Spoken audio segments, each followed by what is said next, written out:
Forward. There are those among us who serve as celestial historians and storytellers, bringing to light inner perceptions long hidden within the human psyche, as well as information that helps explain our life on earth with its mysteries great and small. If it is higher consciousness you seek, we invite you to bring your spiritual nature and an open mind as we go journeying into non-traditional concepts that continue to influence human lives today. Anna was first introduced by SEE Publishing Company, part of the nonprofit Share Foundation. She was an extraordinary, powerful woman who light conceived her daughter Mary and taught her the Essene way of life so Mary could fulfill her role as mother for the expected Messiah, Jesus. Although readers of the Edgar Cayce material may know something of the Essenes and Anna's spiritual importance to Mary, her grandson Jesus, Mary Magdalene, and others, one must wonder why Bibles and history books rarely mention her essential role. How is it possible that Anna has been forgotten or ignored by two major religions for so long? It is for this reason that we introduce you to Anna and a small, secretive group of Jews who deliberately created a holy community of light servers capable of supporting the divine plan known as the greatest story ever told. In looking at Judaic literature for an answer, we find that it totally ignores the vital role Anna played in those profound biblical times before the birth of Jesus. Whether earlier mainstream Jews rejected the importance of the entire Essene group at large, or just Anna because she was a woman, is not known. Perhaps, like the Roman Catholic Church that eventually sainted Anna as Saint Anne, they were both merely ignorant of her true role in the Holy Land events of 2,000 years ago. Unbelievably, the recent Catholic Encyclopedia dismisses Anna with the following comment: "Of the mother of Our Lady nothing is certainly known. Even for her name and that of husband Joachim we have to depend upon the apocryphal Proto-Evangelium of James, which, though in its earlier forms is very ancient, is not a trustworthy document." Although officially sainted, Anna's importance seems greatly diluted within the Roman Catholic Church until later in the 6th century when the Emperor Justinian I dedicated a shrine to her. Then, in the early 700s, Pope Constantine is said to have introduced devotion to her in the Church in Rome. Further silence about her life continues until the 14th and 15th century, when her popularity seems to have brightened again. This touching appreciation of Anna is artistically expressed by world-famous artist Leonardo da Vinci, 1425 to 1519, in his drawing entitled "The Virgin and Child with St. Anne and St. John," the Baptist now in the National Gallery in London. In this group portrait, Anna is shown just behind her daughter Mary's side, with Anna's hand obviously pointing upward to a sketch of the Holy City, perhaps acknowledging her recognition of the family's spiritual source, as well as the importance of the baby Jesus and John the Baptist. As the centuries passed and the Catholic Church motives became more and more unethical, certain theologians and philosophers openly accused the Church and challenged their behavior. As the Reformation movements continued their accusations, it was Frederick the Great himself in 1790 who wrote, "Jesus really was an Essene. He was imbued with Essene ethics." Less than a century later, as the religious questioning and fervor continued, Ernest Renan wrote a book suggesting that Christianity is an Essenism that has largely succeeded. Whatever the reasons for the scarcity of past information, we now invite you to open a new chapter in biblical history by meeting both Anna and the Essenes.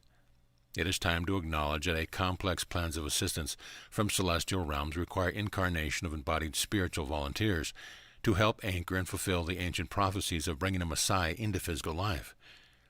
It is our contention that Jesus' grandmother, Anna, willingly cooperated with many celestial beings to assist in the divine event of bringing Mary, Jesus, Mary Magdalene, and others onto planet Earth.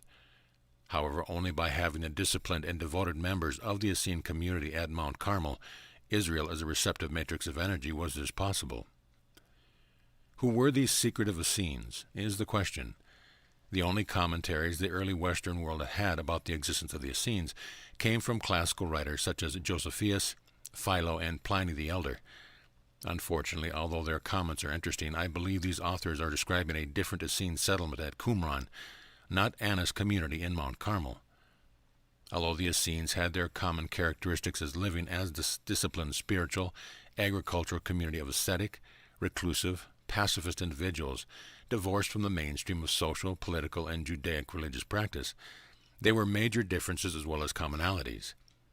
The Mount Carmel Essenes were said to maintain a strict ritual purity, to share their possessions in common, to work hard and keep no slaves. They did not seek pleasure and wealth, and they elected their own leaders from among themselves. Because they had strict dietary and health habits, refused to offer animal sacrifice as other Jews did, and used a solar, not a lunar calendar. They were considered very odd by their contemporaries. It was reputed that some of the Essenes could even foretell the future. What these early writers failed to realize was there were several Essene communities, and it was the members of a small mystical group at Mount Carmel who were intensely devoted and involved in bringing a Messiah to planet Earth. None of the writers apparently understood that the wisdom Anna shared with her daughter Mary, and later with her grandson Jesus, were profound spiritual teachings and initiations whose influence would help formulate later Christian belief. Within the pages of this book, you will come to know Anna in her role as headmistress of the Essene spiritual community at Mount Carmel, the secret enclave of the School of the Prophets, which allowed her to share her celestial knowledge with all those entrusted to her tutelage. An extraordinary woman able to extend her physical life for over 600 years, Anna reveals the intimacy of the Essene community and their personal relationships against the backdrop of the Roman occupation of the Holy Lands. You will discover her unusual abilities and responsibilities, including the light conception and birth of Mary, and Mary's own light conception, birth, and upbringing of Jesus. This panorama explaining what the Essenes had to do for Jesus, Mary Magdalene, and a host of other well-known disciples and helpmates of the Christ drama, emphasizes their essential role in assisting Jesus fulfill his part as the Messiah. We see how Jesus' resurrection allowed the formation of a church that deified Jesus as a Savior, not as an Essene teacher and a healer who taught each person to express their own inner Christ. Thus the growth of Christianity, as both a theology and an organizational entity, begins, and Essenism was set aside. It is interesting that until 1928 there was little information describing the Essene teaching for the contemporary public to read. Then a dedicated linguist and researcher named Edward Bordeaux Sekeli, Ph.D., was able to find and translate a startling 3rd century Aramaic manuscript and Old Slavonic text. This material contained extensive information about an unusual spiritual group called the Essenes, focusing on their profound dedication to the health and healing practices as epitomized by Jesus. For 50 years, Dr. Sekeli continued his life work of translating and publishing these actual Essene writings in 26 different languages, mostly in small, inexpensive booklets. His works brought the Essene belief to greater world attention, and he was able to confound an international Essene organization with 20th century mystic and Nobel Prize winner Romain Rolland. Even so, no particular mention was made of Anna and her daughter Mary in Dr. Sekeli's writings. Rather, it was the focus on Jesus' teaching and healing practices contained in the Essene Gospels that would now capture public attention. In one of his books, The Gospel of the Essenes, he related the following prologue to the Essene worship. When God saw that his people would perish because they did not see the light of life, he chose the best of Israel, so that they might make the light of life to shine before the sons of men. And those chosen were called Essenes, because they taught the ignorant, healed the sick, and gathered on the eve of every 7th day to rejoice with the angels. It was not until the 1930s and 1940s in America, however, that the first fascinating description of the Essene community at Mount Carmel was revealed. Through his self-induced, trance-like state, psychic Edgar Cayce discussed both Anna and the Essenes among his 14,000 readings. He described the Essenes as a member of a small spiritual Jewish sect that began 100 years before Jesus' birth in the 2nd century B.C., and continued some 68 years after the crucifixion of Jesus and the destruction of the Jewish temple. Cayce's readings about the Essenes confirmed there was a definite connection between Jesus' family and friends and the Essene community.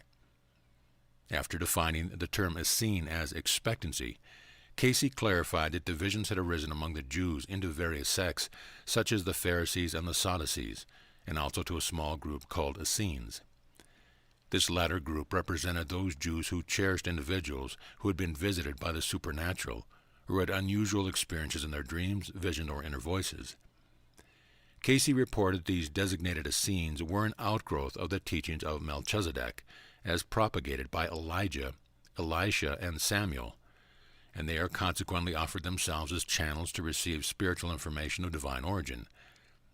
They join together in a community of love and devotion, living a holy life of performing good deeds, honoring women equal with men. Above all, the Essenes believed in a divine plan for human evolution, and deliberately prepared themselves to be worthy of hosting the Messiah in the world.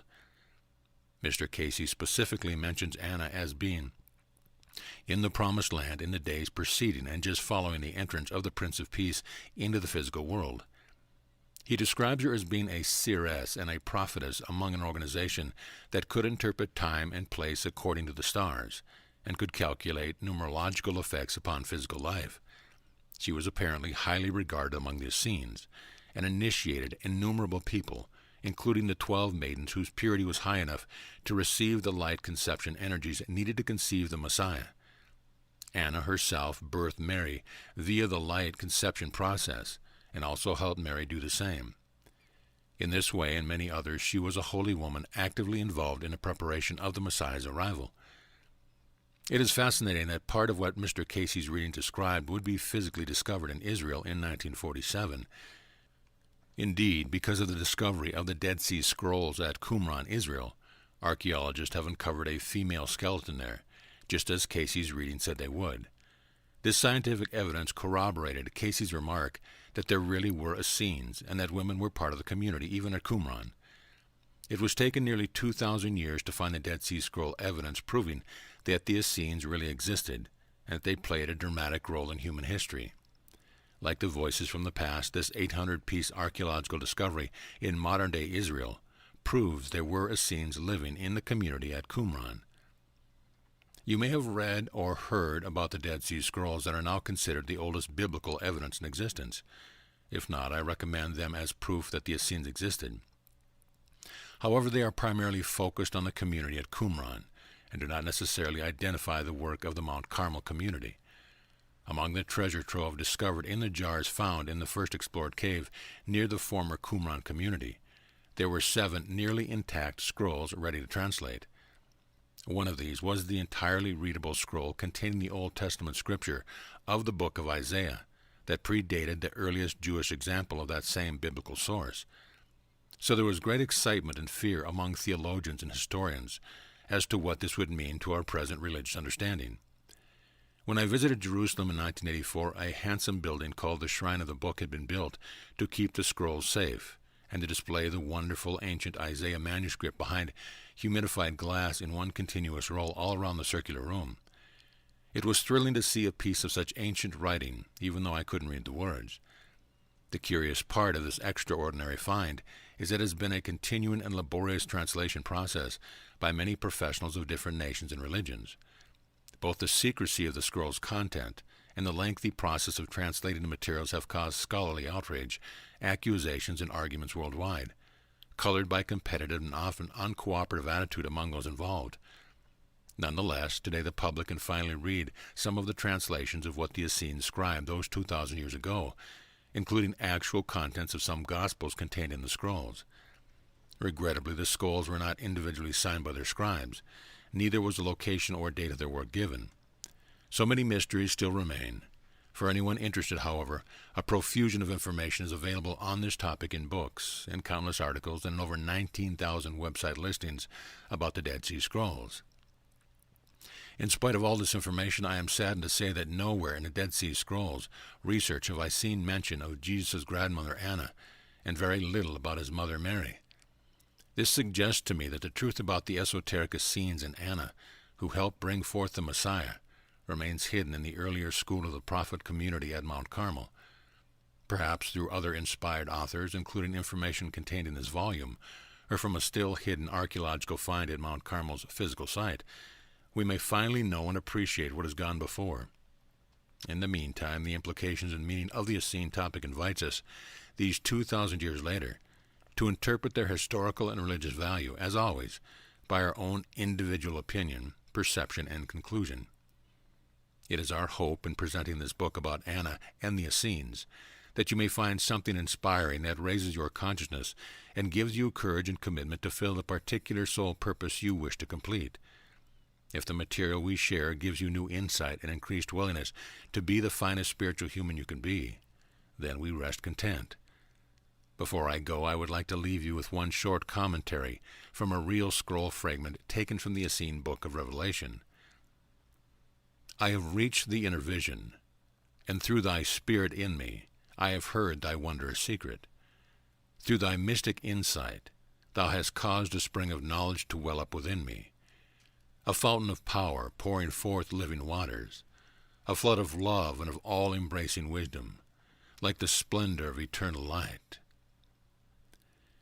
Virginia Essene. Chapter 1.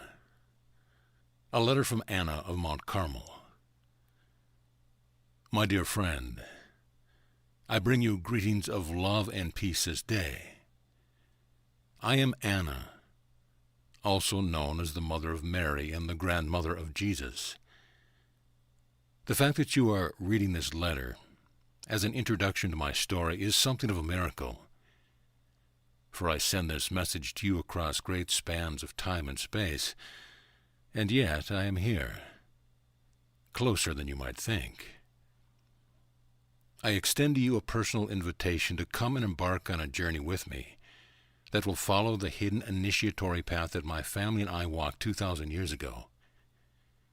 Our meeting and travels together will be accomplished through your imagination as you read and listen to these pages upon which I reveal myself.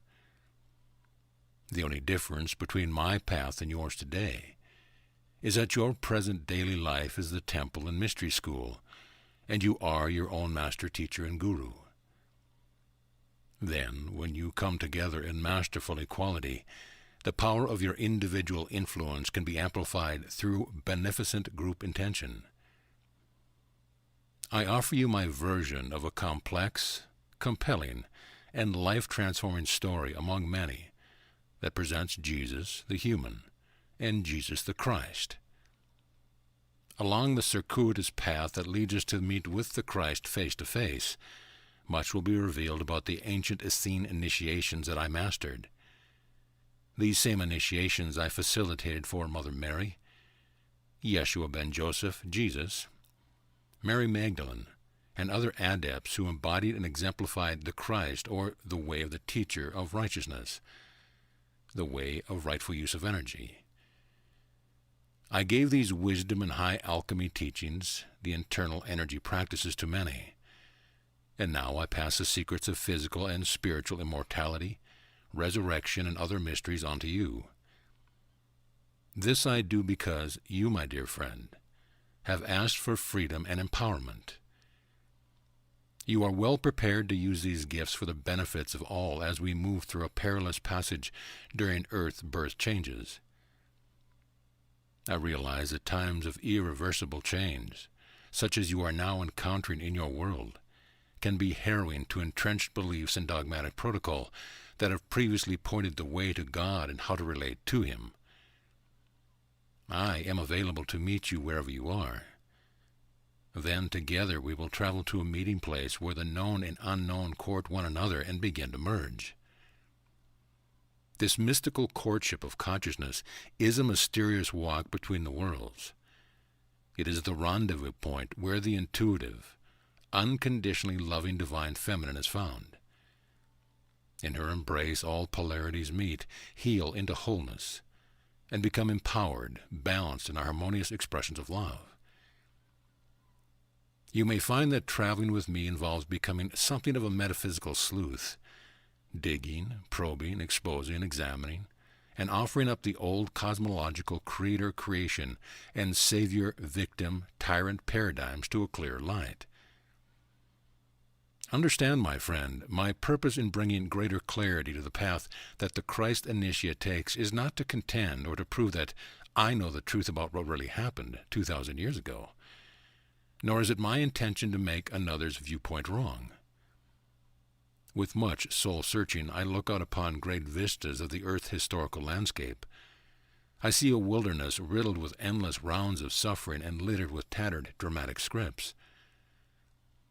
As I feel humanity's heartache, I ask these poignant questions. Are we finished with our gathering of wisdom through duality? Have we had enough repetition of our favorite melodramatic roles? Can we embrace both polarities as equally divine and know that Goddess expresses in all forms? Can we be content to simply rest in peace, having known love's opposite?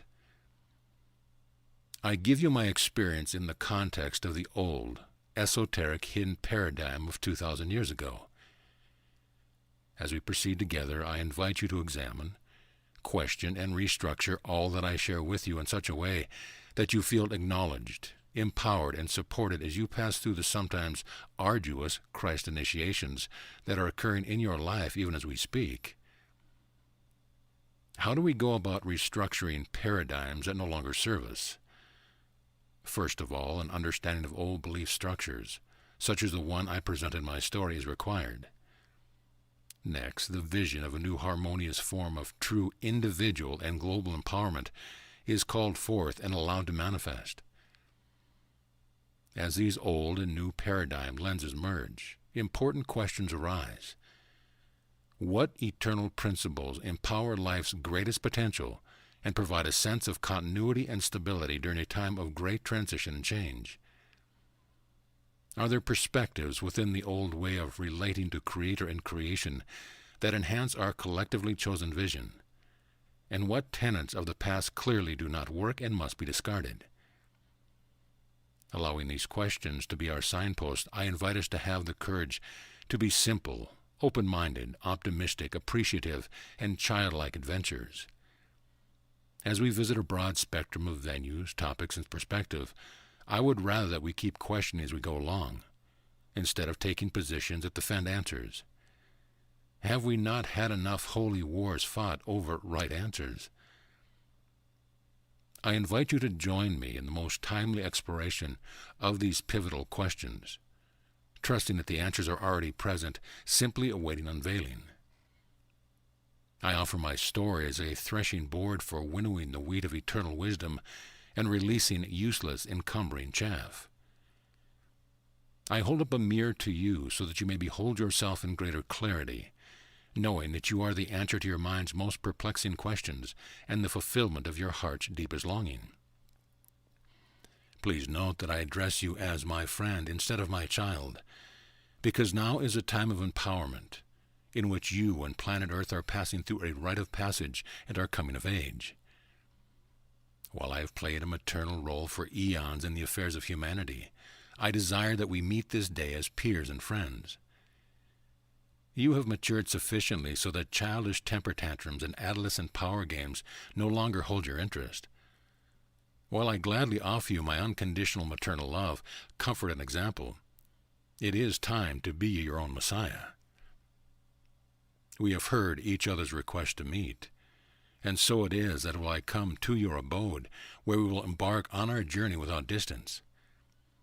Its location does not matter, whether in a secluded mountain, hermitage, austere desert cave, monastery, sophisticated urban apartment, city ghetto, prison, or sprawling suburban estate, as long as you meet me in your feelings of the present moment.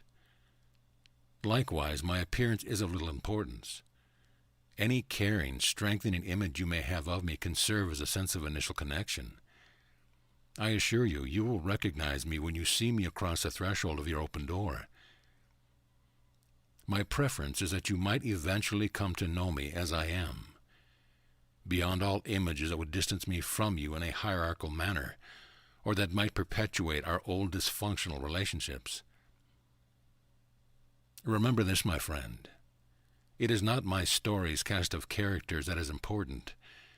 It matters little that you know who I have been, even though I have served as an emissary of the celestial realms involved in the original creation of this planet, and my incarnations representing the Divine Mother have been numerous. I would have you know that my journey with you and this beloved jewel of the heavens, Earth, has bequeathed me with great treasures of compassion and wisdom. Neither is my version of the Christ story important, nor is any contending to prove it right or wrong. What is infinitely more important is the life-transforming and enhancing energy of love that is carried within and beyond my words. Although I have made my ascension, I have freely chosen to return into the earth plane from time to time so that I continue to participate in Earth's evolution. My profound love for every particle and expression of life moves me to remain close. I have returned at this time so that I might take this long-awaited and most extraordinary journey with you. This I do not as a sacrifice, but because I deeply know that my complete union in God is inseparable from yours and that of Mother Earth. It is reward enough to know that my words have catalyzed your memory of us walking this way before, dreaming our vision of a new earth, and that our love has brought us together again. We can be comforted in knowing that all our adventures, both past and future, have prepared us for this consummating finale we promise to celebrate. I gladly serve you as a paradigm shifter, life coach, midwife, and as a very accessible friend. I accompany you side by side on the path that leads to the knowing that you are the beloved Christ you seek. I offer you my hand in full fellowship so that we can remember the enduring thread of light that is the path that weaves all life together into a seamless, ever-changing, impeccable tapestry that reveals Mother, Father, God's infinite love and grace. Regardless of its name, the eternal light reveals your destination to be closer than any limiting thought you may think. You, my eternal friend, are the path, the light, and the way. Let the door to your Christ heart be open. Enter in and know thyself. Enjoy your homecoming journey of remembrance. Anna. Chapter 2. Anna comes forth near Bethlehem. Oh, my beloved friend, we are together at last, just as I promised before you took this incarnation.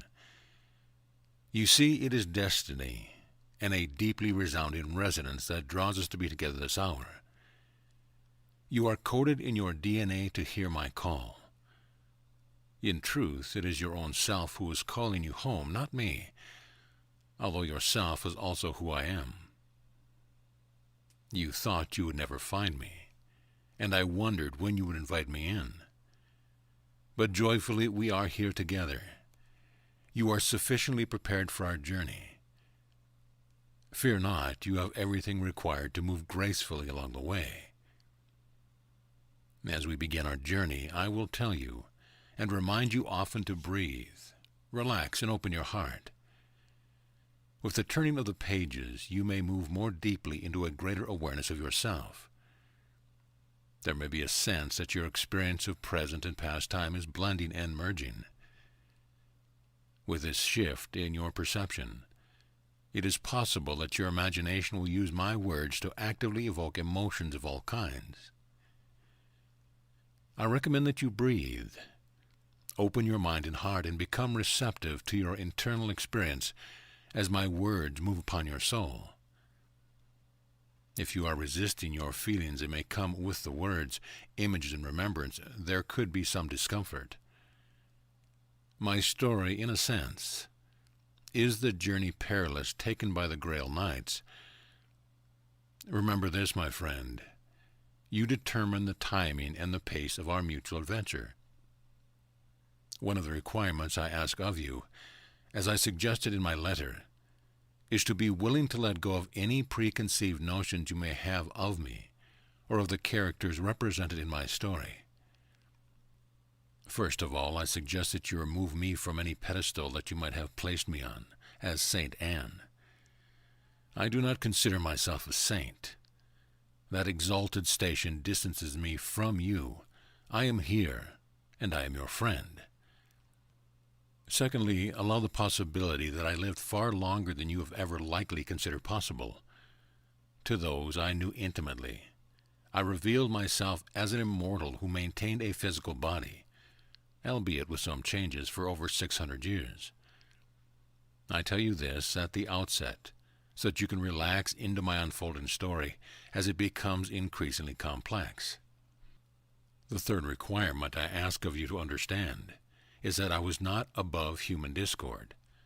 I felt and came to understand the extreme polarities of the human condition and human emotion, because I chose to experience life's full spectrum. I immersed myself into the physical plane, as does any soul who desires to attain self-mastery. There were times of exquisite beauty and ecstasy. There was also severe tribulation and heartbreak. In truth, beloved, my physical life was little different than yours, except that my long years in the same body was something you have not yet experienced. I share this with you so that you may come to know you can also accomplish all that I did and even more. For purpose of simplification, the commonly used Gregorian calendar will be used for dates instead of the Hebrew calendar. It was in December of the year 612 BC that a child had been born in the village of Etam, just 3 miles south of Bethlehem in Judea. A descendant of the tribes of Judah, Levi, and Joseph, this child was named Hannah, after the mother of Samuel the prophet. Her birth took place about 358 years after the reign of David the king, and some 110 years after the kingdom of Israel had been conquered and carried away into captivity by the Assyrians. Hannah was the physical aspect of my multidimensional soul, who prepared the body through which I, Anna, chose to re-enter the drama of earth on the 23rd day of May in the year 596 BC. And a sore drama it was, for Babylon was now coming forth to rule the hearts of men and women who had forgotten their innocence before the Lord. In 597 BC, while I still abided in the light realms shortly before I requested permission from the councils of light for my return to earth, the Babylonian soldiers of King Nebuchadnezzar swept through Etam. They laid siege to Jerusalem for the second time, carried away thousands of hostages into captivity. It was in May of the following year, during a near-death experience, that Hannah and I voluntarily exchanged places through a process of blending and merging, which I will now briefly explain. You may well ask, why would an adept such as I choose to come into a challenging circumstance like Hannah's? While you may perceive tribulations as unpleasant, even dangerous, the opportunity for expansion and empowerment of consciousness is greatly enhanced. Please allow me to explain this easier said than done answer more fully. Consider the possibilities that an oversoul level exists, where many aspects of consciousness focus collectively. Here, much a broader perspective offers the possibilities of accessing many different timelines, realities, and dimensions. Within this holographic realm of consciousness, there is an awareness of simultaneous, interactive experiences functioning together with every possible cause and effect. From such a place, it is easy to view the potentials that will facilitate the greatest growth and evolution for the interconnected wholeness of life. Although the painful growth experiences of human life may seem unbearable on a personal level, the end result fulfills a benevolent Creator's desire for ever-expanding personal growth. As you are learning, the ultimate purpose of life is to know itself as love. Rather than feeling hopeless and powerless, you can choose to realign with your soul's original intention and recreate your present challenges into a more harmonious and joyful design. In the more coherent and refined realms of consciousness, the highest possible outcome is always chosen. An impeccable blueprint is securely held in place within the blissful realms of sound and light. In every moment there is an opportunity to remember your soul's empowered design and to receive guidance from a more inspired choice. So it was with my experience as Hannah, as all factors, including genetic potentials, were considered from the oversoul perspective. A choice was made to project an aspect into the earth plane.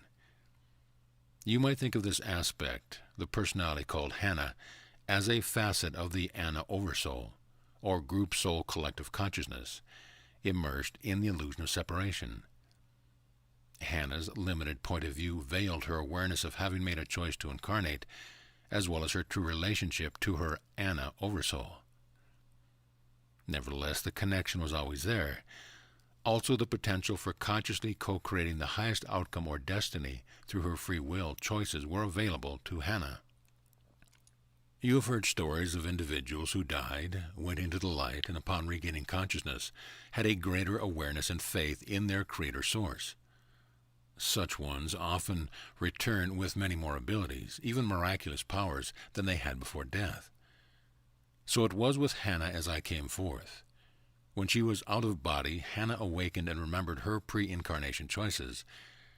These choices were: prepare a physical body that could hold specific DNA coding, live in a precise geographical location and time period, and have experiences that would provide a strong foundation for self-mastery. All of these choices would fulfill an even greater purpose at the appropriate timing. And just as we had agreed, at the precise moment of her awakening, even though she seemed to be dying, there was a powerful downloading and merging of Hannah's human consciousness with the Anna Oversoul consciousness. Understanding Hannah's relationship to her Oversoul could assist you to make a deliberate connection with your own Oversoul or higher self through meditation and other methods for enhancing consciousness. With this preliminary explanation about why Hannah and I, her higher self called Anna, exchanged places, let us return to my story. I now found myself in Hannah's body, disoriented and near unto death from the wounds and infections that occurred during childbirth. There happened to be an old seeress named Naomi, who heard the mewing cries of my newborn while giving oxen, camels, donkeys, and goats their ration of water and feed. These were corralled in pens and caves behind the wayside inn, where her son-in-law presided over guests. She ran for the help of a midwife who lived nearby, and together they quietly and gently washed and restored my infant and me to health. Naomi then took me into her humble abode next to the inn, where I remained until my child could walk.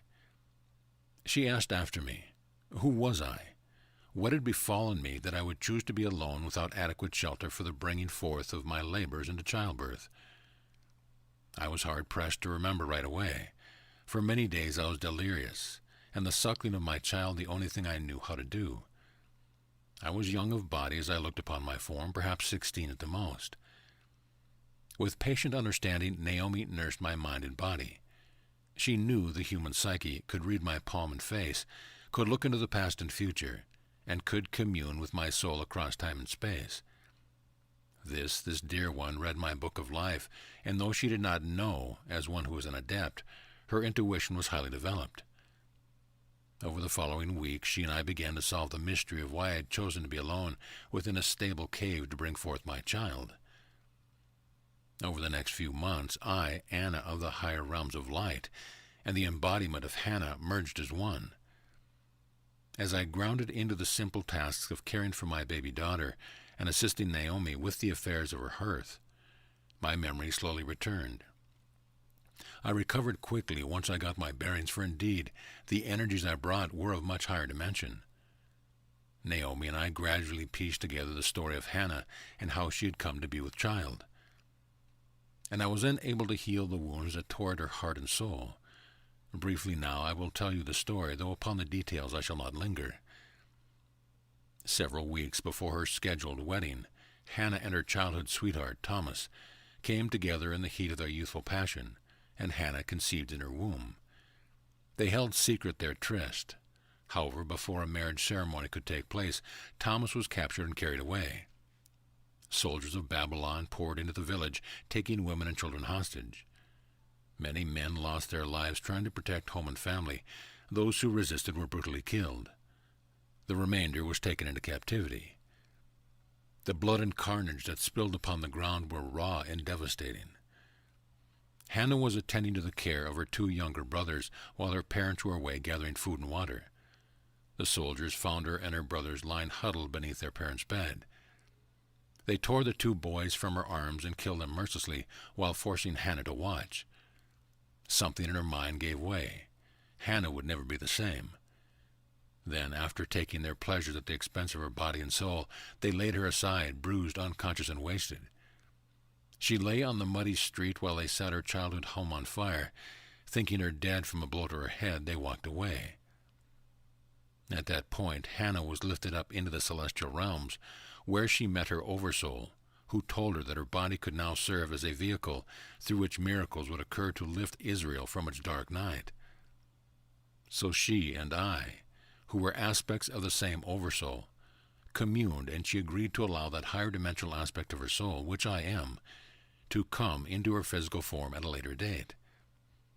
Thus it was, in those days of the second Babylonian siege of Jerusalem, that I inherited the lot of Hannah, who was orphaned, widowed, stripped of all worldly possessions, and left behind by the Babylonians as one who was dead.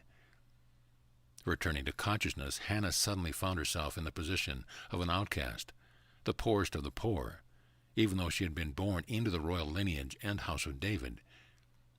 Her mind was besieged by demons. Most of those who would have sheltered her had been carried away, and those whose relatives of a higher class who remained in Edom scorned her as one defiled, justifying their indifference by the law of Moses.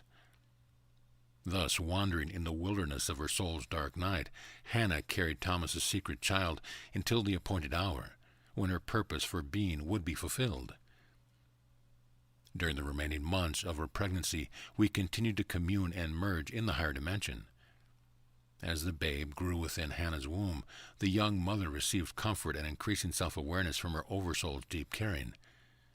When her labor began, I, Anna, incarnated fully into Hannah's embodiment through the crown. I entered into the body just as the child came forth.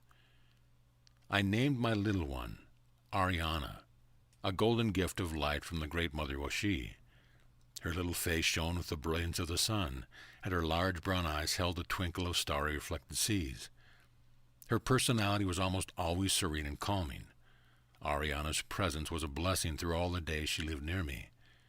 During the 13 years after her birth, I walked from place to place within the villages of Etam and Bethlehem, offering myself to households to be hired and taken in. There were many families that required one, such as I, who knew something about midwifery, medicinal herbs, the care of small children, and how to create a peaceful sanctuary within an orderly home. During the 13 years Ariana and I lived within the vicinity of Bethlehem, I met with several wise teachers who were able to recognize my unusual high energy. Some knew me better than I knew myself at the beginning of my re-entry into the earth plane. For it requires a period of time to make the necessary attunement adjustments of mind and body, the transmutations of karmic patterns within cellular memory, before the higher consciousness can fully be presented in awareness. This is also true for every soul who comes through the birth canal, and for the few who walk in as I did, it is no different, except that the body is already fully developed and there are fewer veils. I would have you know that my teachers were among an ancient order that lived in secluded hermitage, secreted away in the hills and among the populace of towns and cities. These obscure mystics recognized one another even though they usually appeared as quite ordinary to the uninitiated. It took several years of probationary effort on my part and the patient understanding of my mentors to lift the veils of forgetfulness I had inherited, so that I could remember more fully why I had come again. Chapter 3. The Essenes of Jerusalem and Mount Carmel. As the years passed and I entered fully into my human journey, I experienced much testing of my soul, during which I occasionally faltered. My steady progress prompted my wise teachers to pass me on to a mystic who resided within the walled city of Jerusalem. My new teacher's name was John. That name will do for now, though in time I knew him by another. He took my now 13-year-old daughter and me under his protective wing. His jovial and devoted wife, Hannah Elizabeth, made space for us in a small storage room located on the roof of their stone dwelling. To be in the clamor of Jerusalem was something of a rude awakening, yet I relished the opportunity to go deeper into the mysteries of my soul, to awaken, remember, and fulfill my part. What had once been a proud city was now a broken city, its former glory but a fading memory. Having ignored the repeated warnings of Jeremiah the prophet, Jerusalem had been devastated by the Babylonian soldiers of Nebuchadnezzar during the course of 3 successive sieges. The suffering that our people had experienced during those 20 years, from 605 to 585 BC, is beyond description. Many had died, many more were taken into captivity, others had fled for their lives. Only the poor remained. Such was the situation in Jerusalem when Jeremiah the prophet wrote his book on Lamentations, and such was still the situation in Jerusalem when I arrived on the scene in 583 BC. Now it was 24 years that I remained in Jerusalem. I thrived within the city, even though there was much unrest and violence from time to time. The temple lay in ruins, and the streets strained with the return of those who had fled. Yet I learned how to remain calm and centered within my being, regardless of what my senses perceived was occurring on the outer screen. John was a stone mason by trade, and also a scribe reader of the temple library.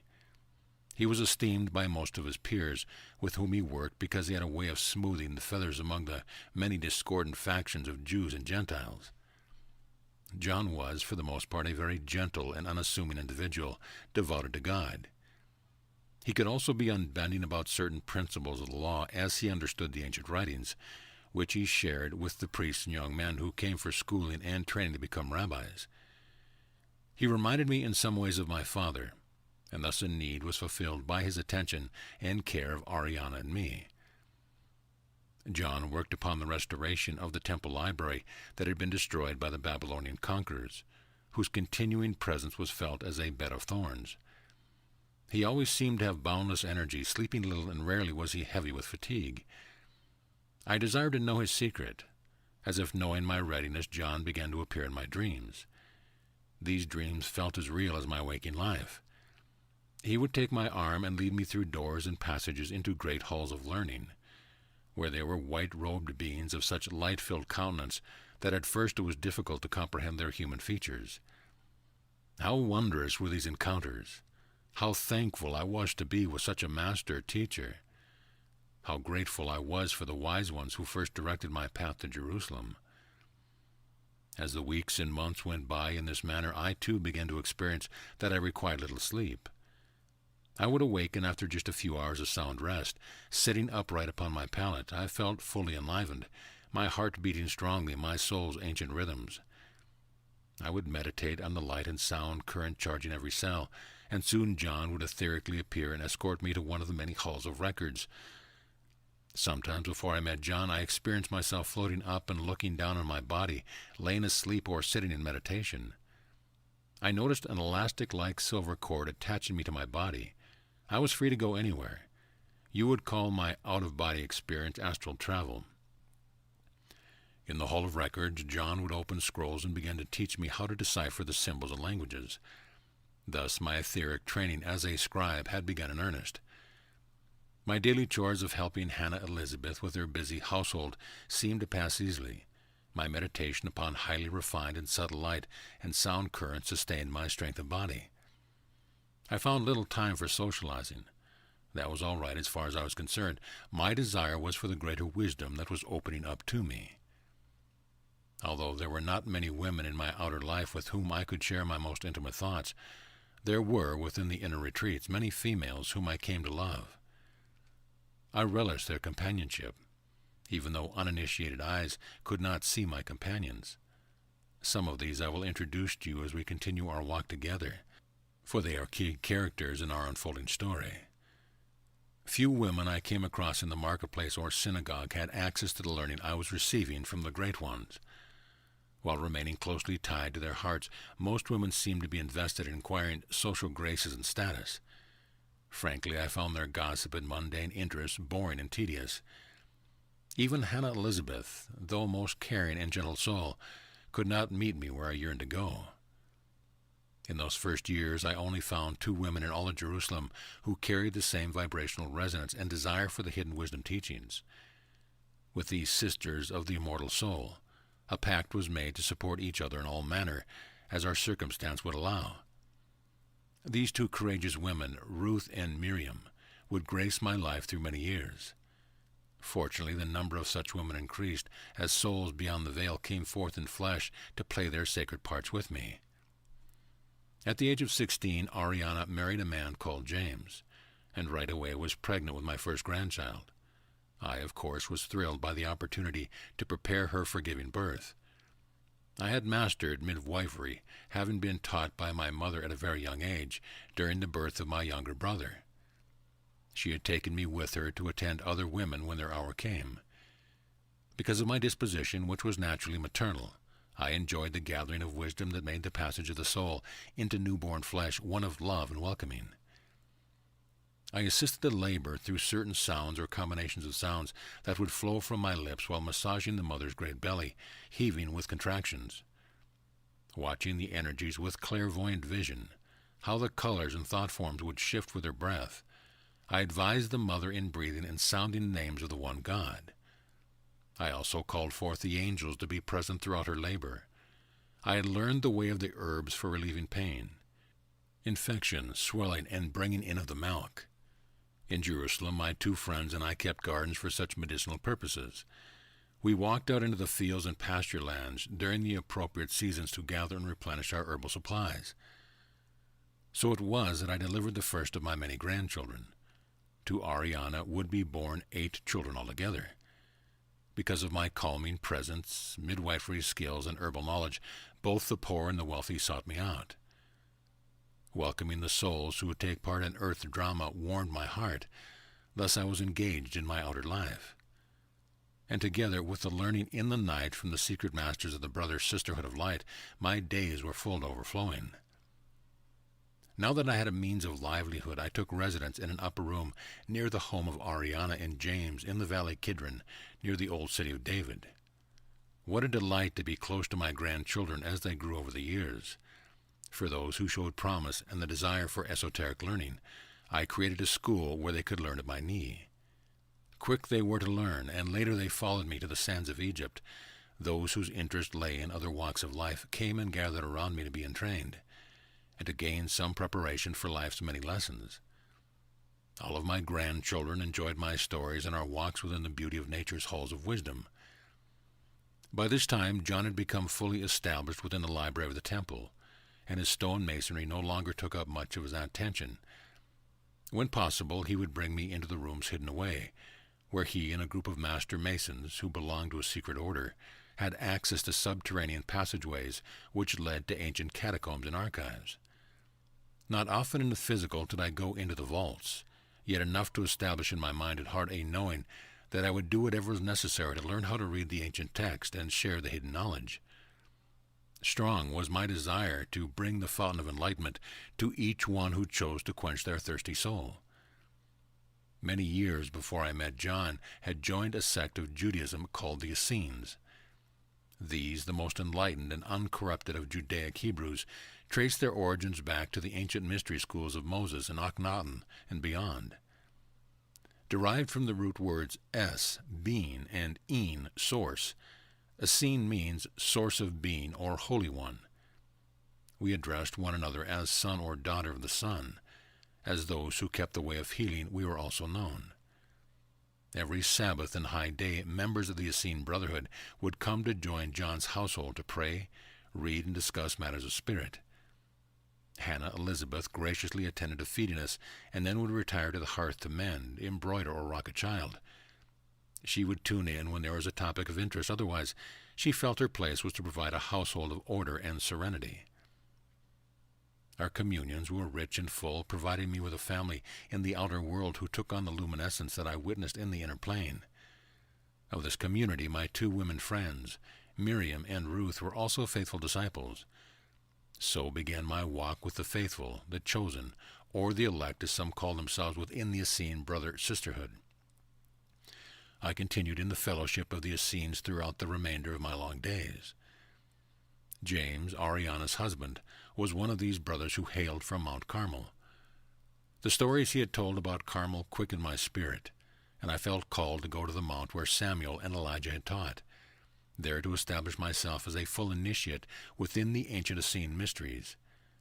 So it was that, with Ariana, James, and 5 of my 8 grandchildren, I left Jerusalem in 559 B.C. to begin a new life.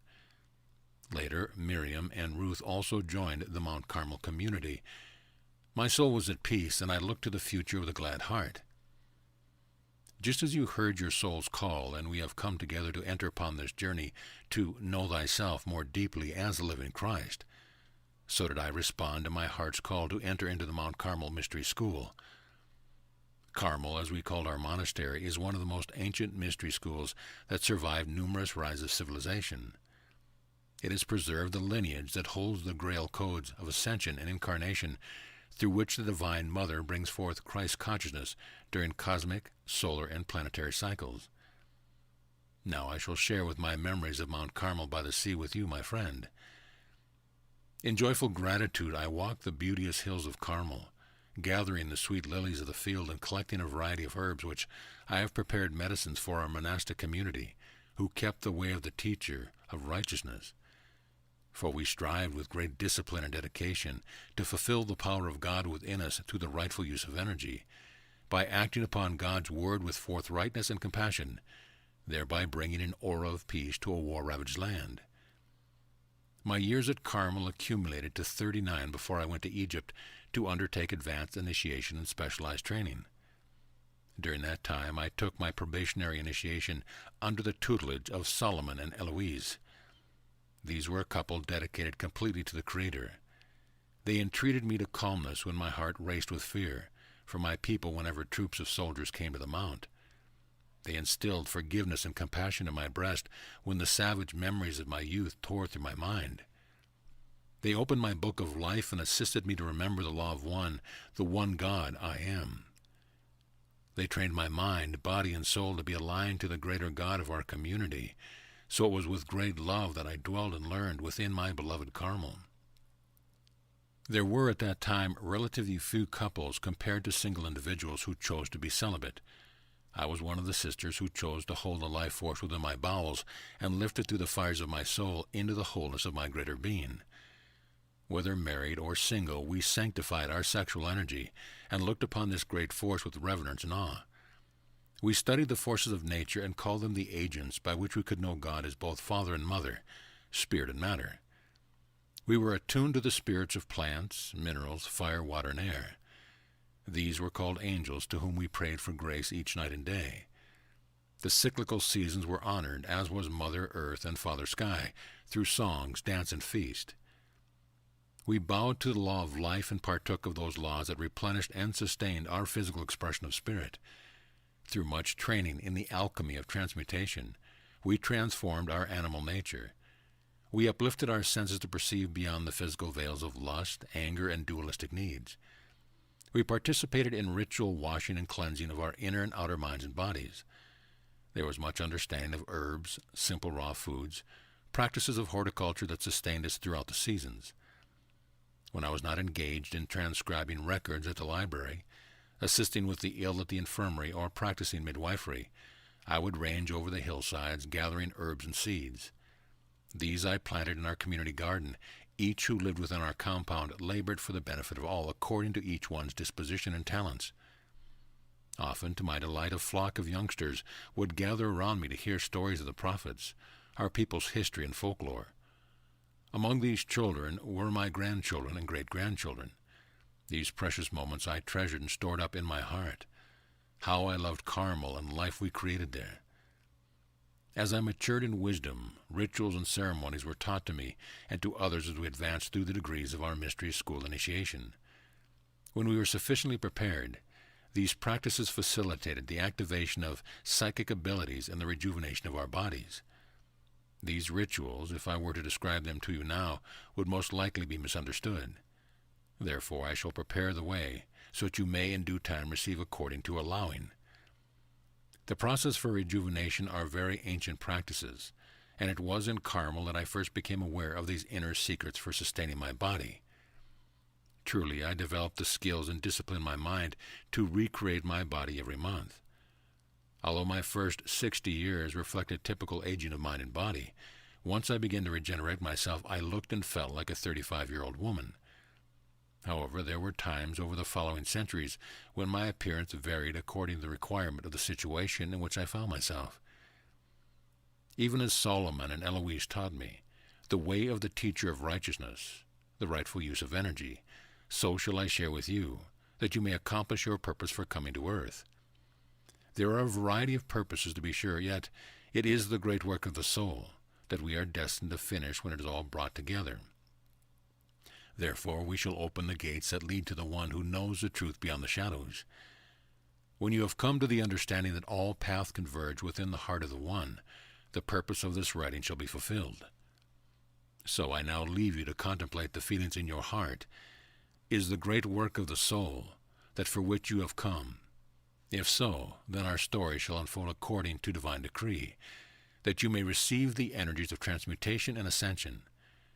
You shall be directed from within, for I would have you receive according to your capacity to know Mother, Father, God as your infinite source of supply. Your journey is yours to create. Divine are your choices, every one. I am here to comfort you during your passage of birth, even as I hold all life. I represent the Mother of Mothers. In some way you are always my child, yet more so at this time of self-empowerment. I call you my beloved friend. Together we shall merge at the ending of time. Are you ready to remember who you really are, and be finished at last with the drama that has held you apart from your true self? If so, read on. Be prepared to exchange your old identity for one far vaster. And those of you who have long trod the way of the One, I welcome your countenance and offer mine as your mirror. Greater effulgence is the gift I give to all who persevere through my many words and enigmatic phrases. We have now completed the first circle from where we started when first we began the story of Anna of Mount Carmel. Yet other circles await us, as we walk the terrain of my life until all is gathered up and brought to completion. Next to come is the story of my sojourn in Egypt, where I became a high priestess of Isis and Hathor, which prepared me for my work in the Essene and Magdalene orders at Mount Carmel. Chapter 4. Anna's Initiations in Egypt. As we pick up the thread of my life just before I departed Mount Carmel for Egypt, I hasten to remind you that I had already begun the process of youthening my body by disengaging from the collective consciousness that believed in aging and dying. I had participated in most of the initiations into self-mastery that the Mount Carmel Mystery School could offer me. My incessant desire was to expand my awareness and innate capacities, as well as to know union in God, while still retaining my physical body. There had been ones who had gone to Egypt and upon their return to Carmel shared their increased wisdom, motivating me to leave and trust my destiny to the gods and goddesses who had prepared Moses. So it was that I arranged to travel by foot, cart and camel with several of my Essene brothers, my daughter Ariana, and some of my descendants. We joined a caravan of traders and together with other immigrants made our way by land to the Nile's delta. Our destination was On, a temple complex mostly in ruin around which many Hebrews still remained since the Exodus. They lived in clustered village homes made of sandstone mud brick. You know this area by its Greek name Heliopolis. Very little of ancient On remains in your day because it lies buried beneath the Cairo airport and is engulfed by Cairo's sprawling metropolis. During the next 303 years of my long life, I lived and worked in the ancient underground city of Tat, whose subterranean passages stretch all the way from the Grand Pyramid to the seaside port you now call Alexandria. I also had access to a portion of the greater labyrinth passages that are part of the inner earth network some have called Agartha. To be sure, my friend, this is a truth that soon may be uncovered in your day. And even as I can see your generation, so shall you see the hidden events of my experience long ago as we continue to walk together. I invite you to join with me now as one who is prepared to labor within the vaults of time. I gladly do this because, as I have said before, I would have you succeed in your journey through this world of illusion and know the blessings of true vision as you behold your eternal self. My words in this chapter will refer to terms perhaps unfamiliar and esoteric. Many of these you will find briefly defined in the glossary, and most will be expanded upon as we continue my story. More than anything else, it was the remnant people remaining close to the earth plane through millennia of time who drew me forth to ancient Egypt, known as the Brother-Sisterhood of White Light. They have carried Shekinah, Sophia's, the Divine Mother, the intelligence behind all things, torch of wisdom that reveals the Logos, Gnosis, the word of creation's hidden face. These are ones that remember from life to life through the veils of flesh, their origins in that life eternal far beyond Earth's gravitational pull. These were my teachers, who cultivated my soul and awakened my mind to remember the law of one. The ascended masters, mighty Thoth and his consort, Sheshat, embodied in form, were my most revered teachers. Serapis Bey, resplendent of countenance, was like a diamond of purity and power. There were also others, male and female, who towered before me in their bodies of radiant light and had mastered the physical plane. Ancient ones whose names do not matter, some recorded in history, and many others who choose anonymity. With these I mingled both night and day. Then there were my spiritually impoverished brothers and sisters who walked as if asleep on the surface sand. The humble of the land were also my teachers as I occasionally walked among them, my mantle of compassion touching those who would be free.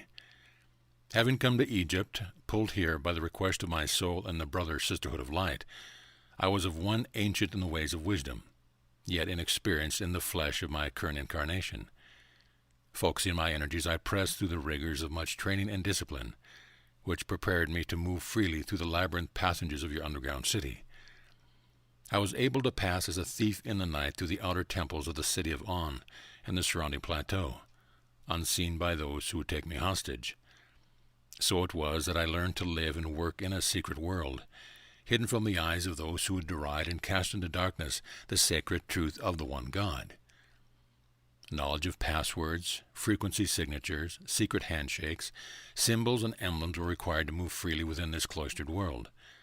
These occult signs have come from a time so ancient that most have forgotten their actual origins. I became privy to such knowledge because of my lineage, because of my intense desire to know, understand, and practice esoteric wisdom. And most of all, I came because of the undeniable commitment within my heart to accomplish a great work that was hidden from my mind, but felt as a fountain of living water sustaining my soul. Once I had adjusted to this new way of life, I labored both day and night, as one who required little sleep or the light of the solar sun. Within the hidden vaults where I labored were treasured scrolls of papyrus and parchment, and tablets of metal and stone. Some of the tablets were of gold, copper, bronze, and electrum. Some were of unknown elements said to have been brought by people who carried them to earth from the stars. It was those treasures of wisdom whose mystery I desired to unravel that most intrigued and stirred my soul. I pursued the wisdom teaching as if they were fleeting birds, butterflies, and rainbows. These most ancient works held a magnetic attraction, etched by hands unknown yet known, which drew me irresistibly to Egypt and her libraries hidden beneath veils of stone. The focus of my attention was upon the translation of records of the stars and of Earth's most ancient people into the Egyptian, Greek, Hebrew, and Aramaic language. Other scribes had the task of bringing other languages such as Sanskrit and Sumerian to papyri, parchment, stones of clay, and thin metal tablets and scrolls. Our records were preserved in archival vaults.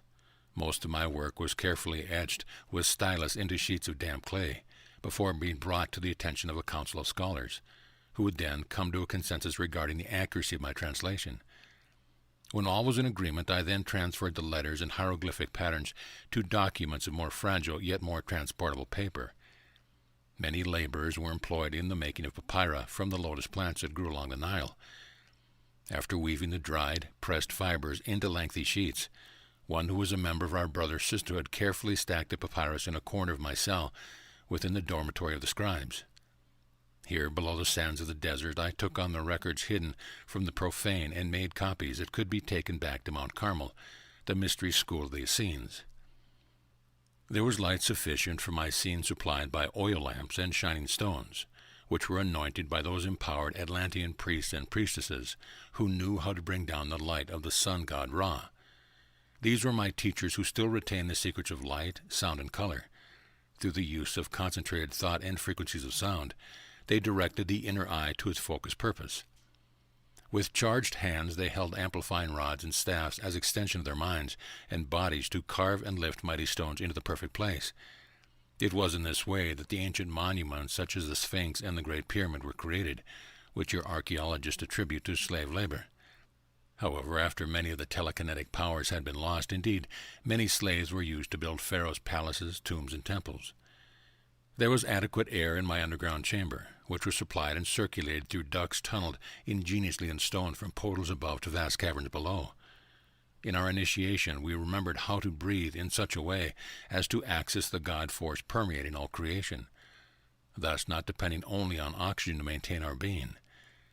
Underground streams and aqueducts filled cisterns and quenched our thirst. Food was simple, supplied by those who tilled the diluvial soil of the fertile Nile. There were those of the brother sisterhood who husbanded gardens and flocks. They took delight in serving those of us who sequestered ourselves away from the burning sun and the Nile's fresh breezes, which scattered rays of light into shimmering diamonds upon the flowing, blue waters above. Thus our basic requirements were met. Every other night I arose and went forth to the outer temples through the doorways that were opened by the power of my voice. This I did to meet with companions and perform rituals known as the high alchemy of Horus and the magic of Isis, until the sun returned to dawn. The purpose of our coming together was to keep our bodies strong, and to celebrate the cyclic seasons of earth, moon, stars, and sun. Through meditations upon the sun and moon, we balanced our internal polarities and illuminated our minds and bodies. We performed mystical practices that took us into the archetypical garden of paradise in which the tree of life was revealed. Here we learned how to erect and climb the ladder of light in order to harvest eternal golden fruit. In this way, and because of our internal illumination, we were able to live below the earth's surface in relative comfort and security. Our physical lives, if we chose, could extend into many centuries, so that we could render great service during one lifetime. Eventually I joined the very ancient Brotherhood of Thoth, which gathered its members on the nights of every full and new moon. Also, during the solar cycles and galactic portal days, we came together from many lands throughout the world. Some of us were immortal, having lived upon the earth for thousands of years. Some were, as I, freshly returned, growing in the remembrance of our way, which illustrates Osiris' resurrection, Isis' immaculate conception, and Horus's archetypical journey into full enlightenment. We shared our wisdom with those of earthly flesh who desired to awaken, and who could prove by their progress that they could withstand the rigors of sustained discipline. We brought ourselves into circles, mingling with upright stones that carried the inscriptions and frequencies of those worlds and stars beyond Earth's present season. We brought our records, data we had gathered as we traversed the earth, and shared in our meetings the nature of humanity's evolution, condition, concern, and resolution. In some of your mystical literature you have heard of the dweller who resides deep within the halls of Amenti. This one was our primary spokesman, being neither male nor female. It was indeed an androgynous energy field that facilitated interdimensional communication. There were chambers of initiation where we would go from time to time to meet with the dweller and remember who we were through space and time. Then we would go forth to fulfill our various assignments and duties. Some arose and returned to Lightcraft to observe and influence the affairs of Earth as decreed by universal law. Some walked among the populace of the lands of Earth as seemingly ordinary men and women. Others stayed obscure, hidden below. Such a one was I until I had completed certain initiations, which would make me capable of playing my part by moving freely among the surface tribes of Earth to fulfill my destined part. There was much to learn and much to remember. Fortunately, there were the records of others and myself had kept during earlier eras, and there is always the true self, who holds the mystery whole and pure within the inner temple. I learned how to access this self through stilling my mind and opening the 7 seals or rings of power. These are known as the subtle energy centers yogis called chakras. There were methods for erecting the internal etheric rod of light, raising life forth through the spine's 3 channels, and circulating cosmic energy through the physical body's staff of life or endocrine gland. I remembered who I was before the rising of Lemuria and Atlantis when I served the cup, the Holy Grail. And I remembered my promise to remain on earth until all are lifted up. Once I had gained a greater mastery of physical laws, I began taking my advanced initiation within the many temples that had been created by the Ancient Ones along the lower and upper Nile, some gracing oases and mountains on either side. I traveled deep into Nubia and beheld the spectacle of Ramses' tomb and the monument to my lineage you call Hathor. As I enacted the lion-headed Sekhmet and Hathor's ancient creation rituals, I sang the Great Mother's praise, chanted mantras, and danced with timbrel, frame drum, and sistrum. The Divine Mother's rites have become corrupted and her voice suppressed by the politics of priests and pharaohs who held to untransmuted lust, greed, and blind patriarchal dogma. Nevertheless, there were those of us who kept the way pure and untainted, though to be sure, even we were pressed to remember and pass on the energies in complete fidelity. Having access to reality that is beyond the human senses, we could see those who were invisible to untrained eyes. Yet it must be acknowledged that, in our fervor to preserve the power of internal high alchemy through the darkened ages, we inadvertently created initiatory processes that hardened into secret rituals, cryptic codes, and elitist hierarchies, which made direct experience a most circuitous path. Many lost their way and confused the outer practice with that for which they sought. Few fully quenched their thirst by drinking the living waters poured directly from the goddess's internal revelatory cup. 40 years after my arrival in Egypt, I completed my advanced initiation and began serving the Great Mother as a priestess of Isis, Hathor, and Sekhmet, in addition to continuing my work as a scribe.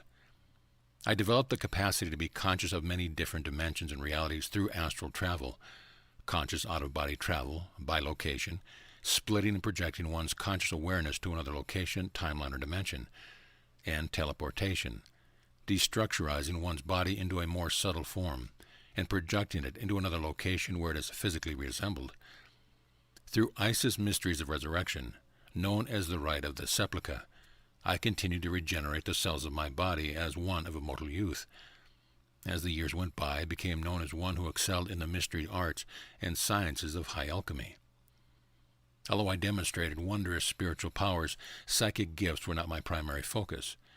They were the means to an end and the natural byproduct of my devoted discipline and love, by which I sought to serve the Creator and uplift the whole of life.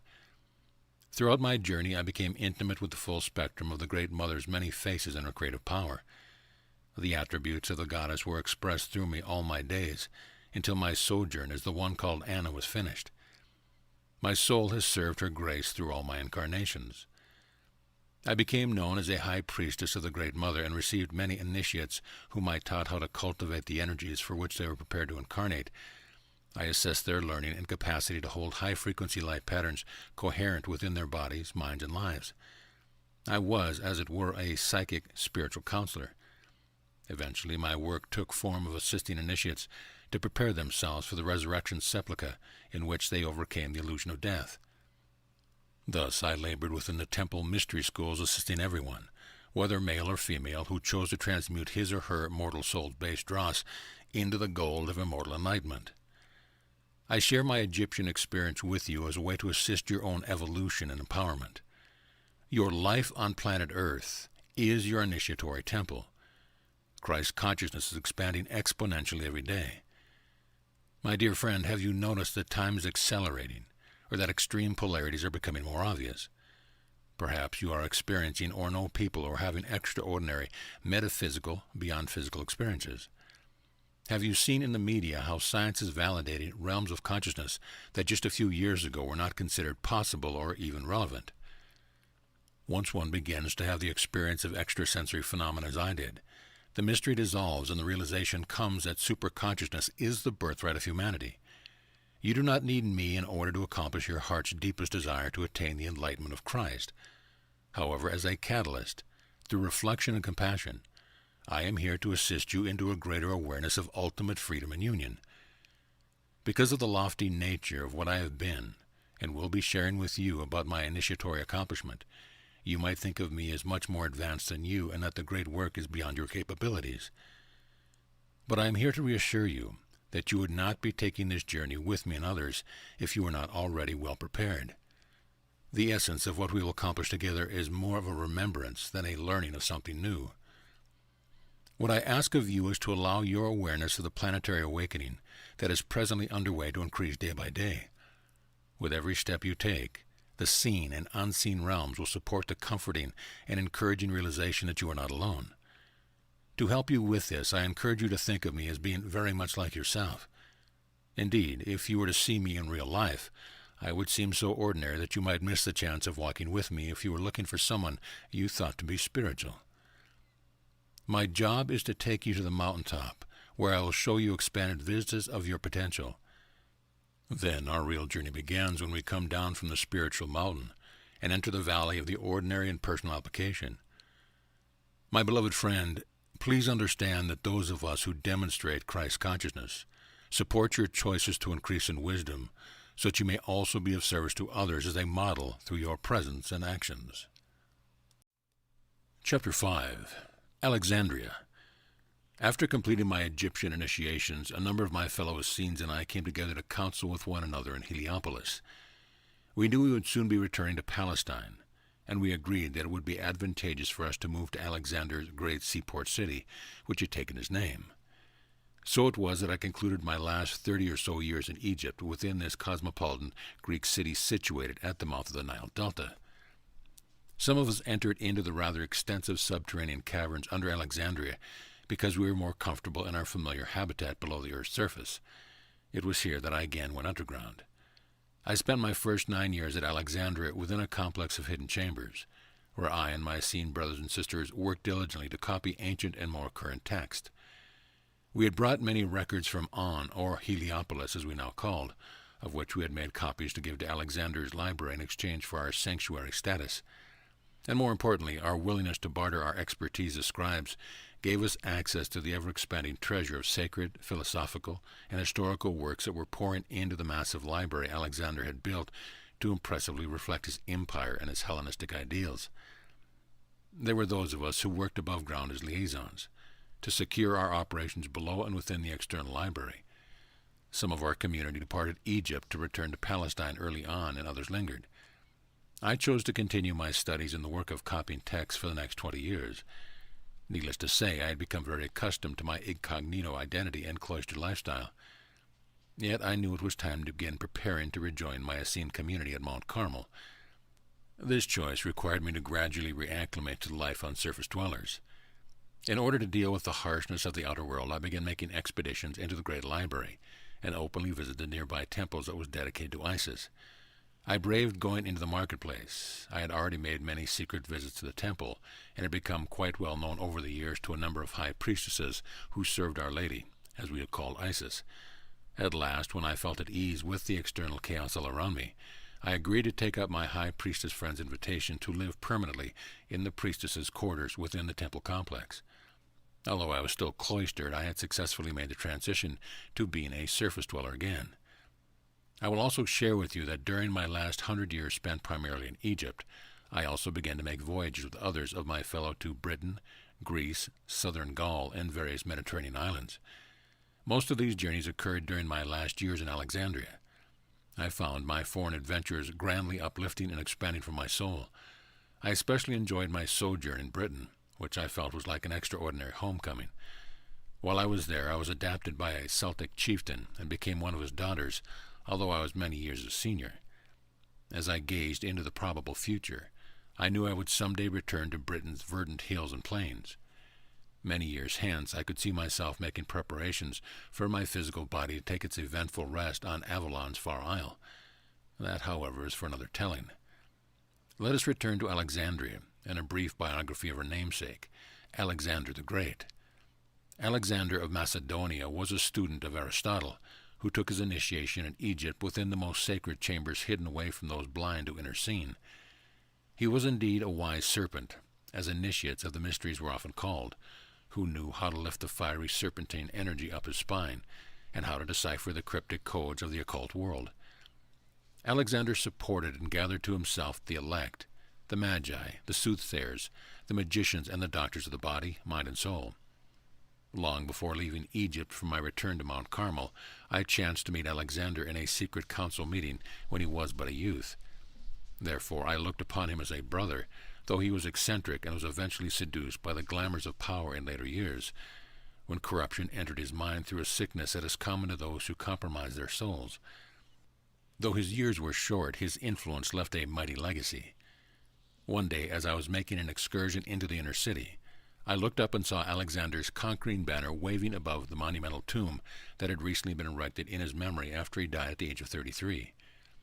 All the peoples of Alexandria and the Nile's temple cities had felt heavily oppressed by the inept governance of the Ptolemaic Macedonian dynastic families. A teeming throng of humanity, to be sure, called Alexandria their home.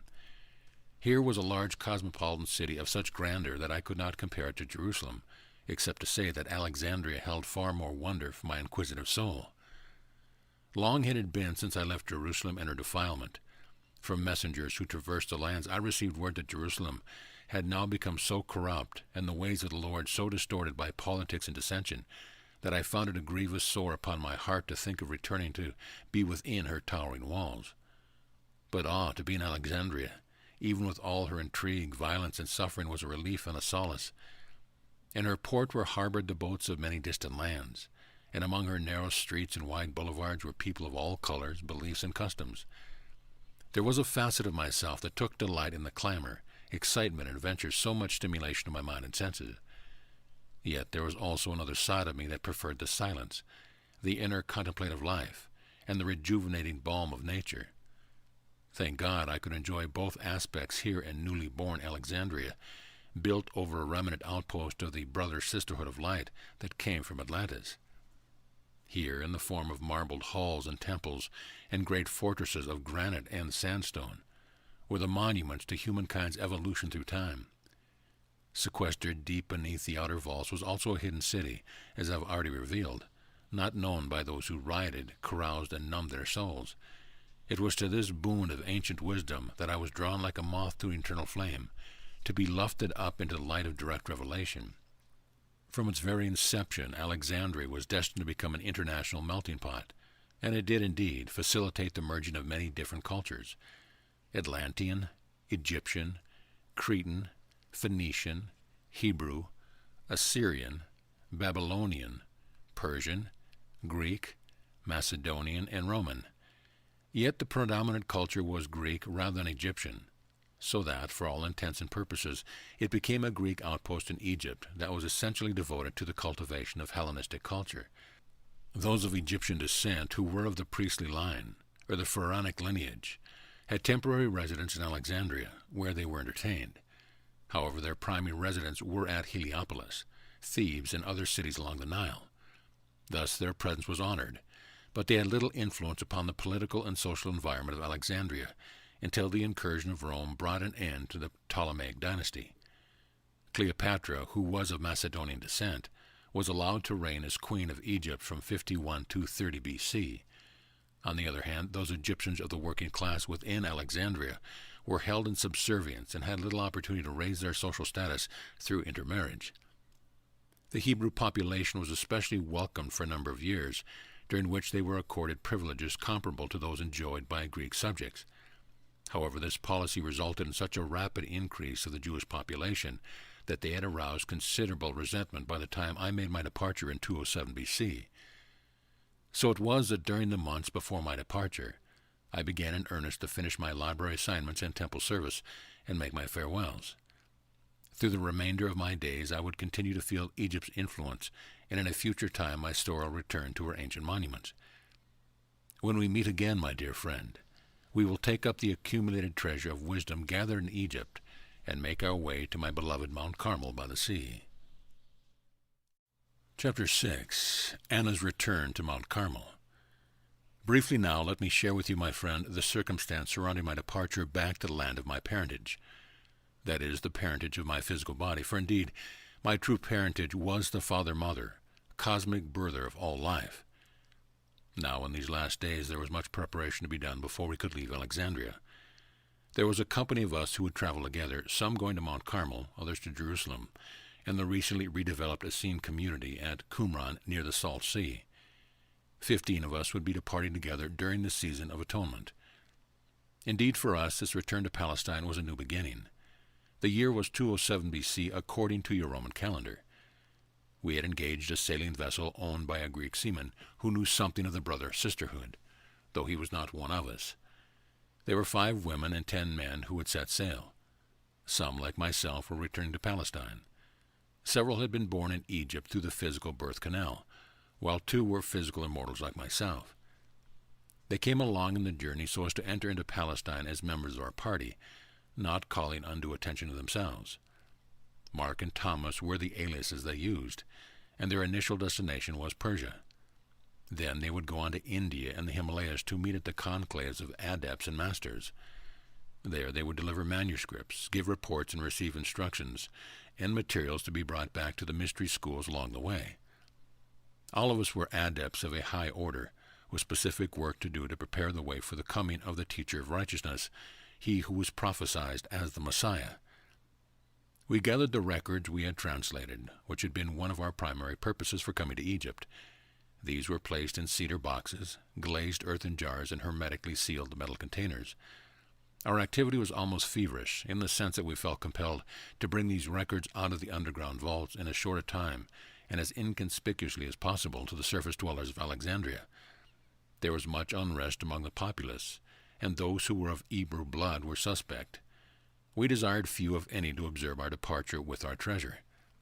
As I had already explained, long before the city of Alexandria was built over and around it, the seaside village of Rhacotis, overlooking the Isle of Pharos, had been used as a port through which the brother sisterhood had passed to and from distant lands across the Great Sea.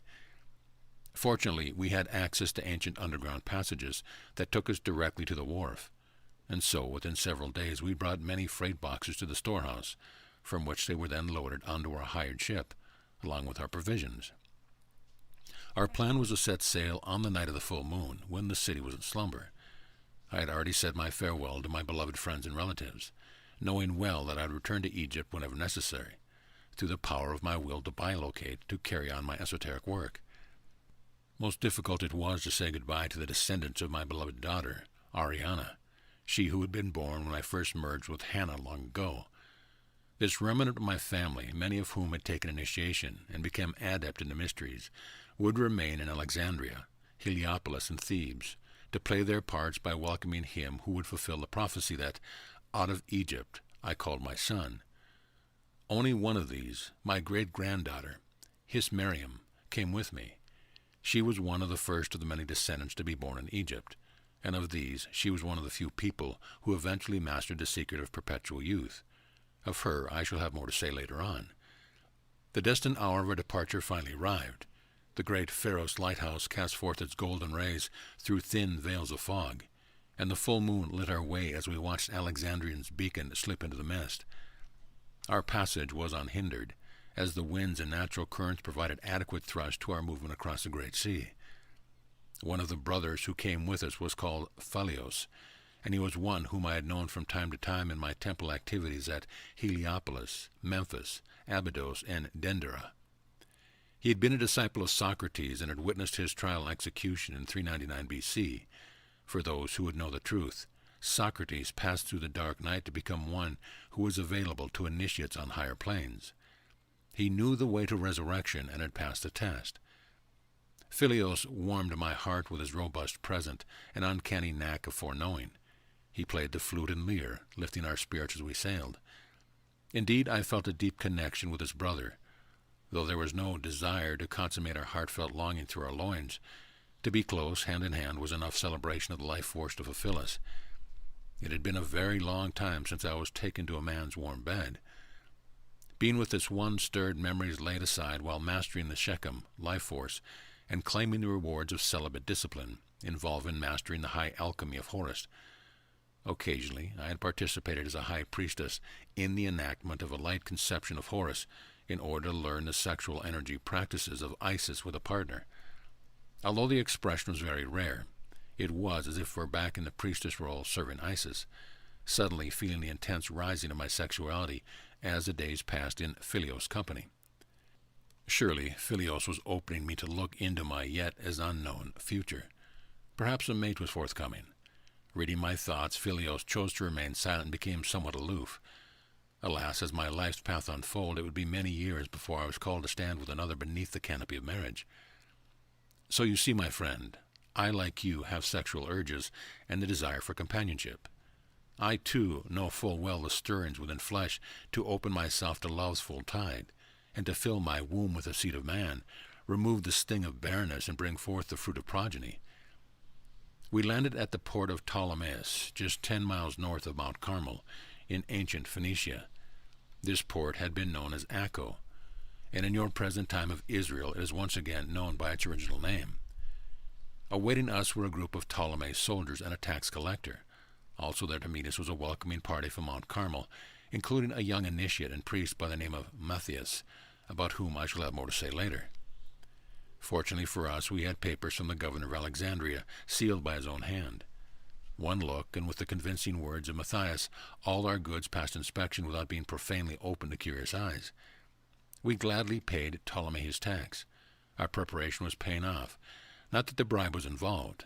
It was a time when knowing how to ingratiate oneself with the powers of the land was necessary to accomplish our work among humanity.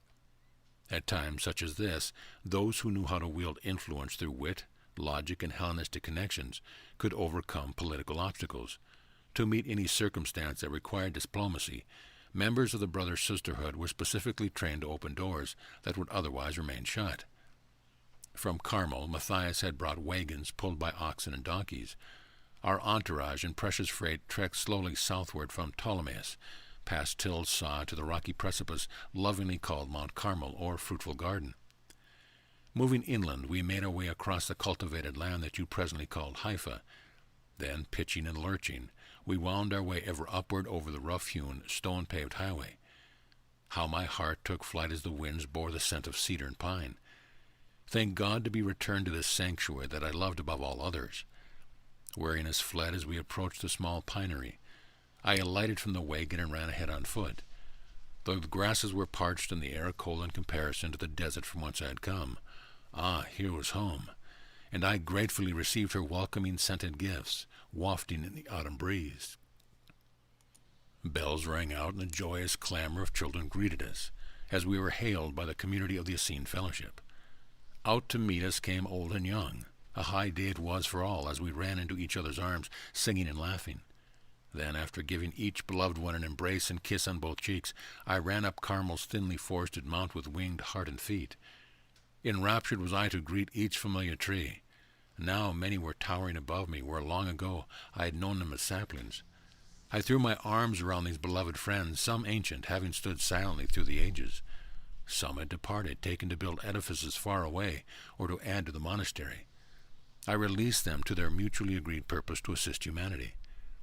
Children pulled at my skirt while I was thus engaged in my reverie, returning me to the path that led to Samuel's sanctuary and my old room within the quarters of the scribes. So it was that I, Anna, returned to my beloved Carmel in the year 207 B.C., after my 303-year-long sojourn in Egypt.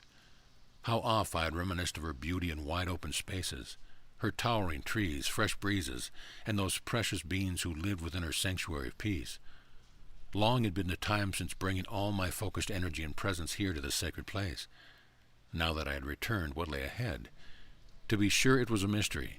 Yet there was also a knowing that the drama to unfold, for which I had prepared my soul for millennia, was at hand.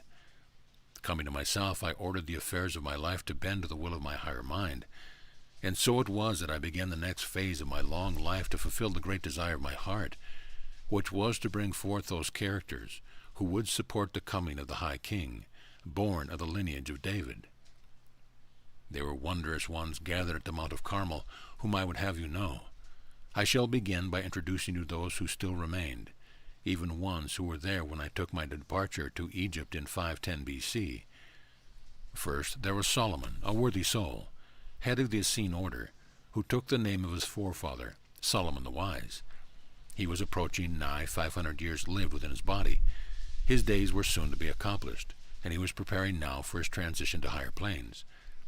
I was deeply honored to be with him as he took his journey back to his Creator Source several years after my return. Then there was Timothy, as bright and jovial as when he was a lad beginning his initiation into the Essene order, at the time I was preparing to leave for Egypt. He had come to Egypt at my invitation, and there I had prepared for him his work as a scribe and teacher of the way. He had then returned to assume his duties over the Carmel library and the teaching of the younger boys. His presence would continue to bless Carmel for yet some time, and later on his great wisdom and devotion would be of great assistance in laying the foundation for the library at Qumran. There was also Micah, who had spent his early years in the temple complex at Jerusalem. He was one who knew the Mosaic law forward and backward, as the different sects of Jewry understood it. He was also well versed in a portion of the original records that dated back to Moses and Akhenaten, which were secreted away in the vaults below the Temple of Solomon, where a remnant of the brother sisterhood remained as its secret custodian. He observed and bore witness to the truth within the higher law whenever the opportunity arose to share his wisdom. He was grateful to be free from the intrigue and turmoil of Jerusalem in exchange for the simple, carefree life upon Mount Carmel.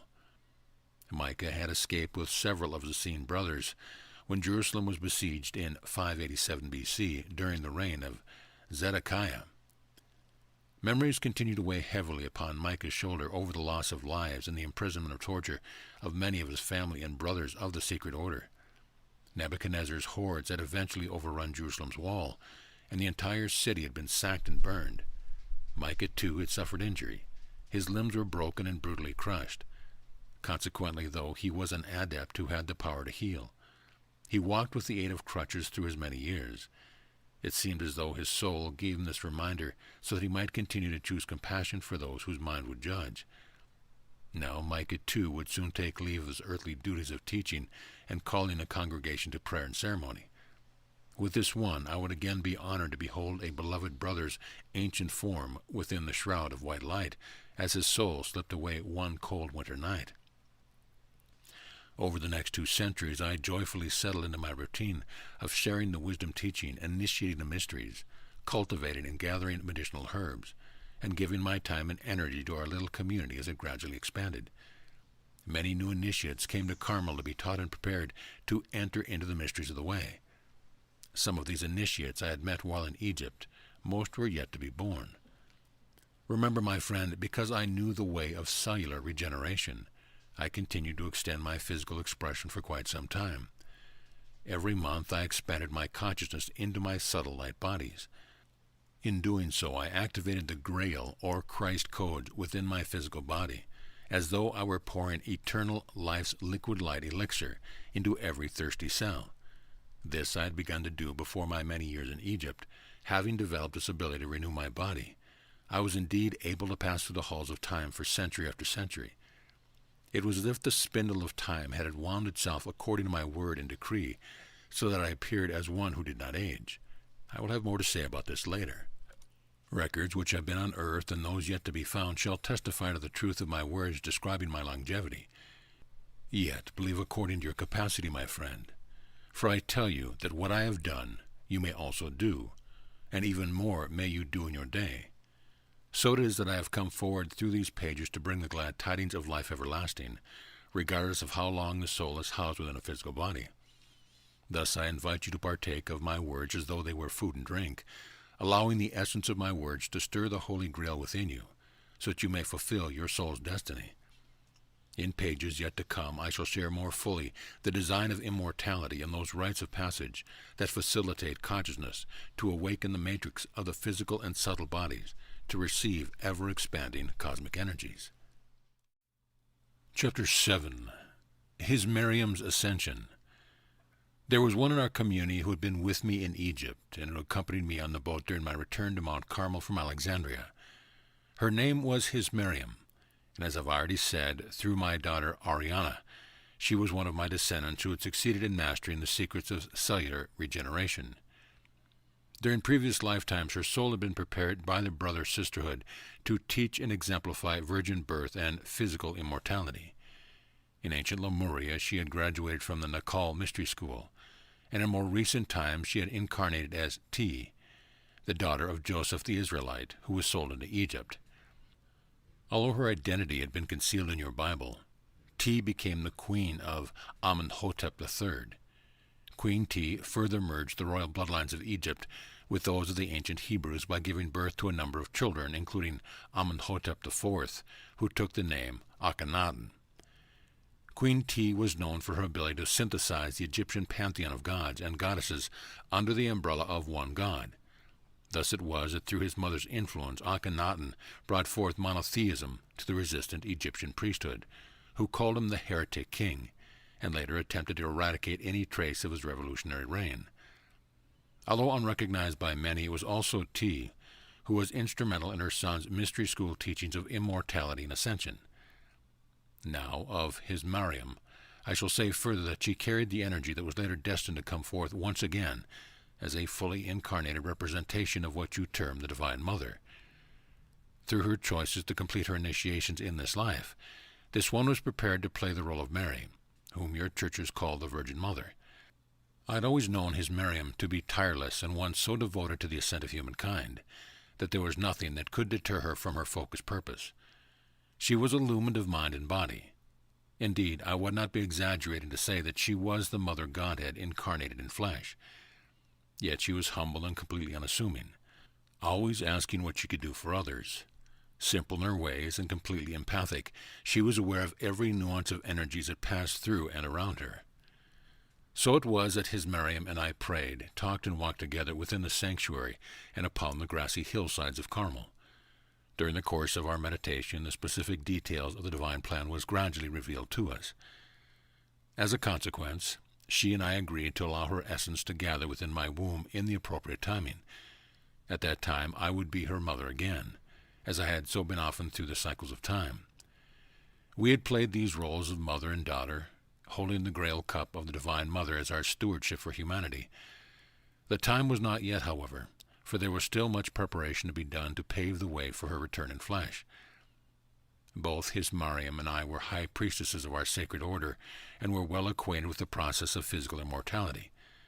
Thus, when it came time for me to assume my duties as one of the primary overseers of our Essene community and mystery school, it was well understood by everyone that she would become one of my chief assistants.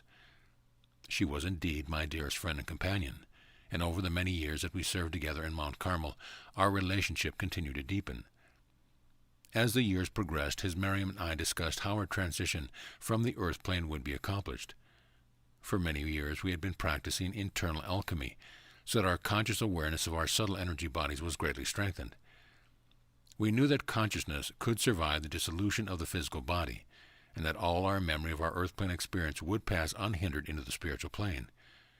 The difference between most people who pass through death and initiates, such as His Miriam and me, is that we knew how to remain conscious while dying instead of falling asleep. We also knew processes that gave us the option of choosing to either lay our gross physical body down or ascend our physical bodies into a higher dimension. Either way, we were in service to life. If the choice was to consciously slip our light body out of the physical focus, the physical elements that were left behind were charged with higher states of ascended consciousness. Our interred bodies would continue to radiate benevolent blessings into the Earth Mother to assist her eventual ascension. If the choice was to ascend our physical bodies, we could increase the frequency of the physical elements in such a way that we disappeared from this earth plane, thus ascending the physical elements of the earth to the other side of the veil. The idea of consciously passing through death was not to remain identified with a body. We knew we were much more than a body. Our desire was to expand consciousness in such a way as to exemplify to humanity that life is eternal, and that all who choose to reclaim union in God can rise beyond the limiting belief of being imprisoned in flesh. Our hope was that by evolving and mastering our own souls, we could liberate collective consciousness from the fear of being lost in a wilderness of separate bodies and minds. His Miriam's choice was to ascend her physical body into the light realms, and when the time came for her to slip out of her earthly body's focus, we were ready. I remember well that peaceful evening when His Miriam confided in me that she had been directed to take her leave just before the dawning of the day that preceded the Sabbath sunset. We both knew that it was time for her to reconnect in the higher realms of light with the one who would come through her loins after she returned to the earth plane as my daughter. His Miriam had received guidance to take herself to that place near the top of Mount Carmel where, many centuries earlier, Elijah the prophet had bowed his head to the ground after building his altar of 12 stones in the name of the Lord. She confidentially invited Judith, Josie, Mary, and me to accompany her. Late that night, we quietly left the sanctuary and made our way up to the mount at the top, bathed in the light of a setting full moon. His Miriam bade us sit on the benches, which were made from the plentiful flat stones around the meandering path.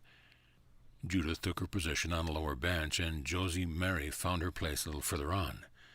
Then, not far from the crest of the mount, I was invited to sit and pray. I continued to watch His Miriam as she made her way to the very top. The wind gathered her skirts and shawl and whipped them round her small, slender body. As she disappeared from my view, tendrils of her long black hair caught the breeze, and the fragrance of roses and lilies permeated the air. Although my outer eyes did not see her glorious ascension, my inner eyes beheld an expanding globe of brilliant white light move out from her heart center. I felt the very molecules of her body quicken and restructure into a much more refined form as she merged with the spiraling light. Then, as if the wind suddenly exploded with a whoosh through a vacuum, she was lifted up. The three of us remained in our places until the first glimmer of easterly light began to gather. Then, hearing an inner signal, we all stood up simultaneously and walked to the place where His Marian had taken her ascension. There we wept in joyous exultation, praising the Father and Mother of all life. Deep within our hearts we knew that we had not lost our beloved sister, but had gained a witness to the highest truth that, no matter what we are called upon to do on this earth plane, life is eternal. And we also knew that when our time came, we each in our own way would follow the ascending footsteps of our beloved friend. Then the spirit of Shekinah enveloped us, and we received that peace which passes understanding, each according to our allowing. Thus the witness of the Holy Spirit penetrated us with deep peace and direct revelations, so we could understand the roles that we had agreed with councils of light to play before we were born. Thus we further conceived in our breasts the light of Christ, which prepared us to receive His Marian when she would later return to be a mother of the Son of Man. The sun had risen well above the horizon as we gently gathered up His Marian's white, hand-spun linen robes that lay neatly folded where she had sat. After silently embracing each other, we took ourselves to the sanctuary and to the rituals that precede the Sabbath. It was not until the following day that our mouths were unstopped, so that we could explain the circumstances that caused His Miriam's absence and comfort those who sorely missed her. Not everyone in our community was able to understand her sudden departure. Some were grieved by her disappearance, thinking that perhaps soldiers who patrolled Carmel from time to time had taken her by force. However, there were high initiates in our community who knew the purpose for which His Marian had passed through the physical veil. For the benefit of our youth and novices, her unannounced departure was used as a lesson to better understand the purpose of their initiation. Thus our community began the process of preparing for the advent of the Messiah. I knew in my heart this was only the first of many signs that would help our people gradually wake up to a growing internal awareness that the time of His coming was nigh. And what was the experience of those rejoicing beings on the other side of the veil, welcoming His Marian's return into the light? As I looked with my inner eye, I saw legions of angels gathering her into their arms. Ever so gently they touched her with their healing energy, as she continued to joyfully spiral upward through dimensional corridors. Pausing along the way to greet many hosts of beings, His Marian joined a triumphal chorus until she stood face to face with the Radiant One, who would be born into the earth plane through her loins. I saw these two embrace one another, and then they passed through a portal of great light, although their humanoid forms did not pass across the threshold. I knew from my own experiences that their consciousness was still intact, as I inwardly experienced them standing before councils of light to give their report, to receive counsel, and to begin the next level of preparation for a coming enactment of the Christ mysteries. I also felt that a greater aspect of my consciousness was joining them in the meeting. Once again, there would be an opportunity for us to gather our wisdom across all time, and to bring our energy together to assist humanity and planet Earth to have the same experiences His Marian had so magnificently demonstrated.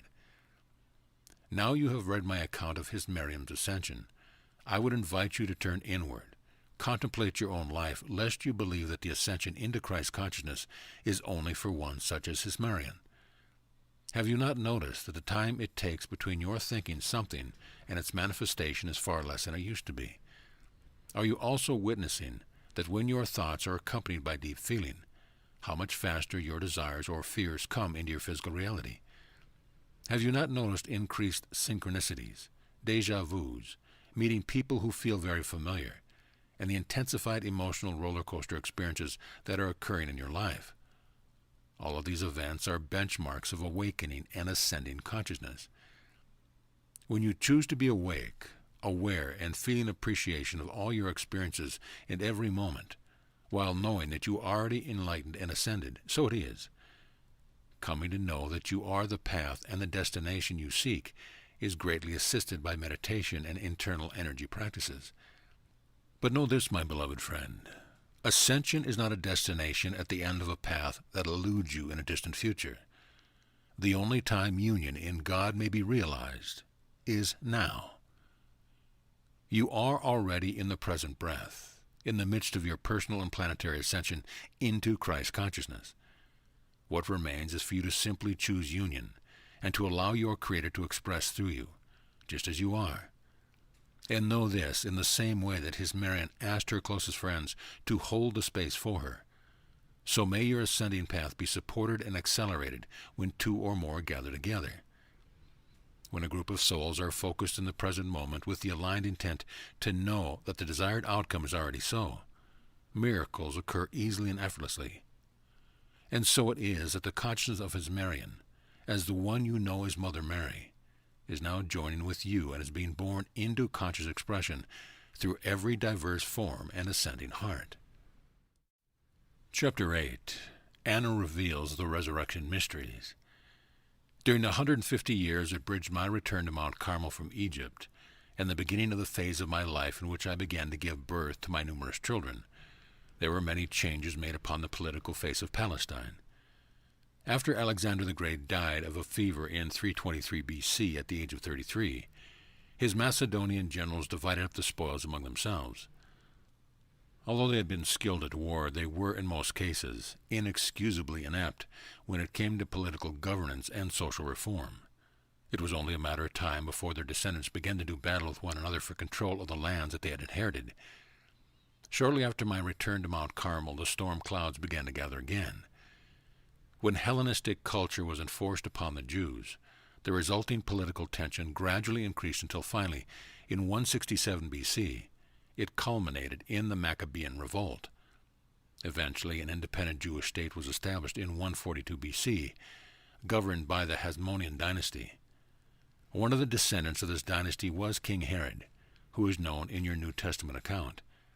Much of the impetus that later created the Jewish zealots and spurred the conservative fundamentalism of the Qumran Essenes derived from this divisive revolt, which was further amplified by the presence of conquering Roman soldiers and governors. It was within this context of political ferment that I settled into my life's daily routine in Carmel.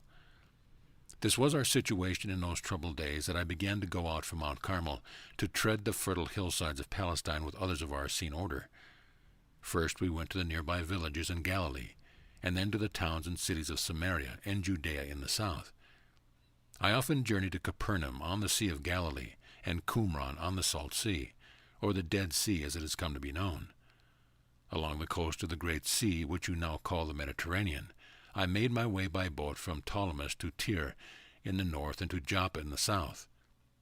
The plain of Sharon, which extends along the coast all the way from Mount Carmel to Joppa, was well known to me.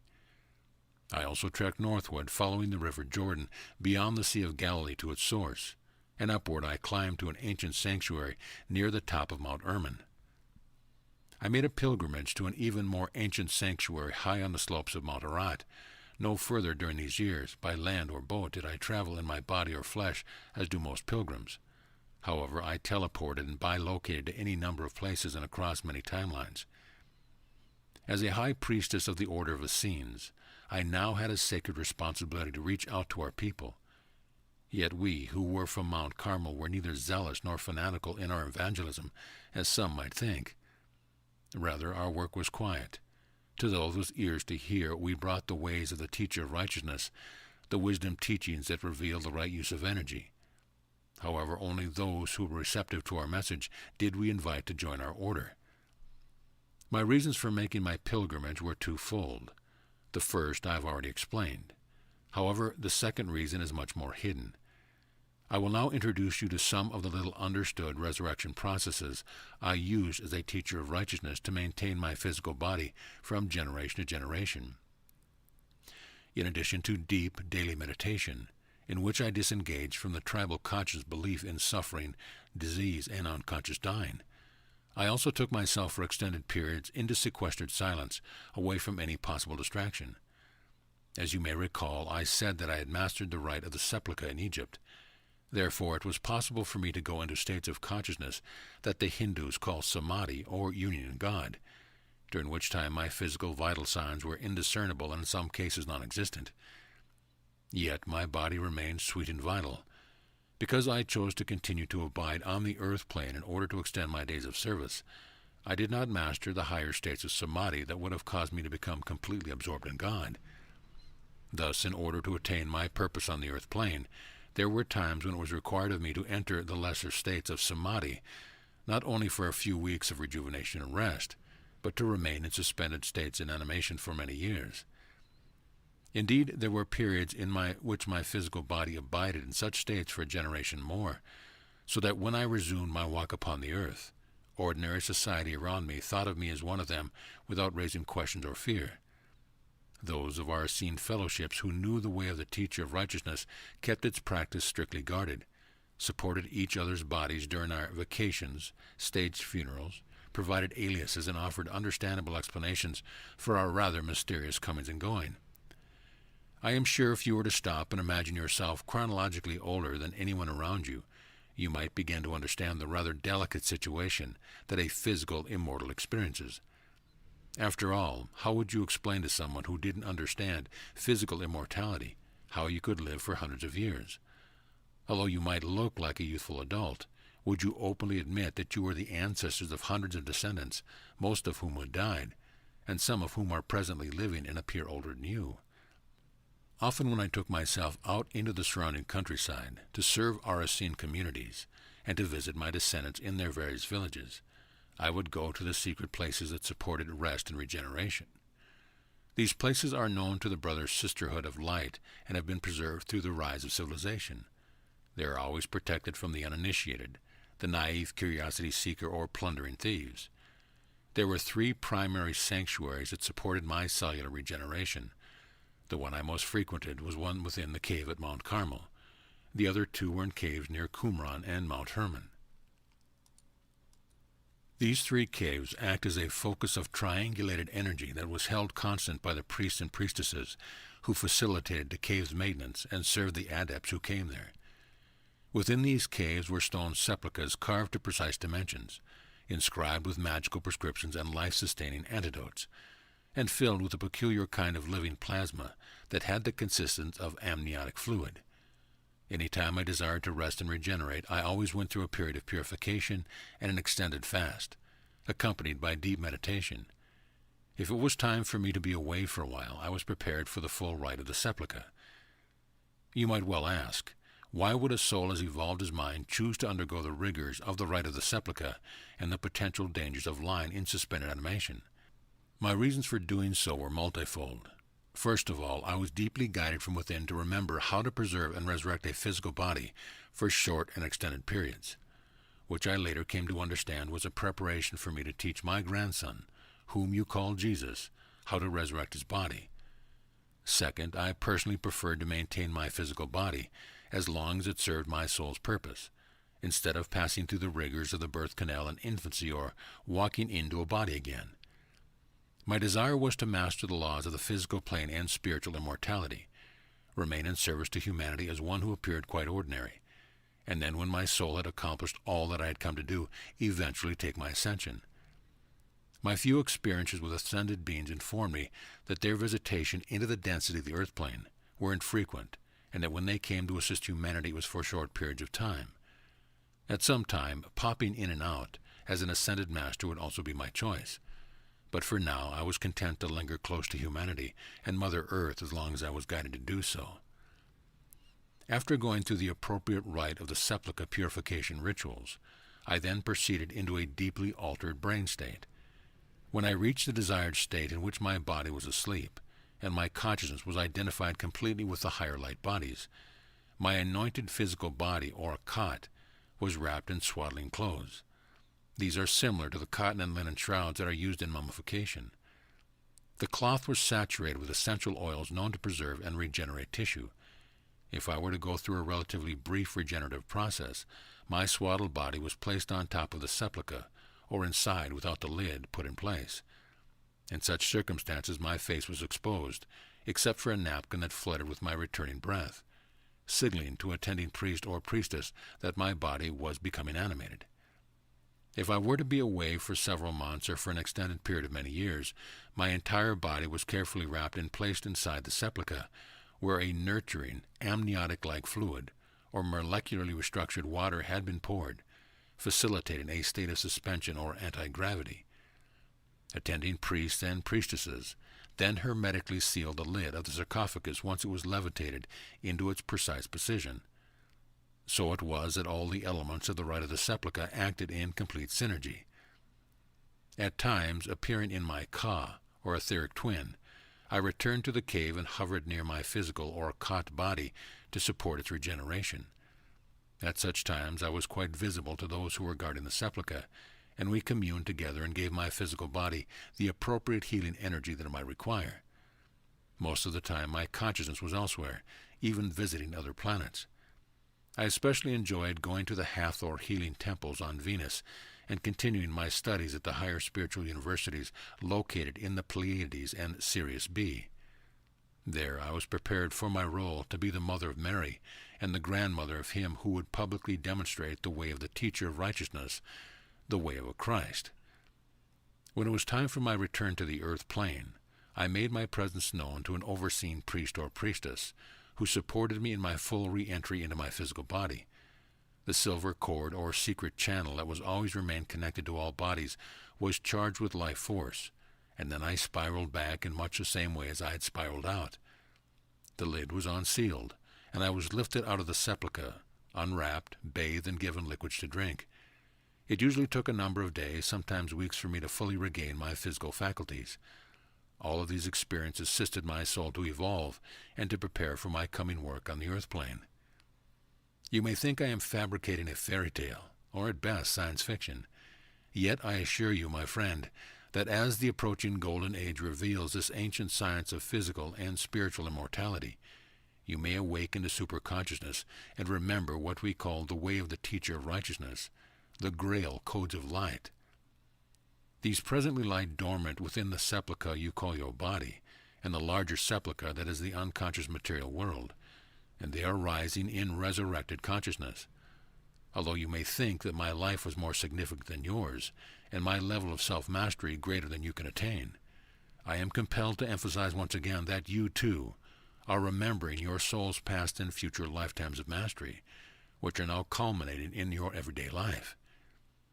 You may make different choices to serve others through your self-mastery than I demonstrated, yet regardless how you express your full divinity, I am here to catalyze you into resurrecting the indwelling Christ, your true self, who always knows the way. Thus you can see that I knew well the initiatory process of crucifying my separate identity as a physical body and ego, laying the small self to rest, and resurrecting my vaster consciousness that is always in union with my Creator. The crucifixion initiation, as it has been taught by those who attempt to control the masses through fear, would have you believe that atonement, to be at one with God, is accomplished through suffering and blood sacrifice. I reassure you that suffering is the consequence only when the separate self resists being at one with God. When God, Goddess, is realized as a source of love, the only sacrifice required is the willingness to offer up one's arrogant sense of separation, so that love can claim its own. Over a long span of years, I continued to participate in the ritual of the rite of the sepulchre. As time passed and my mastery increased, I had the opportunity of initiating others into the mysteries of the crucifixion and resurrection initiation. With the continuing passages of time, I gradually arrived at a clear understanding of the nature of my assignment to prepare the way for him who was soon to come. I also realized how it was that all my experiences would serve a greater part. But first, a cast of characters who had agreed to play our supportive roles had to be provided with opportunities to enter upon the stage. And so it was that I passed across a threshold of celibacy in order to experience a more expanded, compassionate love that can come through conscious, sacred relationship and childbearing. Chapter 9. Matthias and Joseph of Arimathea. Now I will remind you that there were wise ones who traveled a far wider range than did I during those years when I awaited my calling to bring forth the children who would be the Radiant One support team. These were a very ancient fellowship called the Order of the Magi. Some came from the Fertile Crescent and Far East, while others came from Britain, Egypt, and Greece. For centuries they had come to Mount Carmel to partake of our library and to exchange with us the most ancient wisdom that was preserved within their respective tradition. To be in a scene, as most of us at Mount Carmel chose to practice our understanding, was truly to be one who was receptive to a full spectrum of light.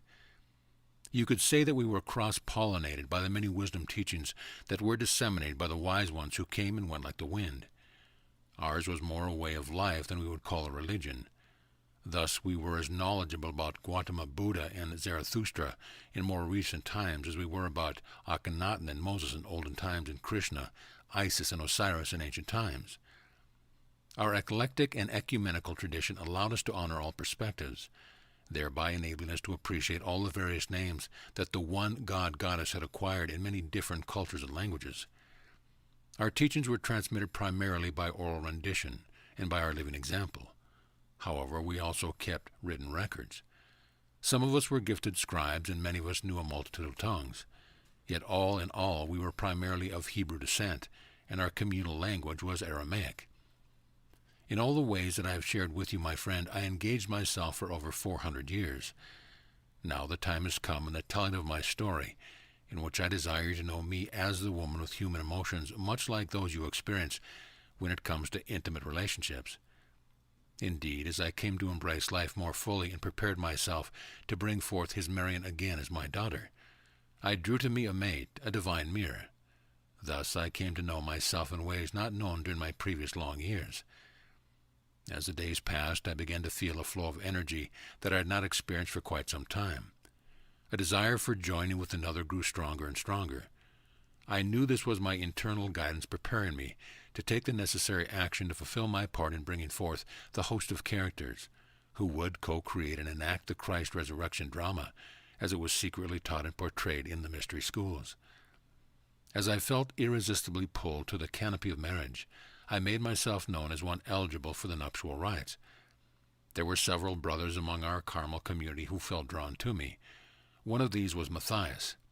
He was the son of Matthias, a Levite high priest, and the grandson of Matthias, the elder, who had come to the port of Ptolemy when I returned to Mount Carmel from Egypt in 207 B.C. Another was Timothy, who kept the library. Matthias, in contrast to Timothy, was much younger in years, and had not accomplished full mastery of all the initiations available at Carmel. I understood that either of these high initiates would be appropriate. My heart was drawn to Matthias. His love of nature and his ability to grow the most beautiful flowers and most nurturing of produce was a delight to my soul. This, together with his genuine interest in the welfare of our community and his devotion to God, made him my favorite candidate. And I confess I also owned a little Hannah aspect of my human nature that was attracted to Matthias because his soul had previously incarnated as Thomas. You recall that Thomas was Hannah's betrothed sweetheart, who had been captured and taken away to Babylon before I walked into Hannah's body. From some deep place within my heart, a desire arose to somehow fulfill Hannah's unrequited love. We allowed a period of courtship which took us away from our usual occupations for short periods of time, so we might draw our soul essence together, as well as our personas, into a more intimate understanding of one another. We found compatibility, and soon, within weeks, we were betrothed. Our betrothal took place in the fall of 58 B.C. after the harvest. A wondrous feast was prepared for us. The whole community of Carmel was in celebration. Much merrymaking lifted everyone's spirit, for they had known us as ascetic celibates for more time than most could remember. Much laughter and sincere well-wishing turned our feast day into a high day for Mount Carmel. Near the time of winter solstice, Matthias and I met beneath the canopy to exchange our rings and speak our vows. On the eve of the year's longest night, I found myself with child. Now let me say further that this child conception was overseen by the Brother Sisterhood of Light. Into my womb was placed the very essence of this one's great soul, and the seed of Matthias also received high frequencies of light that would allow this child to grow in awareness beyond earthly limitation. I will always be grateful to my husband Matthias for so profoundly opening me to the wonders of nuptial bliss and light conception. I initiated Matthias, who had always been celibate, into the mysteries of Isis, remembering my experience in her temples. I guided Matthias in the ways of her sexual energy practices, in which the sexual energy is lifted upwards, and the conscience of the couple is resurrected into unity until they mutually attain states of bliss. It was into this high state of love that our child's soul was invited to enter the physical plane, and so did we consciously nurture him with our love through the months that he was in my womb. Intimate relationships with a man and the bringing forth of children was a gift of such deepening awareness, I wondered why I had not allowed it before. Yet, as I have contemplated the price of the deepening, I have realized that the opening came through the breaking of my heart, which I had avoided. The recalcitrant pain that had lodged in Hannah's wounded heart gave me every reason to postpone marriage. As an initiate, I had transmuted much discordant emotion. Yet I realized that I had nevertheless avoided the intimacy of love by justifying my prolonged celibacy as the path of least distraction, as I bent my personal will to that of spirits. How comforting it was to feel Matthias' gentle touch, and how awesome to celebrate life within my ancient yet youthful body. My daughter, Ariana, had passed on over 400 years ago, so at this point her descendants were many. Most of these still lived in Egypt, some were at Carmel, and others were in the surrounding communities of Galilee and Judea. Thus, when my time for delivery arrived, there was a great gathering of my descendants who came for the circumcision and the naming of our first son. Our son was born on the cusp of Virgo and Libra in the year 57 B.C., according to the Gregorian calendar. Because he was of the lineage of Joseph the Israelite, who had been sold into Egypt, we chose to name him after his forefather. As Joseph, our son was known by all. This gifted child was reared with great love and devotion. At a most tender age, I took him to my knee and spoke to him of the lineage of our people Israel, or Isis Ra Elohim, as I like to say. I recited wondrous stories of ancient Egypt and other places I had traveled. I told him as well how I had spent time in Britain and been adapted into a royal Celtic family, who initiated me as a Druid priestess. His mind was like a sponge absorbing all I could give him, and still he thirsted for more. It was a year and a half after Joseph's birth, while our love was still strong for each other, that Matthias and I conceived a girl child. We called her Martha. She was steady and resolute, gifted with wisdom of the heart and a talent for managing details. She, like Joseph, would play her part in our unfolding story. Now I will share more fully about Joseph, whose life would continue to play a key part in the divine plan. Because Joseph eagerly took into linguistics, we taught him our native Aramaic language between the ages of 1 and 2. Then, between the ages of 2 and 3, I introduced him to the Hebrew tongue and the fiery letters. During the following years, some of the Celtic language that I remembered became the focus of our attention because of its basic affinity with Hebrew. At the age of 6, he was introduced to the Persian and Sanskrit languages. Greek came next, followed by Egyptian. Latin, the formal language of the Romans, was somewhere reluctantly introduced into Joseph's curriculum when he was 11. The reason for our procrastinating the introduction of the Roman language was because of the bitter taste that still lingered over Pompey's Roman legion's invasion of Palestine in 63 B.C. The political strife between the aristocratic Sadducees and the Orthodox Pharisees had caused Rome to intervene. Jerusalem had been besieged and nearly 12,000 Jews had been slaughtered. By the end of 63 B.C., all of Palestine had been incorporated into the Roman province of Syria and made a tributary of Rome. And to make the situation even bitter to my taste, Rome had reintroduced crucifixion as punishment for any form of resistance in order to control the people. The emotional shock was profound when I happened to pass along the roads lined with crosses. It seemed that I could never close my heart to the suffering of the people. Would humanity ever learn the true meaning of the cross as a symbol of spiritual joining matter? Matthias adored his son, yet he could not offer Joseph the same learning as I could. Consequently, there began to be a tension that arose between us with regard to Joseph's upbringing. A shadow of jealousy and self-criticism eroded Matthias's mind. Though Joseph loved to go with his father out into the field and gardens and to walk hand in hand beneath the canopy of stars, his preference was to come with me and spend endless hours researching the ancient scrolls within the library. Thus Matthias felt that he had lost his son, and blaming me for the intense loss that he felt, he began to distance himself from me. Our bed became one filled with thorns instead of sweet-smelling roses. As the months passed, Matthias drew a cold blanket of distance around himself. His many years of celibacy began to invite him back into a safer, more ascetic life, which protected him from feeling the emotional undercurrents that disturbed our family setting. My heart was sore, and I felt remorse over the loss of my husband.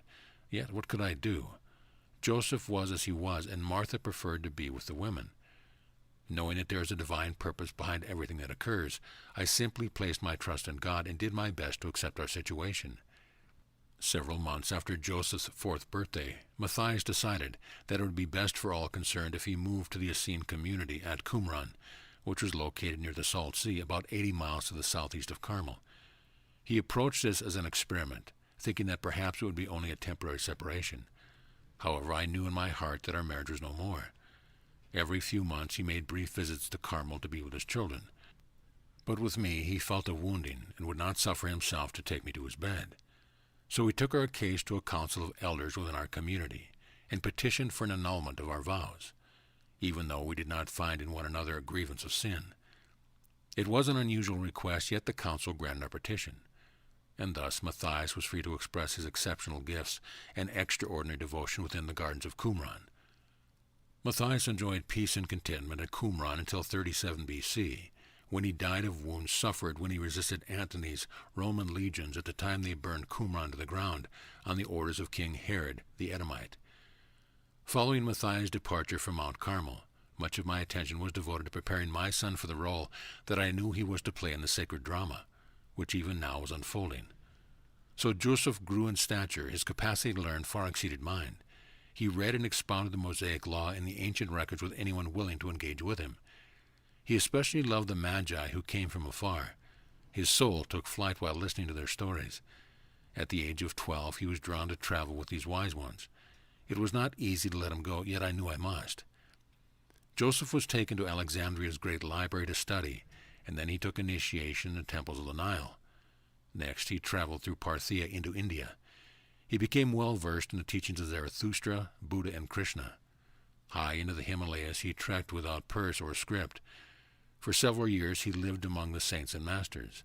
Some of these were physical immortals, such as the one called Babaji, whom you know in your day as the revered father of the Kriya Yoga lineage.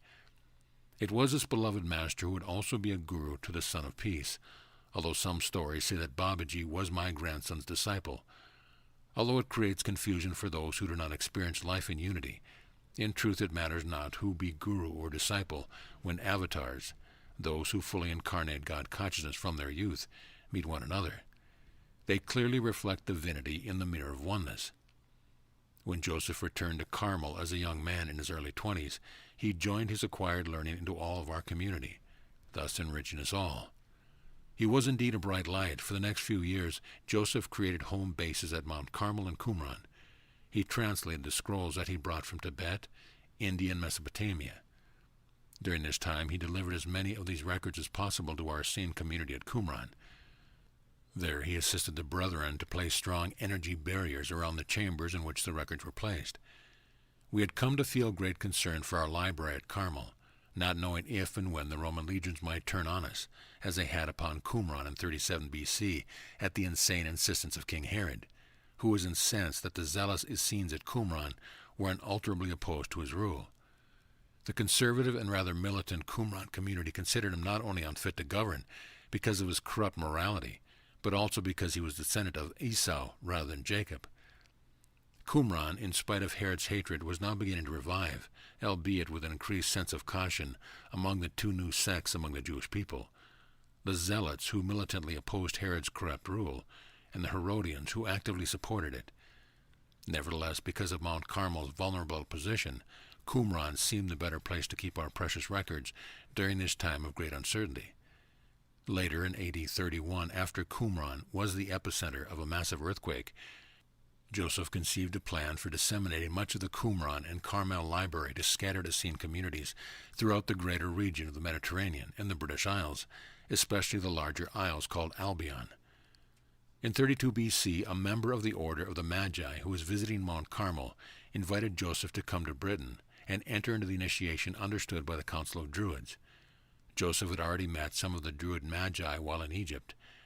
The Druids were a remnant that preserved the wisdom of the ancient Atlantis, and even more ancient Pangaea upon the British Isles. Even before Moses took the Hebrew out of Egypt, he sent representatives of all 12 tribes of Israel to establish colonies in Albion. Britain had also received some of the lost tribes of Israel during the Assyrian and Babylonian captivities. Through intermarriage, the Hebrews had emerged as the Celts during the many years they moved from the Middle East across Europe. As these migratory waves mingled, the Isle of Albion became known as Britain, which is a Hebrew word that means the covenant land. So it was that in the spring my son made the first of many trips to Britain, including journeys to what you called Ireland, Scotland, and the lands surrounding the northern shore of the Great Sea. In Britain, Joseph began the long initiatory process that eventually saw him an archdruid in his old age.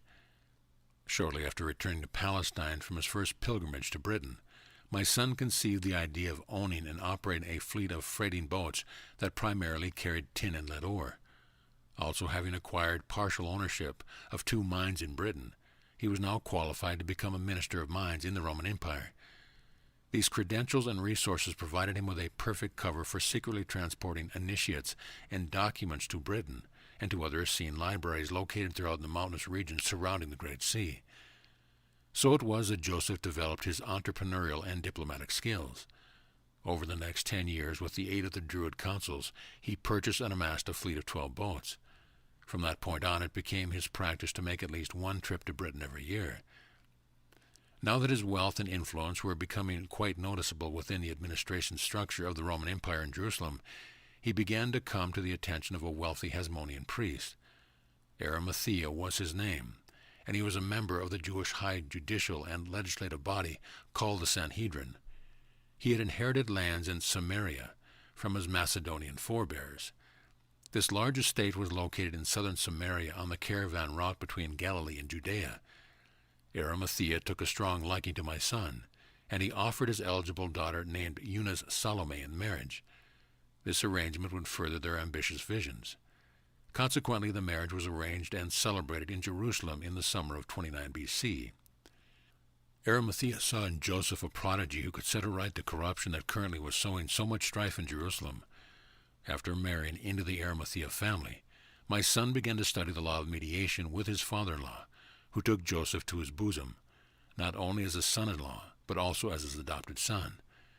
It was this time that Joseph became an adjunctive representative from Galilee and Samaria to Jerusalem's Sanhedrin.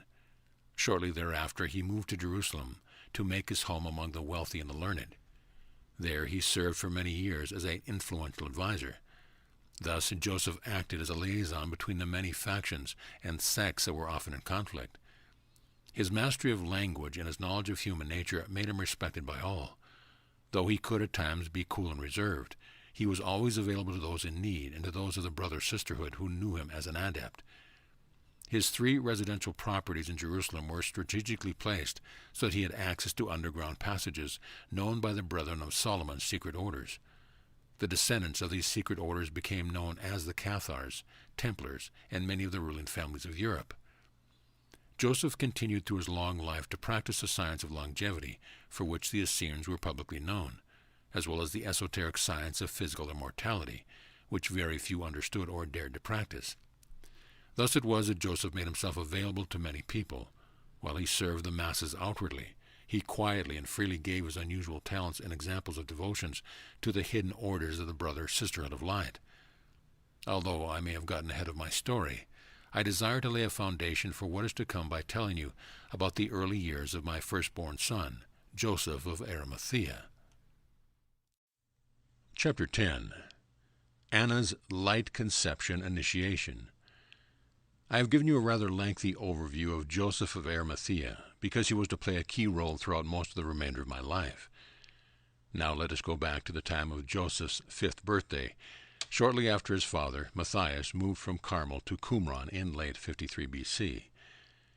The rearing of Joseph and Martha was now my responsibility, and I devoted myself wholeheartedly to the task, knowing that I had the full support of the entire Essene community at Carmel. I welcomed these responsibilities with heartfelt gratitude and did not allow my feelings, for the most part, to become contaminated with grievance, when from time to time I reflected upon the loss of my husband. Yes, my loins had been opened and the flesh of my body given in marriage. Awakened in my soul was an intense desire, which I experienced as an unquenchable flame. This passion I had known before, particularly in Egypt. There I had learned how to channel this great energy up my spine and throughout my body. I consecrated my sexuality for cellular regeneration and spiritual enlightenment, so I had continued to use the life force of Sekhem through all my days. Even though I had been given a handmaid of Hathor and Isis, giving my energy to the enactment of mystical marriage with young initiates, both male and female, who came into the temple to be open to high tantric alchemy, I was never married.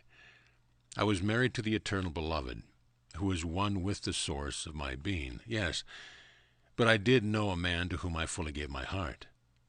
No, the nuptial bed had not been my choice. Yet here I was now as one adrift, for I had been open to the world of feeling that before I had missed. I practiced all the wisdom I had gathered. I circulated this great force, transmuted my emotions, which seemed to gather as a mighty storm. The cresting tides of emotion would be calmed only to gather once again into tidal waves breaking upon the shore of my heart and soul. Shaken indeed was I at the few times in my long life. I asked to know the meaning of this great surge of the life force running rapid in every cell. How was I to deal with its intense energy, and for what purpose?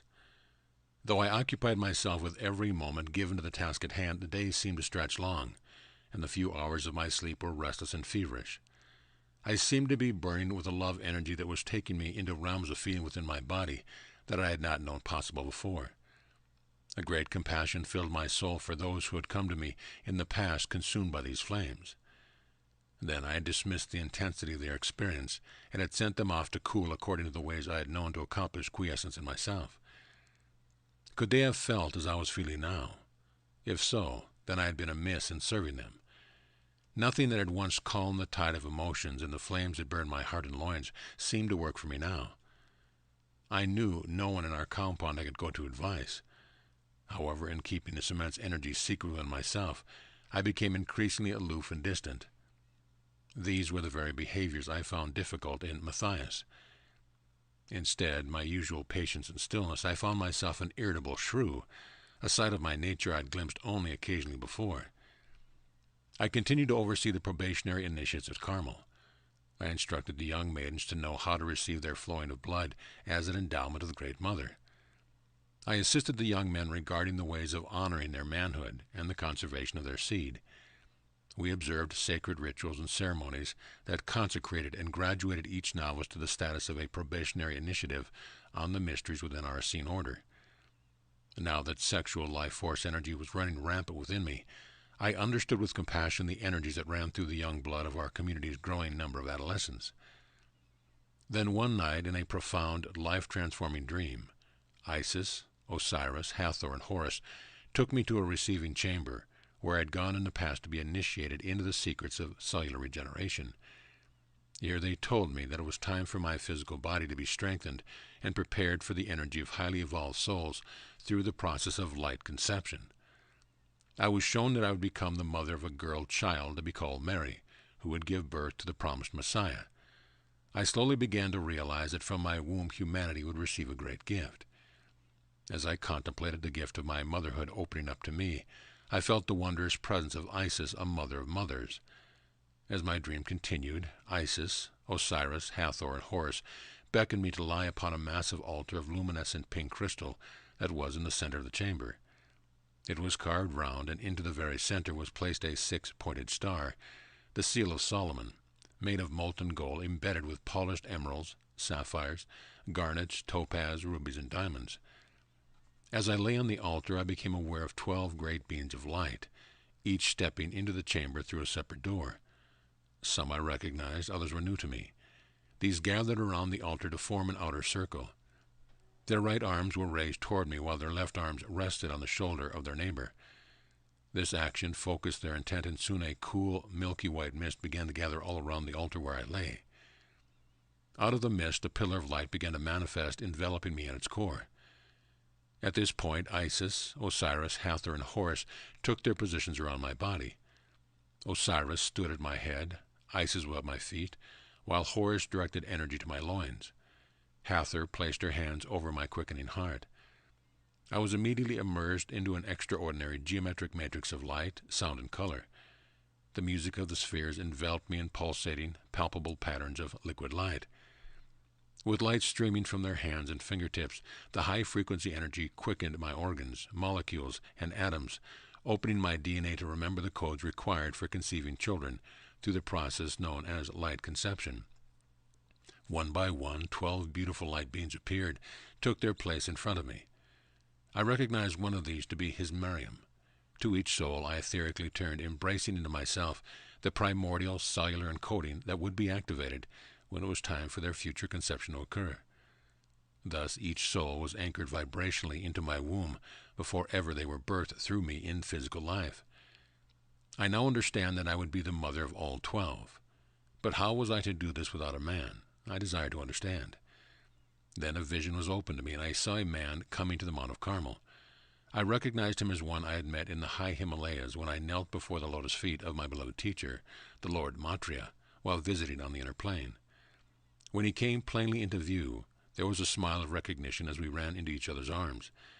In this way, I came to know who would be the father of our 12 children before ever we met on the physical plane. As my vision ended, the supernal light withdrew into its own realm, and I suddenly felt my body lying upon its pallet in my room.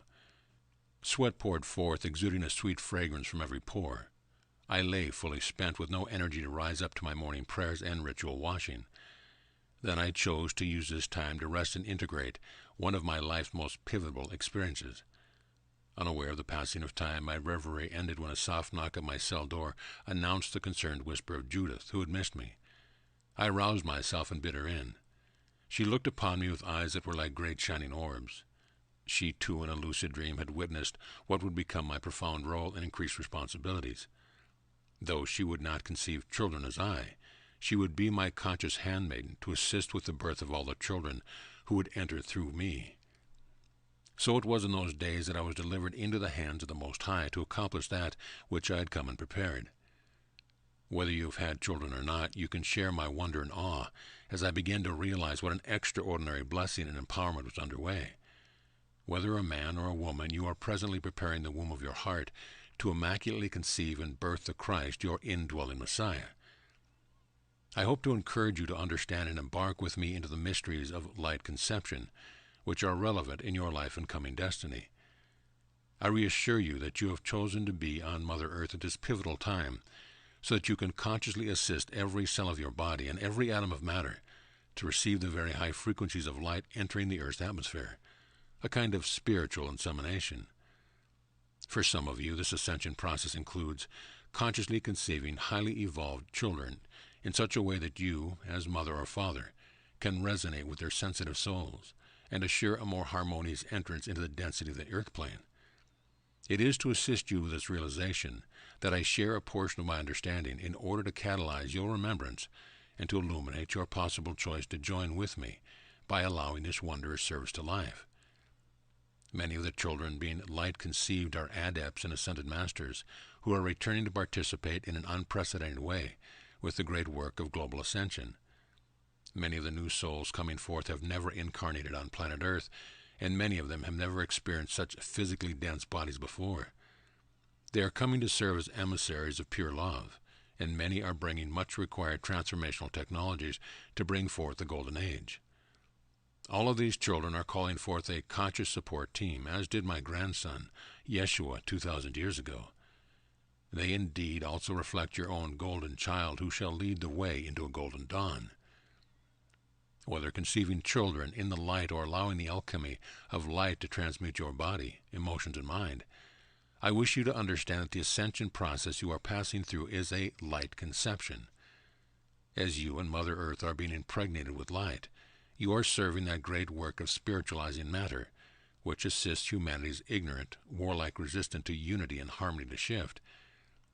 While this occurs, the earth plane can hold more and more coherent higher dimensional patterns of unity or Christ consciousness as you harmonize the accompanying chaotic birth pains. In this moment, you are simultaneously pregnant with the Christ light while giving its presence birth in your every action. It may be that you choose to be a conscious parent, remembering how to literally conceive children in the highest frequencies of light. It may be that you are a conscious midwife, spouse, relative, or friend assisting coherent love energy to enfold mother and child during pregnancy, birth, and childhood. Whether you are participating in literal or figurative light conception, you are giving birth to the presence of the Christ in yourself, and you are assisting all life to remember the power of love. As you realize that you are the Christ and an emissary of love, you can co-create harmonious, supportive environments in which highly conscious children may easily express and manifest the love they are here to share and demonstrate. Although light conception is a complex and often misunderstood topic, I deeply desire that you begin to appreciate and value your choice to facilitate the conception and birthing of Christ consciousness during the coming years. I will remind you again, my dear friend, that it is primarily for the purpose of midwifing the birth of Christ, or unity conscious within all of life, that I am sharing my story with you. My immense love and support are freely offered as you choose to awaken and realize your highest destiny every moment of this present lifetime. Chapter 11. The Meeting of Anna and Joachim. My beloved friend, I know the desire of the human heart for true love. All too often the experience of love on the earth plane is frustrated, at best a shallow reflection of that for which one secretly yearns and knows is possible. I hear your soul's prayer for a mate with whom there is rapport on all levels, especially the spiritual, in which the fulfillment of your soul is to uplift life through your committed example of wholeness and unconditional love. As your soul evolves, an intense desire emerges to join your life with someone with whom there can be deeply realized divine destiny. Is such love possible? Yes, my dear friend, when all is in readiness, and most often when you least expect it, the beloved comes forth in physical form to mirror Creator's divine love. As you come more and more into an ever-present, intimate relationship with your own eternal beloved, as did I, you may also serve the evolution of life by attracting a soulmate with whom you perfectly mirror each other's internal mystical marriage of divine feminine and masculine. I will share one of my most treasured memories of my experience when my beloved came into my life. As I recall, it was late in the summer season of the year 52 BC, according to your calendar, when Virgo was the sign of the heavens. I was walking at dawn in the midst of the garden plot, within the cloister of the sanctuary. I was near the dormitory of the women that I paused to listen to an inner sound. This sound was as a soft, lilting thrill of birdsong, and yet it was more like the sound of pipes. I wondered at its origin, for surely it was my inner ears that heard. I felt pulled by an irresistible urge to find the source of this haunting melody, which seemed to play upon the very strings of my heart.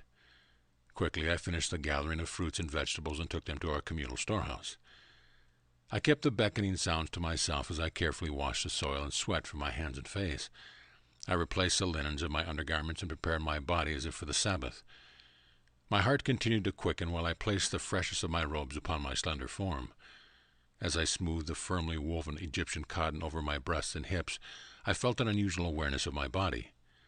I carefully ran my Egyptian tortoise comb through my long, thick, chestnut-brown hair, which had bleached to a flaxen color when it had been exposed to the summer sun's blistering rays. I took perfumed oil into the palm of my hand and lightly massaged it in my waist-length tresses, which I plaited into a braid to be wound around my head. Because it was so unlike me to give my appearance so much attention, I wondered with increasing curiosity what was calling me. With one quick glance into my polished bronze mirror, I fled out of the cloister by way of the uttermost gate. Through the pastures I ran. I darted like a doe among the small groves of nut, fruit, and shade trees, and the few remaining pines and cedars. Upwards I climbed to the mount, my heart pounding as if to take flight from its cage within my chest. Finally I stopped to gather myself. No one could I see except the shepherd boys far below me, and faint hills of those who moved within the outer walls of Carmel. Seaward there were those who were harvesting the wheat and flax upon the valley's lower hills. Warm, balmy wind currents rushed upward from the great sea, cooling my steaming skin, disheveling my carefully coiffed hair.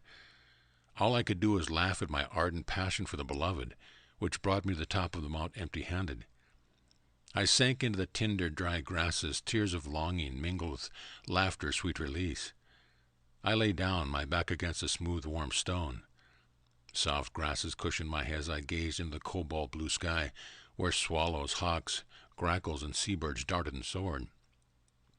The sun waxed overhead, and still I heard the inner music, so haunting and familiar that I was transfixed.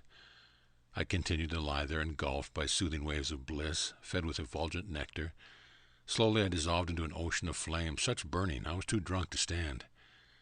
So the hours passed until I finally began to come to myself, still not knowing the purpose of my spontaneous excursion or the source of the heartfelt sound. When once I was able to rise to my feet, smoothing my skirt about me, I thought to myself, I must gather herbs, roots, and flowers. There must be some explanation for my going. So I began to pluck stems, leaves, berries, rose hips, and petals. Roots I dug until my outer skirt and shawl could hold no more. Then there were wild roses and a handful of summer lilies, which last of all were picked to place upon the altar. I was so engaged in my labor that I did not notice when the inner song became the same as a song that wafted upon the breeze. It was only when I stood up, my cornucopia harvest gathered, that I realized the lovely sounds I heard were coming from across the crest of the hill beyond me. Carefully I carried my treasure to the precipice and knelt amidst the boulders. Not far below, beneath the shade of a lonely cedar, was a robed minstrel.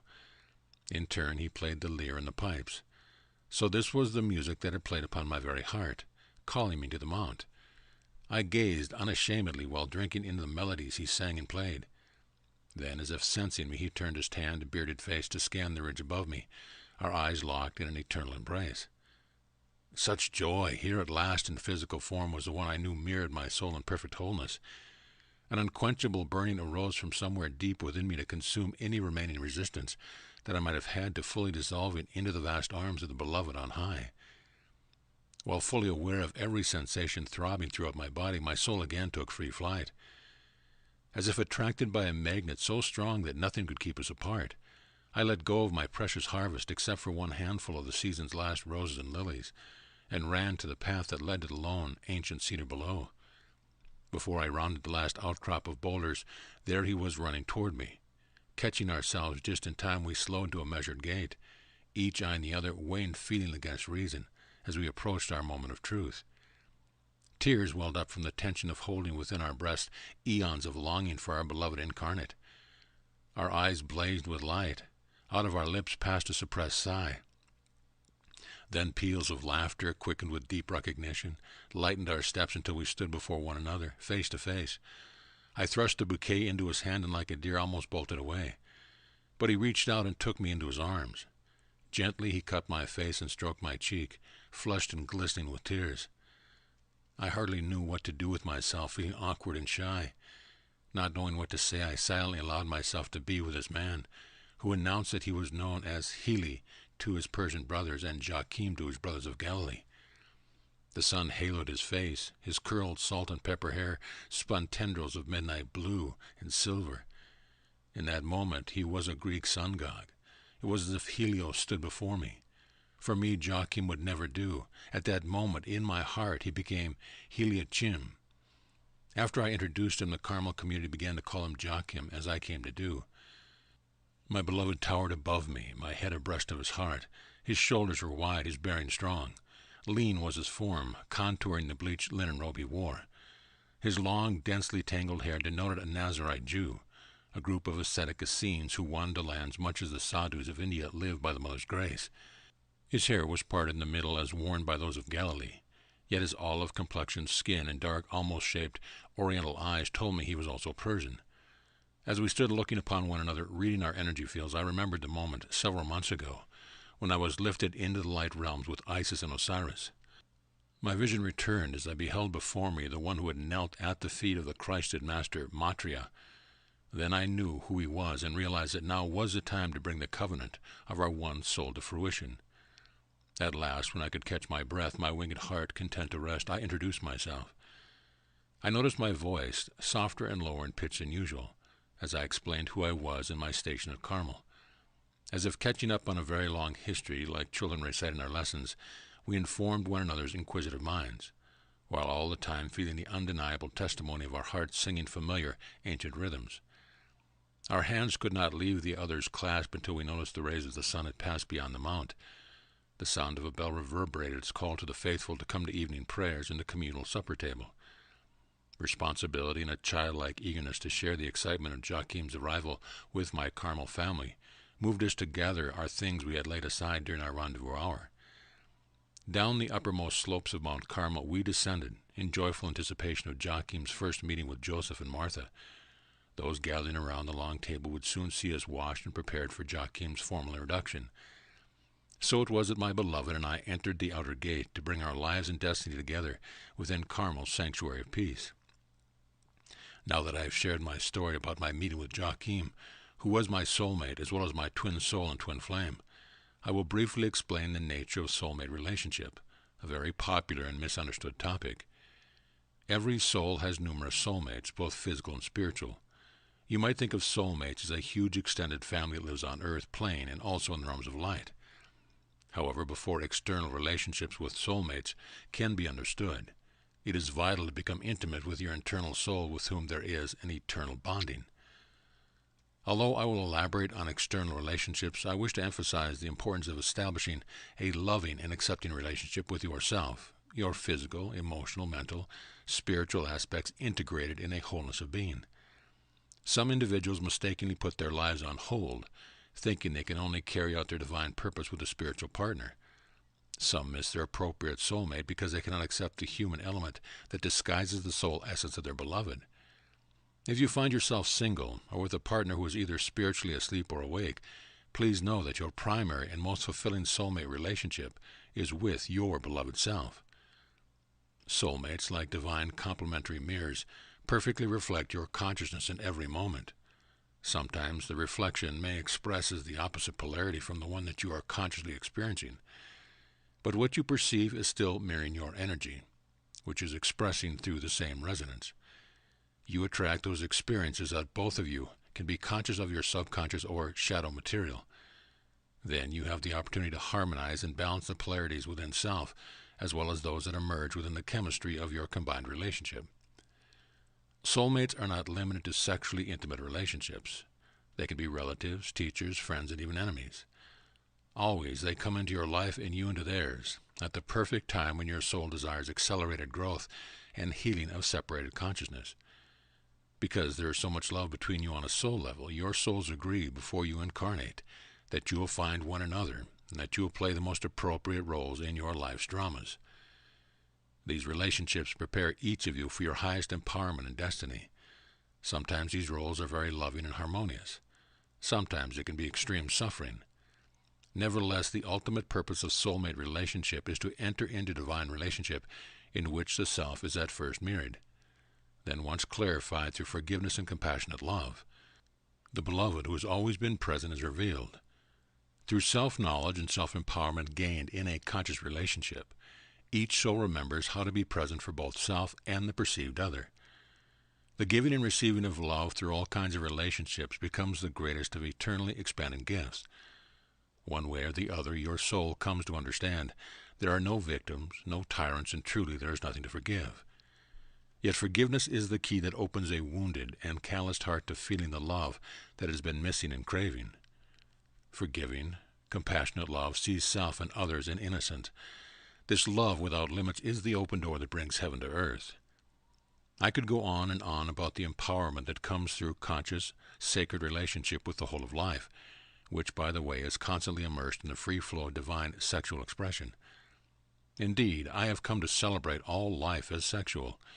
Human sexuality, when it is consciously and compassionately expressed through an awakened heart, becomes a powerful spiritual path in which you may come to know yourself as the lover, and the beloved.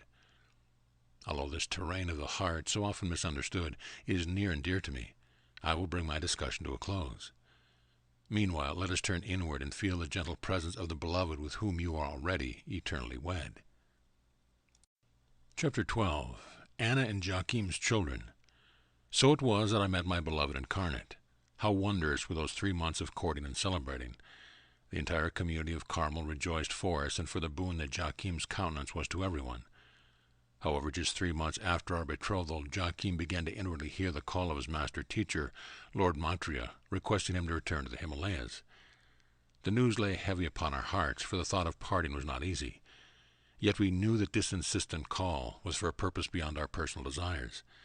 So gathering several of the young men, Joachim departed in the early springtime to the Himalayan mountains. It would be well over a year before our reunion.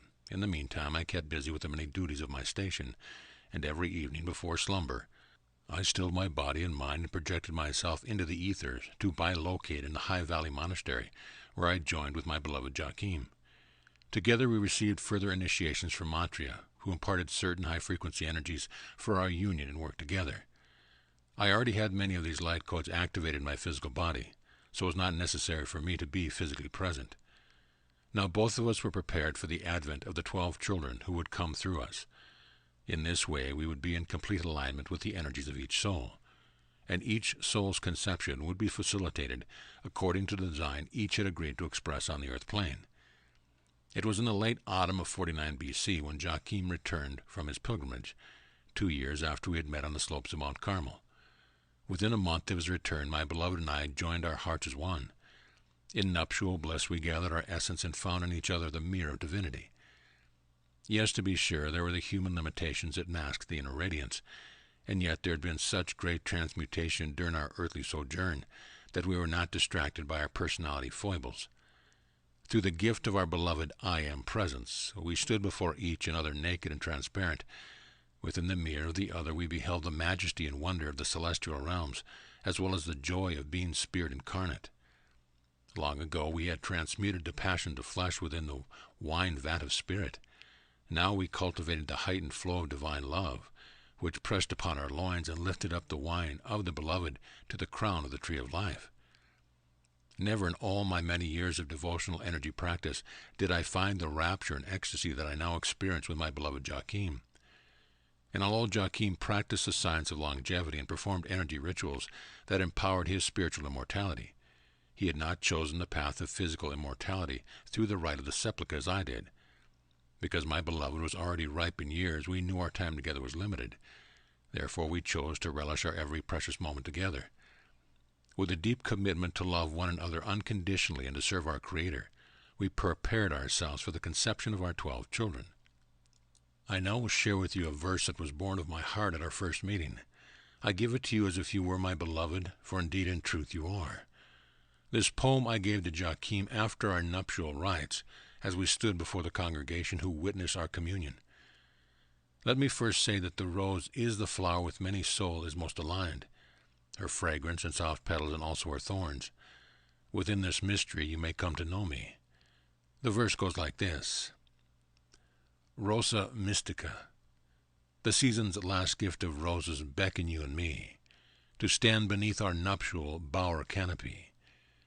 Golden sunset's brilliant star, our familial witnesses, cupped within a silver chalice, our beloved Venus. Those roses that once were buds, when last this way we came, a cup of wholeness now exclaim, our rosy hearts to be the Holy Grail. Let us breathe and be breathed, our kiss the fragrance of the rose. Let us drink and be drunk, the beloved's wine flows. There is a rose of white and gold within this heart of red, that I would have you know. Come, beloved, enter my bridal bed, bring forth your risen flame.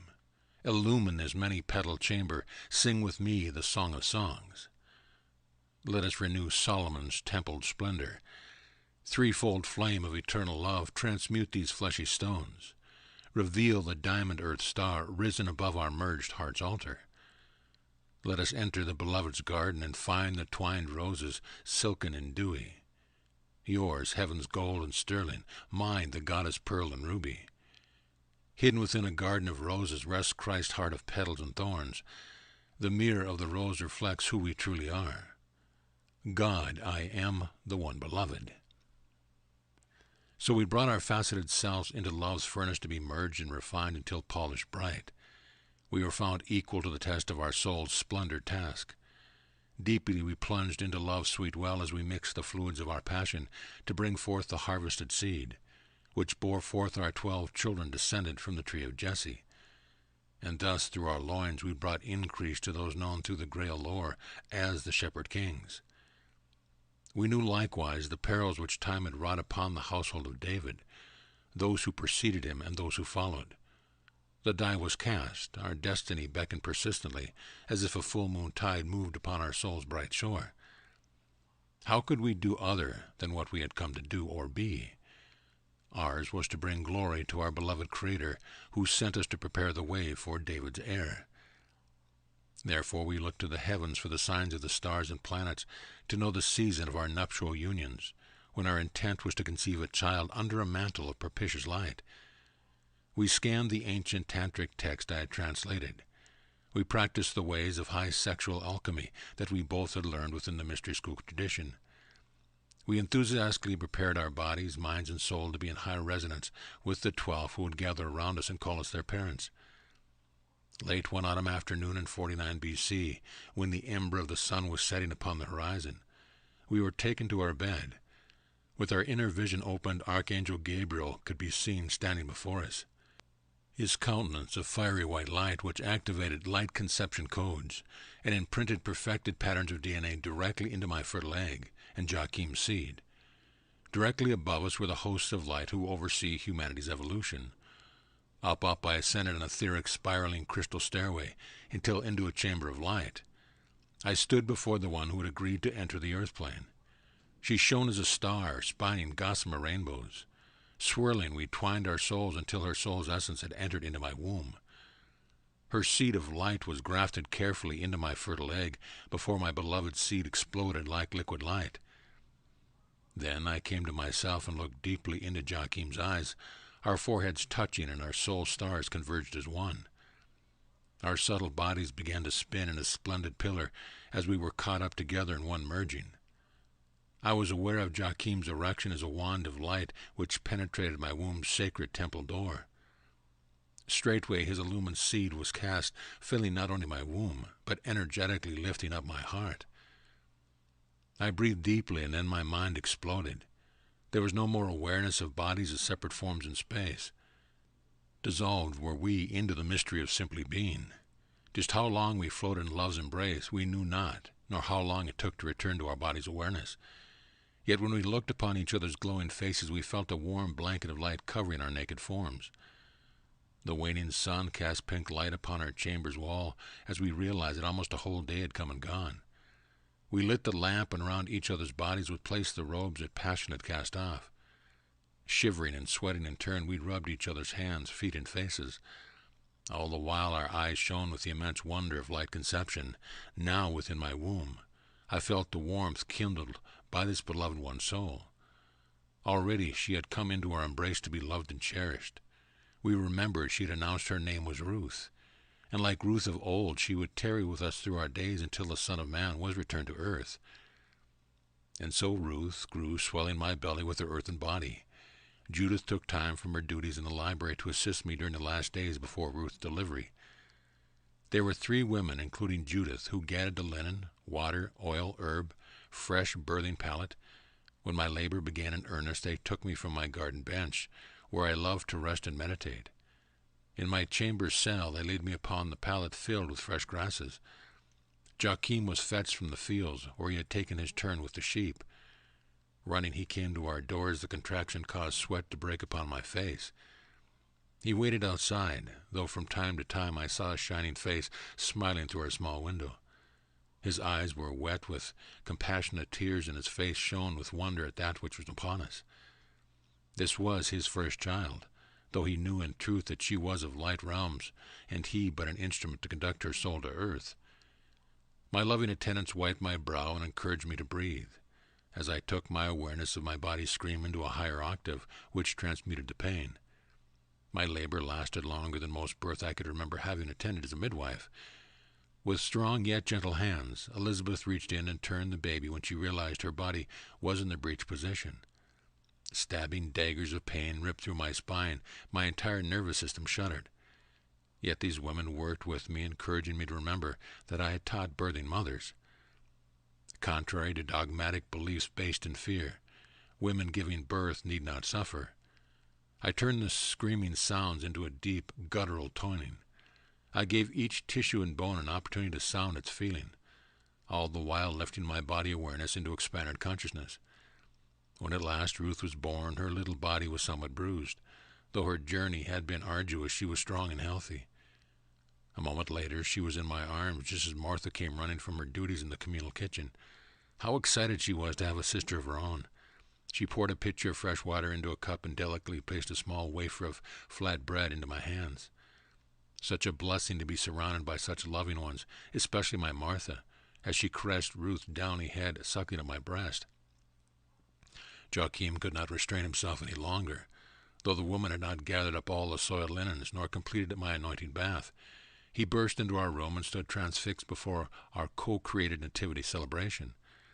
A great smile broke across his taut lips, and a sighed prayer of thanksgiving released all the tension that had been stored while he walked with me near the valley of death. Laughter broke the silence. The walls of our small room dissolved into a growing light.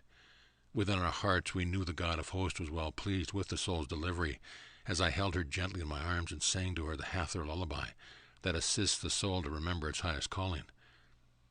Thus were the days accomplished that the first of our 12 children were born. Then Joachim and I proceeded with our assignment to bring forth 12 illumined souls who were choosing to make their entrance upon the stage at this time, to help prepare the way for the coming of the Messiah. As we decreed from on high, we came together at those appointed hours when we are called by the heavenly host to bring our energies into the realm of light for the purpose of communing with the monadic I Am presence of each soul. There we met and merged according to each soul's destiny and ray purpose, so that I could fulfill all my responsibilities the Lord God of my being gave to me. Now it was over a period of 16 years, from 49 to 33 B.C., that 11 of our 12 children were conceived and born. First came Ruth, followed by 2 sets of twins, Isaac and Andrew, and a year and a half later, Miriam and Jacob. Then in close succession came Josephus, followed by twins Nathan and Luke. After 2 miscarriages came Rebekah and Ezekiel. My 11th child was named Noah. Even when these precious souls came forth to surround us like stars of a brilliant constellation, we knew that there was still one more child to come. I had previously known this one as his Miriam, whose ascension had occurred many years earlier. We had been in continuous communion, and I introduced her to Joachim during our meditations. We knew her time was nigh. When Noah was still suckling at my breast just before his weaning, I could hear his Marian calling from the realm of light. My time is coming, my beloved mother. Precious are you in my sight. Nigh unto us is the coming of him long awaited. He and I have merged, and I am now prepared to come down.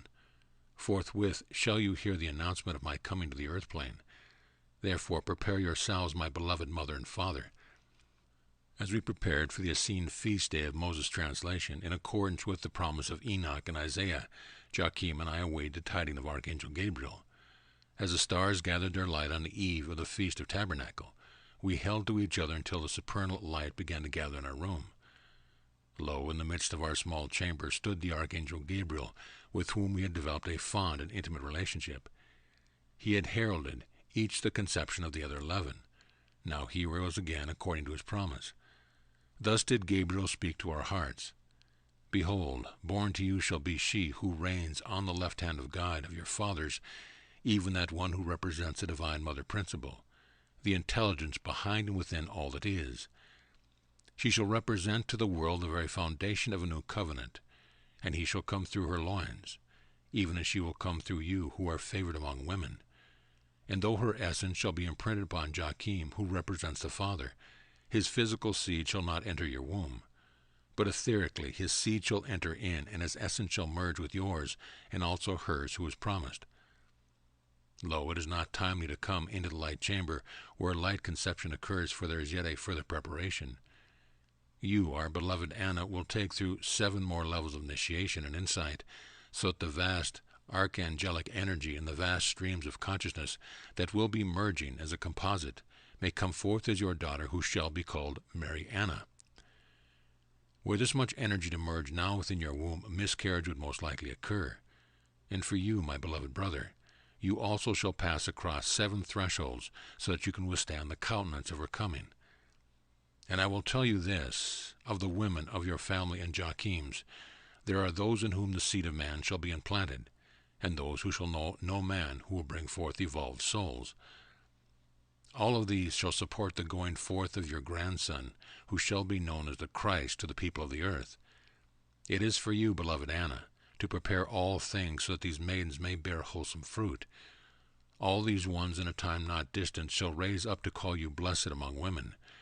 I say, peace be with you both, and Hosanna. We then knew from Archangel Gabriel's message that it would be a number of months before the promise would be fulfilled. In the meantime, our children waxed strong as we labored among our family and shared in common all our joys and sorrows with the community of Carmel.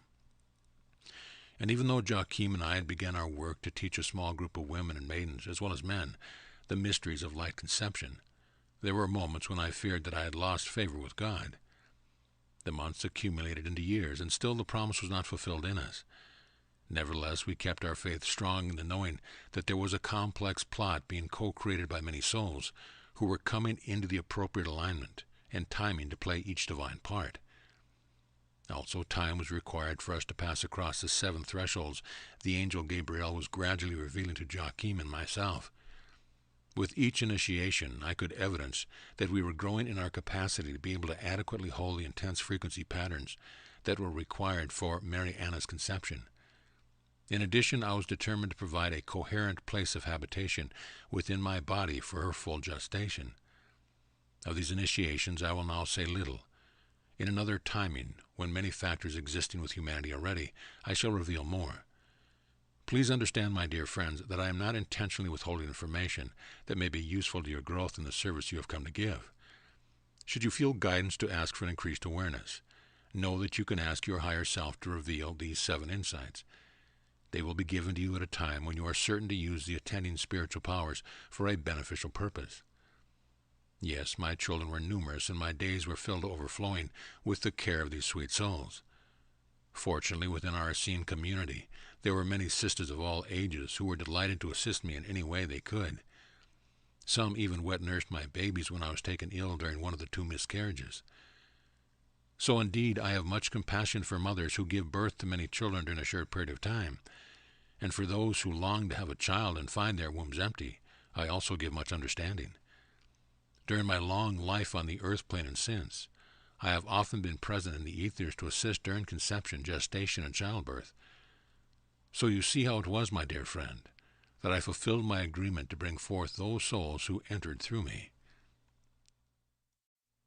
Chapter 13. Mary Anna's Conception and Birth. It was in early summer 22 BC that Joachim and I were invited by my son, Joseph of Arimathea, to accompany him on his next trip to Britain. Joyfully, after consulting with Joseph on this matter, Joachim and I were able to take 6 of our children with us: Andrew, Miriam, Josephus, Rebecca, Ezekiel, and Noah. We would begin with a visit to Alexandria, where we would leave Ezekiel to pursue his musical studies with Pythagorean masters. Miriam and Rebecca both desired to begin their Egyptian initiation, so it was arranged for relatives in Alexandria to escort them to Heliopolis. Then Isaac, who had been living in Egypt since his 18th birthday and was now ready to begin a new life, accompanied us from Alexandria to Massilia or Marseille on his way to visit Jacob, who was living in a remote Essene community in the foothills of the Pyrenees Mountains. Ruth remained in Mount Carmel. Nathan had recently married and was living on his father-in-law's estate near Cana, and Luke was following his study of medicine in Jerusalem. Then, of course, there was my daughter Martha, who was now living in a beautiful home in Bethany, which had been built by her brother Joseph of Arimathea as a second residence. To our surprise, Joseph's wife, Eunice Salome, decided at the last moment to join us. Her health had begun to wane after 2 difficult pregnancies and giving birth to their 2 daughters, Lois Salome and Susanna Mary. Sensing that her life was on the earth plane drawing short, she deeply desired to learn more about the other people who had been influential in her husband's life. Because of his frequent absence and lack of personal attention, she wished to create an internal peace with him before her earth experience was finished. It would be the first time that she had traveled abroad, and she was determined to bring their daughters with them. However, Joseph and her concerned parents convinced her to leave them in their safekeeping. By late summer, all the necessary preparations had been made, and we took our departure from the new harbor at Caesarea, which had recently been built by the Romans for King Herod, about halfway between Carmel and Joppa. Traveling together in one of Joseph's larger freighting boats, we set sail for Alexandria, where we were met by our son Isaac, accompanied by the lovely young Egyptian woman who would soon become his bride. We stayed in Egypt for almost 2 months. We met with several remnant members of the Brotherhood of Thoth. These wise teachers introduced Ezekiel into the Pythagorean mysteries of music. We also renewed family bonds with those of my daughter Ariana's many descendants who were currently living in Alexandria and Heliopolis. It was particularly satisfying to share Heliopolis and the ancient monuments of the Giza Plateau with Miriam and Rebecca. Andrew, Joseph, and Noah were quite taken with Egypt, but they were more intrigued by the stories I had shared with them about Britain than they were eager to get there. With my son Isaac and his beautiful dark-skinned bride Tabitha, whose wedding we celebrated shortly before departing for Egypt, we made our way in a convoy of 3 freighting boats, across the great sea to Massala, Marseille, where Joseph took on freight. We followed the coastline westward, and then mooring the boats at a village wharf, we proceeded by land into the Languedoc region. We joined our son Jacob at the recently established Essene community in the foothills of the Pyrenees Mountains. We visited this beautiful region for several weeks, where Isaac and Tabitha intended to stay and begin their new life together. Then we returned to our boats and continued on by sea. After passing through the Straits of Gibraltar into the Atlantic Ocean, we made our way northward along the coast of the Iberian Peninsula, across the Bay of Biscay, and around the peninsula of Brittany to the little community of the Isle of Mont Saint-Michel. After receiving a hearty welcome, we stayed for a week in order to replenish supplies and to make minor repairs. Then we crossed the Channel, skirted around the southern tip of Britain known as Land's End, just ahead of a gale-force winds and torrential rains.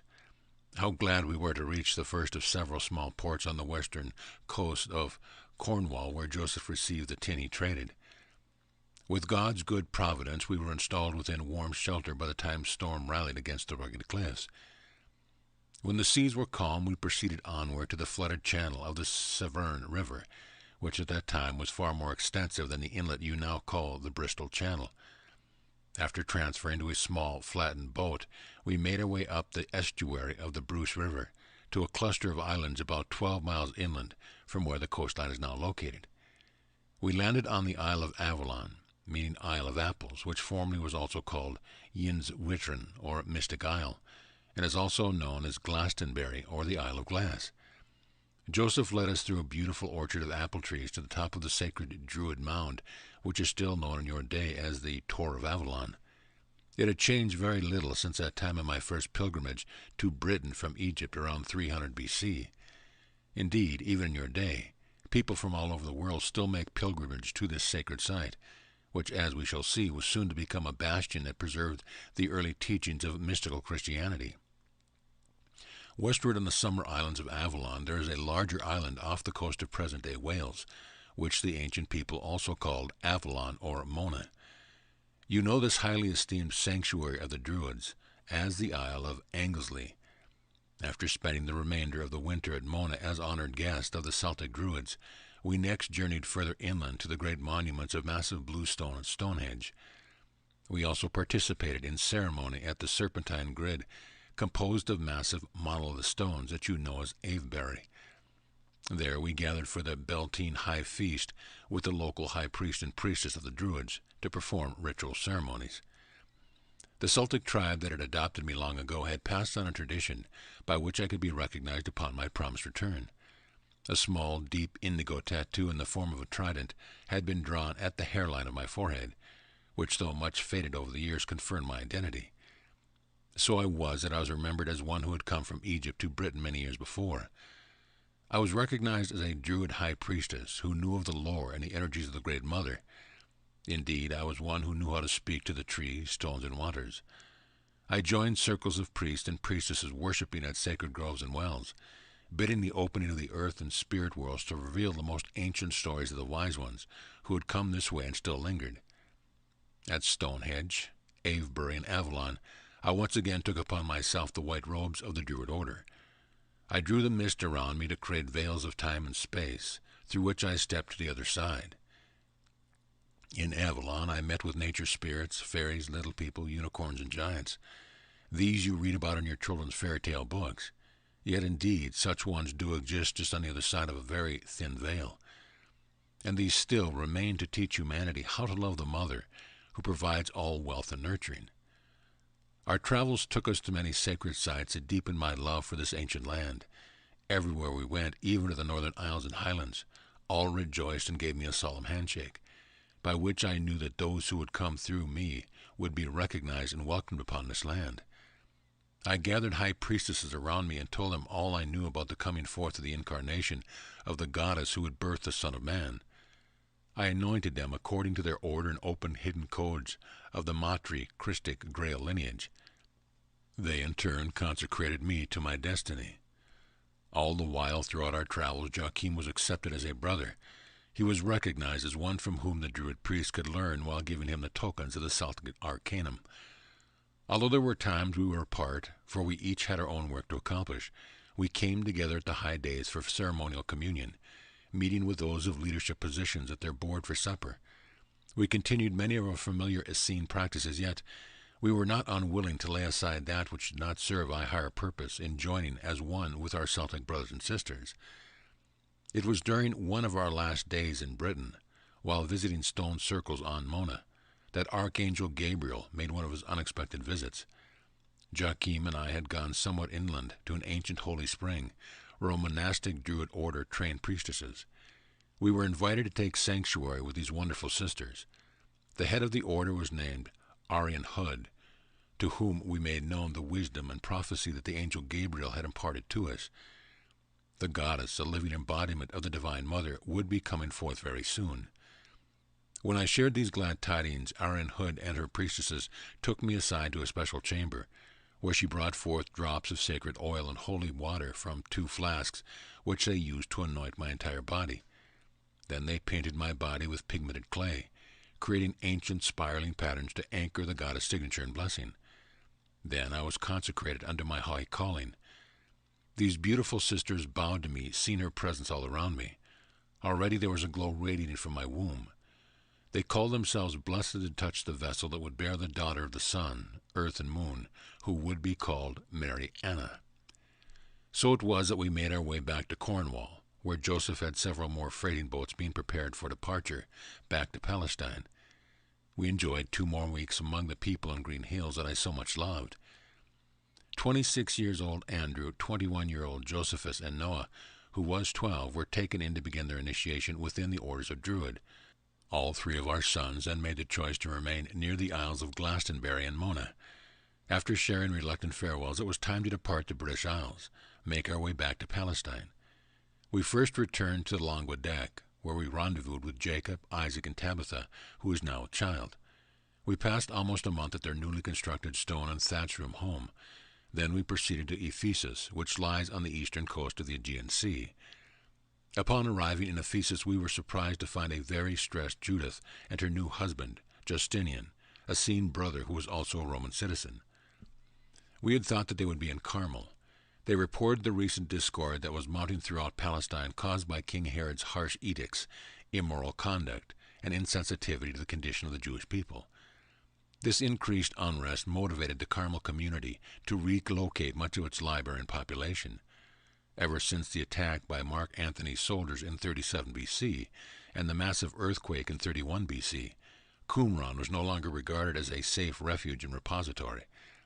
Thus Judith had come to Ephesus to create a small library, which would be the foundation of another Essene community. It would also serve as the common storehouse and the hub for the dispersal of goods and records to the Essene brothers at their various remote outposts in the nearby coastal regions.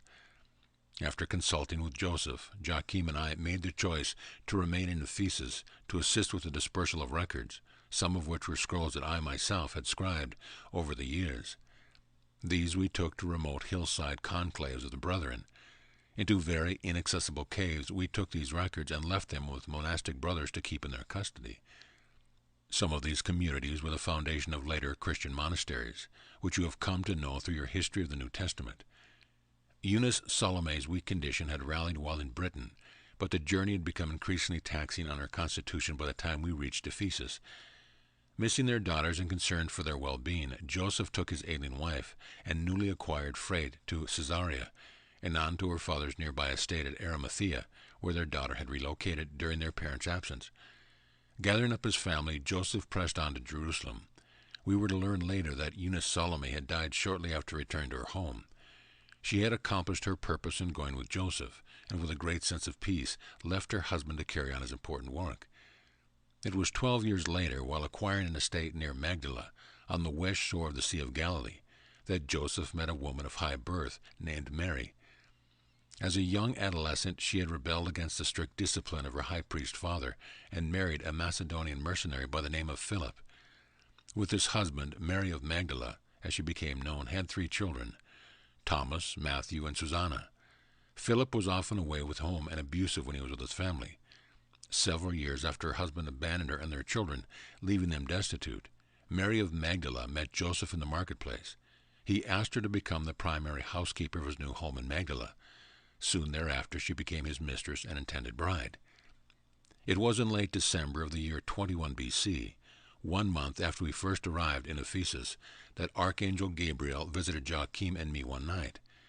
He had a way of surprising us, even though his visit earlier in Cornwall made it clear that our beloved daughter's divine presence had already begun to enter. We were both lifted up on high to meet with our beloved his Mariam, who now announced herself as Mary Anna, whose time had come. We took her to our bosom and felt her presence ascend into every cell of our body. Joachim also received the light which was this one's presence until he, too, was consumed by her being. We did not come together, as with the other 11, in the penetration of my womb with this seed. Into my womb came Mary Anna in totality, to fulfill the promise of virgin birth. And so it was that in Ephesus the Divine Mother, incarnate in Mary Anna, returned to the earth plane. We stayed in Ephesus throughout my pregnancy. Only Judith remained with us until Rebecca and Ruth heard the glad tidings of my pregnancy and organized a small company of the Carmel community to be with me at Mary Anna's birth.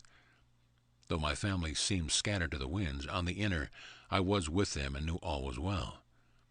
So it was that the monastic pattern that consecrated children at an early age continued to give me opportunities to realign my material instincts and heart-filled desires.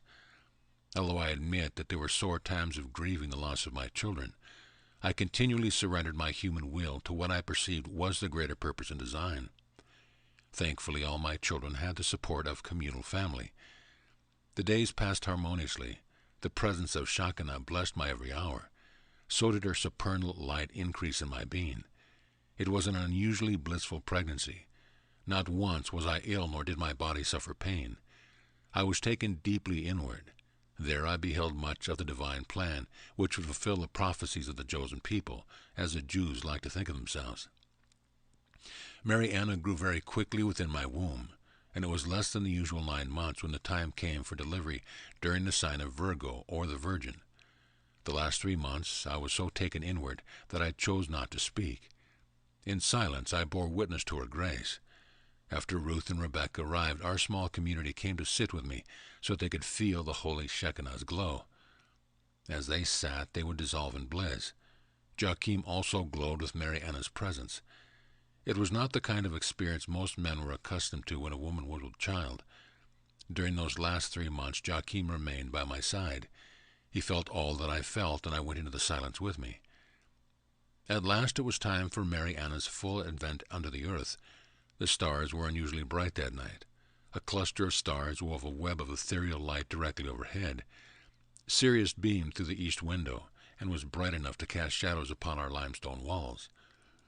The moon's thin crescent had already set in the west. Judith, Ruth, and Rebecca had for many days rehearsed and prepared every needful thing. They were constantly hovering over me, plying me with their concerned, questioning faces. I would wave them on, trusting that when the time came, they would be at my side. So it was that when my water broke and my contractions began, Joachim went forth to Judith's apartment and bid her come to our small upper room. My son Joseph had supplied every comfort, even a bed that was raised upon a platform, specially consecrated urns, washing pans, soft sheets of Egyptian cotton, sweet and astringent herbs, Ealing essential oils, and candles were taken from their storage basket.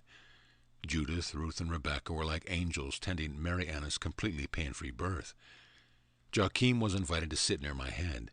He, too, was feeling the force of the contractions we both gave birth to the mother's return. My soul took flight, just as the last contraction pushed Mary Anna's head to crown.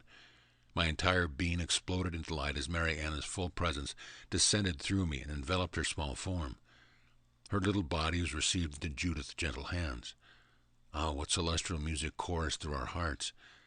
After the birth was completed and Mary Anna was put to my breast, those who had come from Carmel slowly entered into our little room and knelt as if before an altar. Here was the mother of the new covenant. With solemn rejoicing, each soul played a gift beside my lap. Such a warm welcoming. Mary Anna's dark auburn hair shone of molten gold highlights. Her skin was fair, and her eyes were deep blue-gray. All of the other children were dark-haired with light to deeply olive-complex skin and brown eyes. Yet this beloved child was like polished alabaster, touched by the rose palest of pinks. Joachim then brought forth the sounds of celestial music on his lyre, and I sang the goddess Hathor's lullaby of the highest destiny, welcoming our newborn into this world. Joyously, with a flood of love and gratitude flowing through our hearts, we rejoiced and celebrated her coming. All who were present knew who she was and vowed to hold her presence securely within our hearts. Thus the way was prepared, with each covenant to protect her and support her initiations until all was fulfilled. We also knew that there were other women who had been and would yet be light conceived. These had come to Carmel to be instructed by me. There were other women who would come forth to prepare with Mary Anna, so that all the souls who had agreed before their birth could play their destined parts. Some would be, as it were, waiting in the wings. Human nature and free agency were taken into consideration. Nothing was left to chance, as every possibility was rehearsed in the ethers. Should some turn away from the task at hand, overtaken by fear, then others would enter in. We knew that great strength, courage, and wisdom would be required to pass the test soon to come upon us. What comfort to our souls to feel a Divine Mother's love reassuring us that all was well. Chapter 14. Mary Anna's Childhood. Now, as I listen to your heart, my beloved friend, I can imagine your desire to know more of the one who was destined to become the mother of him who would fulfill the new covenant. What were her joys and trials? Were there human foibles? Let me answer those questions as I tell you briefly of Mary Anna's childhood in Ephesus and Mount Carmel. In doing so, I shall open the book of life in such a way that you may come to her as an expression of the Divine Mother, just as she now comes to you. Through satisfying your curiosity, may you open yourself to the Divine Mother's presence that is available to you every moment. Mary Anna was a bright light, brighter than your mind can imagine. To know her then and now, you must still be centered and open to the present moment as is a child. Let us pause for a moment and allow that peaceful silence. When Mary Anna first came forth, she loved to bask in the light of the sun.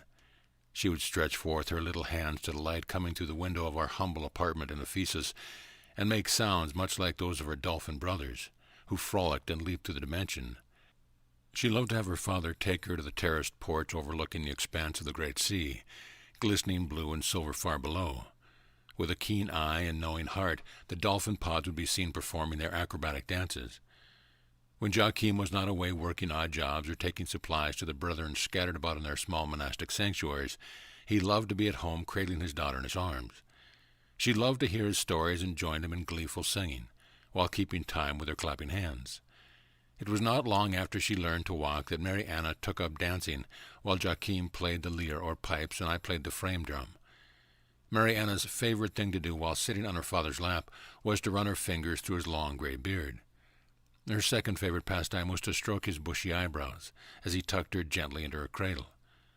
Lovingly they gazed into each other's eyes that glowed like deep candlelit pools. In our small courtyard there was a grapevine arbor in which the birds loved to nest. In the dappled shade of the thick, overhanging vines, Mary Anna and I spent 3 idyllic years before returning to Mount Carmel. In this peaceful setting I worked with my small loom, fibers, and spindle. While I spun and wove, Mary Anna played upon the court floor's colorfully designed enamel tiles, which were surrounded by smooth flagstone. She investigated everything she saw. She would make up little songs that she loved to sing to her parents and a few other adults and children who came from time to visit. But most of all, she loved to sing to the sun, dolphins, flowers, sparrows, pebbles, ants, the tethered milk goat, and the 3 cats that had adopted us. Mary Anna's mind developed very rapidly, and during her second year she derived great pleasure from reciting the psalms and saying that we gave her. Before we left Ephesus, she had begun to learn how to speak and read Aramaic, Hebrew, and Greek. She was quick and very energetic, able to do more than 2 things at once. Yet she was calm, unhurried, and always graceful, wise beyond her years. Just as his Miriam had been, Mary Anna was a clear empath, feeling every nuance of energy swirling around her. There was times when she could be impatient or disappointed in the behavior of nearby adults. Then she would stamp her little foot, spin around, tugging at her apron with one hand and putting her other hand to her mouth to quiet an outburst. Her face would blush, tears welling up, spilling onto her cheeks.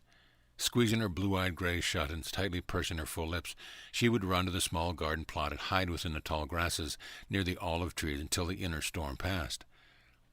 Most of those who had come from Carmel for Mary Anna's birth had long since returned to their duties. It was only Ruth, recently widowed, who chose to remain with us. About a year before our departure to Mount Carmel, Ruth married Titus, who desired to remain in Ephesus to carry on his work. Joachim continued to assist Joseph of Arimathea when he came several times a year to escort the various Essene brethren, supplies and manuscripts from Carmel and Qumran to the newly assigned outposts in the rugged Aegean Isles and mountainside monasteries. He would then assist those who had completed their assignments to make ready for their return to Galilee and Judea. We easily met our basic need with Joachim's readily found handyman jobs and with my bartering of hand-spun goods, medicinal herbs, and midwifery skills. These resources, together with the stipend of funds and supplies that Joseph of Arimathea brought us several times a year, made our simple life very comfortable. In the early autumn of 17 B.C., shortly before Mary Anna's third birthday, we returned to Mount Carmel, where she was heartily welcomed as a member of our Essene community. On her third birthday, she was consecrated into the Lord Most High, and her care, schooling, and initiation were placed in the custody of Mount Carmel Mystery School. Indeed, she was no longer ours, as if we could ever have thought she had been. Now I will tell you, my friend, it was painful to release Mary Ann into the care of others, and to the strict discipline that gradually replaced her carefree childhood. Yet we knew that the great plan, and so we offered up this precious one, even as we had offered up others of our beloved children, when we knew that the greater part was to do so. I shall say further that adepts who came to Carmel from Tibet, India, Mesopotamia, Egypt, Greece, and Britain instructed Mariana, together with the other young women and men who had been delivered by their parents, into the inner sanctuary where secret initiations took place. In this way, all who had chosen to continue their initiation were prepared for the covenant work to set forth the stage for our coming teacher of righteousness. Fortunately, I was in charge of the young maiden's schooling. In that way, I was able to spend time with Mary Ann every day. However, in my desire to show impartiality to all the maidens within our monastic setting, I rather stoically distanced myself from my daughter. This was difficult for both of us. Once a week after the Sabbath observance, Mary Ann would spend the night with Joachim and me. How lovely it was to have her sweet presence close to us through the night. During the warmer months, we three would go out into the warm evening to the grove of cedars under the canopy of stars. Laying on our pallets of woolen blankets covering us, we stargazed deeply, shared and prayed into the wee hours. Joachim brought his lyre, and together we sang devotional psalms and made up mirthful songs that bubbled up from our glad hearts. However, it was not always easy for Mariana. Sometimes the strenuous discipline, the long hours bent over the scriptures while reading and scribing, the unkind and insensitive remarks of some of the novices, and the sicknesses that required sleepless nights in the infirmary would cause her shoulders to stoop and her face to lengthen in soberness. She felt everything, including the growing unrest among the people of Palestine, that the walls of Carmel could not keep out. As the years quickly passed, her understanding of what she was being prepared for often pressed down like a heavy burden. Occasionally there was tension and pain in her neck and upper back, which Joachim and I would relieve with healing oils and salves. She longed for the respite that took her into the fields to tend the sheep and goats for short periods, or into the gardens to cultivate, plant, and harvest. Most of all, she loved to run free through the pasture land grasses, to walk among the cedars and cypresses, and to take a picnic basket out into the precipice overlooking the great sea. Mary Anna often felt very alone, with few very supportive friends to share her sensitive heart. But those dear souls who drew close to Mary Anna continued to be loyal for her through the remainder of their lives. When she was approaching her 12th birthday, her menses began. With 2 other young women, I took her into the sanctuary grotto that was dedicated to the Great Mother. There I initiated these precious young souls into the mystery held within that blood, the opening of the womb and the ripening of the bodies for the energies of the Great Mother. For 1 full year, on every new and full moon, I took these maidens and others who had been recently initiated into the stone circle and grotto to receive the songs, stories, meditations, and rituals of the Great Mother. After the year, the girls were taken with the older maidens and women to another consecrated site where they learned more about channeling the energies of the divine feminine through their bodies. They were prepared for marriage in the arts of tantric love. They also learned how to keep the sacred energies of their womb and spine held and circulated in certain ways, so they could heal themselves and others. And of course, we continued to gather during the cycles of the moon to enact the mythic, archetypical journeys of the many faces of the goddess. These were the usual disciplines that every young and mature woman well understood. The stricter disciplines which prepared initiates for the rituals of resurrection and light conception were Joachim's and my offering, which we freely gave to those men and women who responded to the inner call to come to Mount Carmel. Also, on several occasions between the age of 12 and 15, Mary Anna was taken to the temple in Jerusalem, where arrangements were made for her to spend as much as 3 months undergoing further instruction and initiation. In this way, she was provided with an opportunity to become acquainted with the precepts and practices of the larger Jewish community, which were, in many respects, considerably different from those that characterized our small Essene community. As you can well imagine, the discordant energies that our beloved daughter encountered within the ancient walls of Jerusalem were a shock to her highly sensitive nature. So it was that Mary Anna became strong in mind and body as she met and overcame the many challenges she passed through. Day by day she dedicated her mind, body, and soul to the cosmic Divine Mother who expressed through her. In this way our beloved daughter prepared herself to birth many children and become the mother of the Anointed One. Chapter 15. Anna's Vision on the Mount. The times in which Mary Anna grew in stature were indeed perilous. By the time she was 12 years old, conflict and agitation between the various political and religious factions were constantly disrupting the little peace we had. As a consequence, the Romans had taken all of Palestine well into their hands, and though they tried to maintain peace, it was a very troubled peace. I can still remember how shocked we were by the horrifying news that the soldiers were using crucifixion to keep the many factions in obedience to Rome. Ever since the Maccabean revolt in 63 BC, there had been a gradual dispersal of our Essene community away from Carmel to Qumran, the Sinai, Egypt, Asia Minor, the Himalayas, Gaul, and Britain. This caused many of us who remained in Carmel to turn more deeply inward. We also looked for ways to safeguard that which was most precious to us, the lives of those committed to living the way of the teacher of righteousness, and secondly, our oral and written records.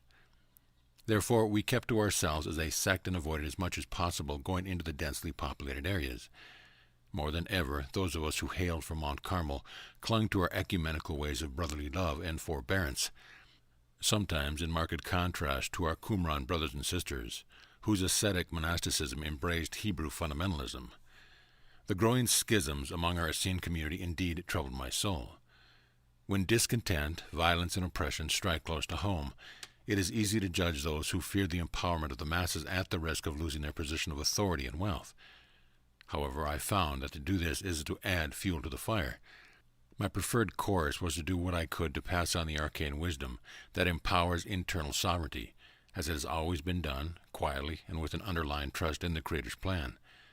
This is the essence of the wisdom that I acquired during the course of my long life, and this is the orientation that I sought to share with all of my children, while at the same time honoring their right to learn from their own experience by making their own free will choices. So it was in the midst of this increasing chaos that I chose to walk one day upon the burnt hillside of Mount Carmel, hoping to find and heal any remaining survivors of Rome's most recent political demonstration. The grasses of Galilee had been burned in retribution for some wayward folly of the peasant folk, who rose up with the zealots to decry Rome and Herod's punitive taxes. And now homes as well as fields and pasture lands had been burned to the ground. A sore darkness enveloped the hillside. Dust devils riveted the sky. Vultures hovered over the meager prey to be found. Satisfied that we had found everyone who could be assisted, I turned homeward. As the day wore on, my heart became extremely heavy. The sun's almost unbearably blistering heat was intensely amplified by a strong desert wind that whipped black ashes skyward.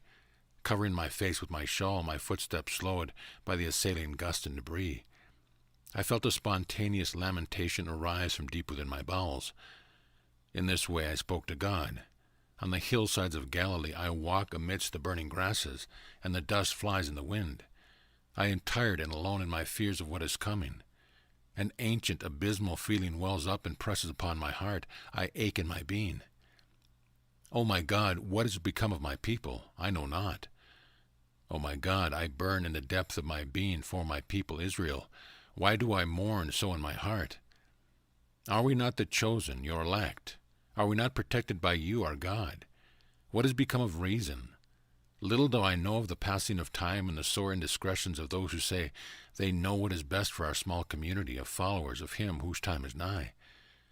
How are we to walk in faith, O my God, when there is so much suffering of mind and soul? O eye of little faith, come up to the mountain of the Lord. O my soul, show me your face, O my God. I quake in the smallest of my being, and the aching of my soul oppresses me. Rise up, O my heart, be not cast down. So I thought and expressed these lamentations to my God as I traversed the burning hillside of Galilee, awaiting him whose time was nigh. So many questions pressed upon my mind. How am I to do this thing required of me?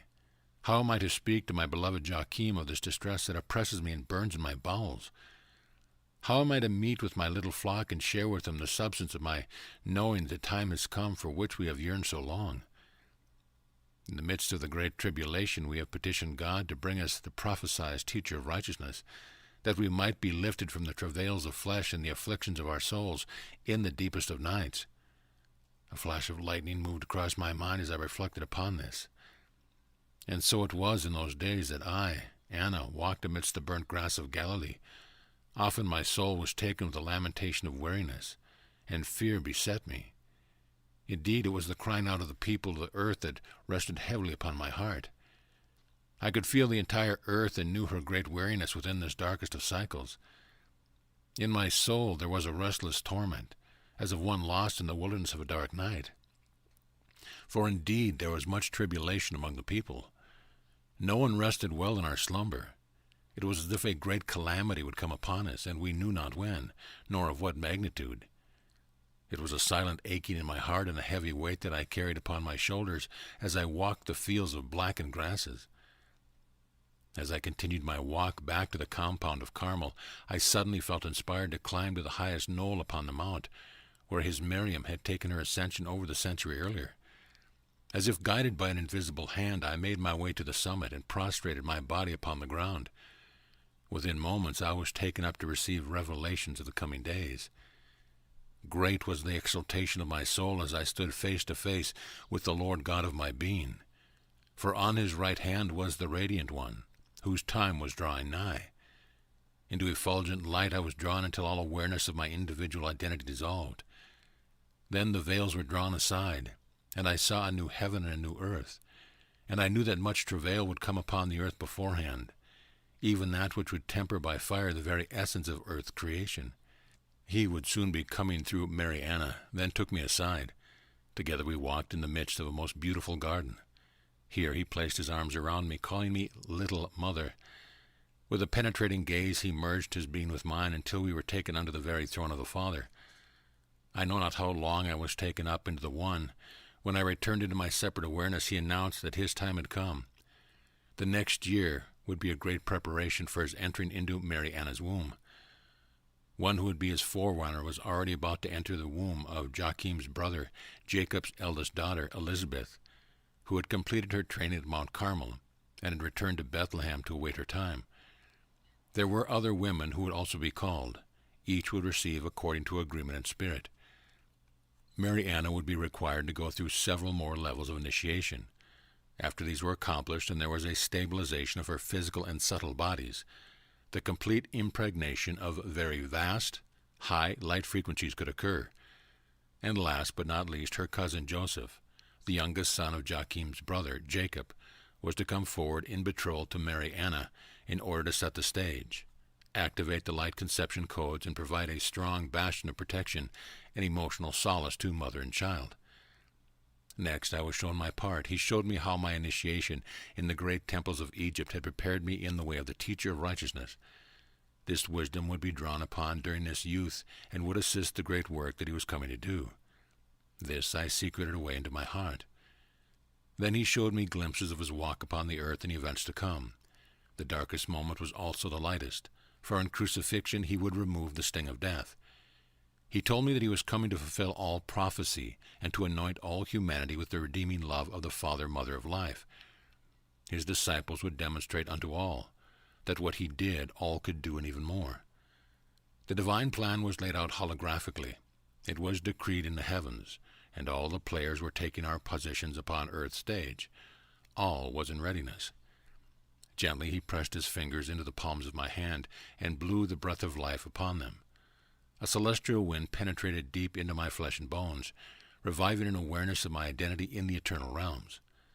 A healing balm wrapped around my small form until all sadness departed. I knew all was well, even though the mystery school drama soon to be publicly enacted would be misunderstood and not fully received for many centuries to come. This was the time ordained to set a greater evolution into motion within the solar system, galaxy, and universe. Then he opened my hands, and taking each palm to his lips, he whispered, "Into these hands shall I be born to glorify my father and mother. Blessed are you among women.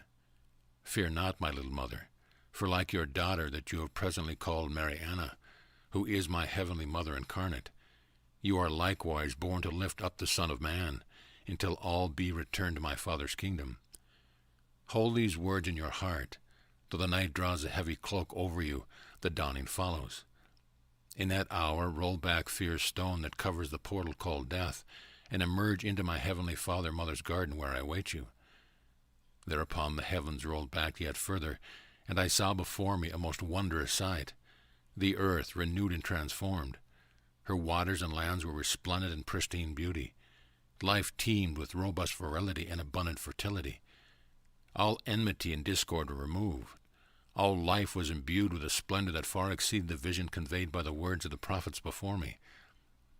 Alas, my heart overflowed with thanksgiving as I rejoiced in the blessings of the Creator, which rested upon me as I quaked in the witnessing power of Shekinah's fury. Indelible presence. Angelic hosts trumpeted, "Hosanna, glory, indeed, be to God. Peace, O Emmanuel, come among men." Joyful tears flowed through my heart, the very heart of the earth, the very heart beating all humankind. Indeed, there was but one vast heart that cradled and was the all. As the transmission of love energies continued, I became aware that not only would my grandson represent the Father Godhead, but that his twin soul would also incarnate, joining with Mariana, to bring down into the earth plane the full return of the Mother Godhead. My soul indeed rejoiced as I slowly gathered myself and picked my way down the mount to Carmel's north gate. Chapter 16. Mariana and Joseph ben Jacob. So it was that as I came to the outermost gate of Carmel's sanctuary, I beheld two of the brethren hovering over Joachim, who was prone upon the ground. They beckoned me to approach quietly. A great light was upon my beloved. His face shone as the sun. In my inner vision I beheld Joachim's light body descending with a host of angels, including Archangel Gabriel. The two brothers were speechless, yet magnetized to Joachim in such a way as to be unable to leave his side. Therefore they looked upon me as one who knew of these things and sought comfort in my knowing. I knelt at my husband's head, taking his broad skull into my hands. His white, tendrilled hair cascaded through my fingers. Joachim's dark eyes were open, though not seeing the things of this world. In silence we awaited his return to his body. When he finally returned, his body began to quake and tremble. Sweat poured from his face, mingled with a torrent of tears. My beloved had also been lifted up. As we looked into one another's eyes, we knew we had both been given the same revelation. One of the brothers poured water onto a cloth and gently washed Joachim's face. We awaited the evening hour, when all were called after supper to come to the sanctuary to receive our news. As Joachim gave voice, I held a space in silence. Speaking with an inner authority, Joachim reported, "Our beloved family of saints, peace be unto you. The great day of our Lord is upon us. We have been taken up, and we have been shown what is about to occur.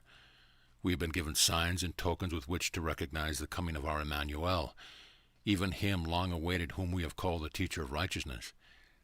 He whom the prophets have foretold has come before us, and witnessed the day of his coming is now upon us.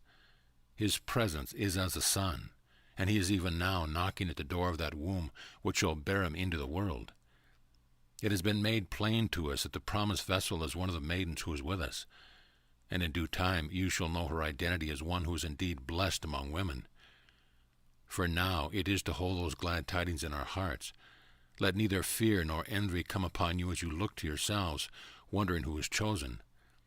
There are yet labors to be performed among you, both brothers and sisters, to prepare the way. You will be shown, in your appropriate timing, what each is called to bring as an offering in righteousness to the God Most High.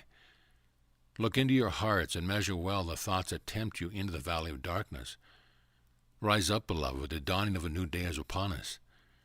We must turn away from our petty grievances and anxieties for the morrow. Let faith return and strength and gird up our loins.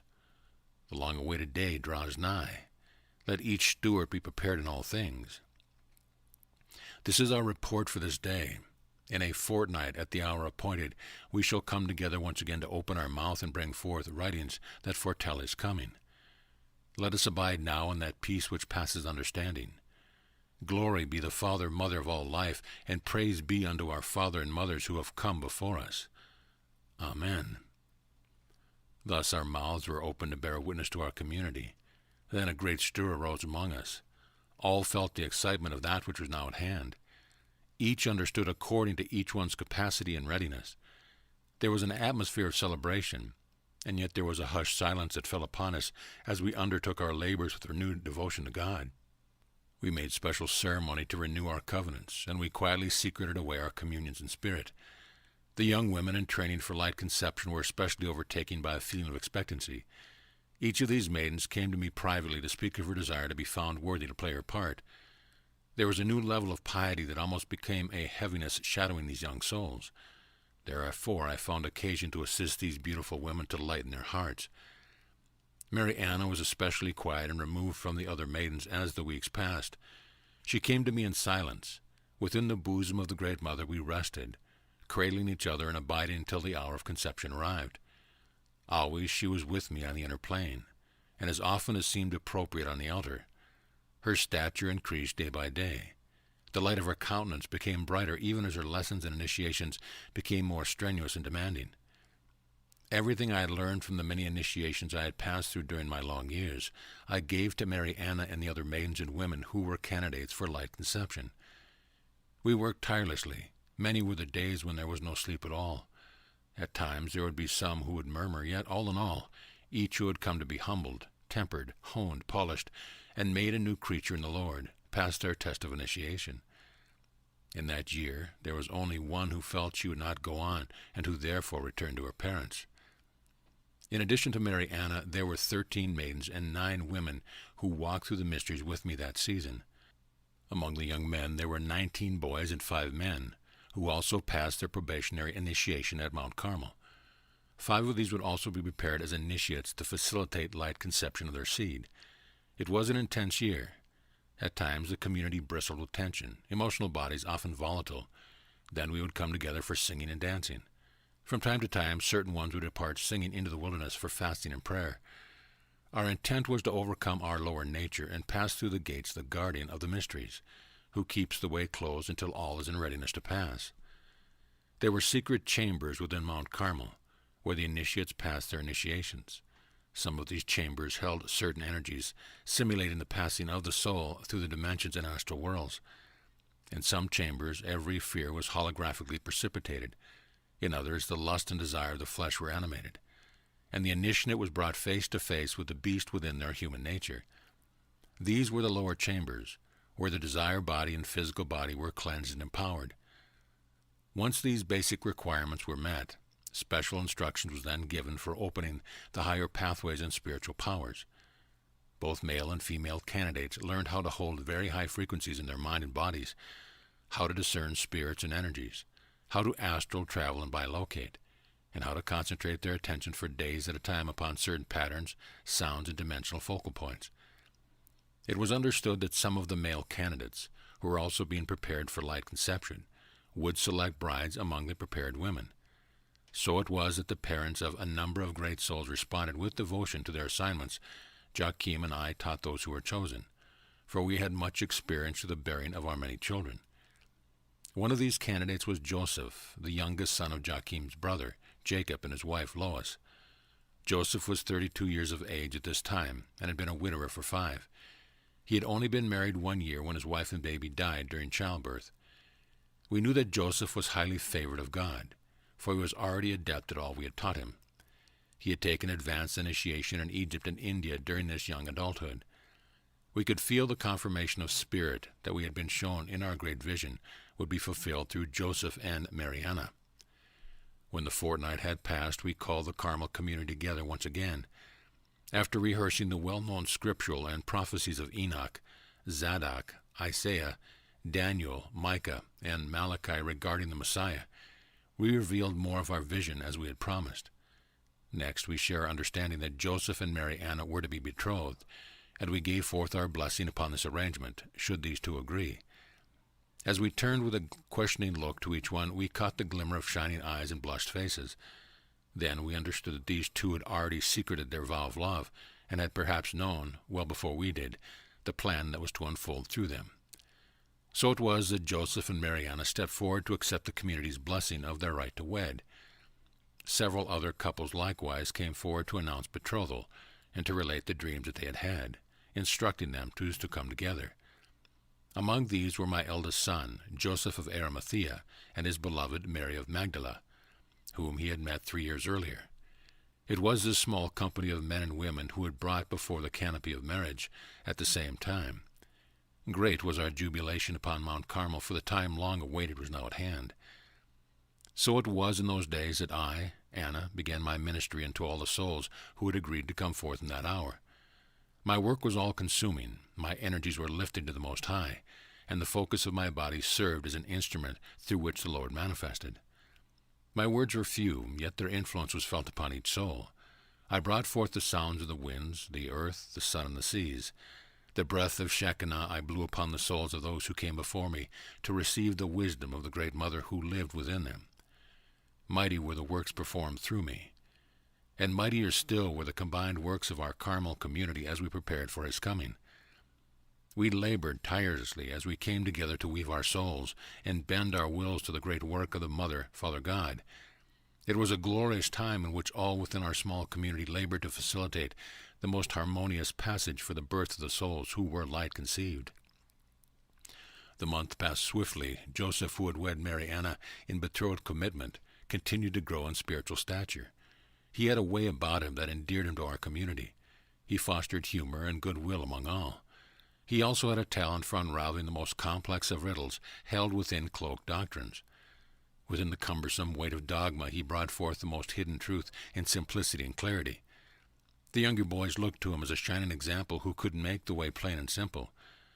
Joseph was truly a son of Zadok, after the order of Melchizedek, a translated being who often appeared as if out of nowhere. Joseph had been initiated by this ancient one and carried in his keeping Zadok's priestly staff. This staff was hewn from a branch of hawthorn tree. With its burls were embedded precious stones, carved symbols and talismans.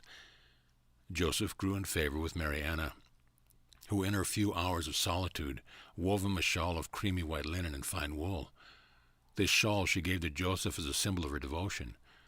So the days passed, and all within the community were uplifted by the growing love felt when those two would join their voices together to offer psalms and recitations.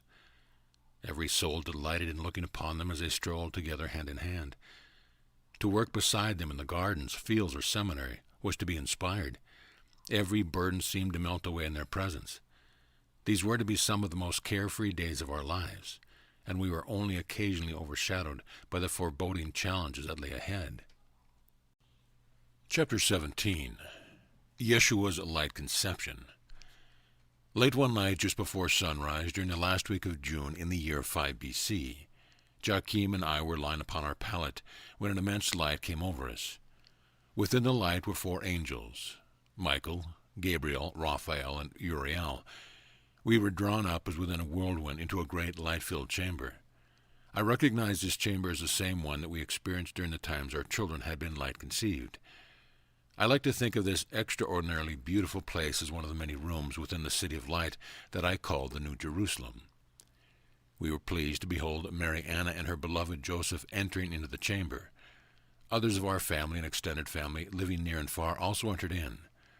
Among those were Mary of Magdala and Joseph of Arimathea, Tabitha and Isaac, Rebekah and Simeon, and Noah, who was standing beside a beautiful, unidentified woman with long strawberry blonde hair. We were informed that all of these couples, as well as others, would be participating in light conception, so that the souls who would play their integral parts would make their entrance. Mighty and wondrous things did we see and hear. The 4 angels, each in turn, told us that Mary Anna and Joseph ben Jacob had been overlit with the full presence of the Son of Man. Like Mary Anna, Yeshua would also be born as an avatar capable of anchoring vast fields of cosmic consciousness into the earth plane. And just as Mary Anna had entered fully into my womb without Joachim's physical seed, so it would be with the conception of her son. And as it had been that Joachim's genetics were not required for Mary Anna's earthly expression, so it was that Joseph's physical DNA was not required. Likewise, as it had been with Joachim, Joseph's etheric seed and DNA were permeated with light as he energetically merged with the great cosmic soul that would be his son. As we heard the sanctuary bell ringing, we once again became aware of our physical bodies touched by the dawn's first light. Tenderly holding each other, tears flowing, our bodies quaking, we lifted our hearts in praise to God on high. At last he was here. No sooner had we expressed our thanksgiving than we heard a gentle knock at the door, which then slowly opened. There stood a most radiant Mary Anna and Joseph. Their countenance shone with white light, inwardly knowing that we knew what had occurred. Mary Anna and Joseph joined us as we silently knelt together and offered up our prayers of immense gratitude. The sweetest fragrance of lilies and roses wafted over the air. Our hearts overflowed with thanksgiving. Upon hearing the call to morning prayer, we went before the community to announce what had come upon us. The young women who had been prepared with Mary Anna wept with simultaneous joy and sadness. Each was a worthy candidate, capable of immaculate conception of the Son of Man. All had prepared well and had given their hearts to the often arduous task. Now that Mary Anna had been chosen, the weight of the long months of initiation was felt and lifted up by each maiden, according to her degree of attachment to being the chosen one. So in this hour there was yet another initiation for each beloved soul. Instead of succumbing to disappointment, it was time now to shift their intention to bringing forth other great souls who would be Yeshua's disciples, also demonstrating and supporting the Christ initiation. Instead of going out into the fields to labor, we first attended to the essential chores, and then all gathered into the sanctuary for an entire day of fasting and prayer. Long into the night we prayed. Some continued into this fashion for several days. When all had received a witness and guidance for our next steps, the community of Carmel resumed its usual routine. Because there is a misunderstanding about how Joseph received the news of Mary Anna's pregnancy, I am weaving this account in such a way that you may walk with me between two worlds. Much of this misunderstanding is due to the manner in which your gospel accounts were recorded and translated. On the one hand, there is the story, as it is understood by the human mind, governed by fear and unbalanced polarities. And on the other hand, there is also the story as it was lived by those who are not bound by the limitations of the third dimension. In your gospel account, Joseph is described as distraught and ignorant of what had come upon Mary Anna. It is also implied that Mary Anna knew very little about light conception. It is said that it took a visitation of Gabriel to convince Joseph that there had been no foul play, so that he would accept Mary Anna as his wife and not bring recrimination down upon her. Thus would the egoic mind contrive such an explanation, so that those who did not know the mysterious science of light conception could make some sense of the story that presented Yeshua's conception as a miracle. Through the following centuries of darkness, those few adepts who knew the secret mysteries cloaked the meaning and hid the records that came from the very hands of those who had witnessed the events. Some of these records are still hidden. Some are suppressed by the church and state. Others were destroyed. Yet that which was hidden is now coming forth when the cycle changed to birth an era of light. Mary will be surprised when your Bible's multi-layered codes are broken. As I've already shared with you, Joseph well understood what was happening. Several weeks after the conception, Mary Anna confided that she had received guidance from Archangel Gabriel to make a pilgrimage to the Essene camp at Kadesh Barnea. Then she was to stay in Bethlehem with her cousin Elizabeth during the last trimester of Elizabeth's pregnancy, which was also a light conception. So she and Joseph prepared for the journey. Mary of Magdala and Joseph of Arimathea, Tabitha and Isaac, and Rebekah and Simeon accompanied them. All was brought into readiness for the journey to Kadesh Barnea, a remote Essene encampment in the wilderness of Paran, near the trade route that passes south toward the Sinai. It was here that Sarah and Abraham, the matriarch and patriarch of the ancient Hebrews, were prepared to conceive their son Isaac. It was here that an additional anointing of divine light would be delivered into Mary Anna's womb and into the wombs of the three other women, whose lot it was to give birth to their three daughters, Mary Magdalene, Sarah, and Miriam. These female children, who would eventually become some of Yeshua's key disciples, would also be initiated into the great mysteries of resurrection and ascension. Of these, Mary Magdalene, Sarah, and Miriam would play pivotal roles in supporting Yeshua's life and work. So it was that Mary Anna, Mary of Magdala, Tabitha, Rebecca, and their husband responded to the call of Archangel Gabriel, even though it meant traveling under adverse summer conditions in order to receive a greater portion of light. Although I was not physically present, I attuned myself to bilocate from time to time and witnessed many wonderful things that I was asked to get hold of my heart. In this way, a new chapter of our lives opened to us. Now that Yeshua had been conceived, we looked ahead to the fulfillment of all that he had come into the earth plane to accomplish. You may well imagine the joy that filled our hearts as you contemplate the children you have welcomed into your life. Whether or not you were the birth parent, to be close to a soul making its entrance into the earth plane is to be close to the heavenly realms. This is also true when one is close to souls taking their departure. I have shared with you earlier that there are many highly evolved souls taking embodiment at this time to assist Mother Earth through her ascension process. Just as it was true for Yeshua and his cousins, who were light-conceived and assisted by conscious parents and supportive community. So it is possible to participate in light conception today. The process of coming into the density of Earth is wonderfully enhanced when parents, relatives, birth attendants, and caregivers consciously choose to lift their vibration into greater light. When there is coherent love present, it is possible to resonate harmoniously with these very sensitive children.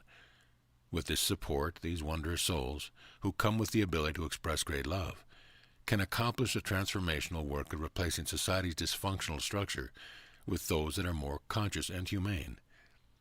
Thus, while filling my role as a mother and guide to light-conceived parents and children, I often reflected on the importance of communal family life at Carmel. I treasured Joachim in my many years of raising our beloved children. Reluctantly, I realized that his role as an exemplary father and teacher might soon be coming to an end. So it was that Joachim and I drew close to one another. As we served our community, we felt the closeness of the glorious light realms as the light-conceived babies grew in their mothers' wombs. Chapter 18. Joachim's Departure. Now it is with great sadness that I wish to tell you of the passing of Joachim into the realms of divine light. It was during the time that we were eagerly awaiting the return of Mary Anna from her 3-month-long visit with Elizabeth in Bethlehem, that Joachim began reluctantly to share his knowing with me that it would not be long before he would be leaving the earth plane. He told me about dreams that informed him that his time was drawing nigh, and that, unlike his Marian, who chose to ascend her physical body, he would be allowing the elements of his worn form to return to the Earth Mother. He was shown that, during his passing into the light, his higher self would infuse the physical elements of his body with an added portion of consciousness to bless the earth. Our beloved teacher, Lord Maitreya and Mahababaji, were close, and began instructing him in the process of consciously lifting up his immortal soul. After 3 months passed, Joseph ben Jacob and Simeon took a wagon pulled by donkeys to Bethlehem in order to bring Mary Anna and Rebecca back to Mount Carmel. When they returned, we prepared a formal wedding feast for Mary Anna and Joseph, but not for Rebecca and Simeon, who had been married before their light conception had occurred. After 3 days of ritual preparation, Joseph and Mary Anna were traditionally wed beneath the canopy of Abraham and Sarah in the late autumn of 5 B.C. In addition to Mary Anna and Joseph, several other couples were also wed in community celebration. Not all were with child. However, as I had already explained, Mary Anna and Rebecca had been blessed with light conception, as had also Mary of Magdala and Tabitha. We looked upon these women with reverence. The wedded couples exchanged solemn vows, and then we sang, danced, and rejoiced in jubilant celebration. About a month after the wedding, Joachim came to me while I was laboring in the garden, digging winter root vegetables. He bid me put my tools away and walk with him to Elijah's stone, as we called the sacred altar that Elijah had built shortly before taking his departure, within the chariot of the sun. Laying everything aside, we walked to the uppermost knoll of the mount. Not a word did Joachim say to me as we made our way. My heart felt the chill of a nagging foreboding, as a cold December winds penetrated my bones. When at last we stood together at the top of the mount, Joachim took me into his arms as we sank upon the dried winter grasses. His face was pale and solemn, yet there was a twinkle in his eyes which eclipsed my fear as I read his body. Still he remained silent as he tenderly took my hands and kissed each finger and palm, pressing my hands to his parched lips. His dark brown eyes blazed with a fiery energy. It was as though he were the Sphinx itself sitting before me. Then he lifted me into his lap, cradling me as if I were a child. His chest began to heave with suppressed tears. At last, grasping, tears gushed as a river from his heart. I was stunned, unknowing, not allowing myself to know what this extraordinary emotional outburst might mean. When his tears subsided, my face held close to him his hands. He began to share his knowing. While gazing intensely into my eyes and speaking in a hushed voice, Joachim explained that he had been out with the sheep and goats, enjoyed his communal turn as a shepherd, when he was taken deeply inward. He was shown the earth and all the light beings who were assembling for the birth of the child we would call Yeshua ben Joseph. At this point in the story, the countenance of my beloved began to shine as a sun. The wind ripped around us. Joachim's long, curly, white hair and beard danced like fiery serpents around his head. Our heavy woolen shawls billowed as we clung to one another. It was now my turn to weep, as I slowly realized that my beloved would no longer be physically by my side. Then, with great resolve, I surrendered my will in order to facilitate the greater part as I understood it. My chest continued to heave, even as Joachim's had before. Finally, we lay spent, our arms and legs entwined. Our hearts sought each other and wove tendrils of light until a tapestry of eternal love was woven, which our physical parting could not tear asunder. Slowly, we opened our eyes to behold the truth in each other. We are eternally one. In that knowing there was immense comfort. Shaken and weak, we held to each other as we arose and turned homeward. The sun broke through thick, gray clouds, as if the hand of God were blessing us. We followed the golden ray of light to our abode, where we sought refuge among our Essene family. We sent word to our children who lived in Galilee and Judea to come and join us in a feast in Mount Carmel. After supper, we called the members of our immediate family to come to our small chamber.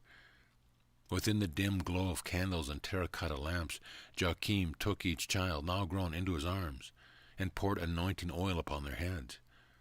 Over each one he pronounced the Father's blessings. Our tears flowed. We could not imagine what we would do without Joachim's presence. Over Mary Anna he lingered, placing his hands upon her swollen belly. Light burst forth around us, and each of us was calmed and comforted. The following day was a Sabbath. After the ritual observance, Joachim called the entire Carmel community to gather in the sanctuary. He explained that he would soon be taking his departure, but knew not the exact hour. Each soul went forth to this patriarch of Carmel to receive a blessing. Those of our family who were our sons-in-law, daughters-in-law, nieces, nephews, cousins, grandchildren, who had not been called to come to our small room, now received a Father's blessing from this beloved soul. Joachim had been such a constant companion, teacher, and brother that it was difficult to imagine how our Carmel family could get along without him. So it was that weeks went by with no further hint of Joachim's departure. However, knowing our days together were far fewer than our personal wills would have chosen, we spent as much time together as possible. We did all the little things for each other that had always opened our hearts to a greater love of God and life. We visited our favorite places around Mount Carmel, especially lingering by the lone cedar tree where many years earlier a robed minstrel played his lyre and pipes, calling me to our rendezvous with destiny. And every day saw us together in deep meditation, where we found deep solitude and inner peace. When we knew the hour's departure had come, we came together, emptying our hearts of all that we had shared, and offered it up to the Lord Most High. We knelt in our small chamber, our hands softly caressing each other's hearts, surrendering everything we were to each other and to God. Then I arose and stepped aside of my beloved. He remained in lotus position upon our pallet. I took my place opposite him by the door. I burned sweet sandalwood, frankincense, and myrrh incense. As I stood before my beloved, I offered up the Psalm of David and the Psalms of Hathor, Isis, and Osiris. Joachim went into deep meditation. I saw his subtle bodies expanding around him in glorious rainbow-hued geometric patterns. Energy fields pulsed with his deep rhythmic breathing until a deep silence arose, as if the breath were being sucked in. Then there was stillness as Joachim's last breath passed ever so slowly through his pursed lips. From that point onward, his body was sustained entirely by prana. His beautiful countenance radiated profound serenity as he gradually released his physical focus and surrendered into the source of his being. I witnessed the light gathering around him as he slowly lifted his consciousness into a spiraling fashion from the base of his spine. The serpent energy quickened and rose up. The light increased until Joachim was wrapped in a fog-like mist. His face became transparent. His subtle energy fields spun faster and faster.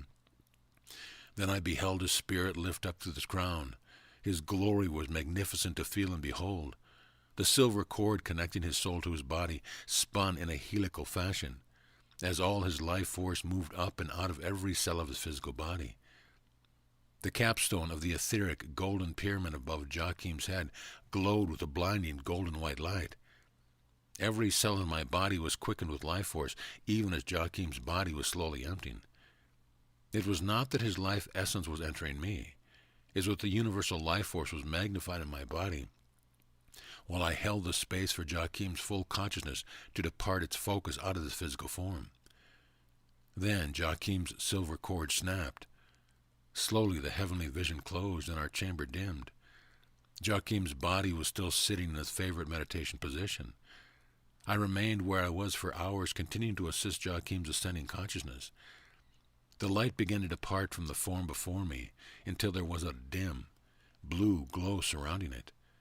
When I knew it was time, I gently approached the body, lovingly take it into my arms and laid it upon the pallet. I removed the clothing and using spikenard balm and sea salts impregnated with healing oils, I washed and anointed Joachim's body. Then from a pottery urn containing oil-soaked linens and sheets of cotton gauze used for shrouding of deceased bodies, and for the regeneration purpose I have explained earlier, I wrapped a cocoon of gauze around the body. I left our room and hurried to Mary Anna and the others to call him to come. Next, I walked around the circumference of the Mount Carmel compound, ringing the small bell that denoted the passing of the soul of one of our community. I performed my ritual washing and joined with those who now were stepping one by one into my cell, offering their prayers and blessings to Joachim and to themselves.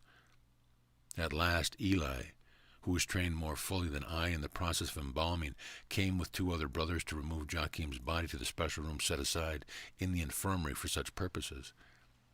For 3 days before burial, we acknowledged the passage of Joachim's soul to a new life, because our community understood and realized that his departure was taken as an adept who knows how to consciously pass from the physical body. There was something of an air of celebration instead of great weeping and keening. Yet to be sure there were tears and sadness because our beloved brother and father was no longer with us on the physical plane.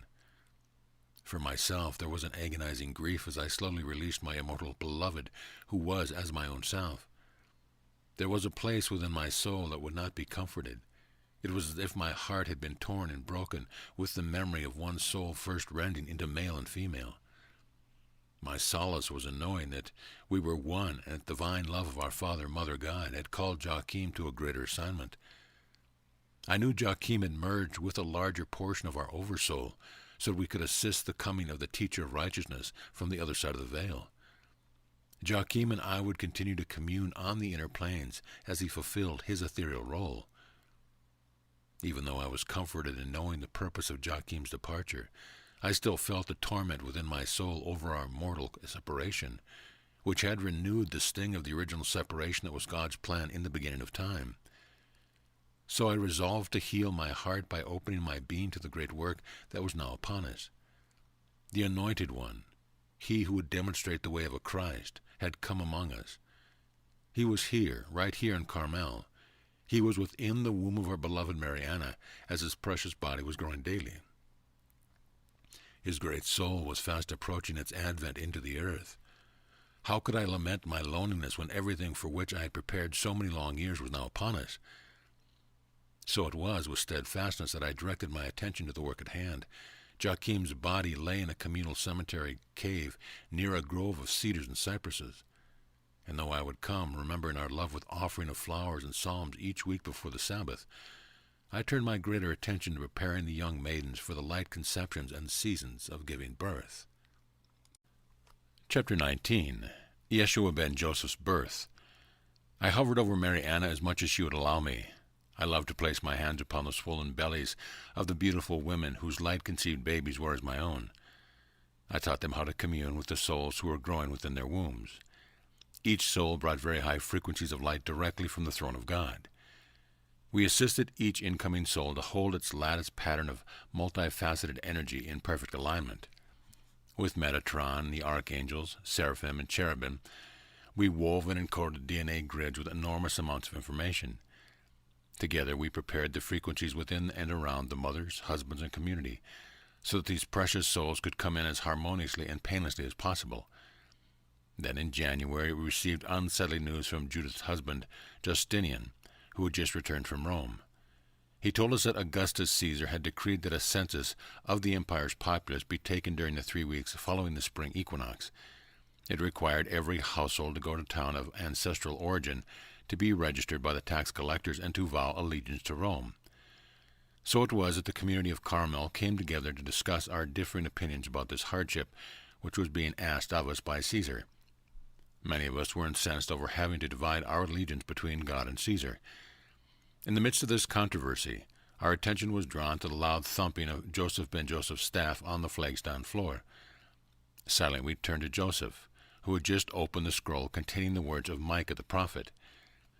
He then read, "But thou, Bethlehem, Ephrathah, though thou be little among the thousands of Judah, yet out of thee shall come forth that one who is to be ruler in Israel, he whose going forth have been predicted from of old, from the days of eternity. Henceforth he shall deliver them, until the time that she was in labor has given birth. Then the remnant of his brethren shall return to the children of Israel, and he shall stand and shepherd his flock in the strength of the Lord, in the majesty of the name of the Lord his God. And the people shall return, for now his dominion shall extend to the ends of the earth, and this one shall be peace." So he read from the prophet Micah until all began to understand that Creator was orchestrating a divine purpose, using Caesar as an instrument to fulfill prophecy. Joseph suggested that rather than wasting energy debating, all who were from the house of David and whose families had come out of Bethlehem gather together and pool our resources, so that the necessary journey could be taken as comfortably and safely as possible. Also to be taken into consideration were the women whose pregnancies were coming full term, including Mary Anna and Rebecca. It was sore to think of the long journey being taken when their bellies were so swollen with child. Therefore, during the next several weeks, Joseph organized our community's resources so that there were plenty of wagons, supplies, and able-bodied men who could make the trip go smoothly. The winter's cold air had passed and spring was in the air. The Passover was soon at hand, and the early harvest of winter grains, the lambing season, and shearing of the flocks required our attention before we could begin our journey. There was also the taxed allotment of our harvest to be delivered into the hands of the local tax collectors. In order that our community be left with a small core group of men at all times, we divided ourselves according to our tribe of origin and our destinations, and cycled our leave at different times. With enough of the community moving in companies, there would be little concern for the marauding bands of thieves who robbed the unwary upon the highway. Instead of feeling sorry for ourselves, we chose to gird up our loins and make the best of our unfavorable circumstance.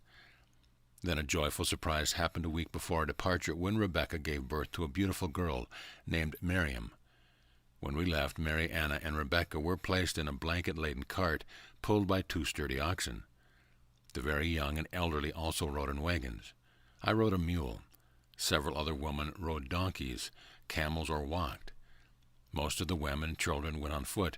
We brought our musical instruments, food, tents, and fodder for the animals. We sang as we walked, told stories around the campfire, took turns with the necessary duties, which moved us along our way over cobblestone paved Roman roads.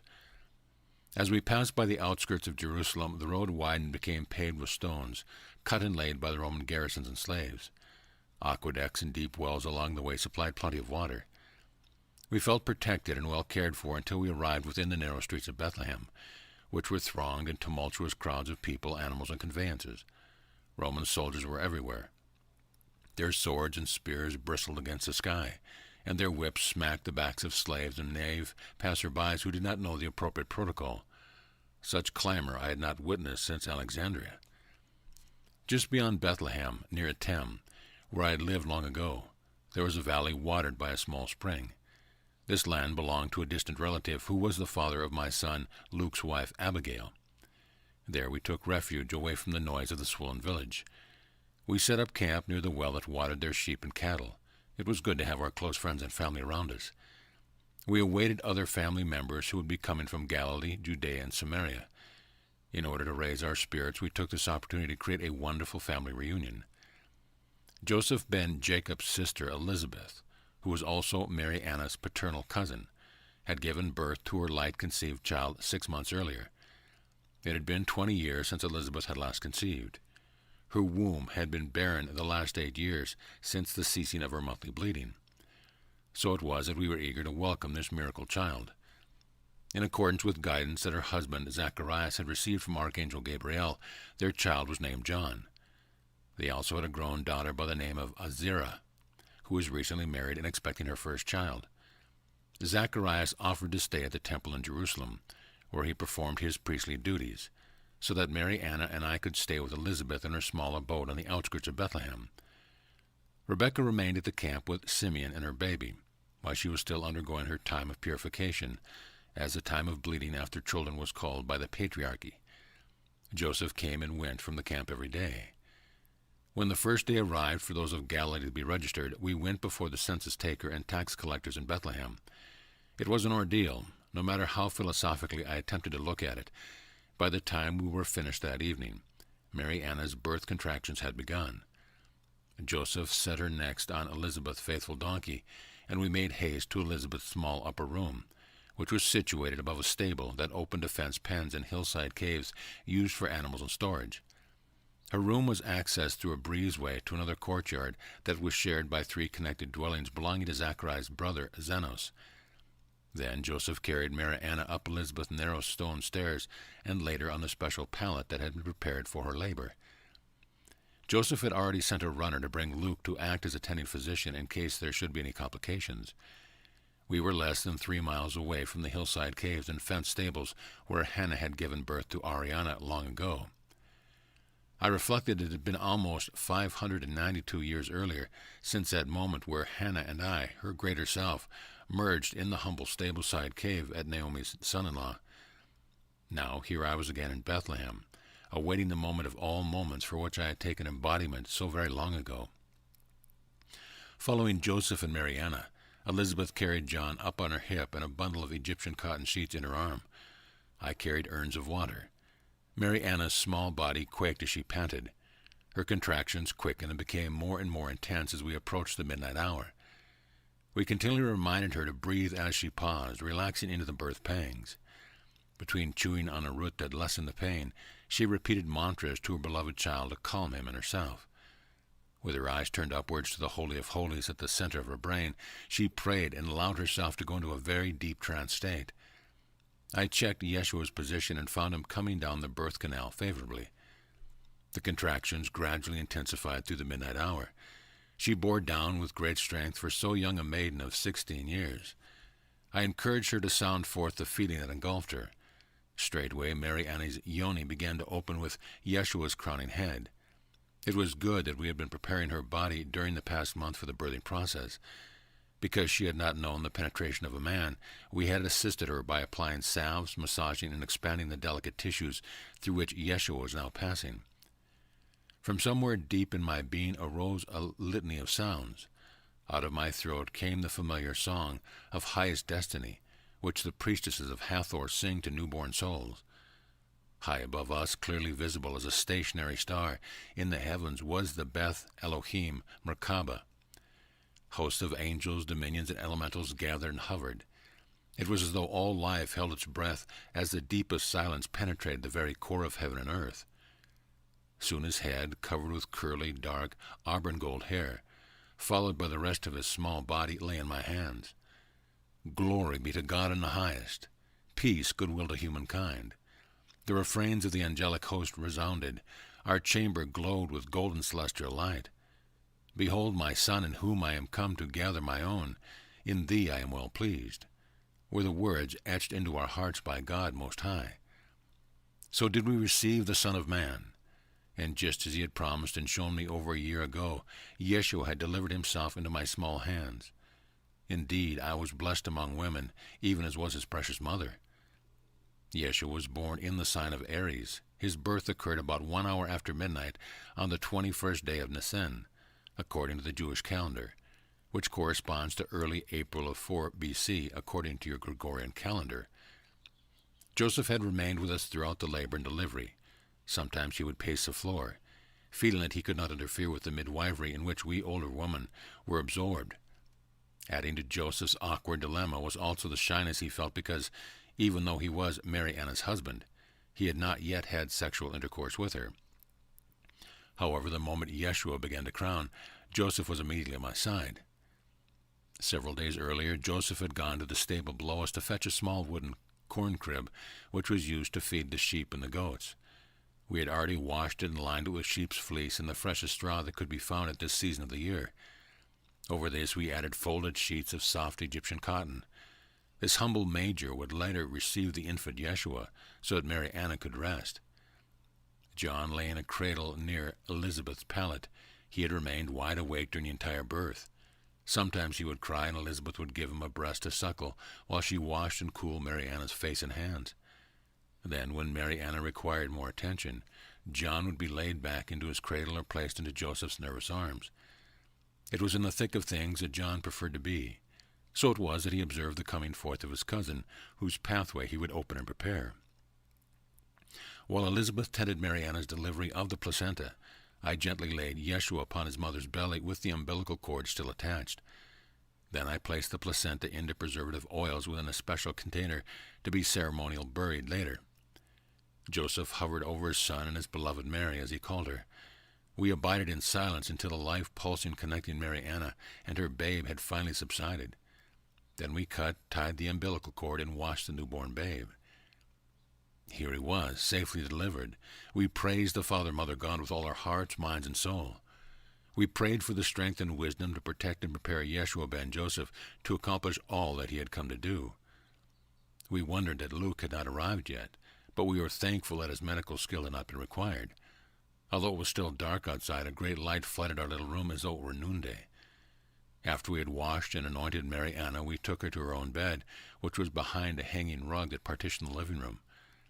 Yeshua was swaddled with the finest woven Egyptian cotton, which Mary Ann had carefully hemmed and embroidered with a colorful geometric design that was common to the lineage of David. We could feel the presence of great ones all around. Communions between the many realms and dimensions were listened to within our hearts as we silently sat together for the next few hours, watching over the sleeping babe at Mary Anna's breast. Then there was a knock at the door. Elizabeth ran to open it and found her landlord and brother-in-law, Zenos, standing with Luke, whose fast breathing indicated he had been running. Luke immediately approached his younger sister and the babe, Yeshua. After washing his hands, he carefully proceeded to examine them, and was overjoyed they were both healthy and robust. As he was trained to do from his youth, Luke later made a written record of his most wondrous of stories. This record, although altered, has survived relatively intact down through the centuries and is still known in your days as the Gospel of Luke. Luke profusely apologized for not being present for the birth, but explained that he had been attending another birthing mother, assisting both mother and child to survive a critical condition. I smiled inwardly as I realized that it was my hands, not Luke's, that received Yeshua ben Joseph, just as my grandson had promised. A short time later, Zenos returned to announce that there was a gathering of celebrants at his door on the street below. Some were shepherds who labored for Luke's father-in-law. They told him a great host of angels appeared to them while they were caring for their sheep on the hillside. Others of the group reported they had been awakened from very lucid dreams in which they were told to come to Elizabeth's house. They had known Mary Anna was about to give birth when they last saw her. All had been told to arise and come forth to behold a child newly born called Emmanuel, Prince of Peace, who was favored of God, even as was Zachariah's son John, who would later be called John the Baptist. As the sun began its ascent, all of these beloved pilgrims were invited to take turns coming up the stairs behind Zenos' main house in twos and threes to sit for a short time of meditation with the sleeping babe. From time to time, unexpectedly, Yeshua would open his wide, almond-shaped, blue-gray eyes to look upon these family members and friends who were among the first to welcome him. Of my children there were Nathan, Luke, and Rebekah, who came with their parents. Rebekah brought their baby daughter Miriam. Joachim and my other sons and daughters were far away. Joseph of Arimathea, along with his wife, Mary of Magdala, and his sister, Martha, were counted in the census at Bethany. In a fascinating synchronicity, Mary Magdalene was born the same number of hours after sunset as Yeshua's birth occurred before sunrise on that very same day in Bethany. Among Luke's father-in-law laborers, there was a young boy of 12 years by the name of Nathanael ben Tolmi, Bar Tolme in Aramaic. He had been with the company of shepherds who beheld the angels. In his arms was a newborn orphan lamb, which he brought as an offering to Yeshua. When he saw Yeshua, he fell on his knees, crying out that in a vision several months earlier he had seen this very child, whom an angel told him was the promised Messiah. As he wept, his tears fell into the soft wool of his bleeding offering. When he looked up, Mary Anna invited him to come forward. Laying a gentle hand upon Nathanael's head, she looked steadfastly into his eyes and said, "You, my child, are favored of God. He who is now with us has called you to come out of the world and to be as one who is his friend and disciple forever." Then she asked Joseph to take the lamb, while she placed the babe Yeshua into Nathanael's tanned arms. I realize, my beloved friend, that my story is becoming increasingly complex. I also realize that much of what I am sharing with you conflicts with the stories generally accepted by Christians today. Although I am risking confusion and conflict for you, my intent is to bring clarity and open-mindedness. There is so much to be conveyed, and it is being given portion by portion, topic by topic, energy flow by energy flow. However, do not accept my story blindly, yet give it a chance to work upon your heart and then upon your mind. I remind you that these words are being given in such a way as to open and stretch your consciousness so that you can consider alternatives. It is for you to discern for yourself the truth of what is contained herein, according to its power to uplift, transform, and empower your own knowing. More than to bring forth another version of the Christ story, it is my deeper purpose to prepare you for the advent of the Christ within your own heart. In this way, you are being prepared for the great changes that are coming upon you. Therefore, open your heart and remember the energies that are witnessed through your feelings. I shall say further that I am here with you. The very purpose of my coming long ago is the purpose of my being here in this present moment. You need not think that I am distant in time or space, or that what occurred 2,000 years ago has no relevance for you today. You are currently in the process of rewriting your past history. Indeed, some of you have come back from the future for precisely this purpose. I am Anna of Carmel, returned to bear witness to the birth of the Christ in you. I am here to receive you, just as I received the Anointed One 2,000 years ago. As I bring you a chronology of events and the stories of familiar characters you have studied, know that it is the transmission of transformational frequencies that is more important than the words through which they come. Once you can hear beyond the words, you may remember who you really are and step forward to fulfill your mission by playing your part in this grand drama of planetary ascension that we are co-creating together. Chapter 20. The Visitation of the Magi. Although receiving Yeshua into my hands that remarkable day was a fulfillment of the vision I had been given long ago, I did not know exactly how the drama would unfold. Yet I understood from these visions and initiations I had received that the way would be arduous and even perilous. Although the ultimate purpose of this coming was to exemplify union in God, the sword of separation would be felt to the utmost until that sword was beaten into a plowshare. A great responsibility was resting upon our shoulders as we walked through this illusory world which, like a hall of mirrors, was darkened and distorted by ignorance. To fulfill the law of Moses, Joseph held the 8-day-old Yeshua, while Luke circumcised him and placed the name Yeshua ben Joseph into the records of the synagogue in Bethlehem. Then 6 weeks later, to fulfill prophecy, which was our agreement as actors within this human play, we took Yeshua to the remnant of Solomon's temple in Jerusalem to give an offering. 2 turtle doves were offered as was the custom, though the sacrifice of animals was offensive to us. For this reason we chose not to sacrifice the little lamb that was Nathanael's offering to Yeshua, and at the same time we were willing to acknowledge the entrenched Mosaic tradition so as to fulfill all things. There was a certain elder by the name of Simeon at the temple who recognized Yeshua. While looking upon Mary Anna with teary eyes, and filled with the grace of Shekinah's presence, the old priest prophesied, "Yea, my daughter, It will be as if a sword has rent the veil over the Mount of Zion, and you shall not pass through without that sword also piercing your heart.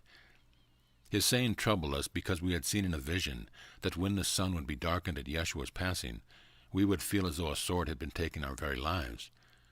Mother, Father God, sustain us through the dark night, my heart cried out. There was also an elderly high priestess known as Anna, who stepped forward to hold the infant Yeshua in her arms. She was a seeress who had lived all her life within the cloistered walls of the temple, and although she recognized who Yeshua was, she kept her counsel, except to press her hand upon Mariana's heart. And likewise did Mariana place a gentle finger upon this elder's hardened bow, acknowledging the wisdom and love of this who had acted as a surrogate mother, as well as a teacher when Mariana had come to the temple as part of her preparation. After the ceremony, we gathered at Joseph of Arimathea's elegant home near the temple. He informed us that a group of wise men had come from the Orient with some of their wives. He was told that they had an audience with King Herod, and according to knowledgeable members of the Sanhedrin, this company of magi was in search of a child whom they had seen in the vision, and whose birth had been predicted in the prophecies of various texts. The magi were aware of certain prophesied celestial phenomena, including the great planetary conjunction with an unusual zodiacal placement of planets, heralded by the appearance of a comet that had been observed during the previous year. And they were also aware of the appearance of a bright new star in the heavens during the past 3 months, which, unlike any other stars, had remained stationary above Judea. They had followed their calculations based on their inner and outer guidance, which they had interpreted as indicating this child may have already been born in the vicinity of Bethlehem. Now they were desirous of finding him so that they could acknowledge him as the herald of the next millennium. After Herod had consulted his chief priests, magicians, and soothsayers, his paranoia increased when he was informed about the prediction of the prophet Micah that a ruler would come out of the lowly Bethlehem to govern Israel. Therefore he sent the company of wise men to Bethlehem to find the child and then return to bring him word. This news rested uneasily upon our ears and hearts, for we knew that Yeshua was the child that the Magi and Herod sought. It was common knowledge that Herod was aging and ailing with dementia. He was given to irrational fits of rage, which he attempted to suppress with opium. We shuddered at the obscene debaucheries and homicidal atrocities that Herod had committed against the members of his family, as well as the people he governed.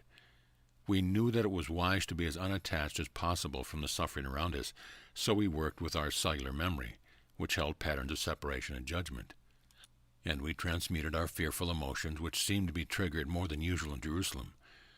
In peaceful Carmel, initiates were required to go into special chambers in order to feel the discordant, fearful energies that seemed to permeate all of Jerusalem. I asked my son Joseph of Arimathea to send a trusted messenger to find these magi and bring them to this upper reception room for supper. There they would be questioned concerning their intent and trustworthiness before they were brought into the council room to meet Mariana and Yeshua. In any case, the little family would take their leave through a secret underground passage which led outside the city wall at the foot of the Mount of Olives, when we knew it was safe to do so. We secreted ourselves in a back room, which was positioned over a cistern that was very ancient. Through the centuries, the brother-sisterhood had used this room for their meetings. When necessary, they would leave through the underground tunnel below the floor, which had been dug through the rocky crevice of a natural subterranean stream bed. So it was that we took counsel with one another, prayed, and awaited the appropriate action to be taken. Mary of Magdala, Joseph of Arimathea's wife, had come with her sister-in-law, Martha, from their home in Bethany to be with us. She brought her infant daughter, Mary, with her, so we could feel her presence and give her our blessings. We knew that this girl child was to play an extraordinary role in the years to come. She would be prepared, even as Yeshua, to fulfill all that was required of her. Arrangements had also been made by Joseph of Arimathea for a number of his younger siblings to gather with us, including Nathan from Cana and an aging Ruth who came by boat from Ephesus. All of us were filled with wonderment as we took turns holding the 7-week-old Yeshua in our arms while awaiting the arrival of the Magi. 3 days later, the 12 male Magi and their 12 principal wives came forth to Joseph's large upper reception room to sup and be questioned. I remained secreted away with Mariana and Yeshua until word was sent that these Magi were indeed those I had witnessed earlier in a vision. My heart leaped and flooded with nervous expectancy while we awaited their arrival in the council chamber. At last we heard their muffled approach down the stairs and long corridor. Mary Anna's Joseph opened the heavy iron-gated door and stood before us smiling. With solemn decorum, the 24 magi slowly passed into the council room to take their position in a circle around Mary Anna and the babe Yeshua. Each announced their name and place of origin. Then the three who were hierophants among the order of the magi came forward, representing all 24. They read passages from various scrolls and showed us astrological charts which they had interpreted. Next they turned to a turbaned Parthian, who had announced his name as Balthazar. He reached into a small trunk made of hardwood and polished brass, carefully removed a smaller ebony box, together with several silk-wrapped containers of various sizes. First he placed before Yeshua a censer that burned frankincense and myrrh, which he lit. Next he placed at Mary Anna's feet several vials of precious oils and ointments. Balthazar brought forth a robe of purple silk, embroidered with gold and iridescent rainbow-colored fibers. This robe was indeed fit for a king. It was small, made for a child. Finally, Balthazar opened the small ebony box and removed a broad, beaded collar of lapis and gold, which had belonged to the Egyptian pharaoh Akhenaten. Beneath it was a manat, the ceremonial necklace of Hathor, which represented the union of male and female principles. This, too, was reported to have belonged to the house of Akhenaten's mother. These treasured items were tokens to assist Yeshua to realize that he was born of the royal bloodline of King David and Pharaoh Akhenaten. In this way, Yeshua was acknowledged by these great beings who understood that before them was the Anointed One, whose star that they had followed. Chapter 21. Egyptian Sojourn. With concern for Yeshua and other innocent babes, we took counsel with one another. After carefully considering all aspects of the situation, we agreed upon a radical change of plans. The angel Gabriel had appeared to Mary Anna's Joseph in a lucid dream and advised him not to return to Mount Carmel. Instead, Joseph was counseled to take Mary Anna and their child directly to Egypt and to remain there indefinitely until he received guidance that it was safe to return. We reviewed the records and shared our memories. We realized that it was to fulfill prophecy that, like Moses, a Messiah would come out of Egypt under the people of Israel to call them out of the wilderness. Joseph of Arimathea called a trusted friend and messenger to go that very night to the household of those who were of the brother sisterhood. The word was given to make certain preparation of supplies, horses, and wagons, as was Joseph's custom when he went abroad with his boats. Others were told to go to Bethlehem to warn Elizabeth to take John to Martha's home in Bethany until the danger had passed. Those Essene brethren and families who still remained in Bethlehem after the census were encouraged to make their way back to their homes. The word spread among the households of Jerusalem and Bethlehem that it would be well to safeguard their children. Preparations were quickly made for the departure of Joseph, Mary Anna, and Yeshua to Egypt. Under the cover of darkness, Joseph of Arimathea and his servants escorted them to the port of Joppa. There a boat was quickly loaded with the necessary supplies and crew for the journey to Alexandria. In order to avoid arousing suspicion, Joseph returned to Jerusalem, and I returned to Carmel. The Magi then returned to Herod and reported that, since they had not found the child in Bethlehem, they would continue to follow the new star to the southwest.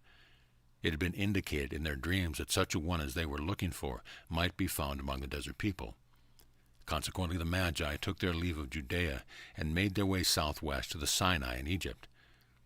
Soon thereafter, the infant Yeshua went with his parents to the bustling city of Alexandria.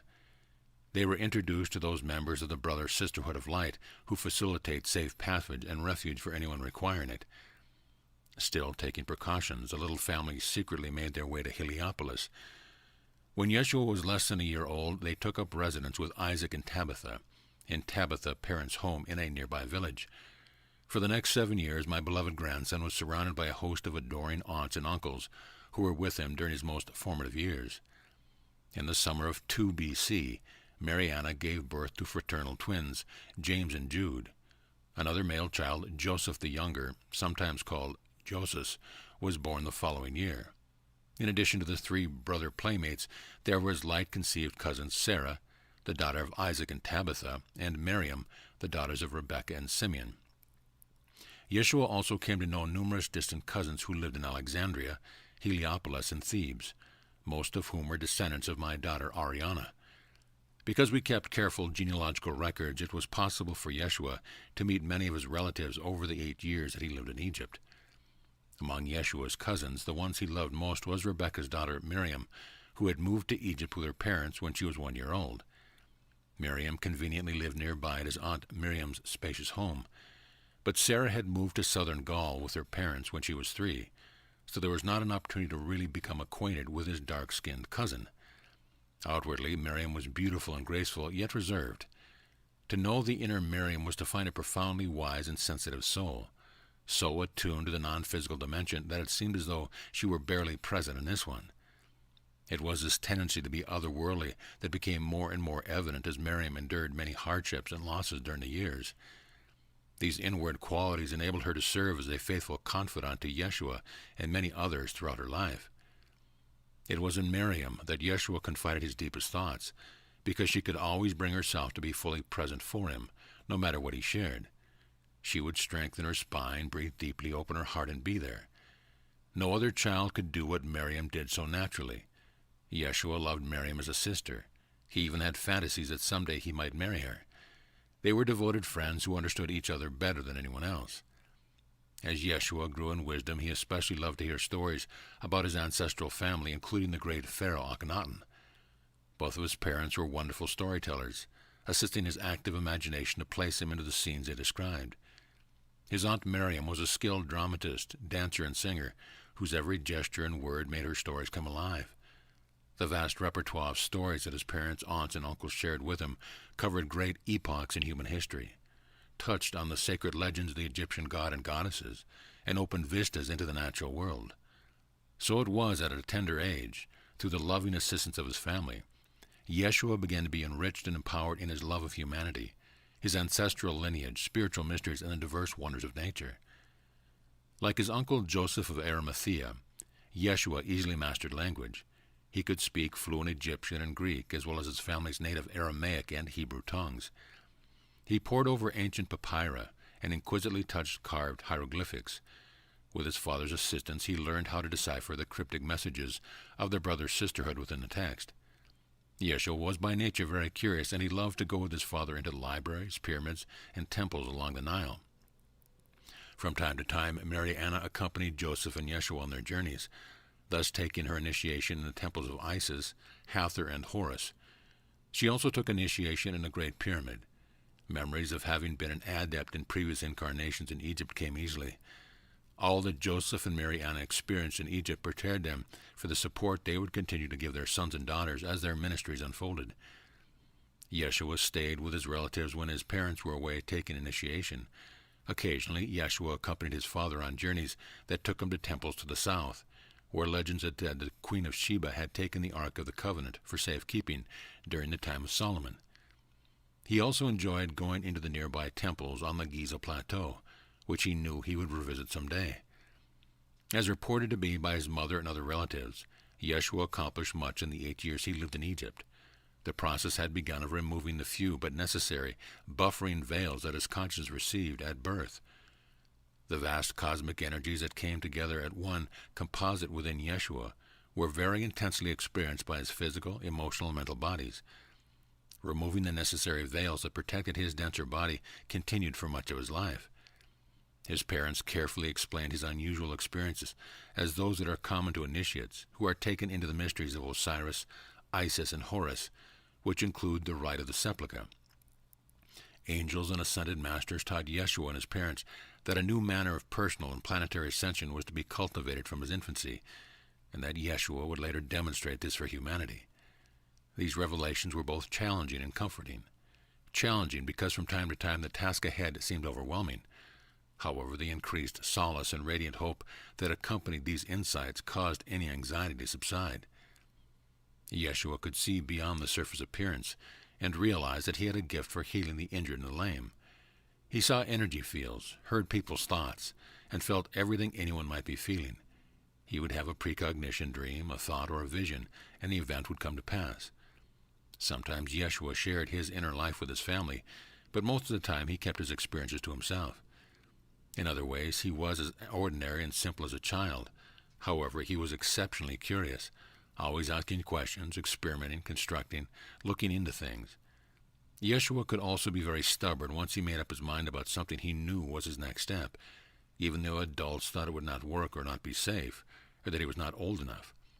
So it was that he assisted his parents and relatives to let go of their overprotection towards him when he felt that his freedom to discover himself was being limited. Yeshua loved to play and laugh. His high soprano voice was angelic of tone and frequency. His father taught him to play the harp, which he accompanied with the Psalm of David. Other musicians, such as his aunt Miriam, who were skilled with the native instruments of Egypt, taught him how to play solo pieces as well as how to harmonize with others. Some of his teachers were Pythagorean adepts who taught Yeshua sacred geometry, mathematics, astronomy, astrology, harmonics, and geomancy. Like his mother, Yeshua was quick and able to undertake several tasks at once. However, unlike Mariana, who appeared to be unhurried and calm, my young grandson would flutter about like a butterfly from one project to another. In your day, you would call him a hyperactive child, a dynamo of energy. He slept little, and when he did, he could fall asleep in an instant anywhere, any time. He enjoyed spending time on the rooftop sitting under the stars. He might take clay, string, or pigments and fashion various sculptural designs. Often, when he was not running from here to there, he would be found sitting very, very still, communing with the unseen ones. As a clear empath, Yeshua was also very sensitive. Occasionally he would double over in pain when an energy he was feeling passed through his body. Sometimes he'd experience an inexplicable outburst of emotions that was very difficult for him to control. It was as though a great storm came out of nowhere, buffeting Yeshua's mind and body until it finally subsided, leaving him spent and confused. He did not like those times, and frankly his emotional upsets were trying for anyone around him, especially his mother. It was difficult for those who were near him from day to day to understand the extreme Yeshua demonstrated. How to assist this child to temper his emotional body was a challenge for his parents as well as for Yeshua. His heart's desire was to be like his parents, who always seemed to be unruffled. He desired that no one be harmed or adversely affected by his unpredictable emotional tempests as they came and went. By Yeshua's 7th year, his body was long and lean. He was almost as tall as his mother, and he loved to look straight ahead into her eyes, place his hands on her shoulders or her chin, and with deep feeling or light-hearted mirth call her, "My beautiful little mother." He was always respectful of his mother, even though his emotional storms would express in ways that was disturbing to Mariana. She taught him to breathe while allowing the energies to pass through his body, not speaking, just feeling them moving in and around. She explained to him that what he was feeling was the pain of the world that was caused when love was not acknowledged by humanity. This pain she also understood, although she experienced it differently from her son. For Mariana, it moved upon her as an abysmal grief. With Yeshua, it was as if the elements found expression. His family often wondered how this child was to master himself. The road ahead seemed rocky indeed. Finally, his father, setting the example of the master high alchemist, assigned him the task of embracing and transmuting every expression of energy without judgment.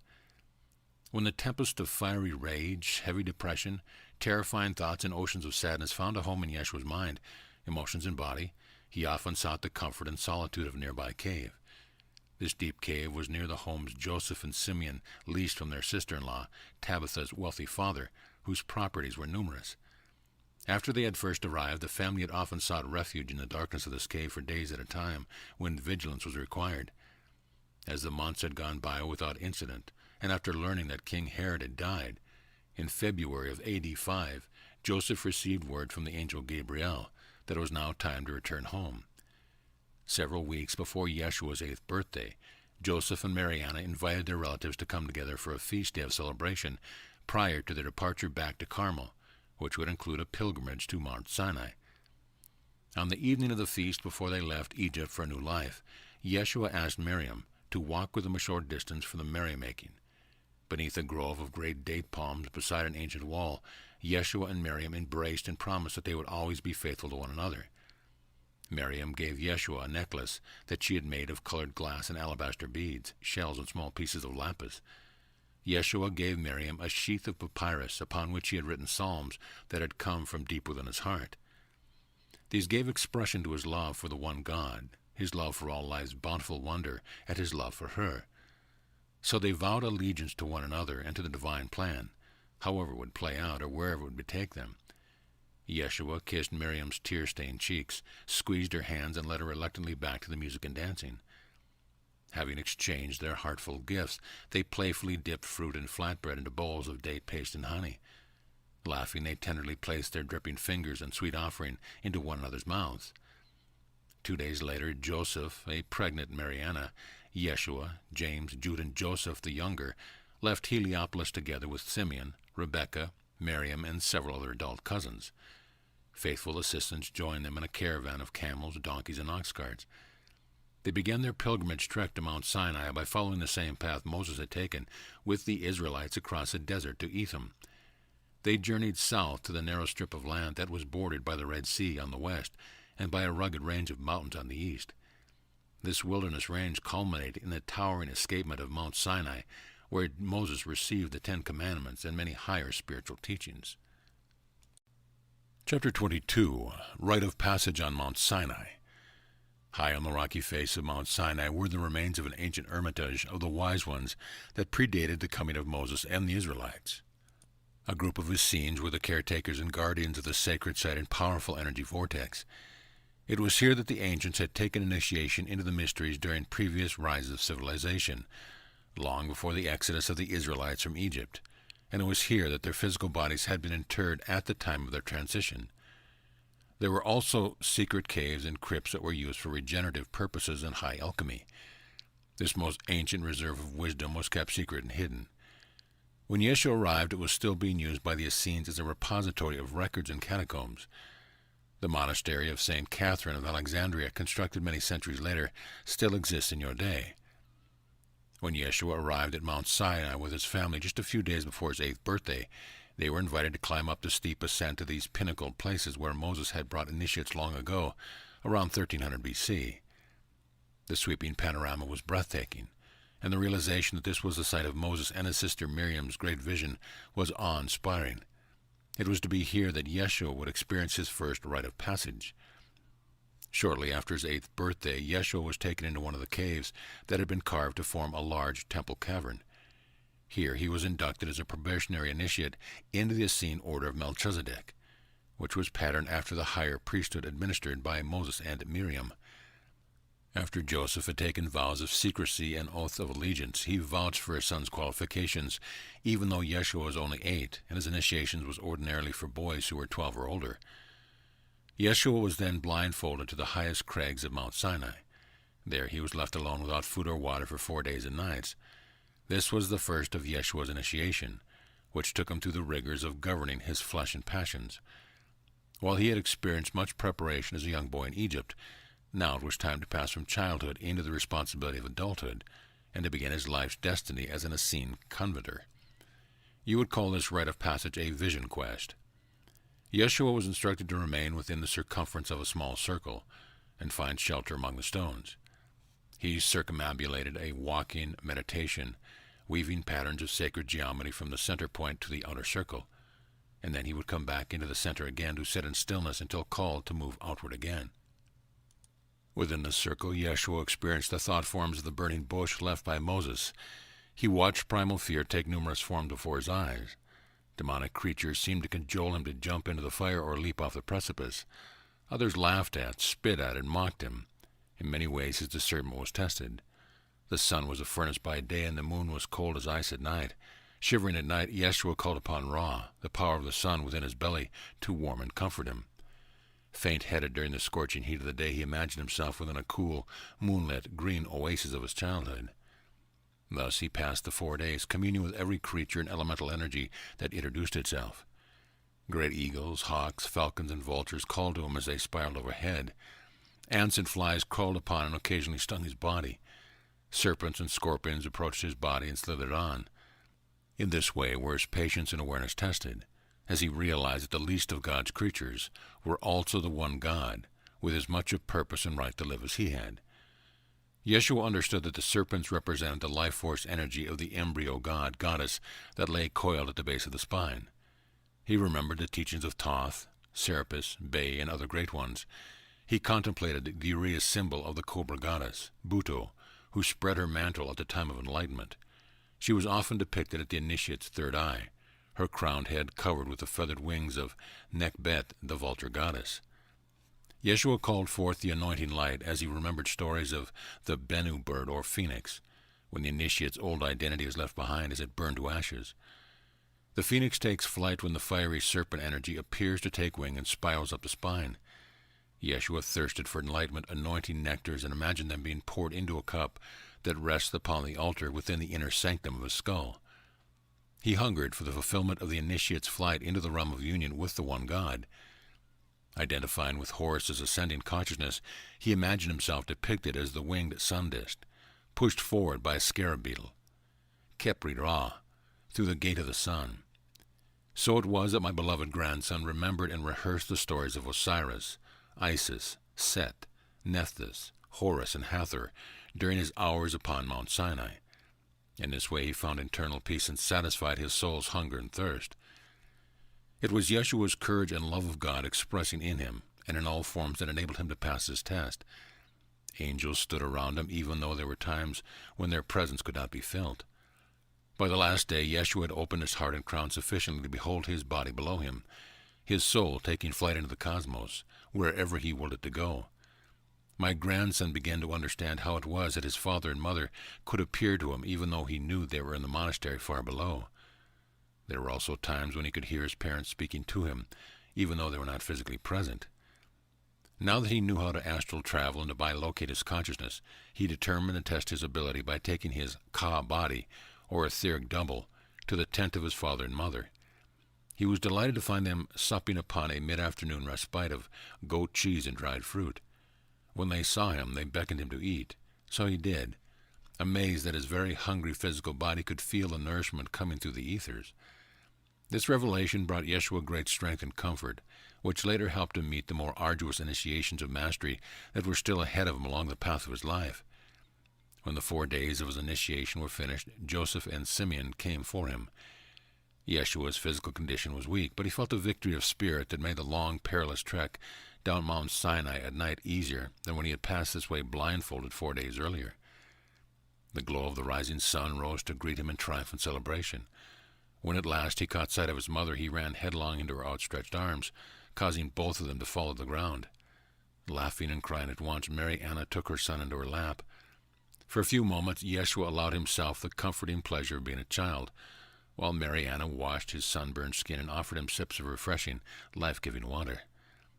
Then, helping his mother up and cradling Mary Anna's tear-stained, smiling face in his hands, Yeshua said, "My beautiful little mother, my time has now come to enter into my Heavenly Father's work. His kingdom reigns within me. It is time for me to be about his business." So he stood up, lifting his mother with him, and turned to the others who had gathered, enigmatically saying, "Peace be unto you. I have come of age. I now prepare a banquet, even as my Father in heaven prepares a great feast for you. And I say to you, let us come and enter in, for we have found favor with God and humankind."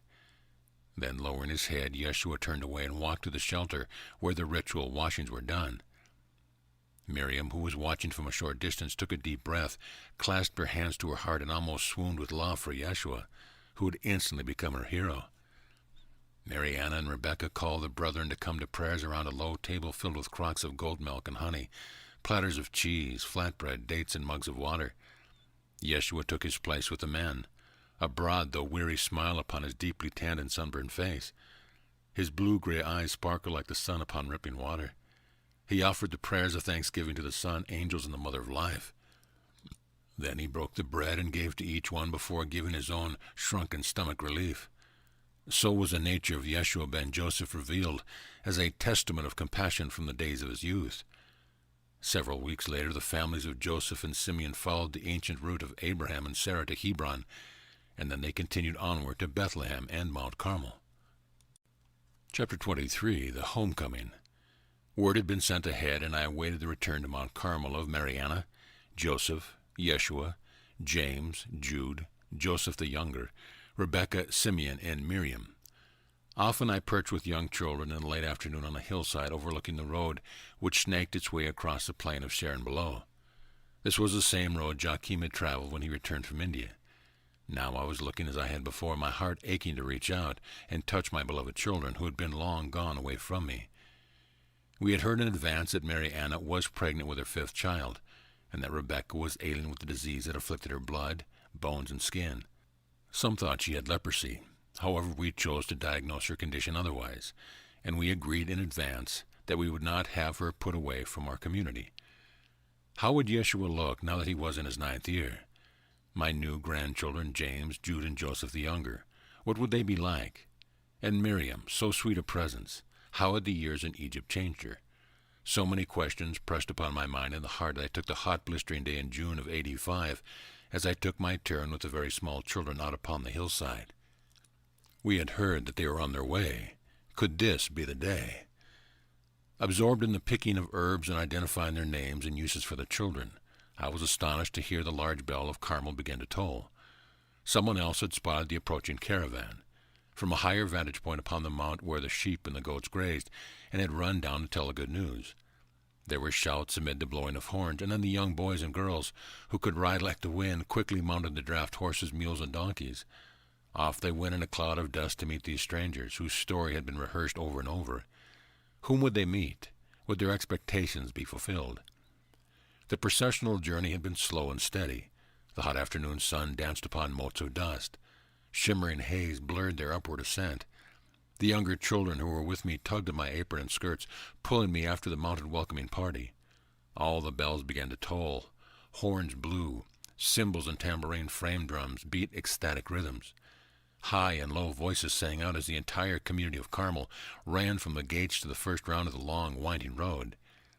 There most of us stood waving our arms, garlanded with branches of olives, palm, and cedar. I could not hold back my tears any longer. I wept and laughed and sang, until all I could do was gather my hands to my breast and pray with immense gratitude for the safe return of my beloved family. Through the thick yellow dust the caravan approached the last turn, rutted by a recent cloudburst that had unexpectedly poured sweet rain upon our fields and gardens. Then I ran, children in hand.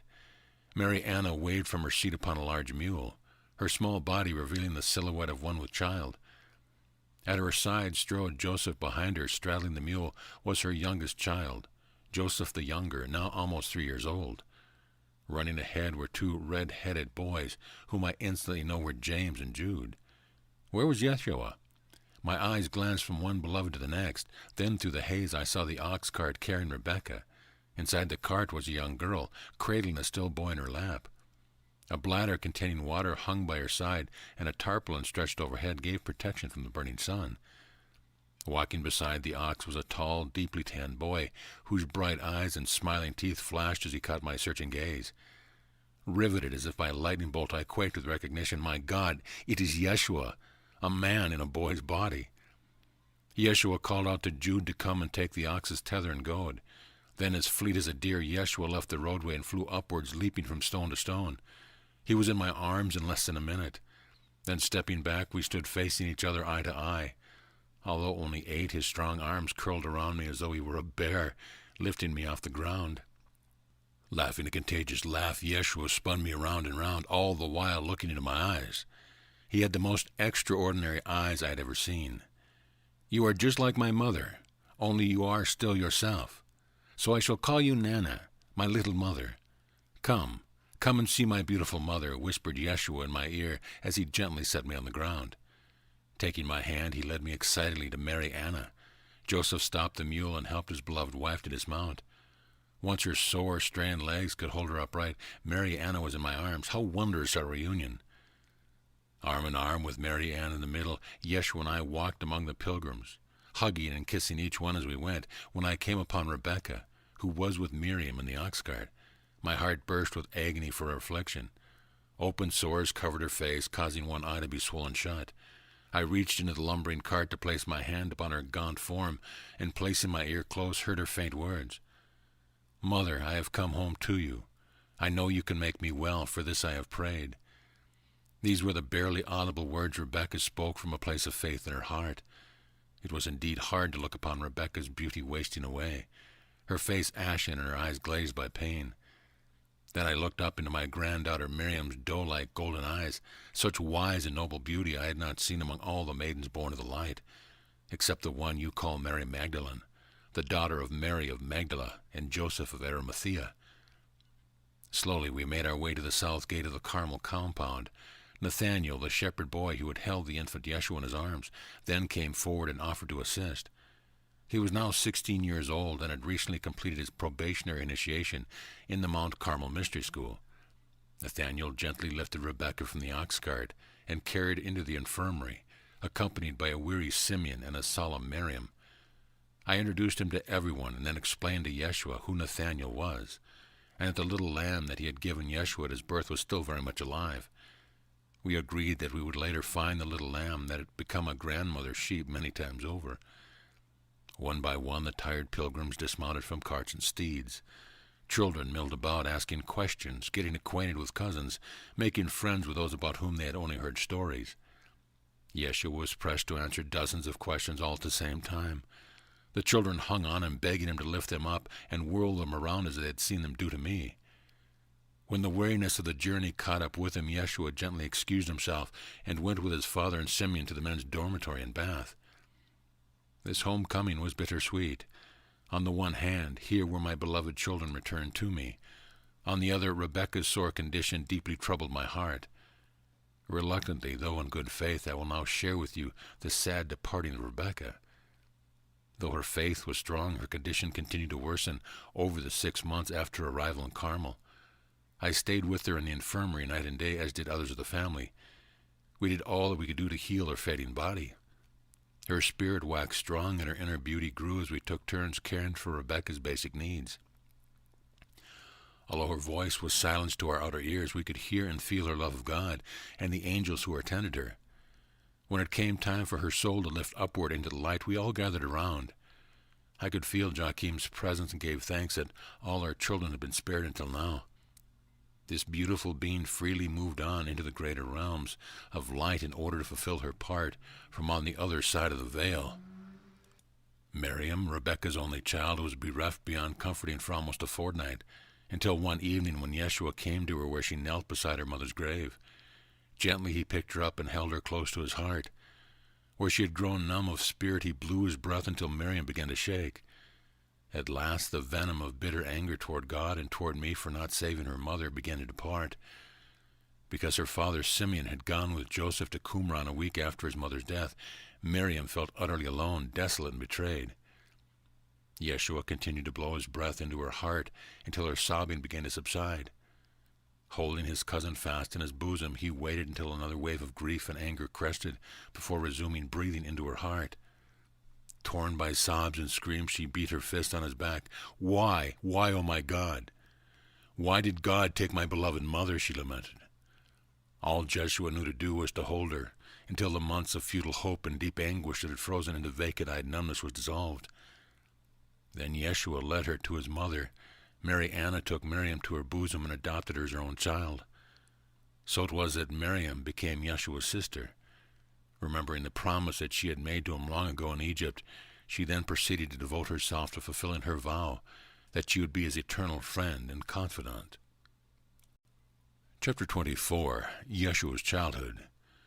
My beloved friend, there is much more that I desire to share with you regarding these 5 formative years between 85 and 10. Yeshua returned to the homeland of the Hebrew people to receive the counsel of Essene elders and the imprinting of his ancient soil where the prophets had once walked. In him would be fulfilled all that the prophets had spoken.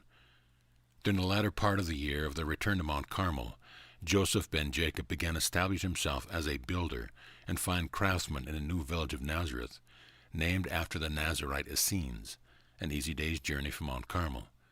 Nazareth was located 5 miles south of Sepphoris and 10 miles south of Cana, where Joseph's parents lived.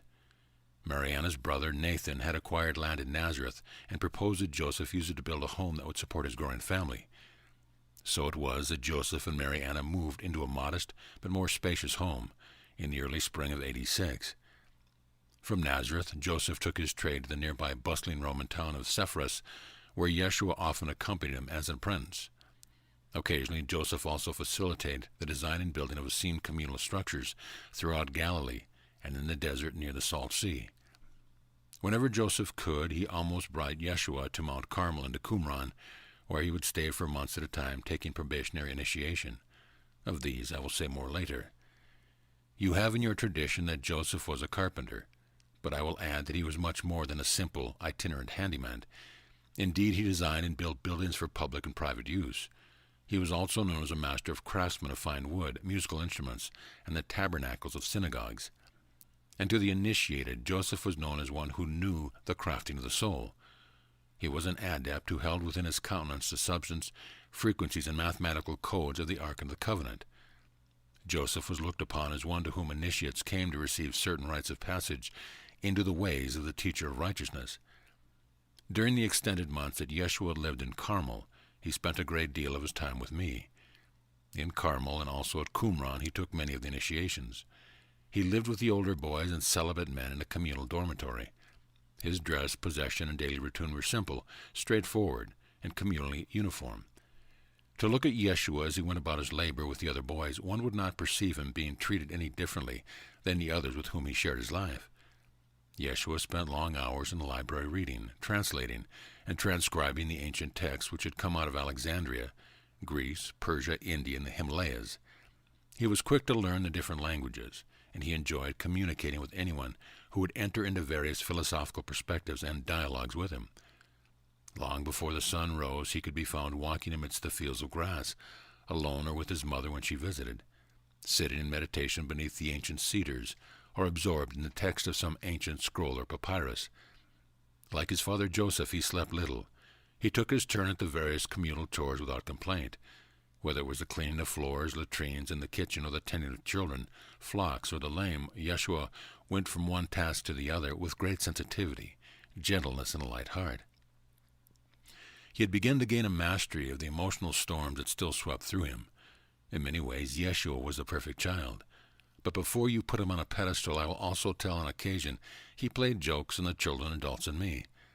There was one time when Yeshua was attentively rubbing my feet on one of our long walks to the gather herbs. Unbeknownst to me, he tied my sandal laces together when he placed my sandals back on my feet. When I got up to continue our walk, I lost my balance, falling into Yeshua's waiting arms. Then we both merrily laughed as he whirled me around. Whirling me around seemed to be one of his favorite pastimes, when he thought I wouldn't mind or when he thought I was being too serious. Yeshua also had challenging days when he surprised everyone with complaints and stubbornness, and when an unpredictable emotional storm came on such a day, our community found it best to leave Yeshua alone.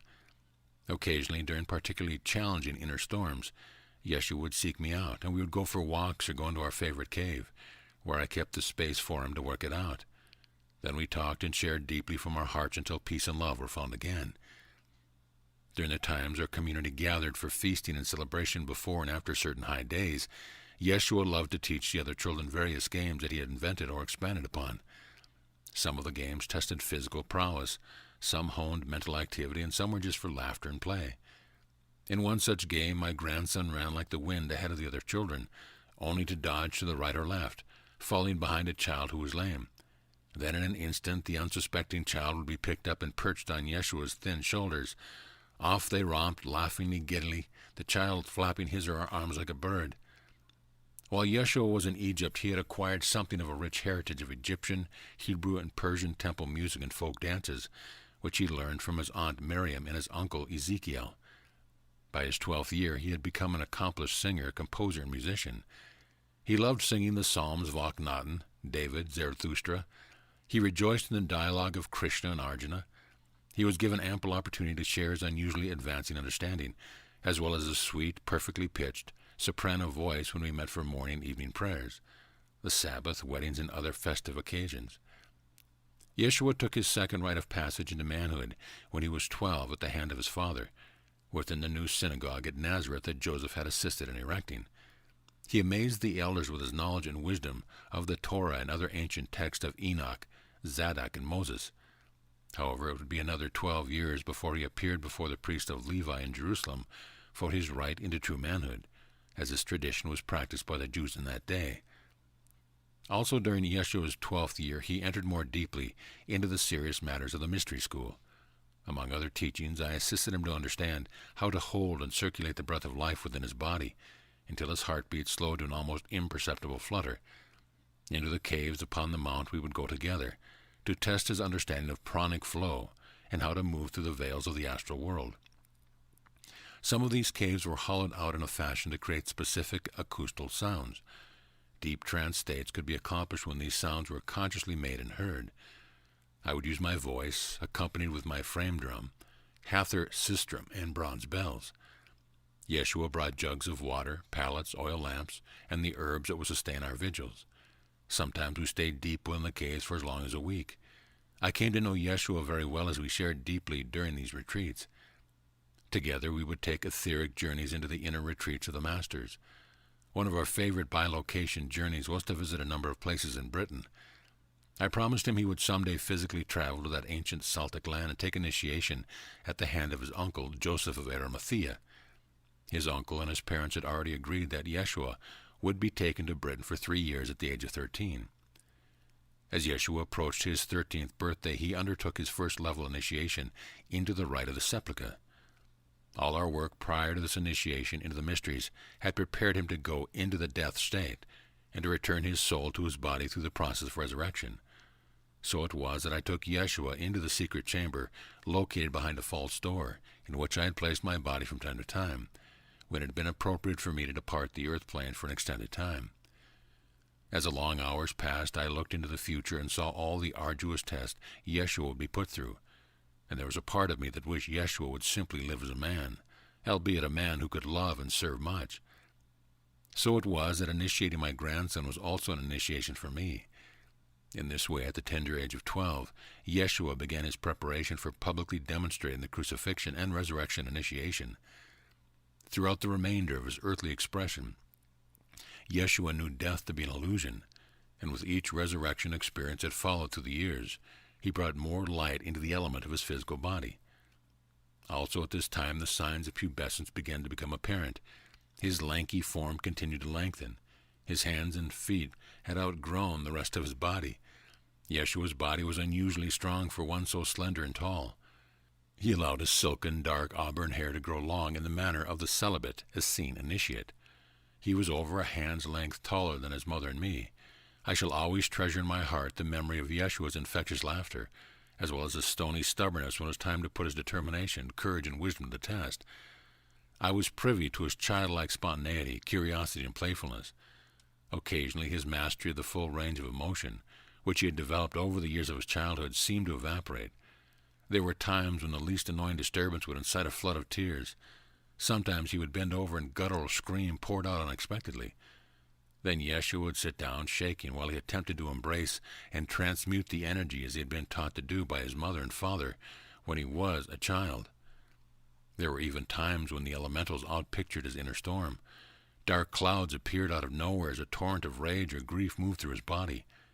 Lightning struck the crags and cedars as deafening thunderclaps rumbled down the mountain to the valley below. Rain poured down, filling the almost empty cisterns with welcome drinking water. I could feel Yeshua's potent life force energy surging in his developing groin, whereas he had once been carefree in his open expression of delight with the embraced warmth of the maternal bodies of his mother, grandmother, aunts, and the curious females of his cousin. Yeshua now seemed to withdraw into a reverse shyness. Often he would go into the bathhouse for ritual washing in order to gain clarity for his mind and body. He often took extra turns with the sheep in the field away from the others so that he would have sufficient space to sort out his feelings. This was complicated by the various contradictions within the scriptures he had read, the ambiguity of what others said and practiced, and the reality of the sexual life force energy running rampant in his own body. During such times, and as he gained increasing mastery, Yeshua turned to his mother less and less. This was a difficult time for Mariana, but it was a necessary preparation for freeing her son to fulfill all that he had come to do. Once a poisonous snake bit Yeshua while he was removing it from the Carmel compound. Stunned with disbelief, he screamed while squeezing the serpent until it died in his hands and became like his staff. Then he stood rigid, not allowing anyone to come near him. While standing absolutely still with his eyes closed for almost an hour, Yeshua summoned the venom to be transmuted by the life force energies that streamed through his body. Over the years, we all came to know my grandson's unusual power. Although the other boys tried to include him in their camaraderie, Yeshua found himself more and more alone, just as nature and prayerful communion provided his mother with comfort and solace. So it was with her eldest son. Yeshua was gifted with prodigious insights into the mysteries. Sometimes he would meet an energy field of consciousness about which he would ask me for further explanation, or for guidance to where he might go within the scriptures and codices for greater illumination. Always I would encourage him to turn inward for answers within his own heart. We often had discussions of the various points and views of different religious sects, doctrines, and practices. So it was that I taught and prepared my beloved grandson for his coming initiation, which would eventually assist him to rise from the sepulchre when the time of fulfillment of prophecy was at hand. His life would demonstrate the humanity that death holds no power for those who know that death is an illusion. Chapter 25. Mary Magdalene and Miriam's Childhood. I shall share with you now, according to the desire of your heart and mind, the nature of the developmental years wherein young Mary, later known as Mary Magdalene, the twin soul of Yeshua, was raised and prepared for her great work. While her father, Joseph of Arimathea, continued to live and work in Jerusalem, young Mary grew up with her mother, Mary of Magdala, and her aunt Martha at their spacious country home in Bethany. She rejoiced in the beauty of its open and sunny inner courtyard, and the light which filtered into the surrounding rooms. Martha had never married, so it was a great blessing when her older brother Joseph and his first wife, Eunice Salome, created their second home in Bethany, and asked Martha to caretake it. Joseph had then spared no expense in expanding Martha's abode, when his new wife, Mary of Magdala, came to live with her about 14 years after Eunice Salome died. Martha carefully prepared as a sanctuary of light and cultivated beauty. Throughout her lovely home were collections of art from Greece, Egypt, and other places near and far. It was in this environment that our young Mary, as we called her, developed her sensitivity to growing things and to the people who sought out her aunt and mother for advice or remedies. Young Mary loved her mother with a possessive love that was almost ferocious, much like a lioness protecting her young. When she was small, she would watch her mother and aunt like a hawk, and then pretend she had the same healing skills they had, as she treated her dolls, the small household animals, fowl and lame birds. It soon became evident when the injured animals revived that this child had a gift for healing. Young Mary loved to walk out in the desert with her mother at sunrise and sunset. There she befriended many wild animals and made them her pets. Some of these pets were lizards, snakes, rodents, birds, wild dogs, and cats. The aging and ailing Martha did not particularly like her niece's menagerie, and insisted that the animals be kept in a stable away from the main household. However, young Mary could sometimes be found secretly nursing one of her pets in the closet of her room, or a box containing a family of newborn kittens might be found by Martha during her cleaning. The last straw came when Martha opened one of her storage baskets and found a poisonous snake coiled within, and from then on young Mary could not bring home snakes. Mary of Magdala traveled to her home village of Magdala every solstice and equinox to officiate as high priestess at the temple grotto of the goddess, the divine feminine aspect of the Godhead. On these occasions her daughter always went with her. So it was that at a very early age young Mary learned of the Great Mother, her rituals, ceremonies, songs, rhythms, and cycles. As a small girl she could be seen sitting in stillness, staring with her golden eyes, holding a focus for hours on end. Sometimes a milky vapor appeared before her or wrapped around her. In this mist, those with eyes to see could behold angels or beings from other dimensions and worlds. At times, food, coins, jewelry, statuettes, or sweet perfumed oils would precipitate in front of my granddaughter or in her hands. She would blink, smile, intensely laugh, and then share the treasure with all. She kept little for herself, loving to give the fruits of these magical moments to those who were her family and household helpers. As she grew older and other initiate maidens compared themselves unfavorably with her, young Mary refrained from publicly sharing her magical gifts. She avoided as much as possible the shunning and cutting remarks of her peers' jealousies. Often her pillow was wet with tears because she felt lonely and misunderstood. In looking to her mother and her invisible friends for comfort, she found purpose and direction for her life. Adding to young Mary's challenge were the averted glances and hostile remarks of the orthodox Pharisees and the aristocratic Sadducees when she and her mother would go into the marketplace or visit other cousins in the village between Bethany and Magdala. When they were home in Bethany, they seldom went out into the streets and rarely ventured into the throng of Jerusalem. The reason for secreting themselves away and traveling incognito was that the Jewish patriarchal priests and their wives had become increasingly antagonistic toward the worship of the Divine Mother, or Holy Shekinah. By placing themselves as intermediaries between the seeker and God, the priesthood sought control over people's ability to have direct knowing of God within. The Shekinah's ways of direct revelation they distrusted and often abhorred. They despised Isis, Inanna, and other representations of the Great Mother, because they could not make use of the goddess for their own purpose. The women who were strong in the old matriarchal traditions were perceived as threatening, because they could not be easily controlled, and also because they held powers the priesthood coveted for themselves. Therefore, many of the men in positions of religious authority looked down upon women generally as temptresses responsible for the fall of humankind and the corruption of the flesh. Most husbands kept their wives and daughters as ignorant possessions and virtual slaves to their physical pleasures and their need for heirs. Those women who were known for their worship of the goddess were often branded whores and harlots. This state of affairs was further complicated by the fact that Joseph of Arimathea held the position of adjunctive counselor to the Sanhedrin, the legislative and judicial governing body over the people who practiced the so-called Law of Moses. So it was that this delicate situation required a certain amount of secrecy concerning Joseph's relationship with his wife, who was a high initiate and priestess of the goddess. Thus Mary of Magdala and her daughter retired to a rather obscure life within their own home. In this climate of distrust, young Mary grew weary of men, especially those in position of authority. Her sensitive nature questioned such a dogmatic and hypocritical system that had such an impact on the relationship between her father and mother. Although she was repelled by these conditions, she was attracted to those men who, like her father, were kind and wise, and who could appreciate her beyond her outer beauty and femaleness. It seemed to her that her father was never home enough. She thrived when he was near, and would become withdrawn and sullen, not eating for a day or two, whenever Joseph of Arimathea left for Jerusalem, or went on long journeys to places she longed to visit. When her beloved father was home, he would take young Mary on his knee, tell her stories of his adventures, and share gifts from his travels. These gifts were beautiful to be sure, yet not as precious as were Joseph's loving arms and kind, thickly bearded face. Young Mary loved the smell of her father's manliness, and she made her desire for his attention well understood by the entire household. Young Mary only encountered her mother's grown children, Thomas, Matthew, and Susanna, when her mother visited them in Capernaum and Magdala. By the time young Mary was 7 years of age, however, there were 2 younger siblings with whom she had to learn to share her parents' attention.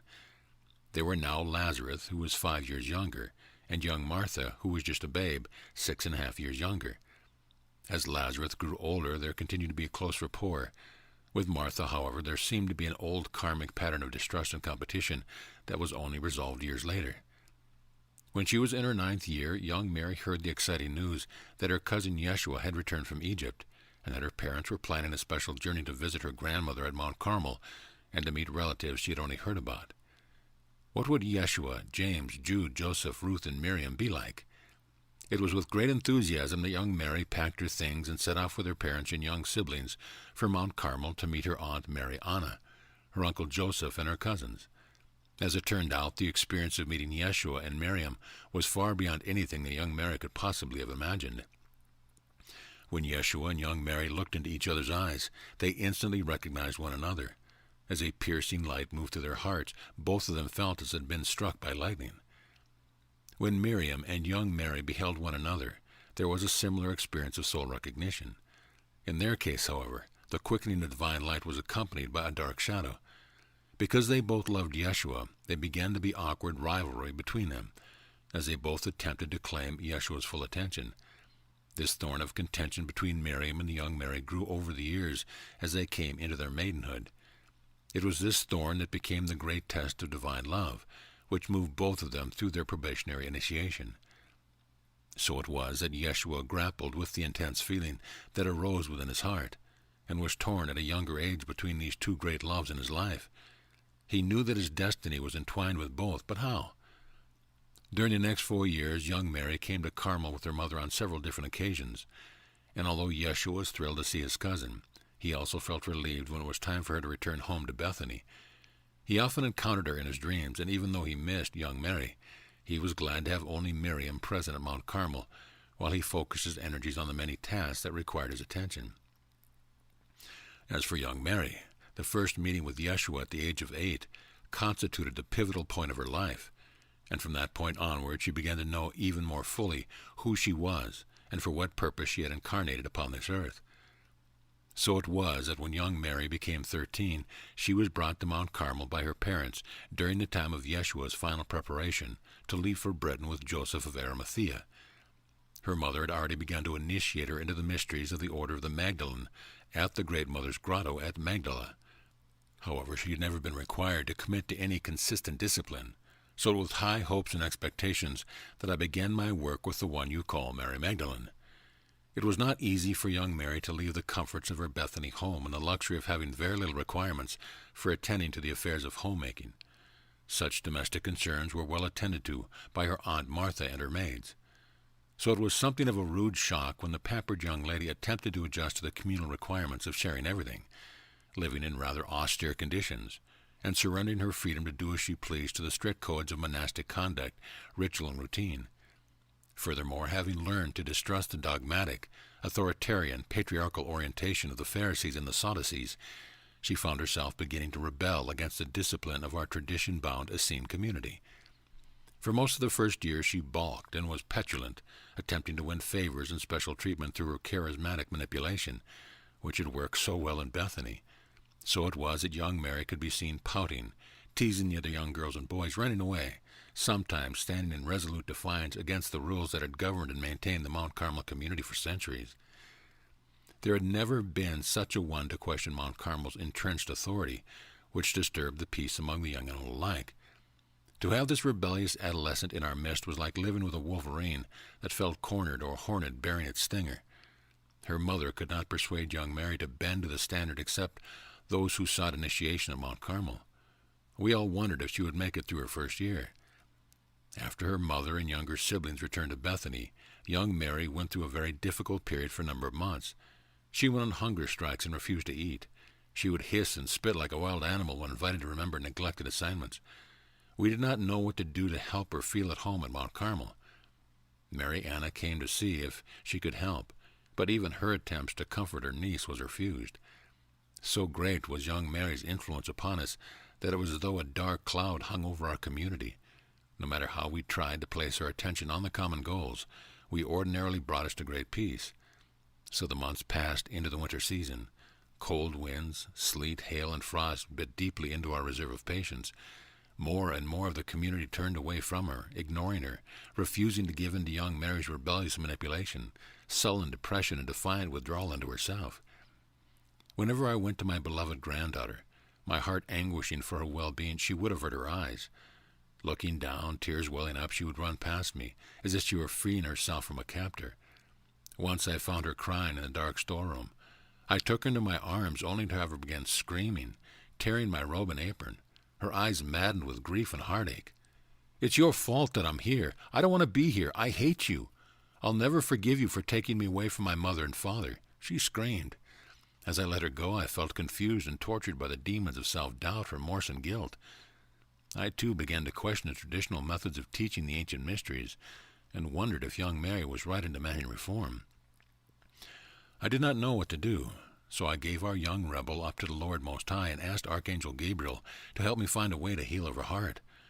I also began to look at Mount Carmel through young Mary's eyes. Among Carmel's elders, it was decided that young Mary would be escorted back to her home in Bethany. On the evening of that choice, she became very ill with a disease that affected her heart and lungs. High fever, chills, and deep coughing racked her thin body.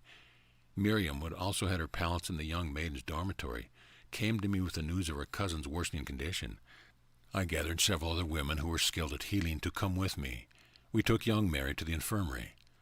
Although Miriam had endured young Mary's stinging barbs and continued to compare herself unfavorably with her cousin, she now began to feel a love for her cousin that she had not felt before.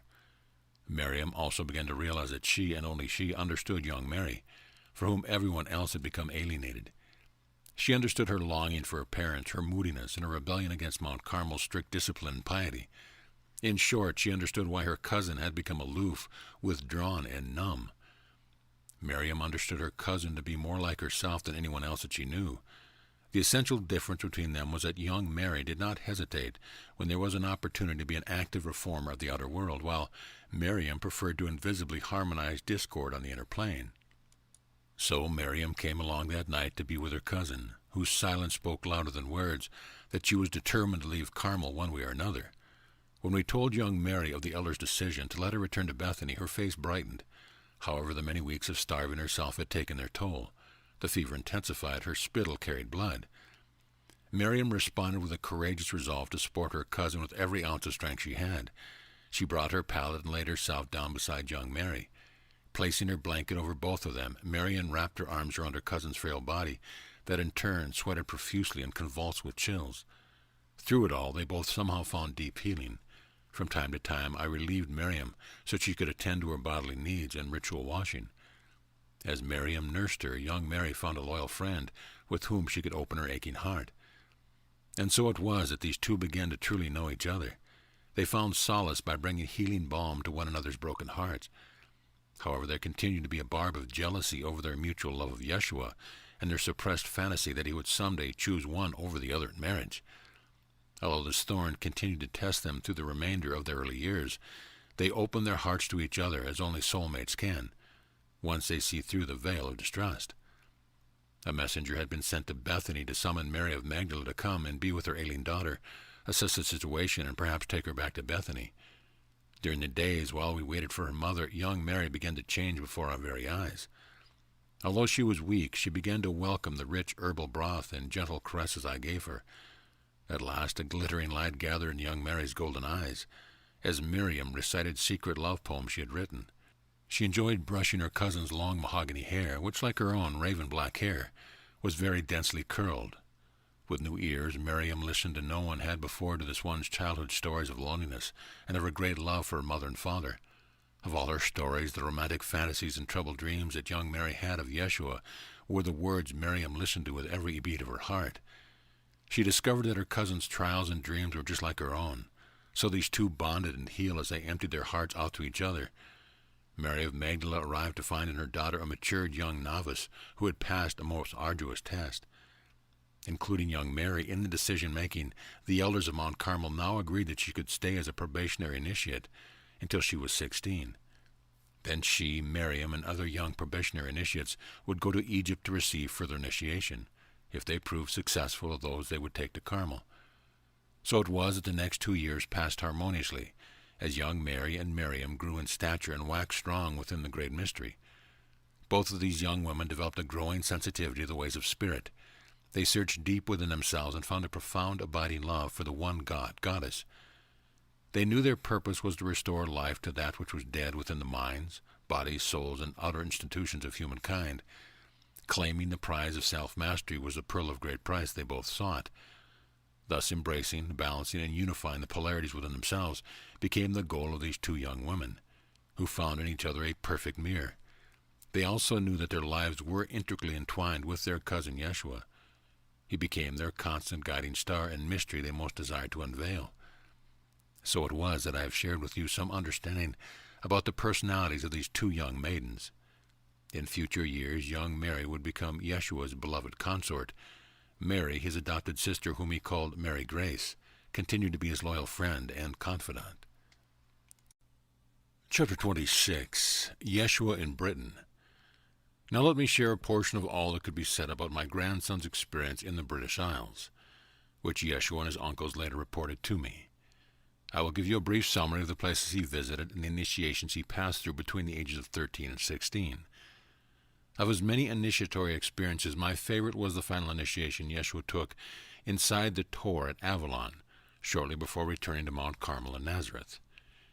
The journey to Britain included stops along the coastline of the Mediterranean, where Joseph of Arimathea deposited initiates, manuscripts, supplies, and news at their various destinations along the way. They braved the typical late winter and spring high seas, which Yeshua found very exciting once he got his sea legs. Needless to say, he was glad to finally stand firmly on Britain's verdant land, meet his uncles Andrew, Josephus, and Noah, and begin his adventures, from which his etheric journeys had only provided glimpses. He had spent his 13th birthday with relatives in Gaul, one of whom was Sarah. She looked amazing like his cousins Miriam and young Mary, except she was taller and had the darker complexion of her Egyptian mother. That rendezvous was wonderful, and here he was now in the covenant land of his Hebrew forebears, and the land where his maternal grandmother had been adopted as a Celtic princess. The months ahead were full of promise. Yeshua enjoyed getting acquainted with the uncles he had never seen before, as well as getting to experience a new side of his uncle Joseph, that of a Druid high priest. It was known that Joseph of Arimathea would leave for Palestine within 2 months, and would return every year for the following 3 years, until his nephew's initiation in Britain were completed. Yeshua's other uncles gladly took their young charge under their protective wing. Andrew, during the 31 years since he had come to Britain in 22 BC, had become the chief architect of the small monastic communities of Celtic Druids on the Isle of Avalon, which had expanded substantially under his supervision. Before going further, let me explain that Avalon was a name used for 2 isles, the smaller Isle of Avalon in what is now called Glastonbury, and the much larger Isle of Mona, now called Anglesey, off the western shore of Wales. Josephus was now in the early stages of establishing major Druid Essene universities at these 2 locations, with a library that eventually contained thousands of books, manuscripts, and scrolls, many of which were transported to Britain by Joseph of Arimathea from all corners of the Roman Empire. Both Andrew and Josephus chose to be celibate monks, while Noah's spiritual path embraced the intimate understanding of the feminine heart as a married man. Noah had been 12 years of age when he first arrived in Britain. 10 years later he met and married a red-haired Celtic princess whom he called Arden. Her brother, Leir Lydiath, had begun his reign as king of the northern branch of the Silurian kingdom in Cimmeria or Wales, several years before Yeshua's arrival in AD 10. Noah was recognized as a bard within the Druid orders. If Yeshua had a favorite uncle, it was Noah, who was more like his father than anyone he knew. And I will tell you this, my dear friend, there is good reason for this similarity. Both his father and his uncle Noah carried the same soul stream that expressed as the ascended master Saint Germain's many years later. Like Saint Germain, Noah became a very well-known adept who knew the secrets of physical immortality, and kept the same body for well over 600 years. Your records refer to him as Merlin Taliesin, who prepared Arthur Pendragon for his role as King Arthur of Camelot. So you see, Yeshua was well connected. It did not take long for his uncles to introduce him to the royal families of the various tribes, to fabled chieftains, magicians, bards, and Druid priests and priestesses. His first initiation occurred during the celebration of Beltane fertility rites at Avalon, when he was inducted as a probationary initiate into the Order of Druids. I know you may be very curious about what Yeshua may have experienced as the Beltane fires burned on Tor. However, if I were to tell you about this and all the other empowering stories my grandson shared with me about Britain, they alone would fill a book. In addition to spending time in the summer country of Avalon's fabled isles in the west country you called Cornwall, Devon, and Somerset, Yeshua's uncles also took him to the great stone monuments of Stonehenge and Avebury, where he learned about the powerful forces understood by geomancers. He followed the electric and magnetic ley lines, feeling the surge of energy that occurred at the dragon points where they crossed.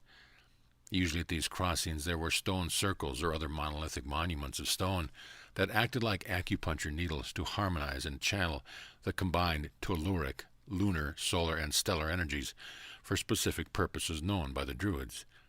He also connected deeply with the consciousness of Gaia, the great Mother Earth, by entering into many of her natural and man-made underground chambers and caves. And just as I promised him, he met the elemental and fairy realms as he meditated in fairy rings, by springs and lakes, on mountain crags, and by bonfires. The interdimensional portals of these places were very easy to pass through. Here Yeshua also learned more about the measurements of time and the influence of celestial bodies. Throughout Britain, except to the southeast where Roman rule was all too evident, Yeshua made ceremony with Druid high priests and priestesses within sacred groves, meditated beside the source of babbling springs, lakes, and running waters. Deep within the tunnels and upon the highlands of all his ancient land, he learned how to listen to the oracles of unseen worlds. He also learned incantations and discernment of spirits, and how sexual energy could be used for good or ill. During his second year in the British Isles, Yeshua devoted a substantial amount of time to exploring the neighboring island of Ir or Ireland. Here, as in Britain, he found the angelic realms very close and accessible, as he was communed with beings of inner earth, fairies, and the elementals of earth, water, air, and fire. Yeshua's last year in Britain was primarily spent on the island of Mona, the great Druid sanctuary, off the coast of West Chimera, as well as the Isles of Avalon that you presently call Glastonbury. It was at the Avalonian side of Chalice Hill and the Tor, just a month before his departure, that he took his last initiation in Britain, There in Avalon, in the area that became the crypt of what would later be called the Mary Chapel of the great Glastonbury Abbey, Joseph of Arimathea had built a small mud and wattle structure that served as a sanctuary for observing Essene practices. Nearby was a spring and a well house that provided water for ceremonial and community use. The well house also protected one of the entrances into the underground initiatory tunnels that led to cavernous chambers beneath Chalice Hill and the Tor. At this ancient well, my 16-year-old grandson met with his uncle Joseph, who was clothed in the white robes of a Druid high priest. He led his nephew through a labyrinth devoid of light, except that born of the sun within the soul. In a chamber of great crystals both massive and tall, the young initiate was left alone to meditate beside a small inner lake, which reflected his every thought and feeling. Into the cold water he plunged, diving deep into the abyss, until a faint light began to shine in the distance. No longer breathing as does a human, Yeshua surrendered into the remembrance of a soul having taken the form of a dolphin. Upward through a narrow passage he swam until his body broke through the dark water. Emerging from the deep, shivering with cold, he found himself in a cavern, sealed from the world above. Over the doorway, written in the ancient language that his uncle taught him, were the words of Thoth Hermes, "As above, so below." Seeing a beckoning light beyond, my grandson crossed over the towering door's threshold. Great beings over 7 feet tall in stature arose from great stone benches to greet him. Accompanied by these beings of light, Yeshua climbed a steep, narrow spiral stairway, crossed over a stone bridge into a grand cavern hewn out of stone and built out of finely crafted masonry. There, in the midst of the well-lit room, was a large, round, crystal table surrounded by 12 stone chairs. No evident source of light could be found as he looked all around. No shadows were cast in this place. Everything and everyone glowed from within. Yeshua trembled with his self-illuminating energy and knew it would be important to recall this experience and its particular vibration in a future hour. Then one of the great beings took him by the hand. This one was ancient, several thousands of earth years old, yet his translucent face shone with a sparkle of wit and sublime wisdom.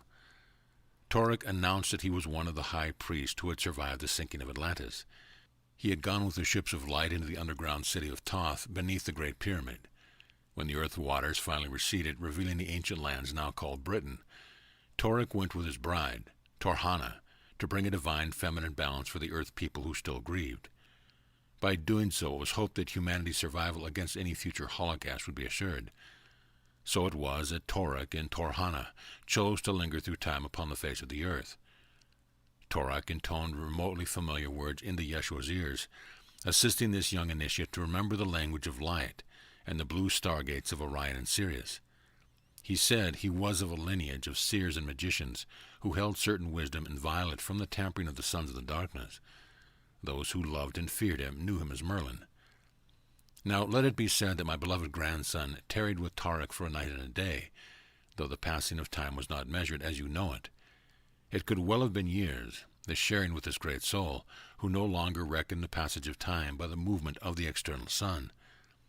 Torek bid Yeshua to sit very still and to meditate.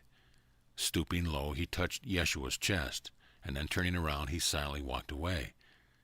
Torek knew that the more empowering choice was to leave the boy to find the answers he sought within his own heart. As Yeshua sat there, very ancient memories began to quicken and to take form within his mind. Then a mysteriously warm draught of air wrapped itself around him, as if it were a soft cocoon. Drowsily, his head began to nod, lulled by the delicate chime of bells. As the highly refined tones took him ever more deeply inward, he became aware of Torhana's presence, who announced that she represented the Divine Mother, just as her beloved Torek had said. Yeshua's heart opened more and more as he slowly became aware that what he had thought was the sound of bells was actually the Eternal Mother's voice. Surrendering into the infinite liquid sounds of her love, he felt as if he were floating above a vast ocean. Without any effort at all, the gentle tide carried him into her vast heart. Weeping with remembrance, in a silence deeper and louder than any sound could utter, the Mother of Life spoke to every cell of Yeshua's young body, attuning the matrix of his form to remember its cosmic origin and birth. She shared how important it was that he feel and express the healing and nurturing energies of a divine feminine that dwelled within him throughout his life. She explained that he had entered upon the earth plane during a time of great darkness and suffering that was caused by humanity's attempt to separate the divine masculine objective mind from its divine feminine intuitive heart. Opening his vision, she showed him the perils and desecration that would occur upon the Earth Mother through future years. This, she said, was a result of the increasing masculine imbalance. She reminded him that he and a group of cosmic companions had come to assist humanity to stop this downward imploding cycle of separation and devolution. Through humanity's free will choice, life could consciously join with the living Earth Mother, who was already beginning to align her consciousness to her ascending return into the realms of light and union. How long he sat there receiving insight upon insight while in a dreamlike repose, he knew not, until the pressure of his Uncle Joseph's hand on his arm woke him up. Enthusiastically, Yeshua began to report his experiences, and to pelt his uncle with all the many questions he so desired to have answered. But before he could finish a sentence, Joseph mutely gestured to signal that communicated silence was to be honored. Then, by a much shorter and easier route, as so often occurs when an initiation is completed, my grandson left the Torah's inner chamber by ascending another spiraling stone stairway that led to a hidden exit situated at the top of the great earthen mound. Near an ancient circle of standing stones, Yeshua emerged into the cool night air, and the reflections of silver light cast by a full moon upon the dewy grass and waters of Avalon. Today, this exit is buried below what remains of St. Michael's Tower. Yeshua had hoped that he could share his experience with his uncle upon his return to the communal building, where he was pleased to find a feast laid out for him. However, the elders reminded him that it was better to hold his experience inside his heart for a time, allowing them to magnetize increased insight. Rather than dissipating the power of his initiation by talking about it, the wisdom gathered from his experience could then deepen through his coming days. Thus his confidence grew in his ability to find answers and empowered guidance within the ample treasury of his own mighty I Am.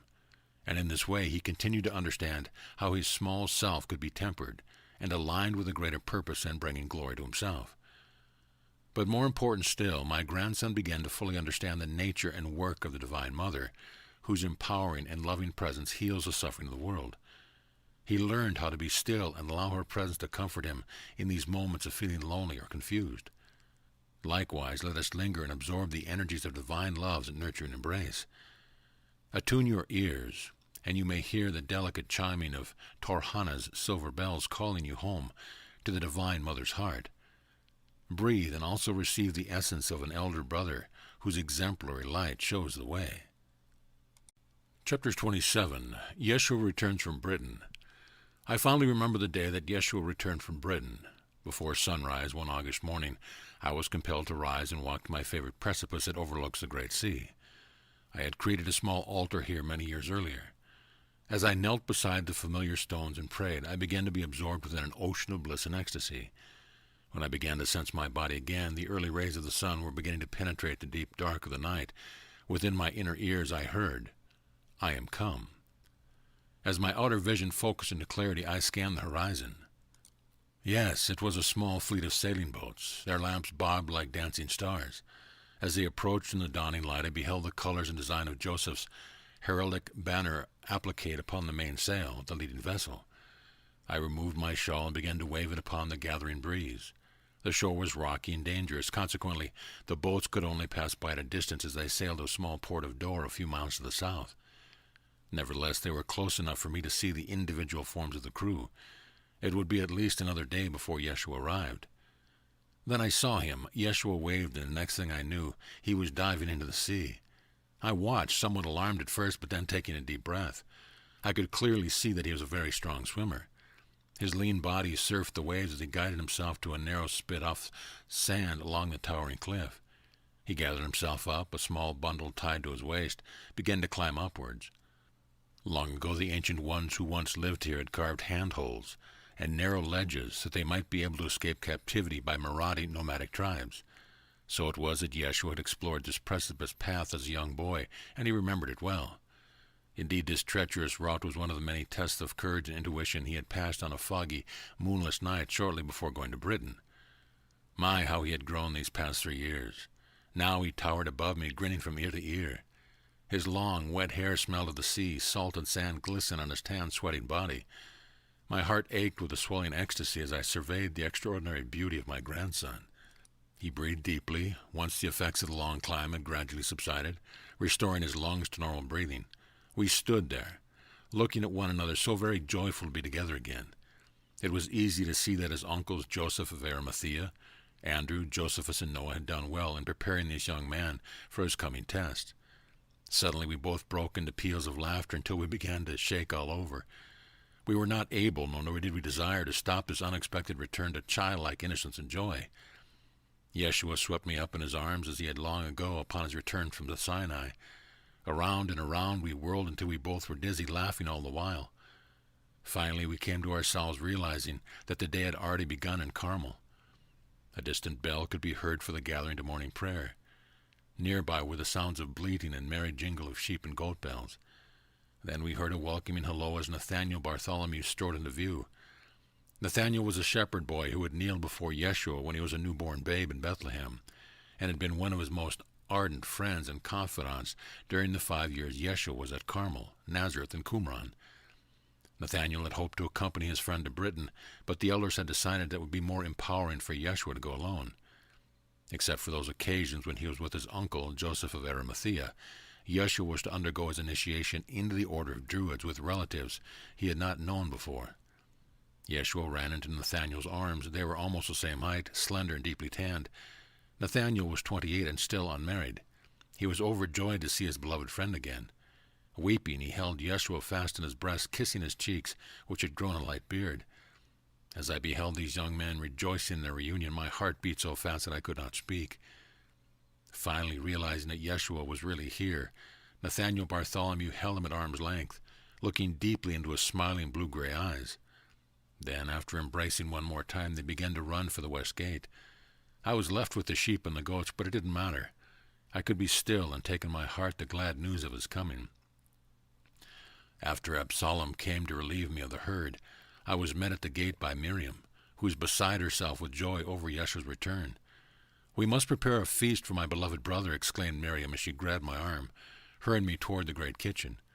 Everyone was milling around Yeshua, plying him with questions and embraces. Community ritual was set aside. Young Mary held herself back, peering from a doorway, taking in her cousin, feeling tidal waves of joy and passion rising and falling in every cell of her body. What was she to do with all this energy now that her matured body betrayed a woman's love for a man? She commanded the angels to return her to calm and dignity. Suddenly Yeshua caught her gaze. Dumbfounded, he looked down, his face blushing with the heat of a passion that came from a place so deep in his being he could not determine its depth. Catching this poignant moment of intense, though embarrassing pleasure, everyone began to smile and laugh. Yeshua took a deep breath, gathered up the children one at a time to ride on his shoulders, and began to run around the inner court. Then he leaped over a low stone fence and darted among the fruit and olive trees. The children squealed and flapped their arms like birds. As I joyfully looked upon the scene of innocent play, my memory returned to Jeshua as an 8-year-old boy arriving from Egypt and the Sinai. Noting Yeshua's fatigue, Nathanael came to Yeshua's rescue and told the children to return to their assignments.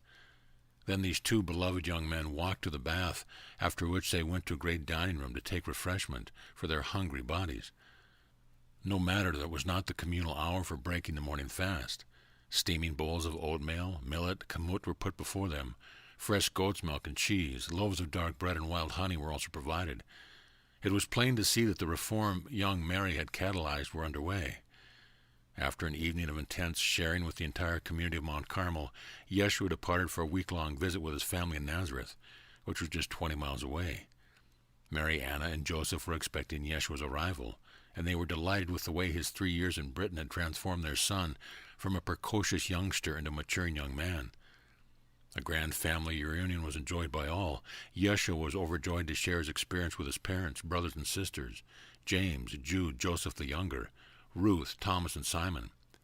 In this way, Yeshua was able to integrate his initiation by sharing only those experiences that he knew would benefit those who listened. Miriam and young Mary were in the process of preparing to leave Mount Carmel in late October, with a number of adults and other young people, to begin more advanced initiation in Egypt. They knew that they would not be seeing Yeshua again before his departure to India. Consequently, the intensity of their desire to renew their acquaintance with their favorite cousin was readily apparent when Yeshua returned to Carmel from the week with his family in Nazareth. They spent every moment they could with him.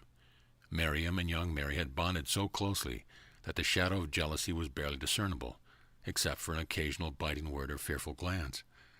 They made a pact with one another to find their way through the intense feeling they both felt toward Yeshua and their mutual destiny with him. When it came time for them to leave for Egypt, Joseph of Arimathea escorted young Mary, Miriam, and the others to Alexandria on one of his freighting boats.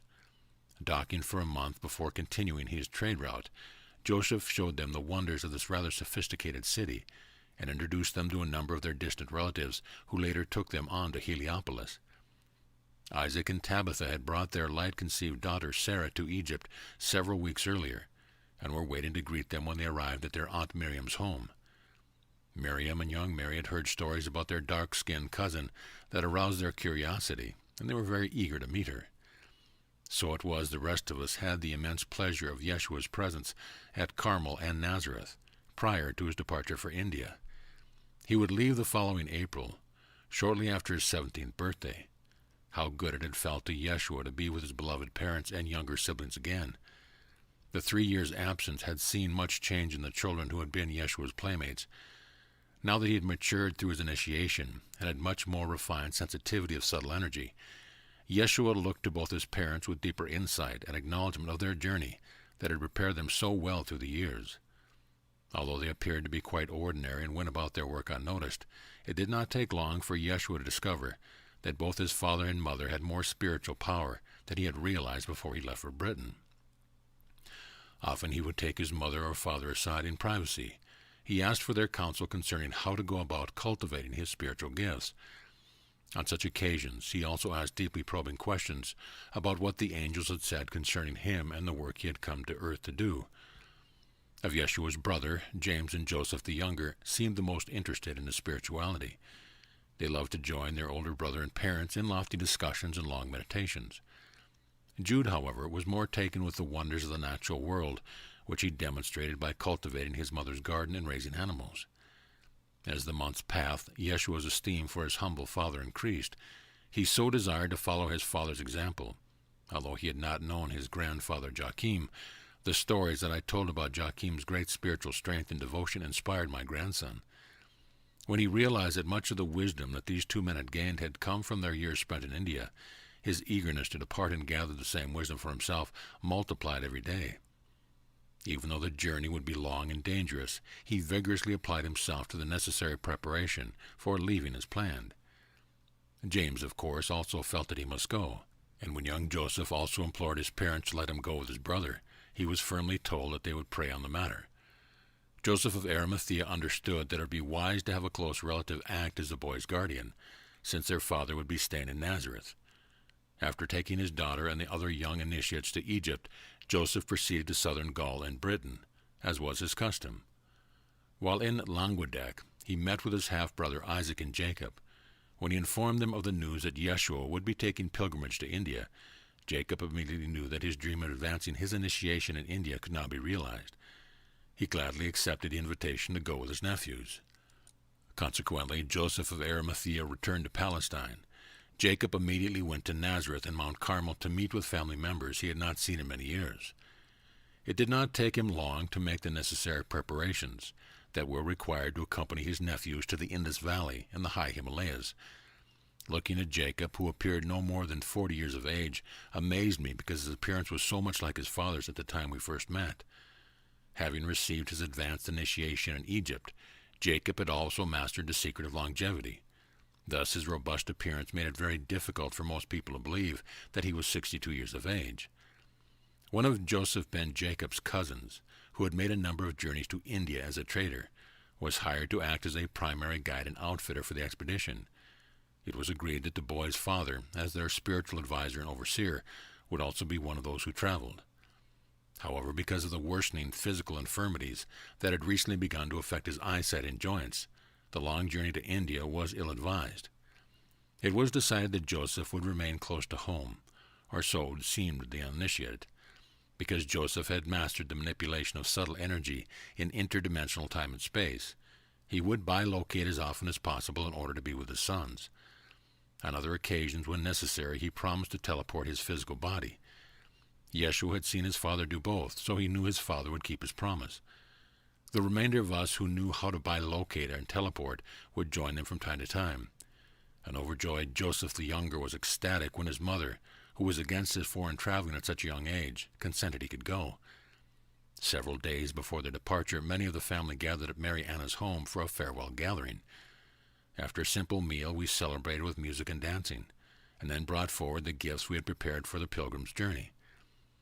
I made pouches for my son, Jacob, and the 3 grandsons, into which I placed all kinds of healing herbs and oils, healing stones, and protective amulets. Mary Anna had woven strong belts of brightly dyed spun linen, which she gave to her brother and 3 sons. Upon these belts hung intricately carved wooden bowls and painted gourds for drinking and eating, which both she and Joseph had crafted. Joseph gave his brother-in-law and sons heavy overcloaks, which could be spread out for sleeping or fastened overhead for protection from the sun or the rain. Before they went to Egypt, Miriam and young Mary had each woven Yeshua a robe of finest wool, which he had given to Mary Anna to keep for this occasion. Nathanael gave each of his friends a pair of sturdy sandals. Then at sunrise on the bright spring day, I embraced these courageous souls so dear to my heart, not knowing when I would be seeing them again. With Jacob blowing a ram's horn and taking the lead, they mounted their camels, each with a pack camel following. They would rendezvous with a caravan of traders at the campsite near the Sea of Galilee, and then make their way to the great mountains of the east. Although excited and completely supportive of their pilgrimage, this time I found myself somewhat melancholy, knowing I would miss being with these grandchildren during the coming years they would be away. This occasion seemed to be another opportunity for detaching from my human desire and aligning to a greater plan. There was comfort in knowing that I could join them on the etheric plane and perhaps even teleport my body when it was appropriate. Chapter 28. Yeshua reports his journey to India. It would be 7 years before Yeshua returned from his travels in India and the high Himalayas. In those days, while Yeshua was in India, I remained at my station at Mount Carmel, continuing to teach the young women and men. I assisted in their full comprehension of those energies that are aligned to their Creator. I taught them how to prepare their minds, bodies, and souls for the initiation that would prove their commitment to the highest truth of oneness with them. Many came, and a few left the training, once it had begun, because they had been interviewed thoroughly and were required to meet high standards. No one entered the Mount Carmel Mystery School, regardless of age, unless they were found capable of meeting the tests. Over many years, and indeed many generations, I continued as the head of the initiatory school of the young people at Mount Carmel. Also, from time to time, there were couples and individuals who came to me to receive the initiation and discipline of life conception, so that they might bear forth highly evolved children. Some sought my wisdom pertaining to the practice involved in attaining cellular regeneration and physical immortality. There is little to report of those years we awaited Yeshua's return. Therefore, I shall resume our story at the point when my grandson returned to his parents' home in Nazareth at the age of 24, in the late summer of AD 21. There had been many changes in all of us during the intervening years.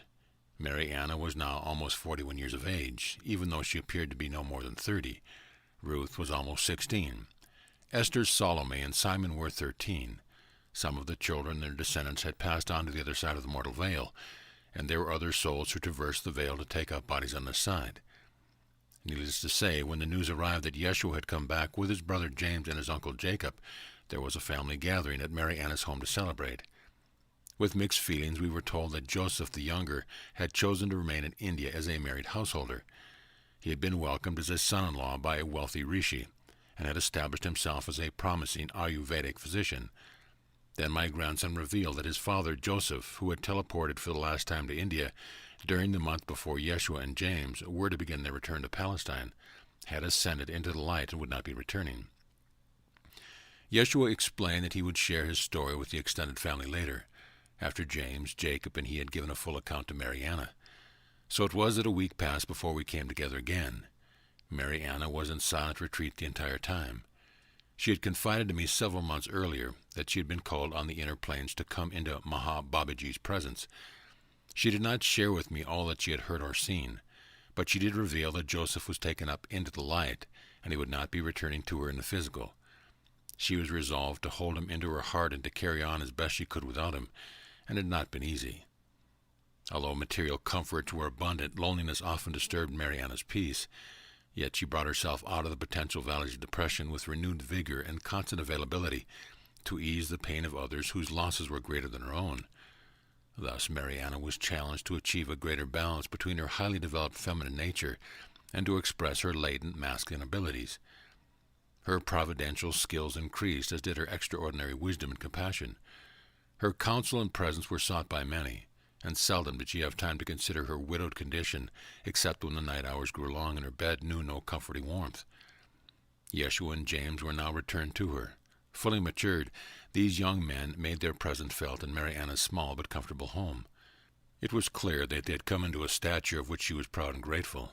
Yet there was an ache in her heart that arose whenever she beheld her son James, whose countenance was so much like her father's.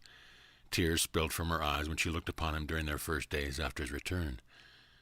After Mariana had had time to embrace all that Yeshua, James, and Jacob told her about their experience in India, and particularly that which concerned her husband, she prepared a feast and invited family and friends to gather around.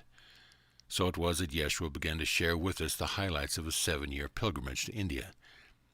Yeshua called us forth in the evening hour, and just after sunset. We prayed and gave benediction about our day's affairs and our bounteous supper meal.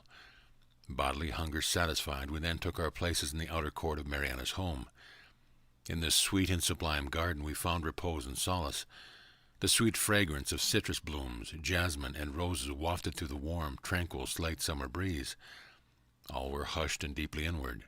Even the very small children who gathered around Yeshua's knees and the toddler who sat on his lap were unusually still. A deep peace prevailed, unsullied by any thought of sorrow or anxiety for the morrow.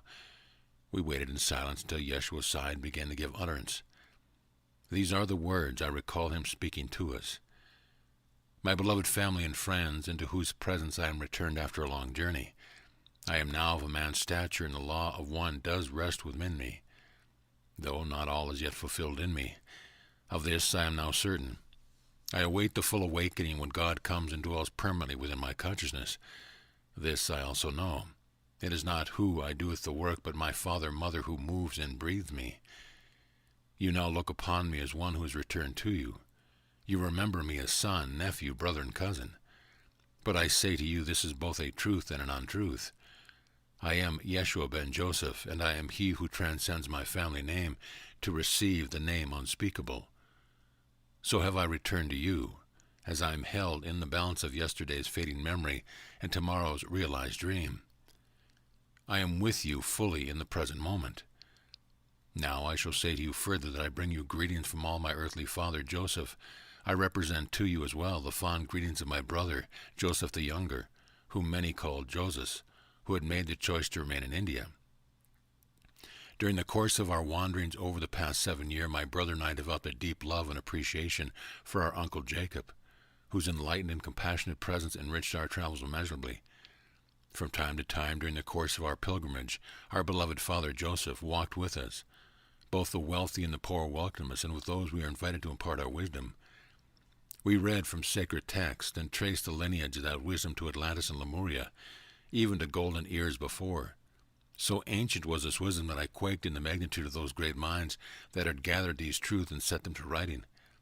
Very quickly I learned to read, write, and speak in the Sanskrit language. Several of the vernacular dialects I also learned in order to converse with the native people. We tarried for 4 years in the countryside villages and cities of the Sindhu, Indus, Ganga, Ganges, and Brahmaputra rivers. We encountered many great Hindu and Buddhist teachers along the way, who have mastered their souls on the physical plane. And many wonders did I behold. In the high places I wandered without purse or script. As the lilies of the field I was arrayed with raiment and sustenance sufficient for the day. Into caves and great temples I was taken, where I received many witnesses of our Heavenly Father Mother's supernal light. My beloved Father was a wonder. I had not fully appreciated him during my childhood. Before my eyes he became a wonder man. He had made it known to us before our departure to India that he would often be bilocated and would occasionally be teleported from Nazareth at key points in our journey. And so it was that he magnificently served us as a guide and introduced us to various masters and adepts. We rejoiced at his unpredictable appearances on these occasions and became increasingly appreciative of our Father's extraordinary example. Let it not be supposed that he ever took pride in his abilities or displayed his gifts to aggrandize his small self. In outward appearance he maintained a calm, reserved, and unpretentious mien. Often his full-grained beard revealed an infectious smile. At times he would break forth with a whistled tune, a comic tale, or a joke that would lighten the air that had become heavy with some scholarly discourse, or wounded ego's pious lament. My father seemed invincible. Nothing tired him, nothing ruffled his feathers, and if there were occasions when he was fatigued or irritable, I was not privy to them.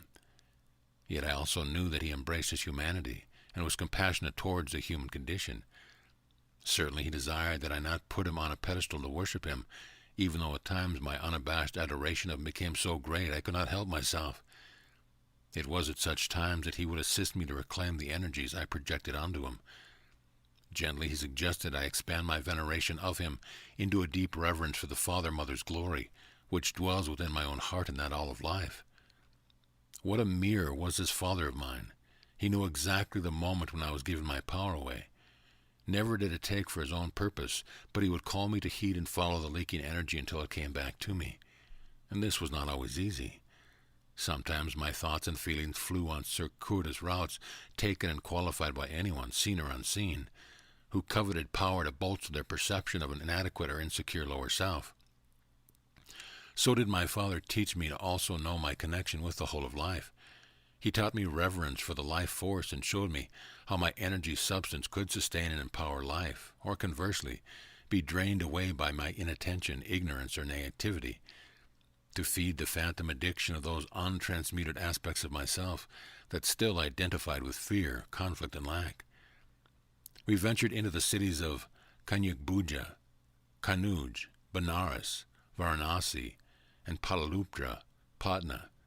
We bathed in the river Ganga, Ganges, and chanted the name of God, the Creator Brahma, the Sustainer Vishnu, and He, She who returns all that its formless origin, Shiva. We also celebrated the Great Mother's many names and attributes in temples and outdoor shrines. My father taught me the nature of the fakirs, sadhus, tantrics, which further expanded my understanding of the mind-body relationship. Through his example of wise compassion, I came to appreciate every path leading to God, no matter how aesthetic, transcendent, or immersed in the physical senses. In Benares, my father introduced me to a tantric master of the sound current and high alchemy practice, who was also a very fine musician. This wise man, a grandson of one of my father's gurus, had become a trusted friend during those years when my father had been in India many years earlier. This teacher took me on as a student and taught me how to hear and follow the infinite inner sound, how to play intricate rhythms upon the tablas, and how to strum the many-stringed sitar. I learned how the ragas, played at different times of day, altered my states of consciousness and affected my breath, internal organs, absorption of energies and moods. I was apprenticed for a year with his master and worked as a craftsman in his household. He was married to 3 women, all of whom were very beautiful and gracious. That year was a time of cultivating my appreciation for aesthetic refinement, applying the subtle nature of life force energy, and expressing the nurturing feminine quality of my own soul. While living with this cultured and highly spiritual family, I made the discovery that I need not own anything. Simply by appreciative attention, my requirements and preferences were supplied. In this household there were 9 daughters and 13 sons. With one of the older daughters I felt a great mutual attraction, and with her I learned the ways of high tantric love. This is a very highly refined science and art for raising and expanding consciousness. I share this with you so you may understand that I hold sex to be a powerful endowment of our Creator Source. Through discipline and conscious devotion, sex can be a direct path to the true self as an expression of divine love. Sex, however, if expressed through the untransmuted energies of the lower chakras, governed by the animal centers of the unawakened brain and toxic bodily organs, can bring sore affliction that dominates and devours the souls of men and women. Jealousy, lust, avarice, rage, guilt, shame, abuse, degradation can sweep the innocence of the sexual flow into tortured path of self-judgment and endless rounds of karmic restitution. In order to become a high initiate who masters all energy through its rightful use, one must confront this great creative force within oneself, together with all the genetic and soul memories connected with it. During that wondrous year in Benares, I came to know myself, like my parents and grandparents did before me. as a master of those most beautiful and powerful, refining initiatory energies. We also learned and practiced body postures, pranayama, conscious breathing, and the cleansing of mind and body. We used mantras, words of power, and mudras, hand gestures that activate the body's energy circuits, and experienced how to reach different levels of samadhi, the awareness of the Absolute, through many forms of meditation. I learned that even my body is consciousness, which paradoxically holds the entire universe within it. By my using it as an intricate map, I could locate, communicate with, direct, restore, enliven, remove, and rebuild every inward and outward reflection of my consciousness. I also came to know that I was sovereign unto myself, so long as I was aligned and attuned to my omnipotent Creator Source, my mighty I Am. I realized that I was free and not dependent upon another.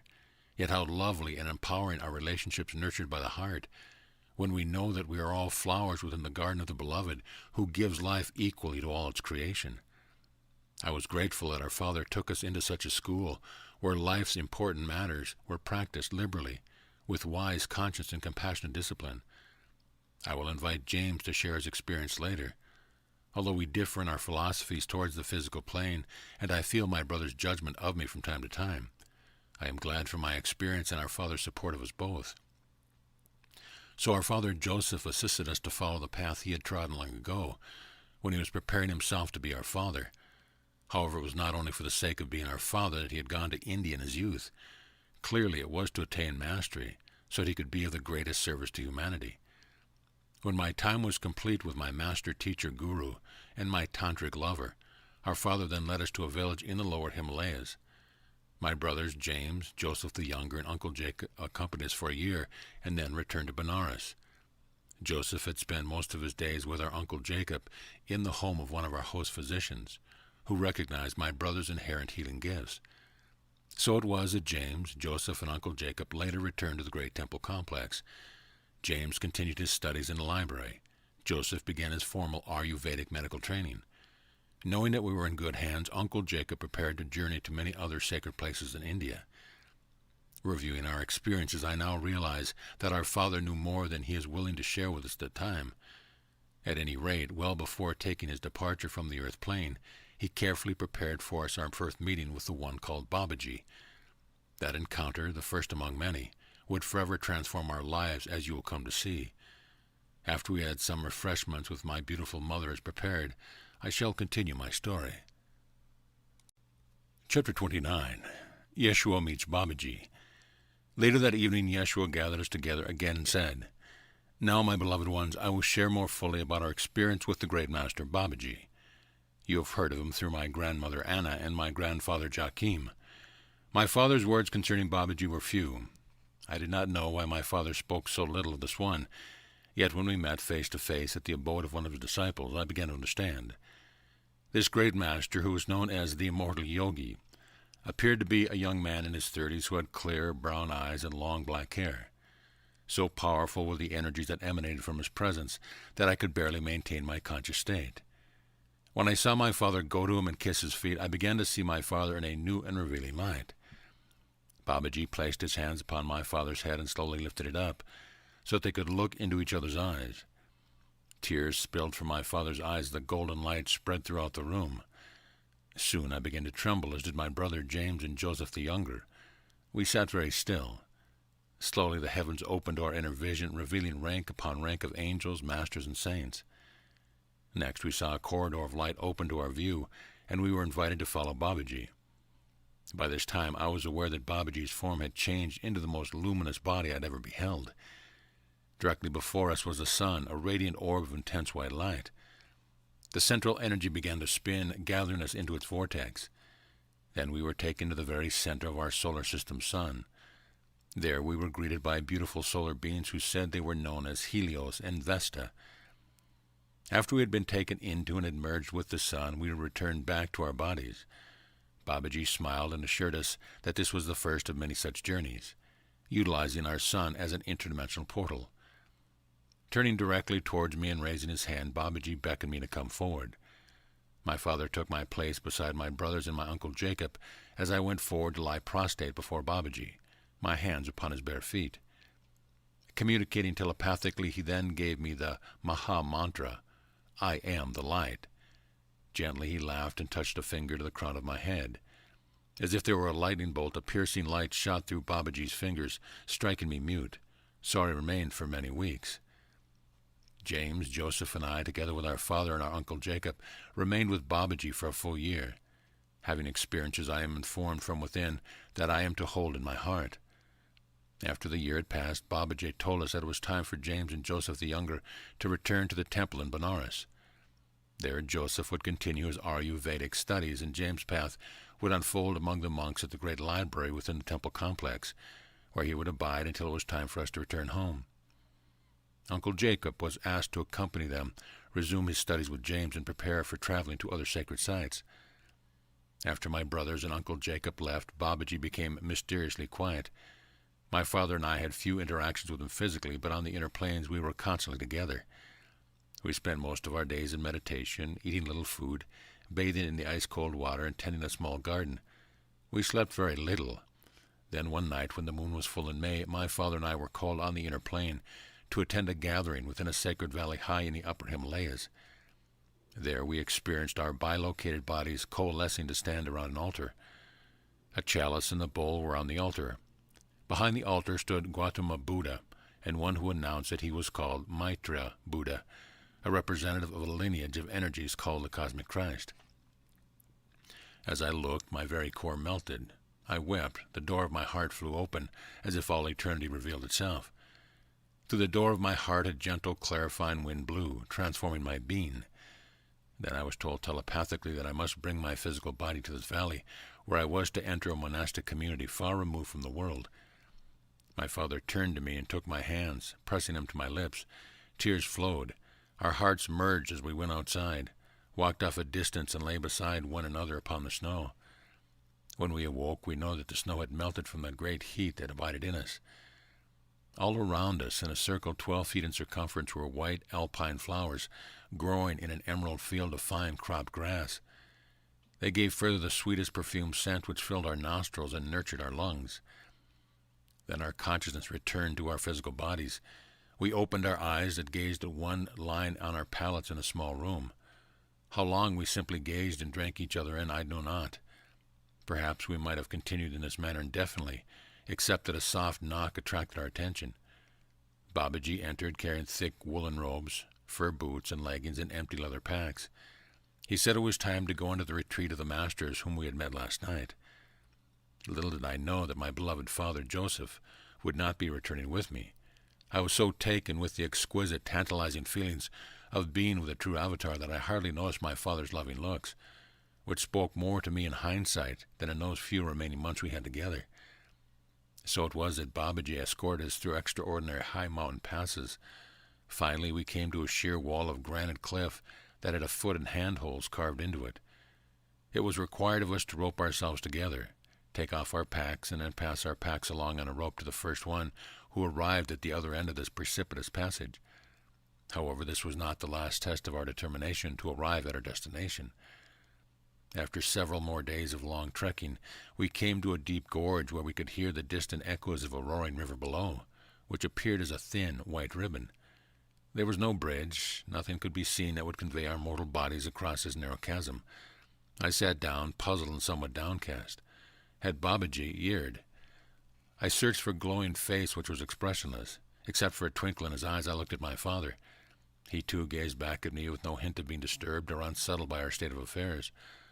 All of a sudden, a great weariness came over me, which I recognized as primal fear. We had come through snowstorms that seemed to be parted before us, allowing a warming sun to bathe us as we passed through. Even an avalanche had been turned aside at the very last moment. Just as I was about to lose my composure, now how were we going to carry on? I knew that there was no turning back. I closed my eyes and went deeply inward, commanding my mind to be still and my heart and belly to relax. A great wind arose, tearing as if to send us flying. Flying? Yes, that was it. Then I looked inwardly and saw Babaji gathering the elements and force of gravity. With my inner vision, I could see him creating an etheric bridge across the chasm. And then I opened my eyes. There was no sign of him anywhere. Remembering that the different dimensions of all forms within them are simply energy vibrating at different frequencies, I shifted my focus of perception by changing the frequency of my consciousness. Looking through my third eye, I saw him walking in midair as calmly and confidently as if he were strolling through a grassy meadow. My heart raced with excitement. I already knew about such things as levitation and teleportation, and had achieved a certain measure of success at levitating my body. I still had much to learn about teleportation. Now, with my increased inner vision, I was really seeing how such things are done. Then I realized that my father was preparing himself to step off the edge of the abruptly ending trail by shifting his dimensional focus to a more subtle realm of being.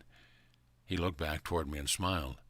"Yes, my son, you too can do as you see me doing," with the comforting words he transmitted to me telepathically. Was I sufficiently prepared? I would soon find out. The wind stopped as I watched Babaji and my father walking confidently across the expanse of seemingly empty space. Babaji had almost reached the other side when I felt a whoosh of spirit building an enormous sense of lightness through my body. It felt as though I was more air than clay. I began to sense my feet rising. Yes, I was levitating. And as I looked down at my body, I could see through it as if I were a ghost. With my attention fully on the etheric forms of Babaji and my father, I placed one foot ahead of the other out in space. At least that is what it had looked like to you. But to me it was as though I were walking on solid ground, although it was more like you might think walking on a cloud would feel like. I proceeded slowly, keeping my breathing very even. I felt suspended and supported. What a marvel! When I arrived on the other side, neither Babaji nor my father looked at me. With the physical bodies reconstituted, they simply continued onward. I paused, breathed in the manner I had been taught to recalibrate the frequencies of my subtle and physical bodies, until my perception of the physical plane was as it had been before. I admitted that I was a little disappointed at first that I was not acknowledged for accomplishing this great feat. Then I realized that it was a gift of spirit, not my ego's doing. So I accepted and acknowledged the one who works the ways of miracles. I prayed for sincere humility, brushed off any thought of false pride, and followed behind my father. Onwards we walked for several more days. At last we arrived at a high vista point that overlooked a green valley. As we descended, the trail became paved with large, smooth flagstones and round river cobblestones. Grasses and blooming shrubs softened the endless horizons of towering granite escarpment and distant snow-capped peaks. With every step, my strength renewed with increasing vigor. Sweet birdsong greeted my ears, the buzz of bees and flies. With the descent, the dwarf scrub brush gradually turned to stands of shade-giving evergreens and broadleaf trees. Cascading streams and waterfalls fed verdant fields which pastured all manner of animals. Whether I was in an altered state of consciousness, dreaming, or really present in my physical body, I will leave for you to determine. As for myself, all that I experienced felt as real as my sharing with you now. I was very happy to find myself in a lovely valley I had experienced before with my inner vision. In this valley was a small village filled with some of the happiest people I had ever met. Perched on the narrow terrace of a sheer cliff was a monastery that I was told would be my new home for an indefinite number of months. Babaji motioned to an attending monk above to lower the larger basket that was used to haul us up with the assistance of a winch and pulley. Upon climbing out of the basket, I was pleasantly surprised to find Babaji and my father passing through an inconspicuous door. Out of the indigenous stone was carved the entrance of a beautiful temple, which was located in a former cave of large proportions. I stood in awe and wonder. It was simply designed, yet resplendently decorated, in a statuary of the deities representing the many attributes of our Father, Mother, God. One of the monks had showed me the monks' cells and invited me to leave my pack in my new home. I noticed that the monks who served here wore different robes, denoting some were Hindus and some were Buddhist. Babaji then escorted us back to the village, where we entered a small house that served as Babaji's residence whenever he visited this sacred valley. My father was invited to refresh himself with a warm bath, a gentle massage, and a nap, while I sat in quietude of Babaji's small cloistered garden. This comfortable yet very modest home would be my father's temporary abode. Now, as I look upon your nodding heads and yawning mouth, I shall bid you a restful sleep. I invite you to return on tomorrow's eve for the conclusion of my story," said Yeshua as he placed two sleeping children into the arms of their parents and walked quietly to his room. Chapter 30. Joseph ben Jacob's Ascension. My dear ones, peace be with you. We are gathered together in this fashion so we may be fed as a shepherd feeds his flock. So may we receive gladly of this feast of glad tidings that lies before us. I shall now share with you my most treasured memories of what I experienced during this past year in the beautiful and peaceful valley in the high Himalayas. My father and I lived comfortably in our respective places. We were in constant communion with the masters and their consorts, male and female, seen and unseen. We walked with Babaji daily. We held vigils every night as we embraced all humanity in our hearts and extended our prayers of light to Mother Earth. It was our deepest desire to facilitate a peaceful evolution for this beloved planet, whose birth pangs are great. The memory of the last days I spent with my earthly fathers like precious treasure held in my heart. I would have you know that my father and I witnessed many people in their light bodies from every quadrant of the planet come to this great ascended master's retreat, joining with us while their physical bodies lay sleeping. We were all given instructions and prepared for our various tasks. During the night you also go as spirits to various ascended master retreats to be tutored and given assignments, which you fulfill while your physical bodies and minds slumber. I am come to support your awakening through my example, so that you may consciously play your important role in the light of day. As summer approached in the high Himalayas and the time for our departure drew near, Babaji took me to a very remote cave where I was to remain alone for the indefinite time. There was snow all about and freezing temperatures all day. I took no food and only minimal raiment. After removing my boots, I was led into the dark recess of the cavern. I could feel the energies of many initiates who had come before me. There would be no fire and no source of light or warmth. Babaji bade me remove my cloak and arrange it as a cushion upon which to sit. Then he anointed me and rubbed my naked body with ashes. After blessing me by placing his hands upon my head and shoulders, he departed from the cave and rolled a stone over the entrance. I was in total darkness. The cavern was fairly large. A gentle draught of air circulated from some obscure crevice. Right away I set myself the task of surrendering my will to the source of my being. Although I knew that I could teleport my body out of the cave, I was resolved to come to know the Father, Mother, God of my spirit, transmute my lingering attachment to my physical body, and learn further of my mission. So I slowed all my vital signs as my grandmother Anna taught me in my youth, and instead of lying in a sepulchre, I remained seated in a full lotus posture. I felt comfortable and blissful, although I did not know how long my body would be enclosed within the cave. I did know that my conscience was free to enter the vast realms beyond time. I also knew that my body's angels would carefully attend to it. While thus meditating, I was assisted to awaken to the remembrance of the divine being I am, as are you in the whole of my life. My entire body began to intone the Maha Mantra, I am the resurrection and the life. I continued to meditate on these words until I knew with absolute certainty that I am the resurrection and the life.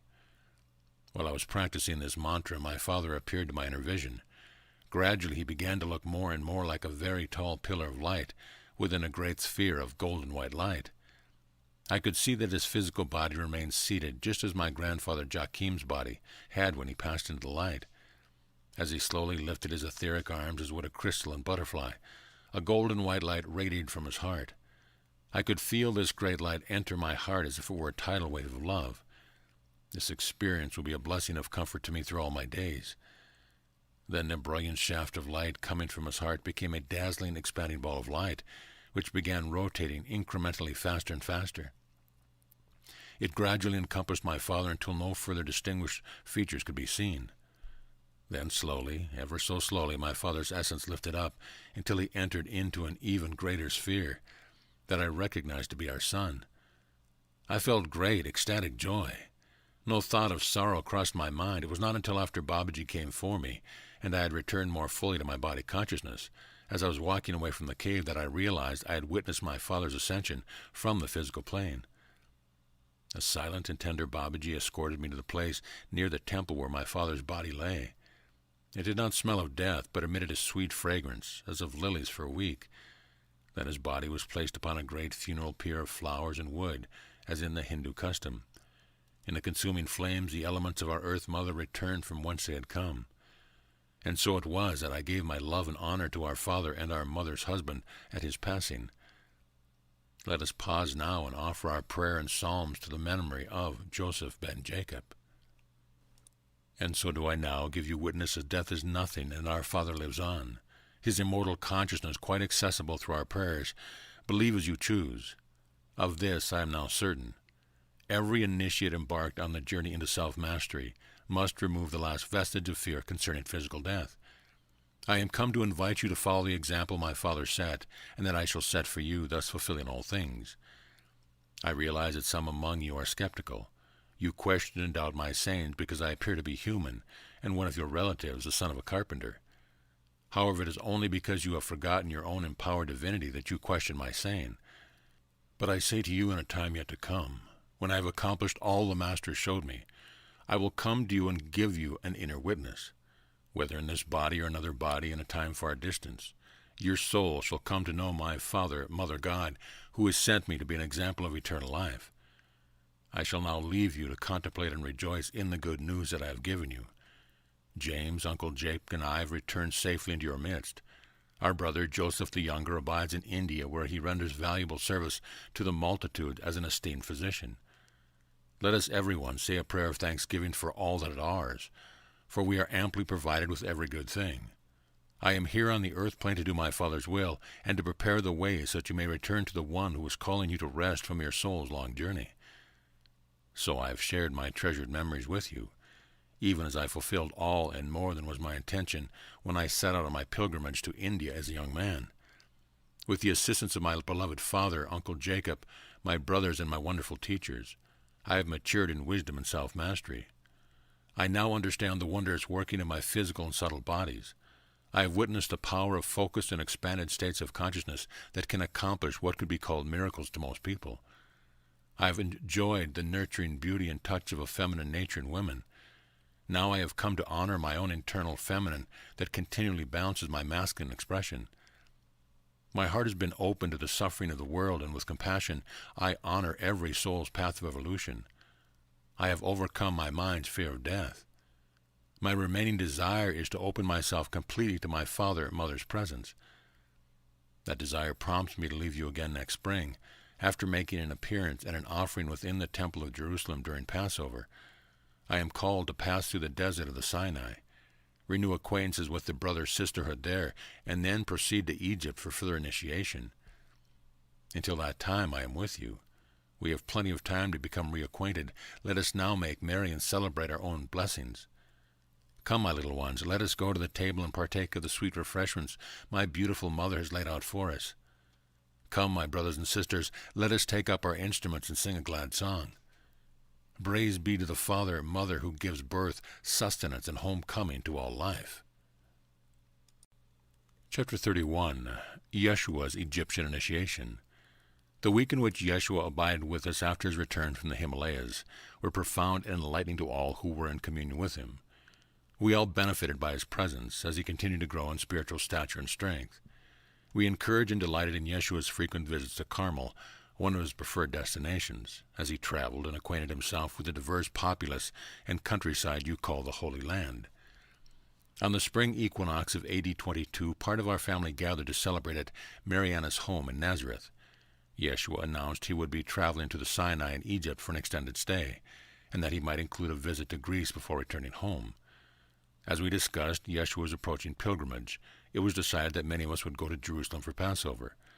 So we gathered as a caravan and made our way to the gated city, which was outwardly magnificent but inwardly corrupt.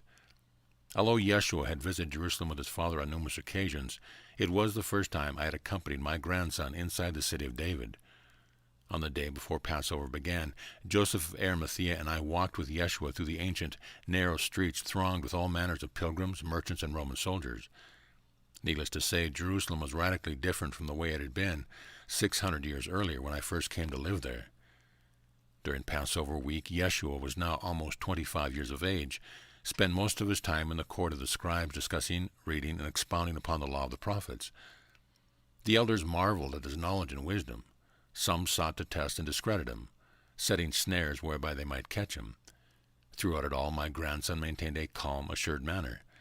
When least expected, he would insert a parable or a riddle or a joke to lighten the air. As the days passed, crowds began to gather around him to hear his words. The high priest of the temple looked on with grave expression and sometimes knitted brow. Who was this young man of Galilee? How was it that one from Nazareth could expound the Scriptures with such authority? The high priest became increasingly anxious as he began gathering information concerning Yeshua. It was customary for any man designated as a rabbi to be married in order to officiate in the synagogue or temple. Although Yeshua was not married yet, sincere questioners, skeptical interrogators, and awestruck listeners began to address him as rabbi. For the most part, everyone marveled at the breadth and scope of my grandson's teaching, which opened the well-worn scriptures to expanded heights in practical application. Thus the people began to wonder about this one who had come into their midst. Could he be the teacher of righteousness prophesied? Some continued in their self-righteous skepticism, while others turned to Yeshua with a flickering hope for liberation, awaiting a charismatic leader's light to kindle their hearts into bonfire. Yeshua was aware that the time had come to begin gathering his team of active supporters and to do whatever was required to prepare for what was coming. Except for the prophetical writings and a small glimpse that Yeshua and the close family had received through the years, little was known about what lay ahead. Yet there was a knowing that being well prepared for any eventuality would see us through our challenges. Those of us who had been initiated in Egypt lent our understanding to Yeshua, which supported his inner guidance that being in the temples of the Nile was his next step. We remained in Jerusalem for 3 weeks. Joseph of Arimathea hosted many of us in his 3 Jerusalem residences. During this time, Yeshua met with a number of his cousins and friends to discuss his traveling plans and to invite them to accompany him on his pilgrimage to Mount Sinai in Egypt. Of these, John ben Zacharias, Lazarus, Judas Iscariot, and several others from the Qumran community planned to go as far as Mount Sinai, where they would stay until guided to return to Qumran. Miriam and Nathanael had much earlier declared their intention to accompany him. Their son Benjamin, who was in his 5th year, and who was born with a crippling palsy, would remain with me in Mount Carmel. Mary Magdalene had also expressed earlier that she was guided to accompany him. However, they would not accompany him to the temples because she and Miriam had already taken the initiations that would assist them to support Yeshua. They, together with Miriam's husband Nathanael, would stay in Heliopolis with their aunt Miriam. James ben Joseph and John ben Zebedee both expressed their desire to undertake advanced initiation in certain of the Egyptian temples, and almost at the last moment James ben Zebedee and his friend Andrew ben Jonah also chose to join the pilgrimage. Let me remind you again that such journeys as Yeshua's pilgrimage to Britain, India, and Egypt could not have happened were it not for his uncle Joseph of Arimathea's business acumen and generosity. Because we, as Essenes, were accustomed to communal living in which harmonious collaboration and sharing of our abundance was practiced daily, it was possible for Yeshua's support team to come together easily and to prepare harmoniously for their expedition to Egypt. It was arranged that the companions would depart with Yeshua on the next full moon. Word was sent ahead to my daughter, Miriam, that Yeshua and a number of relatives would be traveling to her home in Heliopolis by way of Mount Sinai. Joseph of Arimathea hired several clever and trusted guides to oversee the journey, and outfitters provided enough camels, horses, oxen, and donkeys, plus conveyances for everyone's comfort. Along the route to Mount Sinai, Yeshua's company rested at a number of small isolated camps and communities. At the various stopping places along the southerly inland trade route, there were followers of the way of the teacher of righteousness, who were overjoyed to give their hospitality. When they reached the foot of Mount Sinai, some of the elders recognized Yeshua and remembered him as an 8-year-old youth taking initiation there. Everyone was welcome into the peaceful Sinai sanctuary that has served humanity for eons. A remnant of the brother-sisterhood of light continues to this day to endure the isolation and hardship of this place in order to serve humanity within its powerful planetary vortex. There were several of Yeshua's companions who took initiations at Mount Sinai, and all were invited to read the scrolls and tablets of the monastery's rather extensive library. Numerous scrolls from the Carmel and Qumran libraries had been sent as gifts, while the others were used in exchange at the Sinai, Heliopolis, and Alexandria libraries. Except for John ben Zacharias and the brothers from Qumran, who stayed on at Mount Sinai, the pilgrims then trekked northward along the Red Sea. They traveled primarily before and after sunrise, resting in the afternoon and early evening in order to avoid the scorching heat until they reached the welcome comforts of Heliopolis, which served as a primary home base and rendezvous point. Relatives gladly opened their homes and provided support without recompense for those who would be taking initiation. They welcomed Nathanael Bartholomew's carpentry and masonry skills and Mary Magdalene in Miriam's help with the household. My granddaughters also saw opportunities to serve the infirm and gave much of their time to carrying on their healing work throughout the surrounding community. Egypt was well known for its pure essential oils and medical practices. So these tireless women were happy to replenish their healing supplies and to gather more knowledge. Mary and Miriam also met with some of the priests and priestesses who had initiated them earlier. On certain feast days of Isis and Hathor, they participated in the ancient rituals dedicated to the Great Mother. When possible, Nathanael also joined them. Yeshua and the other 4 male initiates, his brother James, James and John ben Zebedee, and Andrew, met with key priests who could pass on the necessary empowerment and who could mentor them along the way. Because Nathanael's choice was to support Yeshua in a different way, he only occasionally participated in these meetings. Although Mary Magdalene and Miriam would not be accompanying Yeshua, he often included them because he valued their wisdom and mastery. It was determined that all the initiations would be taken in the traditional manner that begins in Nubia, far to the south. Now let me explain the process by saying that the ancient Egyptians saw the Nile as a metaphor for the human body, particularly the spinal cord and its more subtle neural pathways. They knew that the path enlightenment begins at the base of the spine and, like a river, flows upward to the brain. So it was that they constructed temples that simulated the journey of enlightenment. In this case, because the Nile flows from south to north, the initiate would begin their journey in the south and proceed through the subsequent temples, culminating at the Great Pyramid, represented the Holy of Holies in the brain. At each temple, the initiate experienced the various initiations which tempered, refined, and opened the life force channels.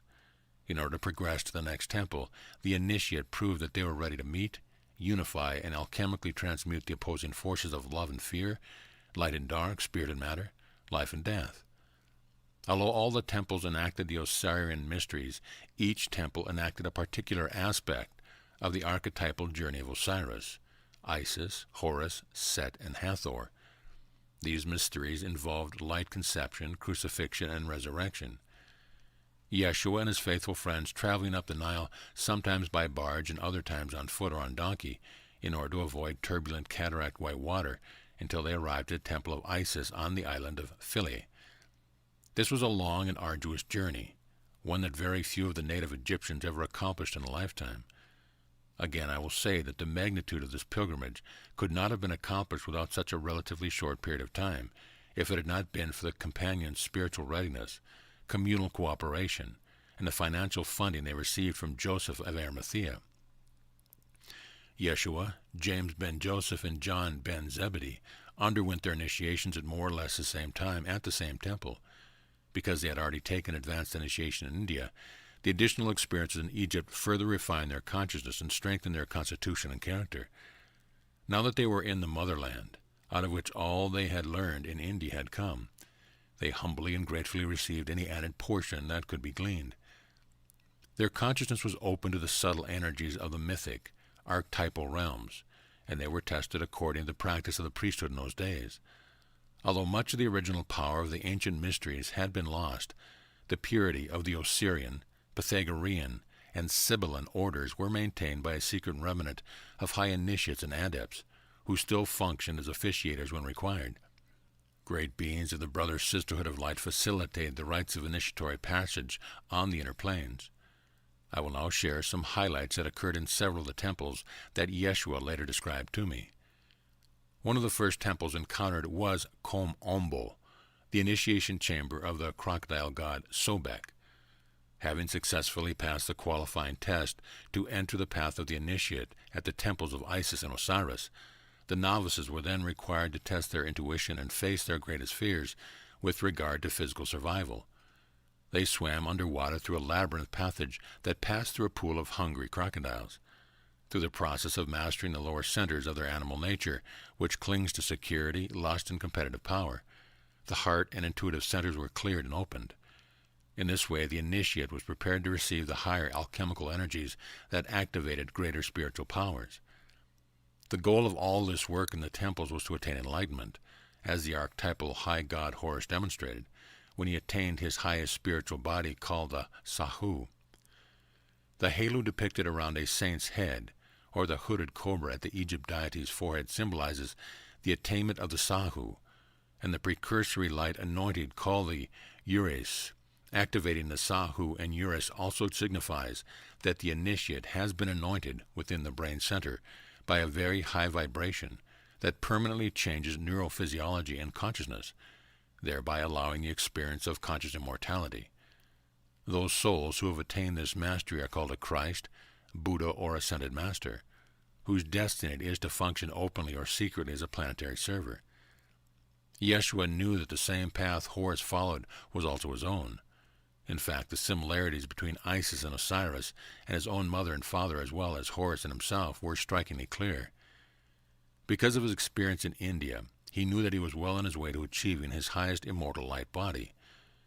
Now you can see that initiation that prepared Yeshua, or any initiate past and present, have very little to do, if anything, with religion. They have everything to do with changing one's fear-based perception and behaviors. An initiate who has once perceived a limited, self-centered identity awakens to having compassion towards all life, as an expression of the divine self. The path of enlightenment requires an etherical and expanded relationship with self, others, polarities, time, and space. So it was that, having successfully completed the arduous initiation of Kom Ombo, Yeshua and his companions proceeded down the Nile to other temples including Edfu, Luxor, Karnak, Abydos, and Dendera. At Dendera they lingered for 6 months in the temple dedicated to Hathor, the goddess of healing love. Here the primary focus was on the opening of the heart center through the balancing of feminine intuition and masculine intellect. This union of polarities was achieved by cultivating and disciplining sexual energy balance through love and mindfulness. At the Hathor temple of Dendera in Yeshua's day, the young initiates were invited to bring their sexual energy forward in order to master this powerful procreative life force. This was done only after passing increasingly difficult preliminary tests.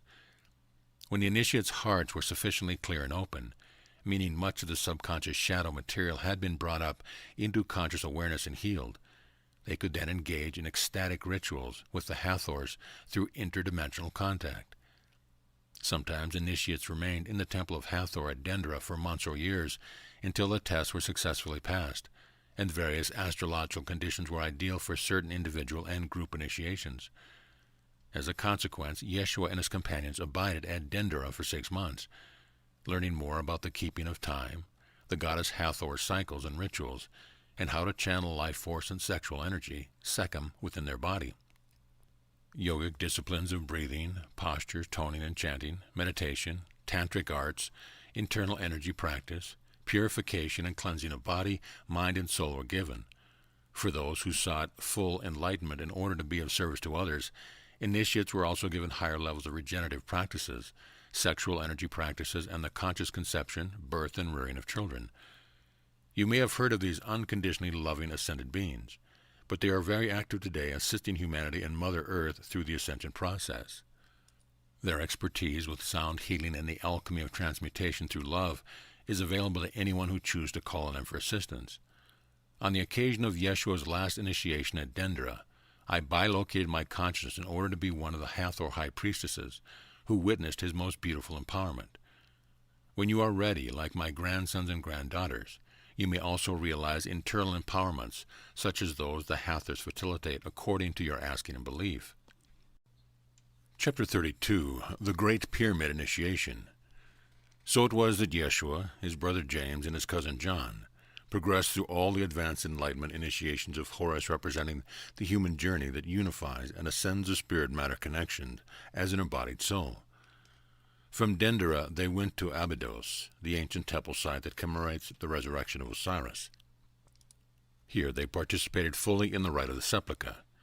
As I have shared with you before, the rite of the sepulchre was not new to Yeshua, whose first sepulchre initiation took place in Mount Carmel when he was 12 years old. It was my privilege and responsibility to introduce my grandson to the ancient ritual of dying and resurrection.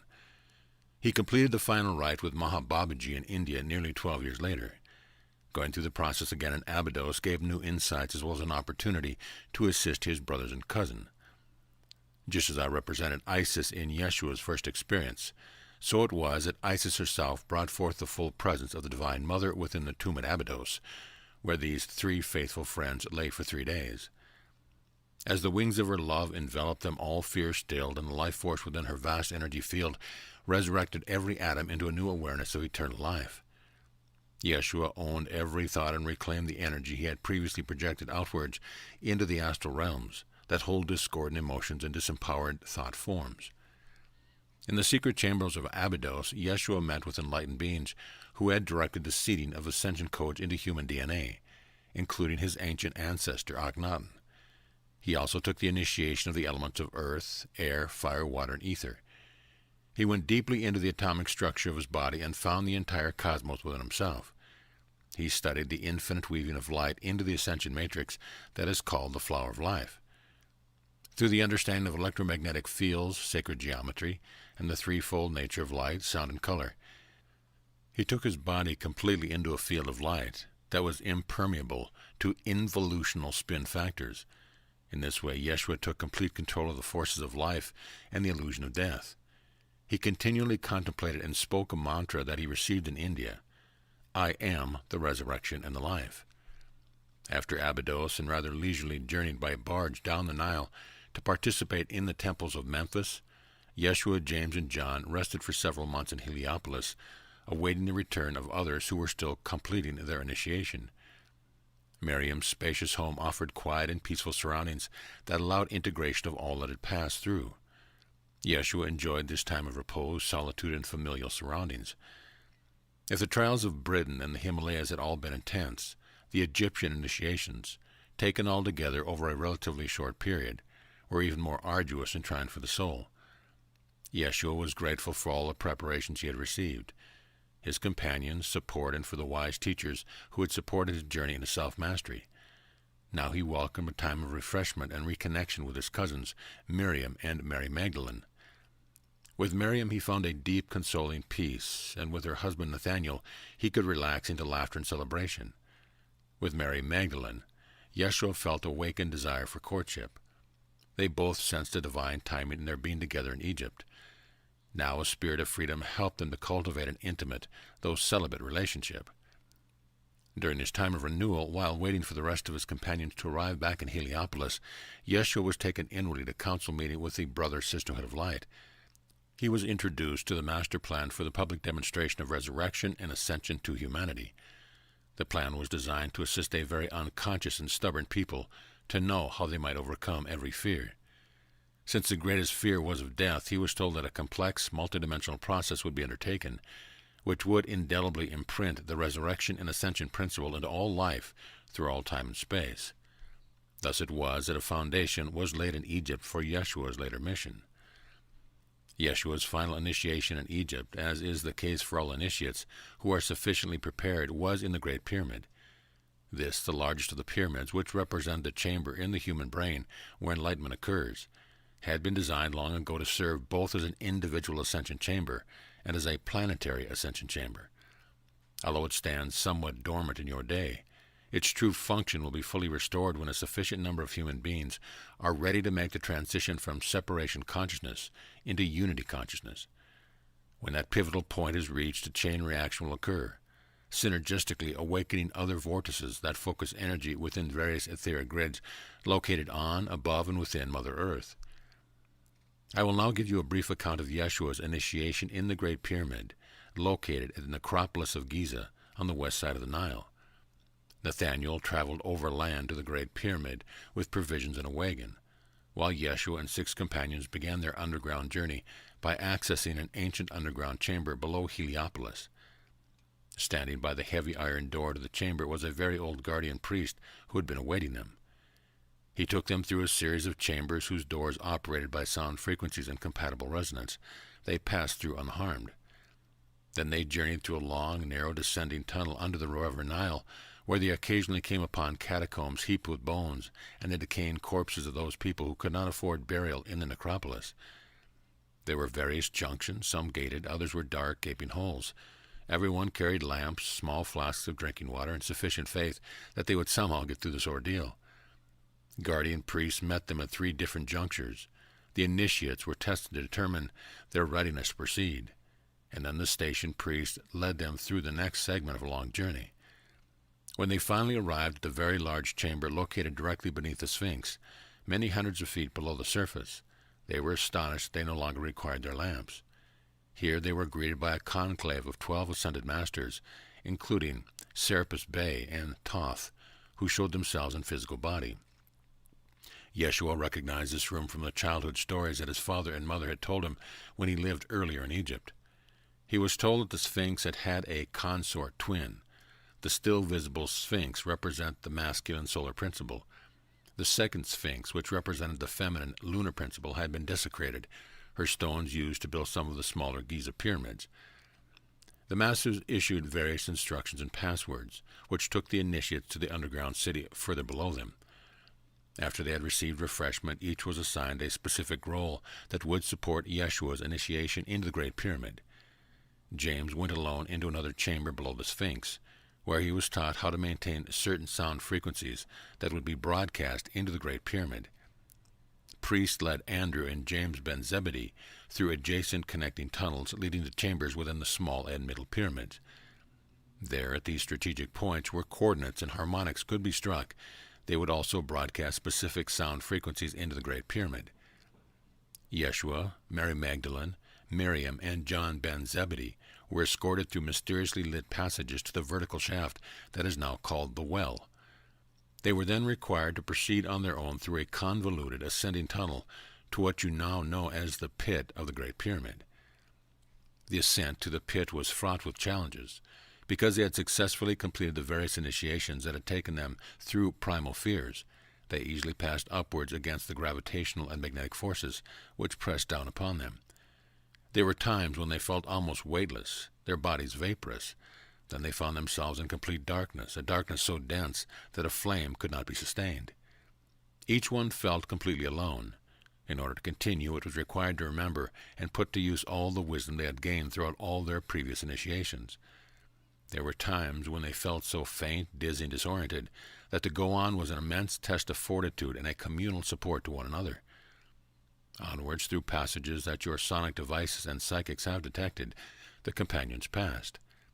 Their extrasensory abilities were heightened as they progressed. They began to experience a luminescence radiating from within themselves and a golden photon energy, called vril by the Atlanteans, emanating from the stone walls, almost like an ethereal phosphorescence. They also began to hear sounds which echoed in such a way that, if they listened carefully, they were guided in their upward ascent. It was a test of refined discernment of the various tones and the geometric angles that were impressed into their minds, which created a kind of mental map. When the pit was reached, they rested, meditated, and grew in resolve to complete their mission. Miriam took her assigned position just below the base of the pyramid, directly under the king's chamber, far above. Miriam had mastered the skills of concentration and had passed most of the levels of the Rite of the Sepulchre. Because she had Yeshua and Mary Magdalene's blessings and knew Nathanael was praying for her just outside the pyramid, she reassured herself that she was not alone. However, feeling the heavy blackness enveloping her beating heart, and remembering the stories of those whose hearts ceased to beat in this place where she now lay, caused doubts to rise like monstrous shadows on the screen of her mind. Miriam embraced her fear and became Isis in the Great Pyramid's abyss for 3 days. This was Miriam's supreme test that prepared her for the assignment she would fulfill later, when the present hidden initiation was outwardly dramatized for humanity to feel and see on Mount Calvary. Yeshua, Mary Magdalene, and John Ben Zebedee pressed on. They ascended the low, steep, inclined passage. At last they reached the chamber that you call the Queen's Chamber. Again they rested and meditated for several hours until they received an inner signal that it was time to proceed. In accordance with this instruction, John remained in the Queen's Chamber, where he began to intone specific sound frequencies. Yeshua and Mary continued the symbolic path of the initiate as they ascended the great gallery passage, and then, stooping low, finally entered into the King's Chamber. The King's Chamber was designed to function as a great resonant chamber.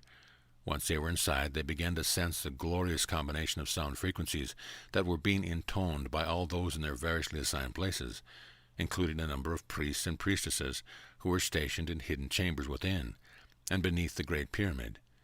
In this way, all aspects of their mental, emotional, and physical bodies were attuned and calibrated to the interdimensional music of the spheres, thereby aligning their consciousness with specific solar, stellar, and galactic energies.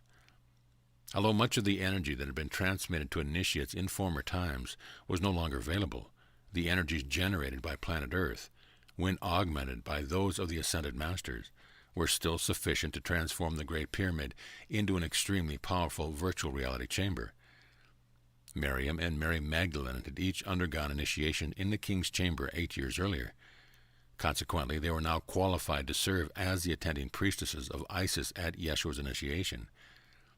After leading her beloved cousin to the red granite sarcophagus within which he would remain for 72 hours, Mary Magdalene took her position at the doorway of the king's chamber and sealed the entrance energetically with mudras and intonations.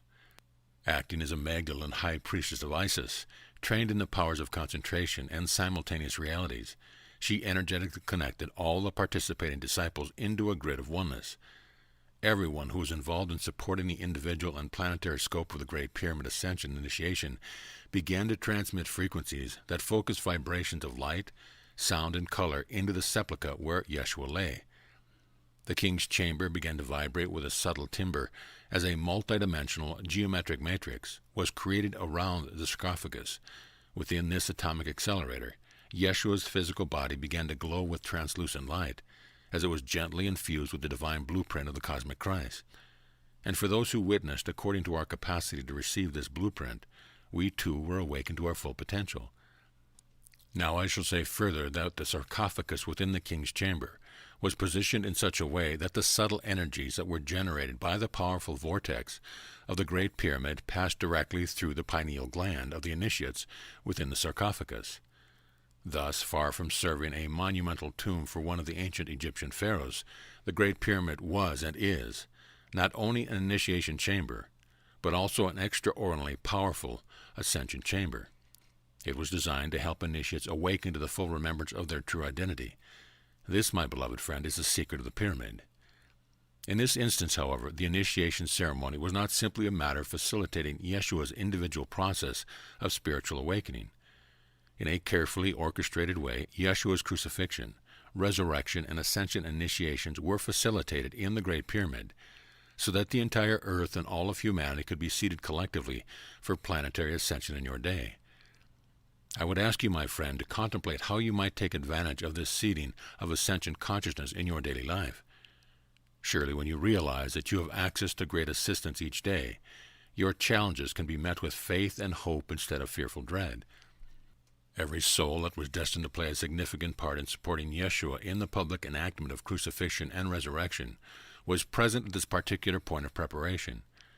In addition to Yeshua and his close companions, there were those of us who knew how to teleport or bilocate who came to the Great Pyramid to participate. Others who played lesser roles came in their light bodies during sleep, and later remembered fragments of what they had seen in their dreams. For all consciously participating, this rehearsal assisted us to be emotionally detached so that we could play our parts in the divine plan. In this way, every step of Yeshua's mission was orchestrated and imprinted into the planetary consciousness. Although the essential portion of his initiation within the king's chamber took place within the first 24 hours, Yeshua remained in the sarcophagus for another 48 hours in accordance with the sign that had been given to Jonah the prophet. As the story goes, Jonah had a profound shamanic experience of death and rebirth, in which he spent 3 days and 3 nights in the belly of a great fish that had swallowed him. Let us also remember that as Yeshua did, so did the others. During this time, Yeshua and the other supportive disciples experienced much of the public resurrection demonstration that was yet to come as an interactive virtual reality. We were open to the pivotal choices that aligned our lives to our highest personal realization and planetary service.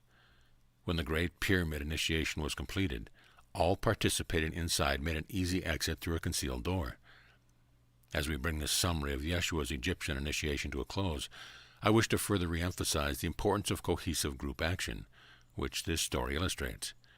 Yeshua could not have accomplished what he did without the willing companions who came together to prepare themselves to be most qualified support team possible.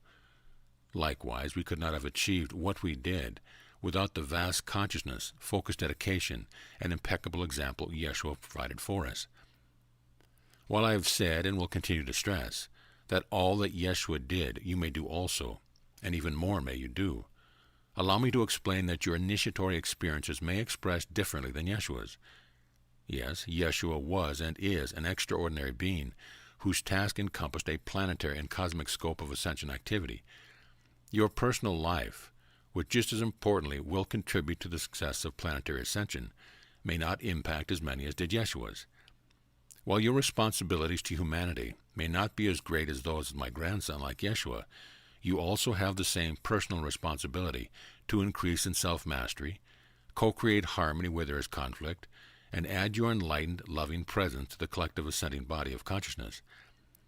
As a son of man and an elder brother, Yeshua set an example of what is possible for every human when there is an alignment with love and unity. Because of the cosmic scope of Yeshua and Mary Magdalene's mission to assist all humanity to awaken, they in turn received cosmic levels of assistance. Whatever your mission is, you will also have all the support you require to succeed. In this awareness, you, like your elder brother, can receive encouragement and hope along the way until you realize yourself as a Christ. There is no requirement for you to go to the Great Pyramid in this lifetime. Yet I would ask you, have you had experiences in which you felt as though you were in a sepulchre, your limited identity in life dying, as a new identity in life emerged? Have you recognized a pattern of increased willingness to align your ego nature with a greater power, an enlarged sense of caring for others' well-being, and an ability to be more compassionately present in all your relationships? In these simple, though significant ways, you are also successful in your Christ initiations. Chapter 33, The Way is Prepared. Now I wish to bring you up to date about the good news regarding Mary Anna's marriage to Ahmed, an Egyptian Essene brother from Heliopolis. Shortly after arriving at his Aunt Miriam's home in Egypt, Yeshua became acquainted with Ahmed, who sat next to him at one of Miriam's well-attended feasts. Instantly, Yeshua could feel his mother's presence and knew this sensitive and devotional man was a suitable husband for her. Without delay, an invitation was extended. Ahmed traveled to Nazareth, and within 7 months the very happy couple were married. After completing their Egyptian initiations, Yeshua and his companions enjoyably spent almost 6 months in Greece, the Aegean Islands, and Ephesus, returning to their destination in Galilee in the autumn of AD 24. While they were in Mount Carmel, I was delighted to find Yeshua and Mary leisurely walking hand in hand in the garden, and openly showing their affection for one another whenever they were together. Everyone nodded their approval, though to be quite honest, there was still an aspect of my human nature that secretly desired Yeshua and Mary to settle down in a relatively stress-free life of home and children. However, I also knew that the greater part had been chosen, which caused my heart in equal measure to both soar and tremble. Responding to the community's questioning looks and self-conscious smiles, Yeshua announced his formal betrothal to his beloved Mary, which would occur on the November full moon. So it was that 2 years after marrying Ahmed, Mary Anna invited close family members to attend a simple, yet elegant betrothal ceremony for Yeshua and Mary Magdalene in her home in Nazareth. Glad to have the loving assistance of her older children, a radiant Mary Anna held her year-old son, John Mark, on a swollen lap, pregnant with her 9th child. After the festivities, Yeshua and Mary Magdalene announced that they would soon be departing to the Orient. All of the companions who had gone to Egypt with Yeshua agreed that they would also travel with him. Yeshua explained that it was important to contact various masters in India, Tibet, Nepal, and China. In the late spring of AD 25, they joined a caravan of traders that was going to India. The trade route followed the same course Yeshua had traveled before from Damascus, Palmyra, Seleucia, Kabul, and then the Khyber Pass to the river Ganges. During the winter months, they gratefully rested in Varanasi and enjoyed Joseph the Younger and his family's warm hospitality. After their welcome rest, they pressed on to the various destinations in the Orient. This pilgrimage greatly expanded everyone's awareness and appreciation of the Buddhist teaching of Siddhartha Gautama that they had spread throughout the lands they visited. They also found the brilliant consciousness of the Chinese Taoist leader Lao Tzu highly illuminating. One of the treasures Yeshua brought back to be placed in the Mount Carmel Library was a well-worn manuscript of Lao Tzu's Tao Te Ching. This cross-pollinated synthesis of potent spiritual teaching and practices of inner alchemy from Egypt, Greece, Britain, Palestine, Mesopotamia, India, and China had a profound influence on the now mature Yeshua ben Joseph as his devoted disciples. John ben Zacharias returned to Qumran from Mount Sinai after Yeshua had made it known to John in a dream that he would soon be returning to Palestine. John was told in the dreams that it is time to begin his public ministry, which would prepare the stiff-necked Hebrew people for a demonstration of the Christ. As Malachi had prophesied, a forerunner would sow the seeds of resurrection through the law of purification and repentance. In this way, the old fear-based identity and behaviors would be encouraged to die, or to be cleansed and transmuted, in order to be raised up into a new creation in God, at one-ment with the one I am. So it was that John ben Zacharias, Joachim's nephew, through his eldest sister's daughter Elizabeth, was quickened in his knowing that it was time to relinquish his hermitage status. It was his lot to take a message of redemption, as he understood it, to the children of Israel. Isis, Ra, Elohim. During the autumn of AD 26, John went forth with a small company of dedicated followers, including Lazarus, the brother of Mary Magdalene, and Judas Iscariot. All of these brothers had accompanied him to Mount Sinai in the spring of AD 22, where they had remained in seclusion for over 3 years. Now rumors of John's fiery, charismatic presence and outspoken exuberance, which had won both favor and criticism from his Qumran brotherhood, went before him like a mighty wind stirring sleepy consciousness awake. Having first gone out into the scattered Essene community around the Great Salt Lake, he then ventured farther afield eastward of the river Jordan to Edom, Perea, Decapolis, and Caesarea Philippi. Word was left with every Essene household and community in Galilee, Samaria, and Judea, including Jerusalem and Jericho, that the coming of the teacher of righteousness was soon at hand. Needless to say, this news had a profound effect on those who had heard it. The rumor quickly spread that the advent of the long-awaited Messiah was imminent. Now, if you can imagine John wearing the camel's hair tunic of an anchorite, with his own hair uncut, eating the most ascetic of Essene diets and delivering unfaltering sermons spoken with the voice of a lion, you can begin to understand the unforgettable impression he made on everyone who met him. To understand John more deeply is also to have an awareness of his orientation to life, which, like most Essenes, especially those who lived in Qumran community, was to be heavily influenced by a Zarathustrian or Nazarite warrior of light perspective. Such ones were often nursing the wounds of political persecution, and it was easy for them to see this world through dualistic eyes. This view sees the earth as a battleground upon which the sons of light and the sons of darkness wage eternal war. As with most warriors, however, they often were blind to the awareness that the real battleground within the consciousness of duality is waged within the breast of each soul. If the eternal war is not acknowledged and harmonized, then it is often projected outwards where it is seen reflected as a discordant drama. John's temperament and adopted Nazarite bias, conditioned by the wounding he suffered as a child when his father was killed in the temple at Jerusalem, resulted in an uncompromising attitude that bordered on militancy. So it was with passionate ardor that John implored the Jews to repent of their stubborn and arrogant ways. To fortify himself and to prepare his audience, John began his mornings in prayer and meditation.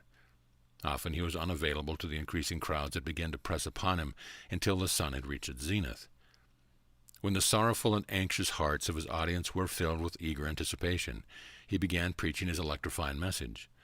Every question was answered with undeniable authority, passion, sincerity, and forthrightness. Just when he had his repentant petitioners ready to believe that he was the long-awaited Messiah, he made it unmistakably clear that he was but his humble servant. He was a harbinger sent to prepare the way of the teacher of righteousness, who was mightier than he ever hoped to be. It was the Messiah who would teach the people the rightful use of God's energy flowing through their bodies, minds, and souls. It was one greater than he who would demonstrate the resurrection of the true relationship to God. John then introduced the uninitiated into the Essene purification ritual of washing themselves in water as a token of dying to the old creature nation of hatred, lust, and greed. For those made new in their consciousness, it was explained that they would be like the sun rising up from its nightmare watery grave, and bringing forth light to unconditionally shine its gift of light on all. The ritual John performed then you now call baptism. I will give you a brief explanation to clarify the misunderstanding that some have regarding how our ritual washings were done. It was our custom, in circumstances where there was little water, to immerse our feet and hands in a basin or a specifically constructed font filled ankle deep with water. Then we bent down and took a handful of the water, which we poured over our heads. We paid particular attention to cleansing our aura and the 7 seals of our energy centers at our head, along the spine in front of our body. We also invoked the purifying and empowering presence of the angels of the elements, earth and sky, and those who govern the tree of life, in whose Sephirotic spheres we stood. In situations where there was plenty of water, we allowed ourselves to be fully immersed in deeper water with the assistance of a fellow Essene. The washing ritual was practiced every day, not just once in a lifetime, nor was a mediating priest required for the ritual to be sanctified. Because John was teaching the practice of ritual washing to many who had not experienced it, and because he preferred the symbolism of full immersion that was possible in the Jordan River, he acted as an assistant mentor for those who came to him. He insisted that he was here to help them to open and prepare their hearts for the greater baptism of the Holy Spirit's fire, the anointing of divine light that results in full enlightenment as a Christ, that Yeshua, not he, was capable of demonstrating. John never intended to create a ritualized dogma about how to purify one's heart in order to know the kingdom of God within. For those who experienced his words and partook of the ritual washing, each person responded differently, according to their particular religious or political orientation. For example, those Essenes who were spiritually aligned with John felt nourished and uplifted by the courageous manner in which he boldly spoke the truth. On the other hand, the Pharisees, wise in their own eyes because they considered themselves to be experts regarding the law, felt challenged and perplexed. And those Sadducees who were currently enjoying position of wealth and status felt threatened to the core. However, those zealots who were feeling oppressed by Roman rule saw in John a savior who could redeem Israel from the scourge of foreign governance and restore an independent Palestine. There were also those who chose to dismiss John's words altogether because they simply were not ready to open their minds and hearts to a new way of life. They consequently rejected him as a ranting and raving madman, dressed in the attire of an outcast poor, who lived on locusts and honey in the desert and baptized endless numbers of people day after day. For most, John was not easily dismissed. His dedication was intense, his attitude fearless, and his countenance fierce when challenged. Such was the force of nature that rested in Yeshua's forerunner. And it was to John, now called the Baptizer, at Beth Bara on the river Jordan, that Yeshua and Mary Magdalene came in the autumn of A.D. 28. Yeshua and his companions had returned from the Orient the previous year. For the most part, they each went their own way as they continued to prepare for the great work ahead. Yeshua and Mary Magdalene spent most of their time in seclusion at several Essene outposts in the desert where they were healing springs. They enjoyed giving their bodies and souls a deep nurturing that had long been overdue. Nathanael and Miriam returned to Mount Carmel and rejoiced in their reunion with their son, Benjamin, who had been dedicated to the service of God within the inner sanctuary as preparation for becoming a rabbi. The others returned to their villages and began in earnest to court and marry appropriate partners who could support them in Yeshua's ministry when the time came. The year had passed quickly, and the time of the opening of the way had come. After sending runners, Yeshua's companions, with their married or betrothed wives, gathered at John's camp at Beth Bara. New to the group of inner disciples was Andrew, Bar Jonah's brother Simon, also called Peter. Because Peter is so widely known in your day and so little is spoken of him in my story, I will share a portion that may assist you in understanding his personality. Peter's focus, which had formerly been directed outwards on supporting his family as a fisherman, now drew inwards after he had an almost miraculous change of heart when his brother Andrew, who had returned from Egypt, encouraged him to spend some time with Yeshua. In doing so, Peter had had a spontaneous quickening, a kundalini opening, that forever changed him. Peter's lack of experience with esoteric initiation and his very strong patriarchal bias that feared the feminine aspect of God continued to haunt him the remainder of his days. Particularly difficult for Peter was his tendency to compare himself unfavorably with the disciples, especially the women and Mary Magdalene in particular, who had matured and exceeded him in their spiritual discipline and power. However, his continued experience of direct revelation and his leadership skills placed Peter in a position to be of great assistance to Yeshua. So it was that in order to fulfill all things spoken of by the prophets, my grandson Yeshua went forth with his cousins John, who had prepared the way until they stood together in a deep, eddying pool on River Jordan. John announced to all that this was the Anointed One, whose sandals he was unworthy to unlace. Everyone pressed close, filled with wonder and amazement that such a man, who looked no different than themselves, could be the Messiah. The crowd looked on with bated breath. Even the chattering of children and crowd ceased, and all was still. Then, allowing John to support him, Yeshua laid himself back completely in the water, as if it were a grave or sepulchre. At that moment my grandson stood upright, a large thundercloud overhead parted, and the sun sent forth a brilliant ray of light directly over the place where Yeshua and John stood.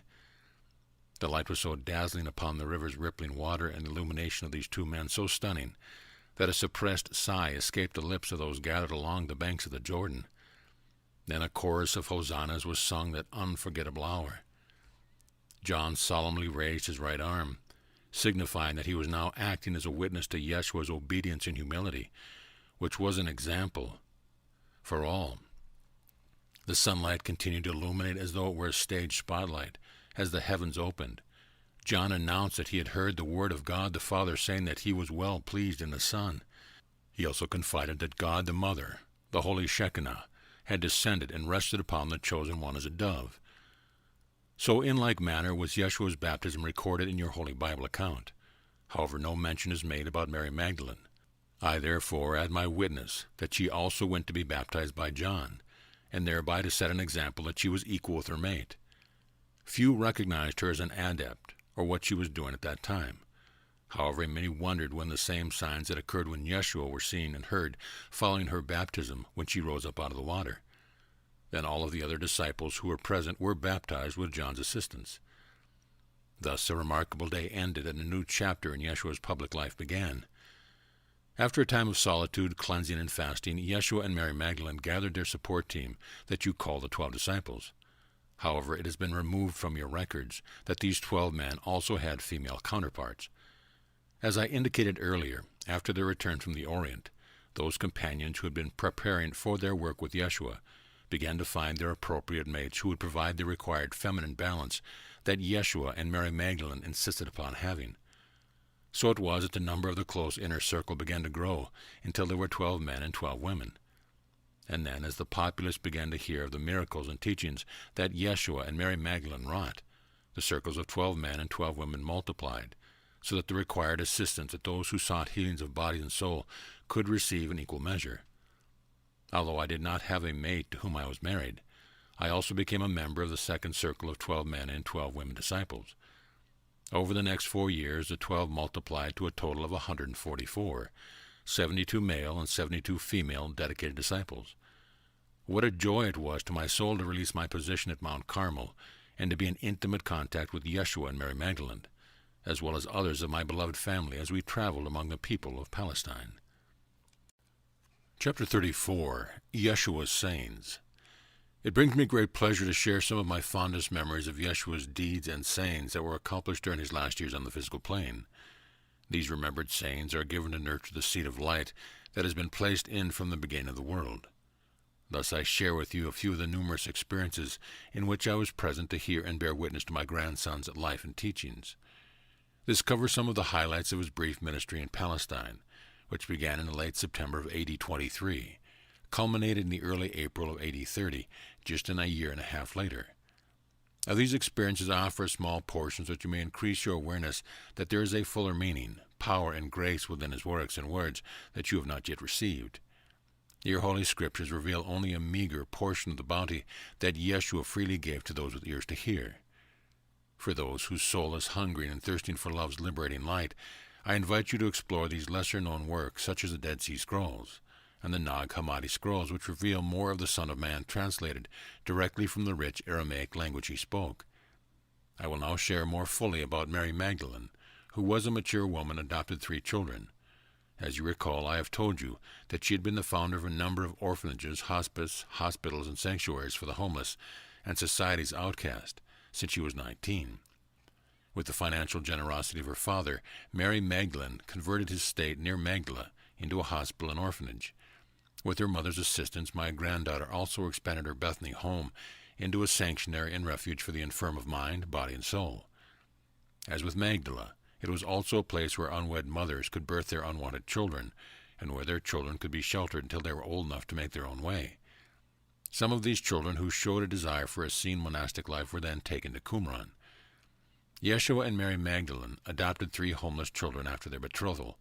These 3 children were called Joses, Judas, and Miriam. They always seemed to be many children closely gathered around my grandson and granddaughter wherever they went among the crowds of people. One of my favorite memories that occurred at the time of the early ministry is that of Yeshua's and Mary Magdalene's marriage at Cana in December at AD 28. To be sure, it was a glorious event. The 4 years since the betrothal had allowed both families to acclimate a large dowry. There was also the dowry of John ben Zebedee and his betrothed bride Abigail, who were planning to be married on the same occasion. Abigail was the daughter of Mary and Cleopas, who were also Yeshua's disciples. Cleopas was a brother of Joseph ben Jacob, Yeshua's father. It was decided that the spacious ancestral home in Cana, which had formerly belonged to Jacob and Lois, Yeshua's paternal grandparents, was the best location for most of the guests who would be traveling from afar. The estate was now Cleopas since his widowed mother Lois had died while Yeshua was in India. Mary and Cleopas invited over 100 guests. It had been years since our close and extended family had all gathered together, so it was truly a grand reunion. The several months prior to the wedding were devoted to preparations, and the following several weeks were given to celebration. Just before the sharing of marriage vows, Mary Magdalene performed the first public anointing of her beloved with spikenard, a pungent and rare healing herb that she gathered on the recent pilgrimage to the Orient when she was in the foothills of the Himalayas. From the plants, Mary had extracted their essential oil and made ointment that was placed in alabaster jars. Small glass vials were also filled with the pure oil. The containers were then hermetically sealed and carefully stored so that they would arrive in Palestine safely. On this sacred occasion, she took one of the vials, broke the seal, and poured the entire contents on Yeshua's head and massaged it into his hands and feet. Her profound love was clearly demonstrated as she openly wept and dried her beloved's feet with her long, dark mahogany red hair. We were all touched by her devotion and wept freely with her. And clearly my grandson, who also openly wept, received so deeply of the supernal love that flowed through Mary Magdalene that his entire countenance began to glow with a radiance that matched the sun at midday. As the formal celebration continued into his third day of feasting, dancing, and storytelling, Mary Anna learned from Abigail's mother that the wine was running low. Right away she went to Yeshua in the courtyard as he was enjoying a light-hearted exchange with John, the other groom. Then as my beloved grandson looked directly into my eyes, I heard his mother say to a nearby servant, "Whatever he tells you, do it."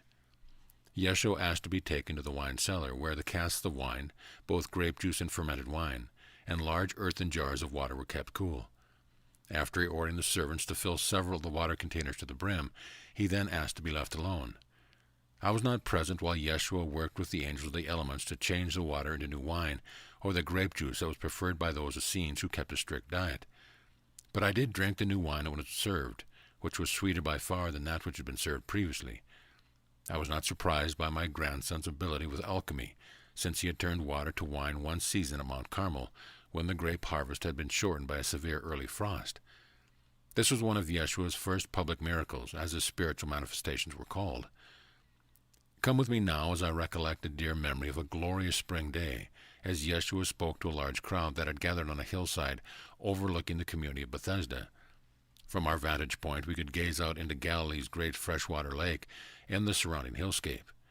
Near the top of the knoll there was a broad, open, concave area which created a natural amphitheater. Those of us who were his close disciples assisted the growing crowd to find places where all could listen while reclining on blankets or sitting on stones. It was one of these unexpectedly warm days that favor Galilee in the springtime. A gentle breeze blew across our faces, rippling the hillside grasses as they were extension of the sea below. Swallows and seabirds darted and winged overhead amongst wispy white clouds that floated past the dazzling bright sun. Yet this sun, which graced all with its warmth and light, could not equal the brilliance that I perceived emanating from my beloved grandson's face. I fixed my gaze upon him, eagerly awaiting his voice that moved through my heart as a deep, silent water. Many who came were skeptical, coming out of curiosity or by the invitation of a friend, and then there were the ever-present sick and lame brought by their relatives. Yeshua, Mary Magdalene, and the other principal 24 disciples, women as well as men, ministered to the infirm first. To assist in whatever way I could was my soul's greatest pleasure. Even while I ministered, I could not take my eyes away from my grandson and granddaughter as they walked among the people. Yeshua and Mary's simple robes were basically identical, both made of finely woven bleached linen. Their hooded outer cloaks were woven of finest white wool. Each kept a dark cloak to cover their white clothing, as well as a change of typical Galilean garb to put on when it was necessary to pass through the countryside incognito. Thus they traveled not out of fear for themselves, but rather that their service to humanity be unimpeded. The women who crafted and washed the disciples' white garments considered their labors a great fulfillment to their hearts. Now, as I looked upon our Master's teachers and observed their radiant tanned faces against the dazzling white of their robes, I felt as though I were truly gazing upon the purest of holy vessels. Miriam and several other women sang and played musical instruments. Children as well as adults joined in the chorus, and there were those room people danced. Our hearts were gladdened by the joyful feeling which opened us to the light of the sun, sweet bird song, early spring grasses and wildflowers, and the delight of having the Anointed One in our midst. He paused from time to time to pick up a small child, placing him on his shoulder. How the memories stirred in my breast as I remembered previous occasions when my playful young grandson had done this long ago. So did we pass the early afternoon hours, until Yeshua was satisfied that everyone was ready to receive his words. Mary Magdalene was content to play her supportive feminine role, as was her custom during his ministering to a crowd. Silently, with great power, she enhanced the energy for her beloved as he invited us to sit down. He took his place when he could be seen and heard by all. By this time, many poor people had arrived from near and far, filling the entire area of the natural amphitheater and its surrounding ridges. Finally, when everyone was calm and at peace, he began to speak, projecting his voice, as had the ancient prophets long ago. Children of the one God, it is your faith that has brought you here. Mighty indeed are the works of all whose faith is as the mustard seed.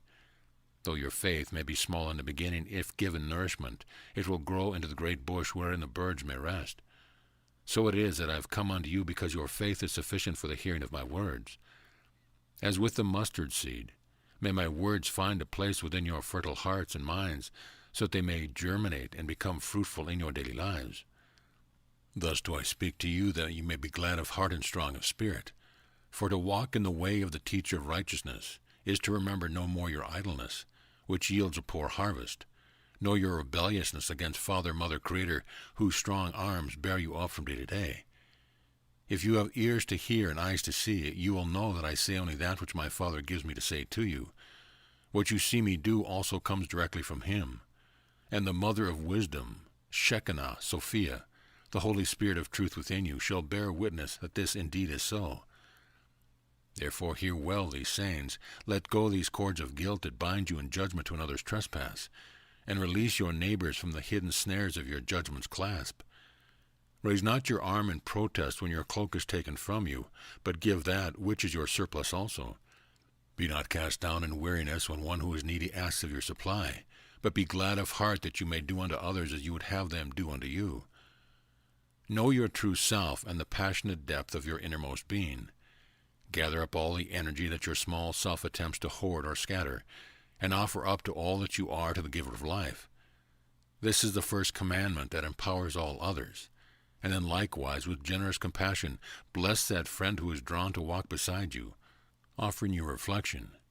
Bestow on your neighbor those good things that you would have the Father, Mother of all impart unto you. You are loved, even that shadowy self who still practices arrogant separation, and has not opened the door to our Father, Mother, hearth, and to the nourishment found therein. This is the creative principle out of which comes all righteousness, meaning the right use of energy. No other commandment is there than to love the one God within you, and to love and serve the one creation that also are, so that you may have life more abundantly. I ask you, how else can you know peace and prosperity within your soul? Believe more so in the witness born within your own heart than in that which you perceive to be miracles wrought at my hand. For I do nothing of myself. It is the Father, Mother, Creator within me that does the works you see. Likewise, it is that same Creator within you who multiplies your fortune and who cares for you day by day. Consider the gentle lilies of the field. They neither spin nor weave, yet their raiment is beautiful to behold. Observe our brother the sparrow, how freely wings through the heavens overhead. In innocence and trust it glides upon the wind, supported in all things whither it goes. Therefore be not anxious, for with your worry you cannot purchase more time against the morrow, nor does your anxiety add credibility to your stature among men. Rather be still and go within to the treasure of your hearts, and you shall be given all things. Your father, mother knows wherewith you are needful and gives to you even before you ask. When in unity and gladness you are merged with your innermost desire in the moment of realizing it is already yours, then surely is it given. Prove me herewith that whatsoever you ask of your father, mother, in the spirit of love, shall surely be given to you according to your faith and works. Therefore seek, and you shall find. Knock, and the door shall be opened. Ask, and you shall receive, measure for measure, multiplied without end. Look all about you, and weigh in the balance of your heart all that is richly provided, for even in your trials there is a gift. Even in your stumbling block you may find strength, by taking time to account for the seed you now harvest. You may find your way to return to the Master within, who gives you the pearl of wisdom. Lay not up for yourself the treasures of the world, where moth and rust corrupt, and where thieves break in to steal. To do so is to become poor in spirit and aggrieved within a hungered soul. Rather than lamenting over that which perishes in time, lay up for yourself the imperishable treasures of that heavenly realm that moves and breathes you, wherein you may always find sweet refreshment and rest. Be bold enough to cast off your false self, who would enslave you within an illusory prison born of your mortal senses. Refine your senses with love's pure light, and your body becomes heaven's earthly temple. Remember who you are, simple and free. As you seek first the kingdom of God within you, everything else will be added as you give. Rather than seeking to be seen and outwardly rewarded when you do your good works, turn inward in secret and commune with the giver of life, who openly increases the treasure within your heart. Likewise, do your almsgiving in secret and keep your own counsel. When the harvest of the law of life is given to you, reap of the good works in thankful silence, acknowledging God as the giver.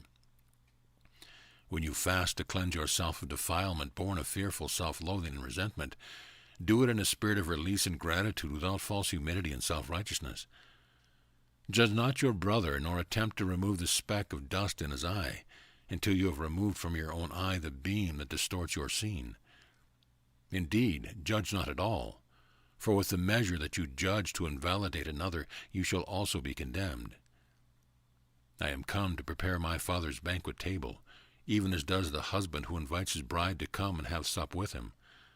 Like my Father, I give forth every good thing that comes from the bountiful kingdom that has its foundation within you. You are the salt of the earth when you contribute your full essence to life's feast. I have not come to gather an army, nor have I come to establish peace in this land. Rather, the sword of my mouth shall tear asunder the veil that covers the greater law of the one. Do not follow blind guides who would have you believe that salvation may be found in the traditions of your fathers. To be a blind slave, chained to tradition, is to fall into a ditch. To see clearly, turn to the light of the sun that dwells within you, which forever lights your way. Reveal your light from beneath its covering, where it may illuminate the path of those who otherwise might fall. Come to me, all who labor and are heavy laden, and I will give you rest. For my yoke is union in God is easy, and my burden is eternal light. I am the light of the world. Come to the fountain of your own light, and know the peace that passes all understanding. For here, with me, you may drink and find refreshment, until you have found your way to our Father, Mother's eternal spring. Cast off your weariness, burdens of guilt, false pride, and self-loathing. Stop kicking as does a stubborn mule against the pricks of self-condemnation. Reclaim your rightful inheritance as a son, daughter of God. Behold these, your children, who surround me and sit upon my lap. Yea, to be as one of these little ones is to be mindful of the present moment, resting in innocence, wherein all opposites are met in one and salvation abides. In the simple way of the lilies and the innocent play of children, the keys to the kingdom are given, and all its riches may be found. Verily, all that you seek is within you. Therefore, know yourself. Your body is indeed the temple of God. Simply open the door of your heart and enter in. Your father and mother await you even now. The father-mother runs out upon the stony path you have trod, and welcomes that part of yourself you have judged prodigal, and returns you to your birthright. Once you turn around and begin to press homeward back into the light, you know this light is the beloved you have futilely sought in the night. The beloved is the good shepherd who leaves the 99 when he knows that they are safe at home, and seeks the one lost sheep, to guide its return to the nurturing hearth of its mother's sacred heart. Through a crown of thorn pierces her heart with the suffering of her children, still does she invite and reach each child without condition. So it is that I come to gather and feed the sheep that my father and mother has given to me, returning even the stragglers home in my arms. You need not be surprised at my sayings, nor doubt my words, because I reinterpret the law of your youth. I bring you the good news that you are free to raise up an immortal body of divine light, so that you may overcome the illusion of death. Not all who hear my words will understand that of which I plainly speak. Soon, however, all that was spoken of by Enoch, Isaiah, and John the Baptizer shall be made clear. I am come to make the way of the teacher of righteousness plain for you, so that you might not stumble when the day that turns dark is upon you. Rest assured that when the new day comes, you will not be left comfortless, for on that day I shall inaugurate a new covenant. And when you are ready, I shall send my heavenly Mother, the Holy Spirit of truth, who is the intelligence behind and within all things, to be your second comforter. This indeed is the promise that I have received from my Father, Mother, who is the God of love. In the silence after Yeshua announced his promise, there was a great quietude among the present. I saw many tears on the shining faces of those who received these sayings deeply into their hearts. These words and many more did Yeshua speak to the multitudes that gathered over the remaining months of his public ministry. Chapter 35, The Power of Yeshua's Healing. I will begin our sharing about Yeshua's healing practices by telling you how Yeshua assisted my great-grandson, Benjamin, Miriam, and Nathaniel's son, to heal his body that was born with a clubfoot and often choked with palsy. It was after the baptism at Beth Bara and their 40-day ordeal fasting in the desert that Yeshua and Mary Magdalene came to Mount Carmel to receive counsel from the elders of our community, including me. It was an unusually warm autumn evening that Yeshua sought out Benjamin. Yeshua found him lying on his pallet on the roof of the men's dormitory, gazing at the stars overhead. This is a story that Benjamin, who was delighted to receive attention from the one who had looked upon him as a hero throughout his young life, told me. Laying down beside Benjamin, Yeshua held his crippled hands as they continued to gaze rapturously into the starlit night. The moon had not yet risen. Gradually Benjamin's breath began to soften and deepen. As his mind stilled, his book of life opened to his inner sight. He witnessed many lifetimes passing before him with all the errors of which he had not forgiven himself. He saw how he had shaken tight fists, had kicked and thrown himself at perceived enemies, cursing them to hell. He observed all manners of familiar patterns that still repeated over and over, even though his intent was to be harmless and of service to his fellow being. More than anything, he began to understand why his soul had chosen to heal itself through a body that shook and walked with crippled limbs. As the night wore on, punctuated with Benjamin's deep sighing and suppressed sobbing, Yeshua gently placed his arm around the boy's slender body, laying his right hand over the boy's heart. Silently their consciousness joined as they traveled through the astral planes, gradually lifting burdens of guilt and shame. Set free, Benjamin spiraled upwards into higher dimensions and greater light. They enjoyed a world of celestial peace as they lay cradled together beneath the witnessing stars and smiling moon. Tears fell from their eyes as they turned to face each other. Benjamin's body no longer shook with palsy. He lifted his hands to look at them in the moonlight. They were no longer twisted. He stood and took a measured step or two. His clubfoot and twisted legs were straight and could support his full weight. Remembering that it was a time of communal silence, Benjamin suppressed a hosanna and knelt before a smiling Yeshua. Telepathically, he communicated that he would forever be loyal, just as his mother Miriam had promised from her youth. Yeshua gently reminded him to be faithful to his own I am, and to live in gratitude for all that life gives each day. And so it was during these remaining years of Yeshua's ministry, after I had left Mount Carmel to travel with my grandson, that I continued to be one of his personal witnesses. Indeed, I often saw many acts of spiritual power that turned the populace to seek out or to fear my grandson and his close inner circles of disciples. I shall share with you now another recollection of one such memorable day that occurred at Bethesda, the pool of healing waters that was located just outside the Sheep Gate at Jerusalem. It took place on a Sabbath during the Feast of Tabernacles in the autumn of A.D. 29. I had come to Jerusalem with my great-grandson, Benjamin, whom Yeshua had recently healed. We were staying with my daughter, Mary Anna, her husband Ahmed, and their 3 children, John, Mark, Thomas, and Matthias. They were now living northwest of the Jerusalem Temple, not far from the old gate in the second of Joseph of Arimathea's large homes. We knew that Yeshua, Mary Magdalene, and the other close disciples had returned to Jerusalem from a 7-day retreat in the desert, communing with the brethren of Qumran. It was said that they could be found at a pool of Bethesda. So it was that we gathered ourselves and went forth to the Bethesda pool, where many spontaneous healings had taken place over the centuries. As the tradition of miracles had long promised, so it was this day that the sick, lame, paralyzed, or blind had gathered around Bethesda's 5 porches on their pallets, waiting for the waters to move. The belief was that an angel stirred the waters from time to time, and that whoever entered the pool first, when the waters were moving, would be healed of their affliction. Hence the name Bethesda, which in the Hebrew language means house of mercy. The word had spread all around Palestine about Yeshua's healing power, and so it was that when he and the disciples came to the pool to refresh themselves, there were some of the afflicted who recognized him and pressed upon him to heal them. Indeed, when we arrived, a multitude of people, rich and poor alike, were waiting their turn to be seen and touched by Yeshua and by his beloved Mary, whose presence stirred their souls as if they were touched by the angel of healing herself. As if upon the waves, the energy of the throng would gather and ebb, hysterical frenzy followed by a hushed quietude and a silent reverence. Yeshua's male disciples had their hands full, maintaining order among the emotional crowd, as they assisted the infirm to come to the place where Yeshua, Mary Magdalene, sat beside the pool. The women disciples moved among the afflicted, offering solace and preparation of their souls, so that they could be receptive to the healing energies that they might choose to receive.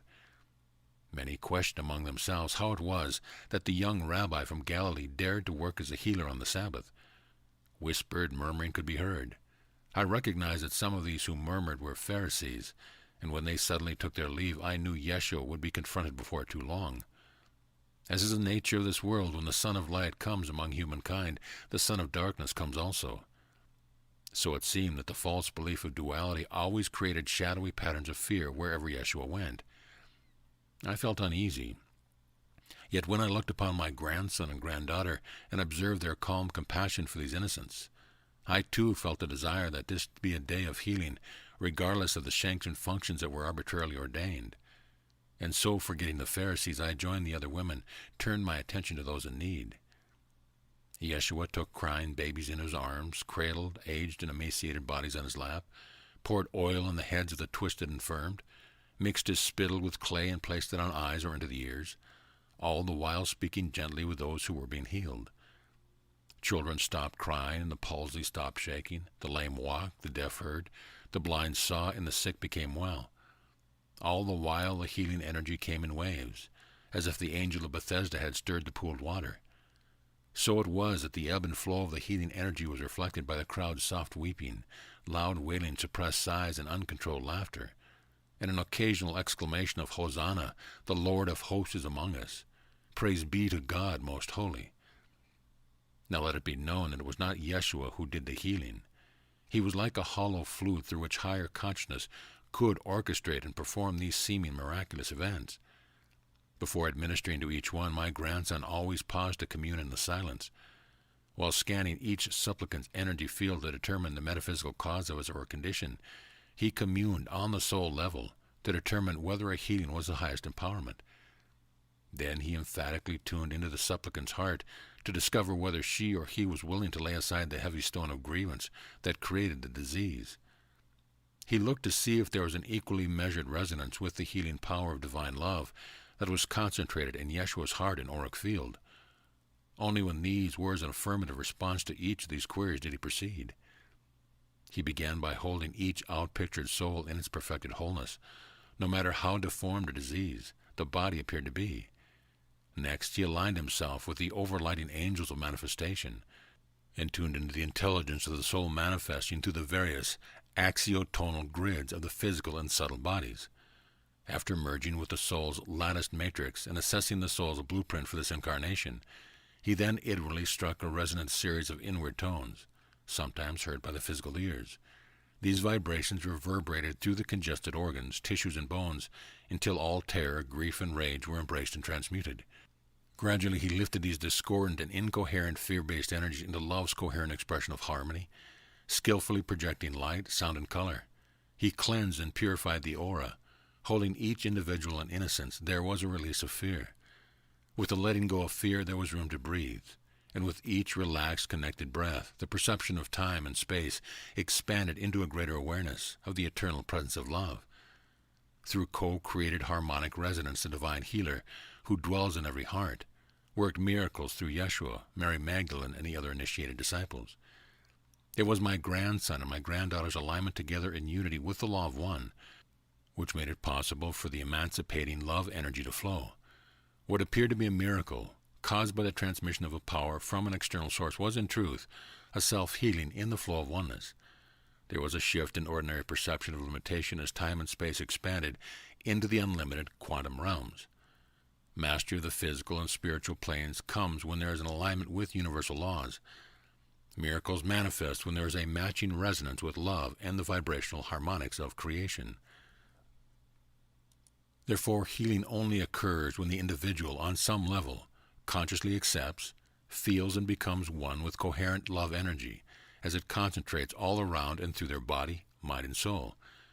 In that instant of merging with divine love, the entombed indwelling Christ rises into conscious awareness. The question then becomes, can the era of a misperceived separation disease continue to fall away and the newly emerged Christ remain in one's conscious choice for well-being? While many were healed, others continued to stumble and fall in the ditch of forgetfulness, grievance, and the familiar return of disease.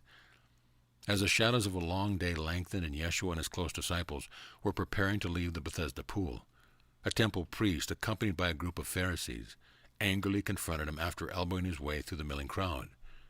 "By what authority are you doing these things?" the priest demanded in a harsh voice that was curdled with malevolence.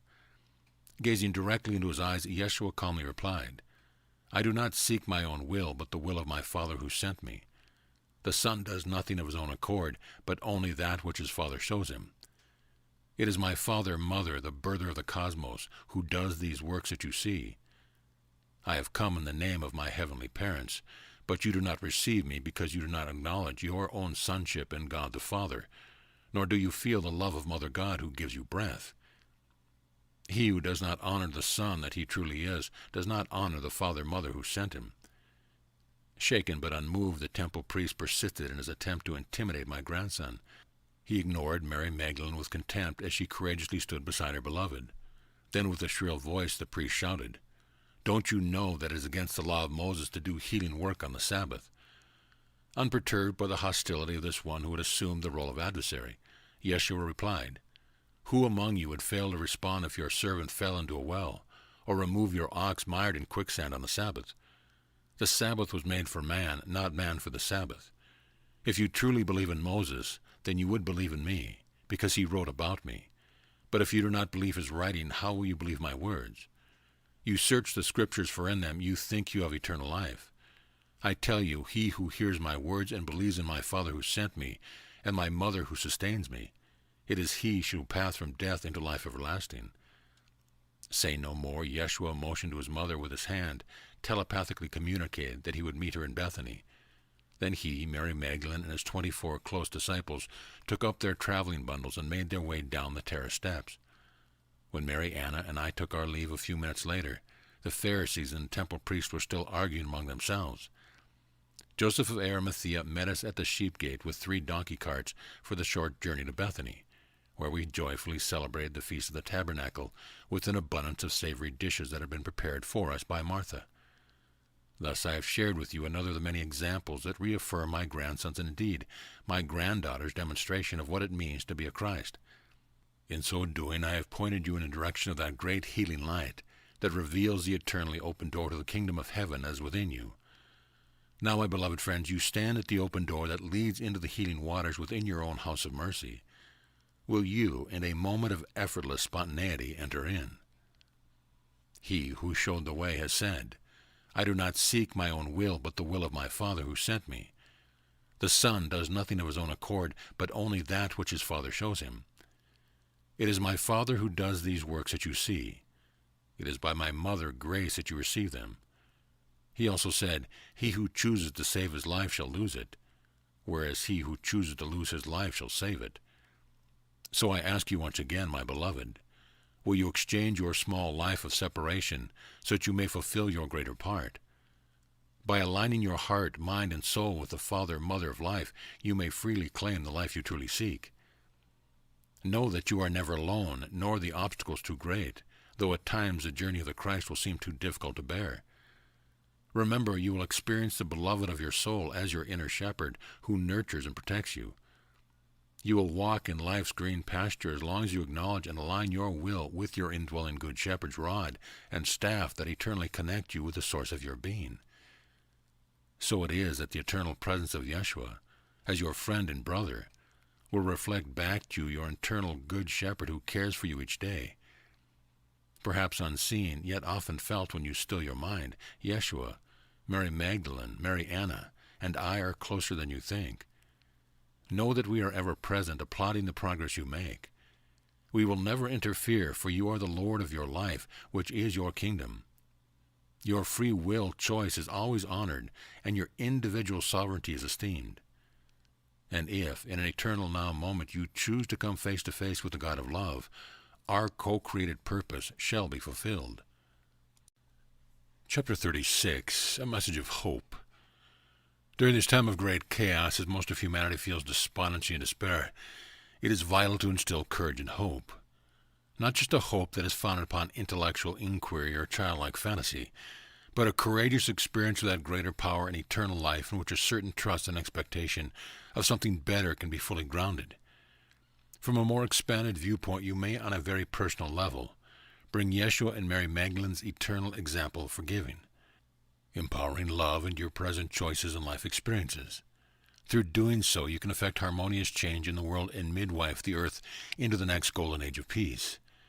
A peace that passes understanding, because it fully comforts what has felt comfortless through the power of the divine feminine heart. Have you, my friend, found a belief in yourself and in a higher source of love that encourages you to live fully in this world and not be hopeless and despairing? The way back to hope always follows an adjustment of perception and attitude, an ability to align with the Divine Mother's capacity to acknowledge and feel emotion without judgment or reactivity. When there is appreciation, forgiveness, and reclaimed innocence, there is courage and hope to live in coherent patterns of love, regardless of the chaos all around. What I now offer you is a model or paradigm for which to view Yeshua and your initiations, while being in the midst of chaotic planetary crucifixion and resurrection. This is a new model of coherency dynamics based on the science of quantum mechanics and chaos theory. In your day, there is research being done that indicates that a person's well-being and actual state of health is enhanced when his or her mind, emotions, and body are in a harmonious relationship with one another, a coherent energy field. Those involved in this research have found that the most coherent field is subjectively called love and appreciation. When discordant, limiting time-space perception shifts into quantum, holistic awareness, the spacious embracing love and appreciation, there is healing or reestablished order, balance, and wholeness. Another way to look at this is to see crucifixion, resurrection, and ascension as those processes that return innocence to coherency. You may choose to use this new perspective as an opportunity to liberate yourself from unquestioned, blind beliefs that have kept you ignorant and fearful. Some would call my coherency models of crucifixion and resurrection heretical, and some would call blasphemous what I will share with you about my interdimensional understanding of Yeshua's experiences. While what I offer is a kind of expose, in order to unveil what has been hidden, it is most definitely not intended to replace one truth or dogma with another. My intention is to shake old limiting thought forms and to awaken more coherent, self-empowering, and loving ways to be in relationship with your Creator, yourself, and your neighbors. Today's ascension process that brings about global patterns of coherency or unity does not require going behind cloistered walls or taking prolonged sanctuary with master teachers as we did in the old paradigm. Mother Earth and your life is your empowerment school. You have all kinds of support available to help you attain your self-mastery. There is the loving support of your ascending Earth Mother, awakening peers, books, seminars, alternative healing modalities, and a broad synthesis of what works, distilled from many spiritual paths. There is also assistance to be received from the incoming children who bring their immense love and mastery to the earth plane. Although unseen, you may also receive guidance from ascended masters and angels. Your initiatory experience will most likely be different from Yeshua's, such as being nailed to a cross, but in essence they are similar. Before we explore this further, let me offer a fuller explanation of what I mean by initiation. An initiation is that inner directed experience that takes you over the threshold of irreversible change.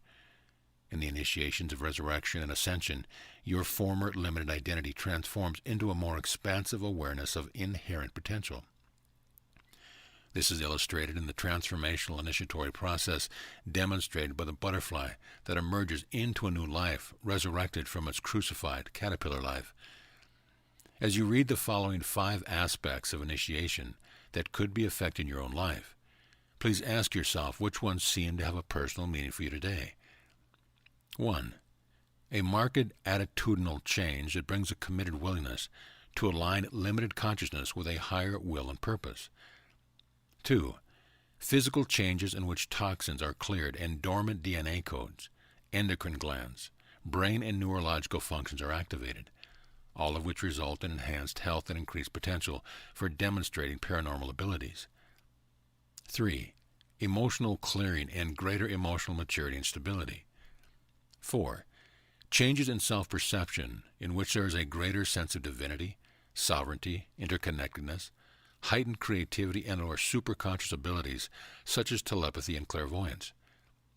5. More identification with the spacious unified quantum realms instead of only perceiving and reactively dramatizing the limited transitory idea of being a separate mind located in a separate body. Having reviewed these various aspects of initiation, are you seeing any of these initiatory benchmarks showing up in your own life? What are your reactions to your present-day transformational initiations? There's been much misunderstanding about the nature of crucifixion and resurrection.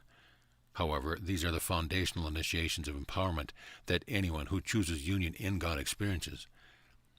I offer you my perspective in order to bring clarity and to motivate more empowering choices. Christ's ascension cannot be understood until the initiation of crucifixion and resurrection are recognized as those transformational events that may be already occurring in your life. Have you, at one time or another, believed that crucifixion equals suffering, usually as a way for paying back a debt, original sin, guilt, shame? Do you insist that Yeshua, in order to be the Christ, must have suffered and died in order to redeem a fallen world? What feeling comes up to you when you contemplate the Son of God suffering on the cross? What if Yeshua did not suffer? What if he did not die? What if his crucifixion was simply a demonstration of how you can align your will with divine will, release all attachment to a limited identity, and open the way to being the radiant one you already are?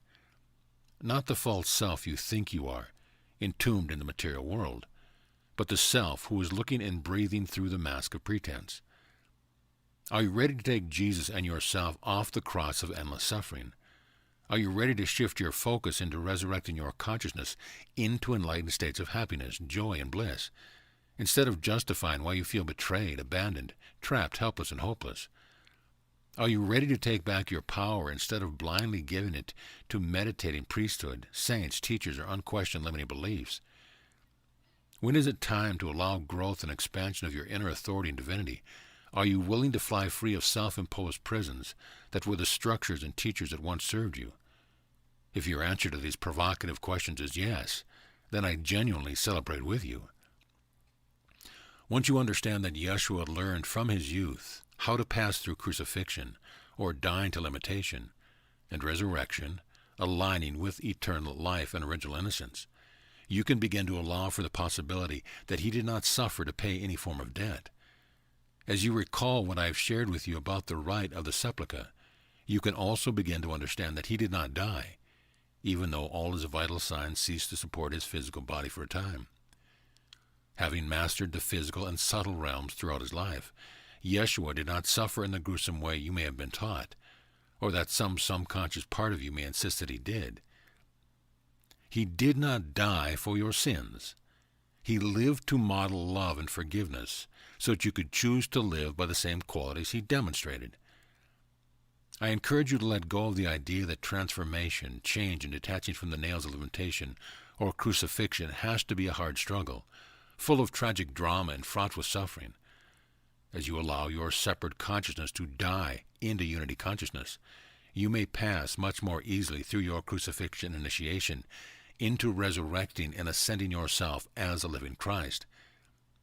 You may well ask, why did Jeshua and his close male and female disciples travel long distances to the mystery schools of Palestine, Egypt, and India in order to participate in arduous initiatory experiences?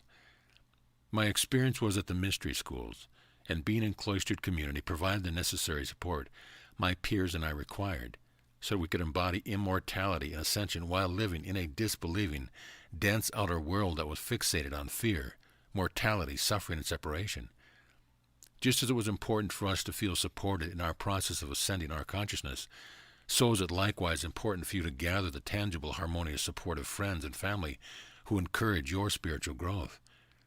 Perhaps as you have read about Yeshua and my family's extraordinary spiritual abilities and experiences in my story, you have felt as though you could never accomplish what we did because we were more special, genetically endowed, and more deserving than you are. However, if you distance us from yourself by thinking you are less or unworthy, you cannot bring our example and message of hope into your life. The truth is that all of life is equally endowed, even though external appearances seem to indicate otherwise. At this point, I would also reemphasize that there is no one outside of your own divine self who will save you or will take away those empowering experiences your soul desires you to have, especially those challenging experiences that empower your ability to know and express enlightened love. The fact is, you would most likely be angry with anyone you allow to interfere with your sovereignty and your innate ability to attain all or any portion of what Yeshua demonstrated. In whatever way you are choosing to be more loving, kind, forgiving, honest, and generous, you are realizing what it means to live as a Christ. When your consciousness has a very literal knowing that you are Creator expressing in all forms and beyond all forms, your consciousness has been Christed. You are the spiritual path you walk, and you cannot get off your path. If you would desire your way to be a path of expanding spirituality, then consistent commitment, discipline, and mindfulness is required, witnessing your thoughts, emotions, actions, while aligning your human will with divine will, your divine Father. Your path also becomes more spiritual when you come into alignment with divine love, your divine mother. This happens when you are having experiences in which you can literally feel love expressing in and through you as expanding, embracing, uplifting energy. Any devotional practices that helps you to experience humility, being open to love, wonderment, original innocence, allowance, and forgiveness facilitates intimacy with your divine heart, the gentle, merciful heart of the Mother of Life. Just as you may have felt yourself re-experiencing many of the scenes I have already shared, so may you also find yourself walking with Yeshua in my story's remaining chapters, to assist you to more easily integrate what might yet be catalyzed. I desire to offer you a perspective or model from which to view Yeshua's crucifixion and resurrection. In this way, you can empower your own initiatory process. The way to gain a clear alternative view is to imagine yourself seated comfortably and safely on a high platform inside a large theater. From this high place, you can easily look down on the entirety of an expansive stage below, from which you can see Jerusalem, Gethsemane, and Calvary. Once you have shifted your normal, perhaps fixated orientation that has seen only a portion of what is happening on the stage below, you may begin to see aspects of the drama that you missed before. In addition to experiencing a greater fullness of what is happening below, I encourage you to look all around you. From this heightened perspective, you can behold a most beautiful scene filled with peaceful people and all manner of life thriving together in harmony. This is where Yeshua and his disciples were focused, even though we appeared to be the hysterical crowds who were enacting the discordant drama below. This all-inclusive perspective that includes numerous levels above and below is how enlightened beings such as Yeshua live life. Yeshua knew he was all of it, the interdimensional actors, including the stage, role, settings, audience, and the compassionate, thought-detached coordinating director who is positioned above it all. From this perspective, it is easy to note that there is more happening than one may have previously thought to be true. What Yeshua and his close disciples had the ability to do was to be on the stage where most of the intense action played out, while also being aware of more subtle realities or dimensions above simultaneously expressing other potentialities. In other words, Yeshua exemplified being in the world but not of it. Within which of these levels do you feel most at home? Below on the stage or in the peaceful realm Yeshua experienced? Are you finding yourself choosing to place your awareness more often in a coherent realm of love and appreciation? Think of a time when you felt hopeless, helpless, sad, angry, or afraid. How long did you stay in it? How do you go about regaining peace of mind, hope, and courage for daily living when you have lost it? Can you do what Yeshua did by being above it, an interdimensional director of the play of your life? Please understand, my beloved friend, that you are not left here alone and comfortless, chose to be connected. That's the key. And when the dark night of the soul persists, do not resist the birthing process, but find some way to relax into the divine love that you already are. I now offer you two simple spiritual practices that may assist you to be in the world but not of it, as you pass through your crucifixion, resurrection, and ascension initiation. Find a quiet place in which to be seated comfortably, putting your awareness in your present breath. Be centered completely in the now. There is no pondering of the past or peering into the future. In the present instant of breathing, you can step easily into the truth of eternal being. You and your breath are one continuous, uninterrupted flow of divine love. Know that you are allowing and expressing love as powerfully as did Mariana, Yeshua, and Mary Magdalene. With every breath, be in the now, and then consciously step across the veil of disbelief. Come to know by feeling the energy of expanded love and light that you are a realized, enlightened Christ Magdalene, in balanced wholeness of masculine and feminine energy. It is simply a matter of choosing to be more aware of where you are placing your attention. A word to the wise. This exercise does not sidestep the crucifixion initiation. Understand that this direct action, when it is experienced with consistent repetition, may result in the transformation or crucifixion of your limited identity as you thought yourself to be, and your limited life's expression as you have lived it. Your ego, focused in a physical body, cannot stop your soul's inevitable spiritual growth, even if death of the body is required for its liberation.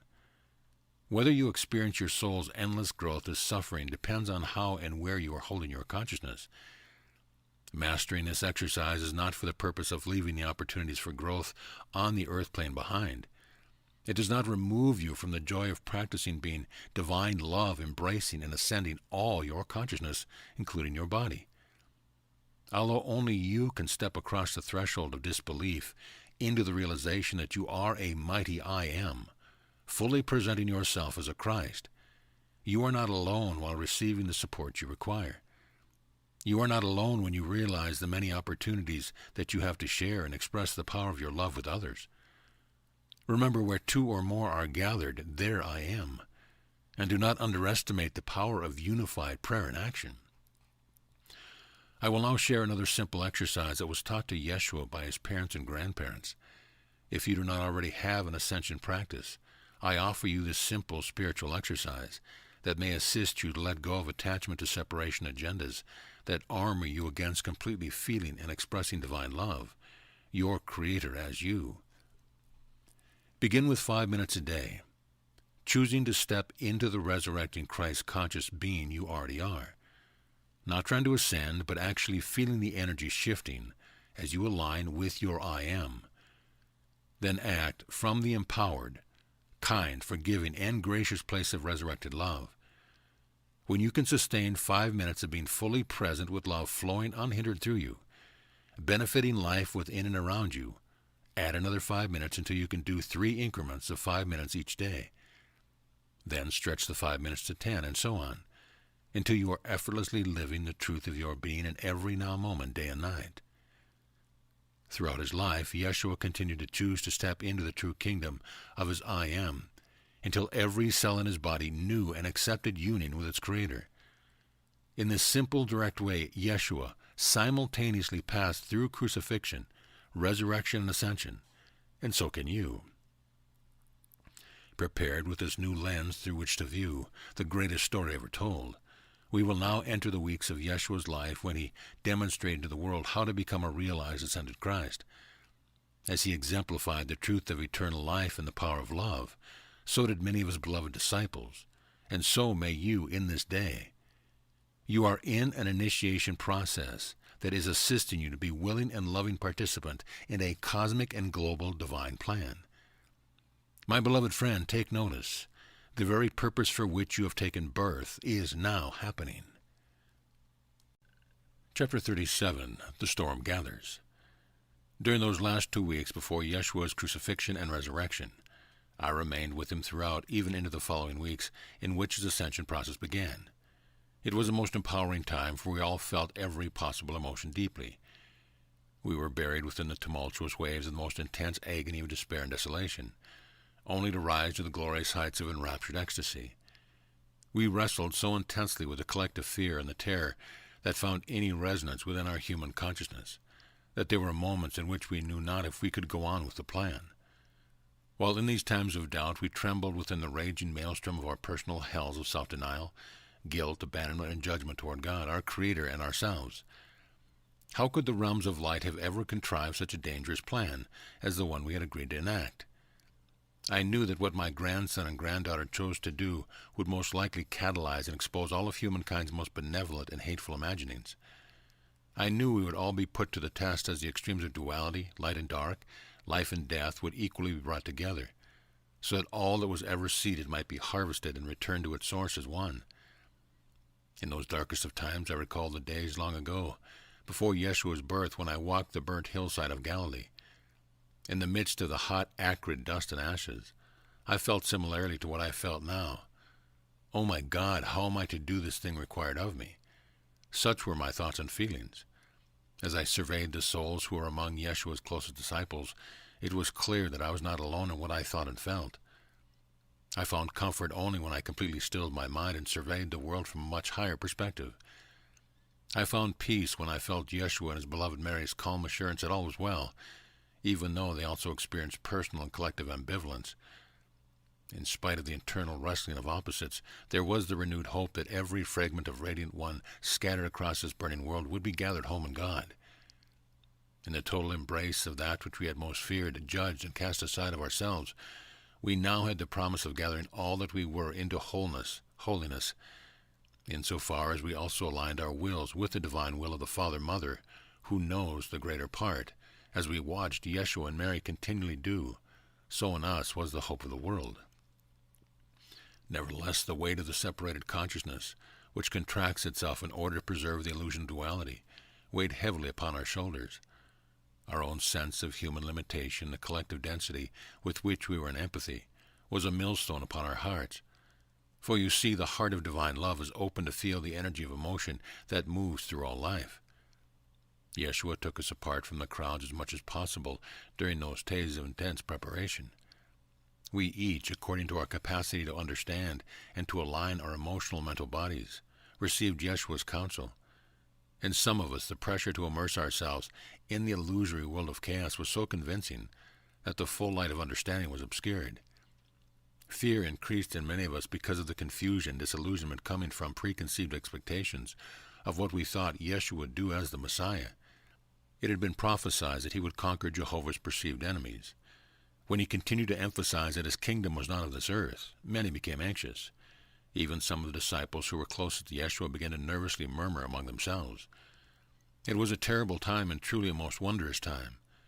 We, who had been through arduous initiations, knew that everything we had experienced in all our lives, past, present, and future, was being gathered to this one pivotal point of choice. Would we remain true to the Christ light within us? Therefore we sought to be as still as possible, in order to receive answers to a most profound question that moved upon our deepest soul. We gathered up our accumulated wisdom and bolstered our courage through constant communion with God. I sometimes saw Yeshua and Mary's bodies tremble. Sweat poured profusely, drenching their garments as they were increasingly prepared on all levels to feel the collective flow of energy that moves through the entire planet and all her life forms. Then, as I followed their consciousness, it became as a web of light, extending as one pulsation moving on the currents of forever into the farthest universe. My grandson and granddaughter were stretched and stretched so that they, as one, could embrace all life into the one true infinite self. Their gift to the world was to attain and imprint this cosmic awareness on subatomic levels while still maintaining the embodied state. As the week of Passover approached, we went to Bethany, arriving in the night so as to give ourselves a space of quiet from the press of the ever-present crowds. We passed the Sabbath there and prepared to go into the walled city of Jerusalem on the following day. Mary Magdalene and Miriam were particularly attentive to Yeshua's every need. Mary Anna was very still, rather withdrawn and pensive. At times Yeshua came to her and buried his head in her mother's lap, his arms around her. Mary Anna's long hair fell upon Yeshua, creating a molten gold veil behind which they both could weep and cleanse themselves of growing tension. At such times I gathered the little ones close to my knee, for I knew that they could sense, but did not know what was creating such unusual circumstance. I inwardly heard their questions. What would cause their mother, grandmother, and aunt, and their father, brother, cousin, and uncle to be so apprehensive, withdrawn, and to cry so much? I took the frightened children, one by one, to my bosom and soothed them with words of comfort and gentle caresses. As I assured them, the child within me was reassured that all was indeed well. Now I will briefly reveal more of my understanding regarding Judas Iscariot, for he has been much aligned through time. I had noticed over the past week that Judas had grown increasingly nervous and apprehensive. He paced the floor, going out and then coming back to look into Yeshua's face for reassurance. Sometimes Yeshua came to him, placing his arms around him. Judas would break down in convulsive sobs or run out in the garden screaming, "I don't understand, I don't understand. It is too much to bear." He, of all the male disciples, was the most emotional. Although he had taken many Essene initiations, he was one of the most likely candidates to succeed, and yet, at the same time, the least prepared to bear the burden of a soul's assigned role. Now I will share somewhat about Judas's background and personality, so that you can begin to more fully appreciate him for fulfilling his dreaded task. Judas had spent most of his youth with John ben Zacharias in Qumran. His father, a widower, who was an extremely learned man of the law, who ruled his sons with a stoic will. The elder Iscariot was also what you would describe in your day as a militant Zionist. As one of the leaders of the Qumran Zealots, every cell of his being cried out for political Messiah, who would remove Israel's cursed enemies and restore the Hebrew tribes and the Temple of Solomon to their full glory. Judas, like his father, also had a bright mind and a great desire to win his father's respect and love. Like his father, he also desired a liberated Holy Land. He applied himself to his studies with a determined rigor. He excelled at his study of the Mosaic Law. He was a scholar of oratory, history, and debate, a scribe and a trusted accountant of Qumran and Mount Sinai storehouses. Judas kept the purse for Yeshua, which contained necessary coinage for foodstuff and other traveling expenses. After the traumatic loss of his beloved champion, John the Baptizer, who was murdered by Herod for publicly humiliating the despot for his lewd and immoral behavior, Judas became one of Yeshua's heralding vanguard, who defended him at the risk of his own life. He greatly enjoyed being one of Yeshua's forerunners, preparing villagers along the way for his new messianic champion's arrival. Few knew of Judas's inner nature, his restlessness, his need for recognition, especially by his father, and his sensitivity to things beautiful. Few ever read or heard his eloquent psalms, poetry, and discourses. There was one, however, who had won his confidence during his youth and young adulthood. In those years that Mary Magdalene visited Qumran, she became his enduring friend. Judas looked upon Mary as an older sister in whom he found a sanctuary of peace. In her presence, his sensitive and emotional inner self could be soothed and appreciated. They found in each other someone who could understand their propensity to feel emotion deeply. In later years, after Judas died, during a bout of reoccurring suicidal depression, Mary shared with me some of Judas's remarkable passionate psalms to the beloved and odes to nature as a memorial to his courageous loyalty. As the last months passed, Judas had become slowly, yet increasingly, aware of the devastating, yet imperative role that he was to play. All of the inner circle disciples knew that the public demonstration of the archetypical hero and villain required Yeshua to be publicly betrayed and put to death, in order to demonstrate the resurrection of the body and the eternality of life. Unlike the secret rites hidden within mystery school initiatory chambers, Yeshua and his close companions would openly reveal the rite of the sepulchre. Some of the disciples had enacted the role of Set, or Satan, the betrayer, in their Egyptian initiation, and knew any of them was qualified to play the role now. All the disciples, whether they had taken few or many Essene initiations, were to some degree familiar with the betrayer. Yet as all, save Judas, searched their hearts to see if their lot was cast to be the despised one, no answer came. No one knew for certain these last weeks except Yeshua, Mary Magdalene, and Judas, who would be the catalyst to lift the curtain and call the cast to begin acting our parts upon center stage. Before we can be forgiving of Judas, it is helpful to have insight into his catalytic role. He played the despised betrayer, that part of self most judged and judging, that unforgiving, rebellious, zealous, and cruel one who lurks in the shadows of the human psyche. The inner loathed one who is the subconscious that the conscious mind projects outward as the enemy with whom to do battle. That one who maintains the status quo at all cost. After all, is it not convenient for the warrior in duality to have a scapegoat to blame for causing incessant, bitter suffering? Who better to fault and condemn than the betrayer? Have you noticed an aspect of your personality that is reluctant to forgive, holds resentment, constantly looks for ways to aggrandize its position, or conversely make itself insignificant? Do you sometimes feel betrayed when this part of yourself sabotages the manifestation of what you truly desire? When this happens, do you blame and judge others or harshly condemn yourself? These are not comfortable questions to ask oneself. However, to gain self-mastery and to understand the crucifixion initiation that you may be passing through, this kind of inquiry is necessary. Then it becomes possible to take responsibility for your thoughts and emotions as your creation. This is the truth behind the mystery school adage, know thyself.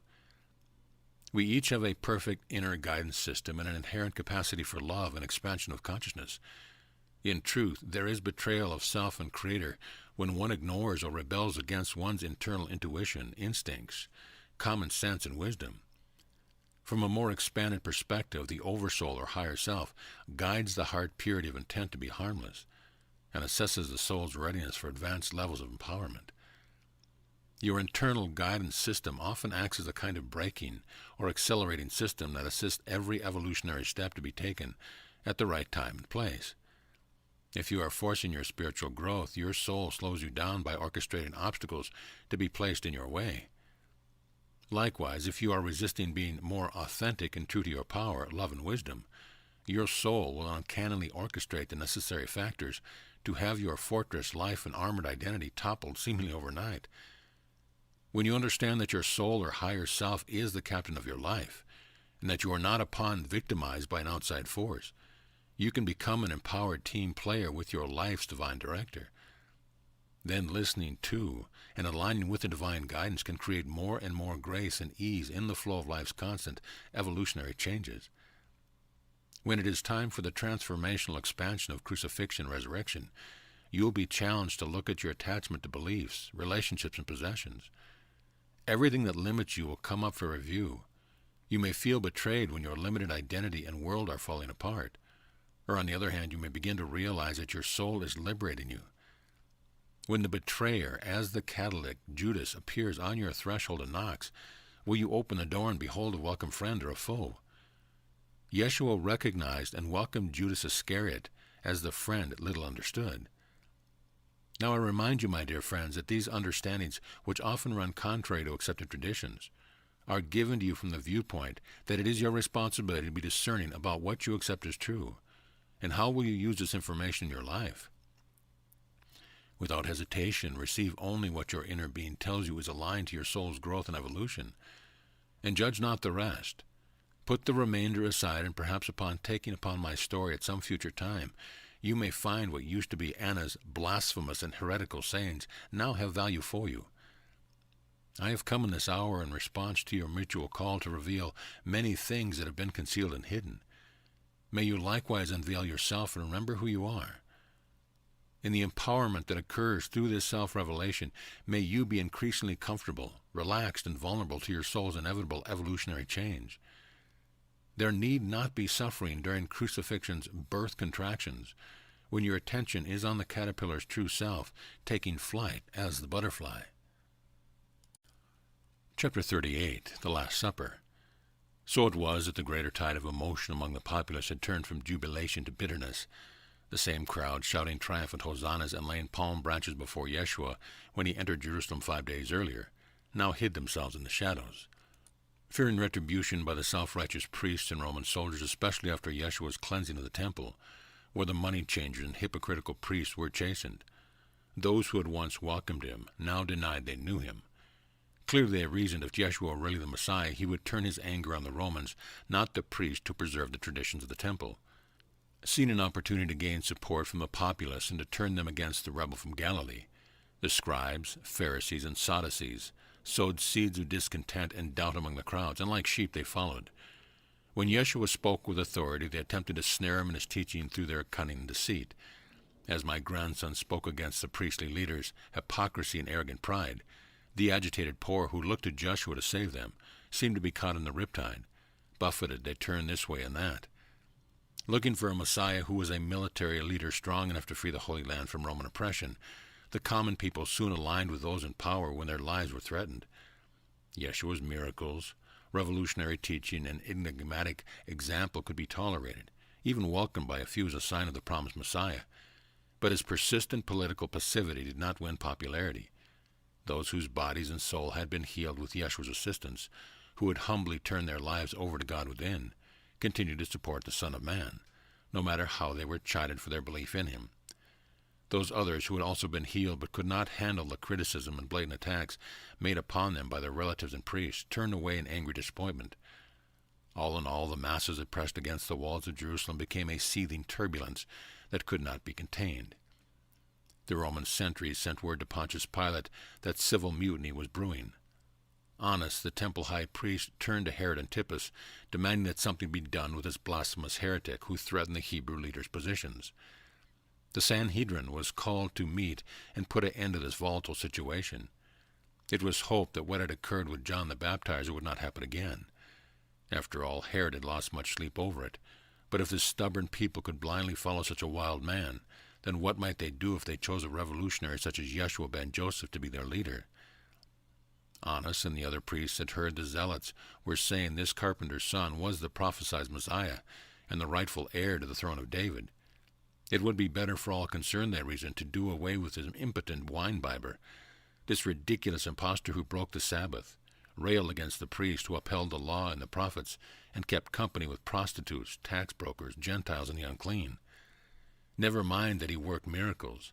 Any magician and hired of Beelzebub could do likewise. How could anyone believe him to be a promised Messiah? So they argued among themselves. Now Joseph of Arimathea was present during all the pressing of charges and proposals for dealing with his nephew. Some knew Joseph was a relative and interrogated him until they were satisfied that he was not biased for or against the seditious troublemaker. If Joseph had not been an adept who knew the greater plan, he would have collapsed under the pressure. As it was, it took tremendous diplomacy and self-control to remain neutral. When crucifixion was discussed as the appropriate deterring example, Joseph had to muster all his faith in God. His memory returned to the multidimensional plan that the Council of Lights had shown him when he had teleported into the Great Pyramid, where his daughter and nephew were prepared for the very atrocity now about to threaten their lives. Although Joseph shuddered at the thought that something could go wrong, he rallied his resolve to play as integral part as only he could. After all, mortals with free will could change viewpoints at any moment when they were carrying out even a simple plan.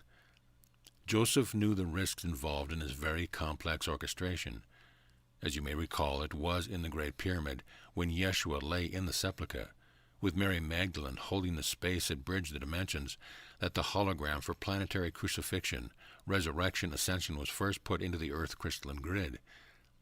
A holographic network was broadcast into the capstone of the Great Pyramid, into Yeshua's and his close disciples' body, and then into the Earth's subatomic matrix. Everything was now in place, like an unfurling tapestry that had been rolled up and put into storage for a while. So were the long-awaited events unfolding very rapidly. Now, as I relate the last days of the memorable week, I shall tell you, my beloved friend, that your inner Christ is with you. As the energy intensifies and your cellular and soul memory is stirred awake, you are not alone, nor have you ever been. The Christ light within distills a radiance all about you while you pass through yet another doorway to meet your beloved self. Regardless of how your soul has held the Christ energies through many incarnations, know that the Christ is seated in you, whether you are conscious of this or not. The seal which has held the Christ energy dormant within is now opening more fully than ever before. For some, this realization is welcomed, and for others it is feared and resisted. Each receives according to her or his soul's evolutionary design and timing. Judge not, nor be afraid. We will proceed gently and slowly in order that my words may have a place in you. As you choose to receive, so shall it be. As we continue our story, let us go now to a spacious upper room in Joseph of Arimathea's residence near the temple, where Yeshua and Mary Magdalene had come to spend their Last Supper together with their faithful families and companions. It was the evening before what you call Good Friday, the day of Yeshua's crucifixion. Mary Salome had taken residence here years ago, and during the past year, Mary Anna and Ahmed's small family had joined her.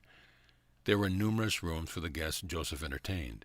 I had been given a particularly comfortable room, appointed with keepsakes from Britain. Yeshua and Mary Magdalene shared a nearby room with access to the inner courtyard garden. Knowing that carefully concealed invitations had gone out to many, I had spent the past several days in the ground floor kitchen with Mary Anna, Mary Salome, and several assistants, preparing adequate food to feed all 70 or more guests. The guests arrived discreetly at designated hours and passed by Joseph of Arimathea, who stood sentry at the receiving door. I joined the last company of guests who slowly climbed the steep stairway to the upper reception room. Yeshua, Mary Magdalene, and most of Yeshua's intimate disciples had been waiting for several hours. Small grill windows along the stairwell allowed the rays of the setting sun to wash over our ascending bodies. The fragrance of sandalwood, frankincense, and myrrh greeted us from above and mixed with the sweet odors of the kitchen below, where flatbread and fruitcakes had been baked. Some who have taken care of last-minute preparations in the kitchen carried a basket of bread or a platter of fruit and cheeses, while others carried jugs of water and new wine. A long, low table was placed in the center of the room, surrounded by reclining benches, as was the fashion of that day. Large hand-worked pillows, oriental rugs, and ornately carved hardwood chairs surrounded the innermost benches and received the overflow. The high stone walls were covered with rich tapestries and tall grill windows, and doors opened westward to a balcony that overlooked an enclosed courtyard garden. The upper branches of palms, pomegranate, and fig trees silhouette the sun as it slid behind the opposite dwelling across the courtyard. This adjoining building was Joseph's primary residence when he was in Jerusalem. Golden light and violet shadows bathed each of us as we quietly selected our place. The men and women were invited to sit together as couples, friends, and equals. Yeshua, who was reclining on one of the low-cushioned benches, sat up making room for others. Mary Magdalene comfortably sat beside her husband to his left. John ben Zebedee and Abigail accompanied him on his right side. Yeshua motioned for his mother and me to take a seat opposite him. The air was filled with expectancy, awe, and great reverence. Not a piety born of tradition and propriety, but a genuine love and gratitude for being together to co-create a holy sanctuary. Soft whispers communicated brief greetings amidst bird evensong, the result of palm fronds in the gathering breeze and the rising chorus of crickets. Around the room, gentle hands rested easily on another's knee or arms, or gently massaged tired, tense backs. Swollen red eyes evidenced recent crying as we lovingly gazed upon each other, drinking in the precious moments we now shared together. For some, tears continued to flow throughout the night, no matter how hard they tried to push them away. A very relaxed Yeshua sat with his arm around his beloved Mary, whom from time to time he openly kissed on the mouth. As his softly caressing yet penetrating eyes rested and turned upon each guest, including his adopted children, Jose's, Judas, and Miriam, he smiled his infectious smile, drawing out our most beautiful essence. When his familiar gaze fell upon me, it was as though there was no one else in the room but the two of us dissolving into one another. Time stood still. Surely looking into Yeshua's eyes was to feel the very gates of heaven swing wide open, to invite you in for the sweetest intoxicating refreshment. As I attempt to recall the events of that evening, it is as though I perceive everything that was said and done from a great distance, my mind too drunk in bliss to remember details. I do remember that after we sang psalms and prayed together, Yeshua took a basin of water, removed his outer robe, and wrapped a cotton bath sheet around his lower body. As you may recall from my explanation of our ritual washing and my story about Yeshua's baptism, he then stepped into the basin and proceeded to openly demonstrate the Essene washing ritual. When finished, he invited every guest to come forward to be cleansed and prepared for the anointing baptism of the Holy Spirit, which was surely to soon come upon us. We knew that this endowment of light bore witness to the truth of one's divinity and opened the windows of heaven to pour down miraculous blessings. Often when it occurs, it feels like every cell of the body, the thoughts of the mind, and the feelings of the heart are quickened by fire. Sometimes there's a sensation of heat, but always there's a great expansion of consciousness. Yeshua gently poured a handful of water over our heads, washed our hands and feet, which he dried with a towel that was girded around him. The last to come to Yeshua was Mary Magdalene, whom he lovingly assisted.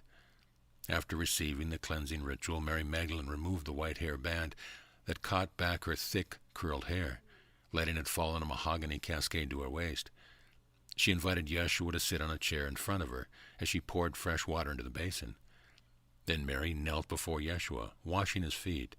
Her tears poured profusely from her eyes, spilling into the water basin and pooling on his feet, which she dried with her hair, as was her custom. Then she gathered his feet on her lap and cleared her throat. Mary's contralto voice rendered Solomon's Song of Songs in David's 23rd Psalm with such piercing love that a chorus of audible sighs rose up out of our collective throat. Even the doves that nested just beyond the balcony awoke and joined in. When her singing was finished, she drew out one of her precious alabaster jars filled with spikenard salve. Ever so slowly and gently, Mary applied the sacred ointment to Yeshua's feet, palms and wrists, heart and head, paying particular attention to the crucifixion points in his wrist and feet. Then Yeshua lifted his beloved to her feet, and they both returned to their place at the table. My grandson took a piece of flatbread that had been placed on a stoneware plate in front of him, prayed, and broke it into pieces. He then explained, "The hour has come in which all things that have been prophesied shall be fulfilled in me. For this reason I was born into this world. I have come not to condemn the world, but to bring remembrance of eternal life. Those with eyes to see and ears to hear, hearken to my words, remember them well, for they shall comfort you. In this hour that we are met together, the long night that the prophets have foretold begins to descend. In the gathering darkness there will be many of you who will forget my words, and some of you will even deny that you know me. Woeful will be your hearts when you forget these words, for your souls will carry the agonizing remembrance of the appearance of my dying through time. Yet I also say to you, rejoice, for in a day not far distant, when your soul is come again into the world, you shall remember my words, and be lifted up with all life around you. Therefore be gentle with yourselves, and judge not your limitation, nor your neighbors. Now it shall be that when the whirlwind comes to blot out the sun, the chaff of your ignorance may be shaken from your eyes. And I say to you that when your eyes are made new in spirit, then raise them up on high. There surely shall you see me as I am, and know that I am in you as you are in me. As I am one in my Father, and he is one in me, so it is likewise that you are in my Father, and he in you. I have taught you to be one with the Father, Mother of the cosmos, so that you can withstand the approaching storm. So it is that my beloved Mary and I have set an example for you, that you love one another as we in eternal oneness love you.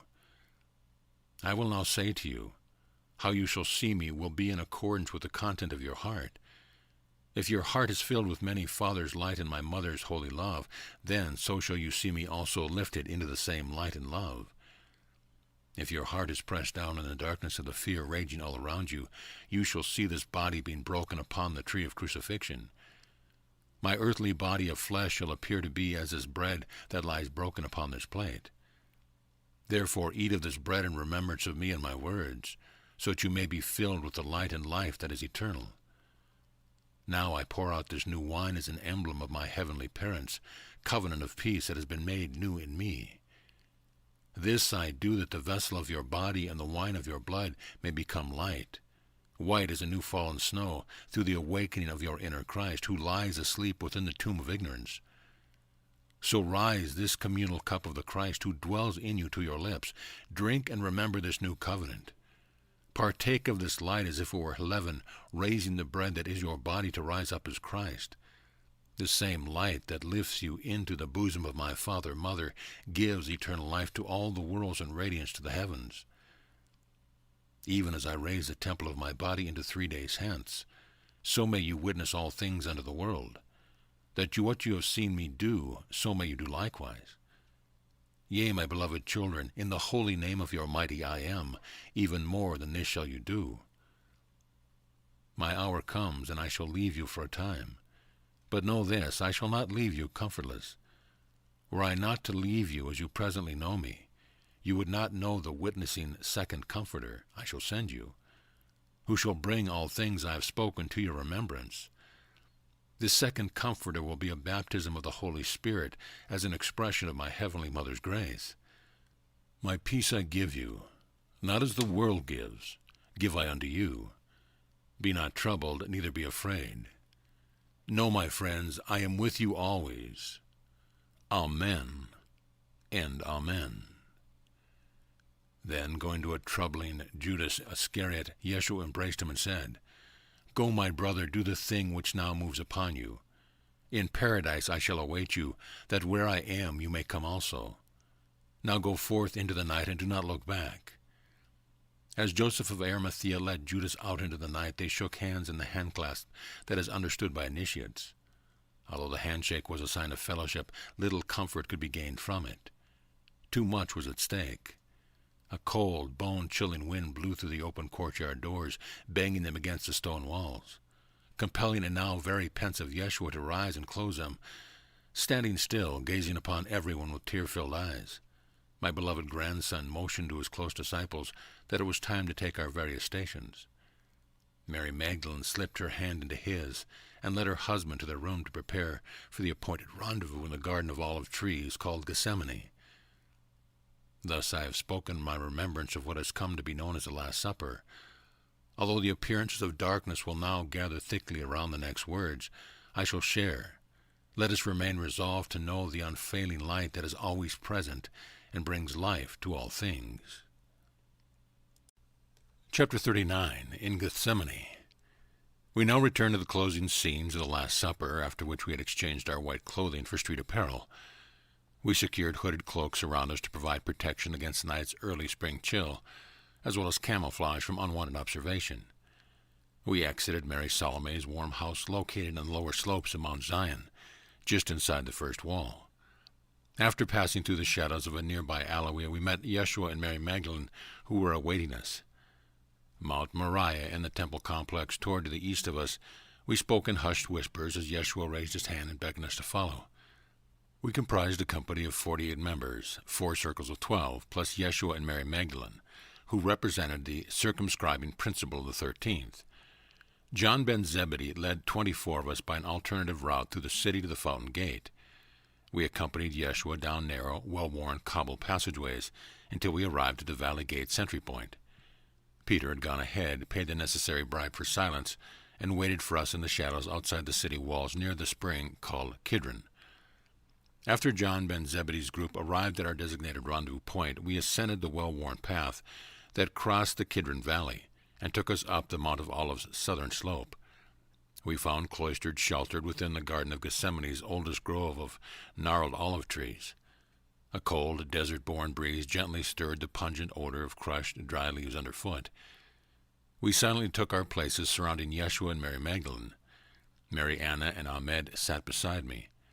We softly sang a litany of psalms, intoned Sanskrit mantras, and the 72 Hebrew names of Father, Mother, God, until we rested in a deep, abiding calm.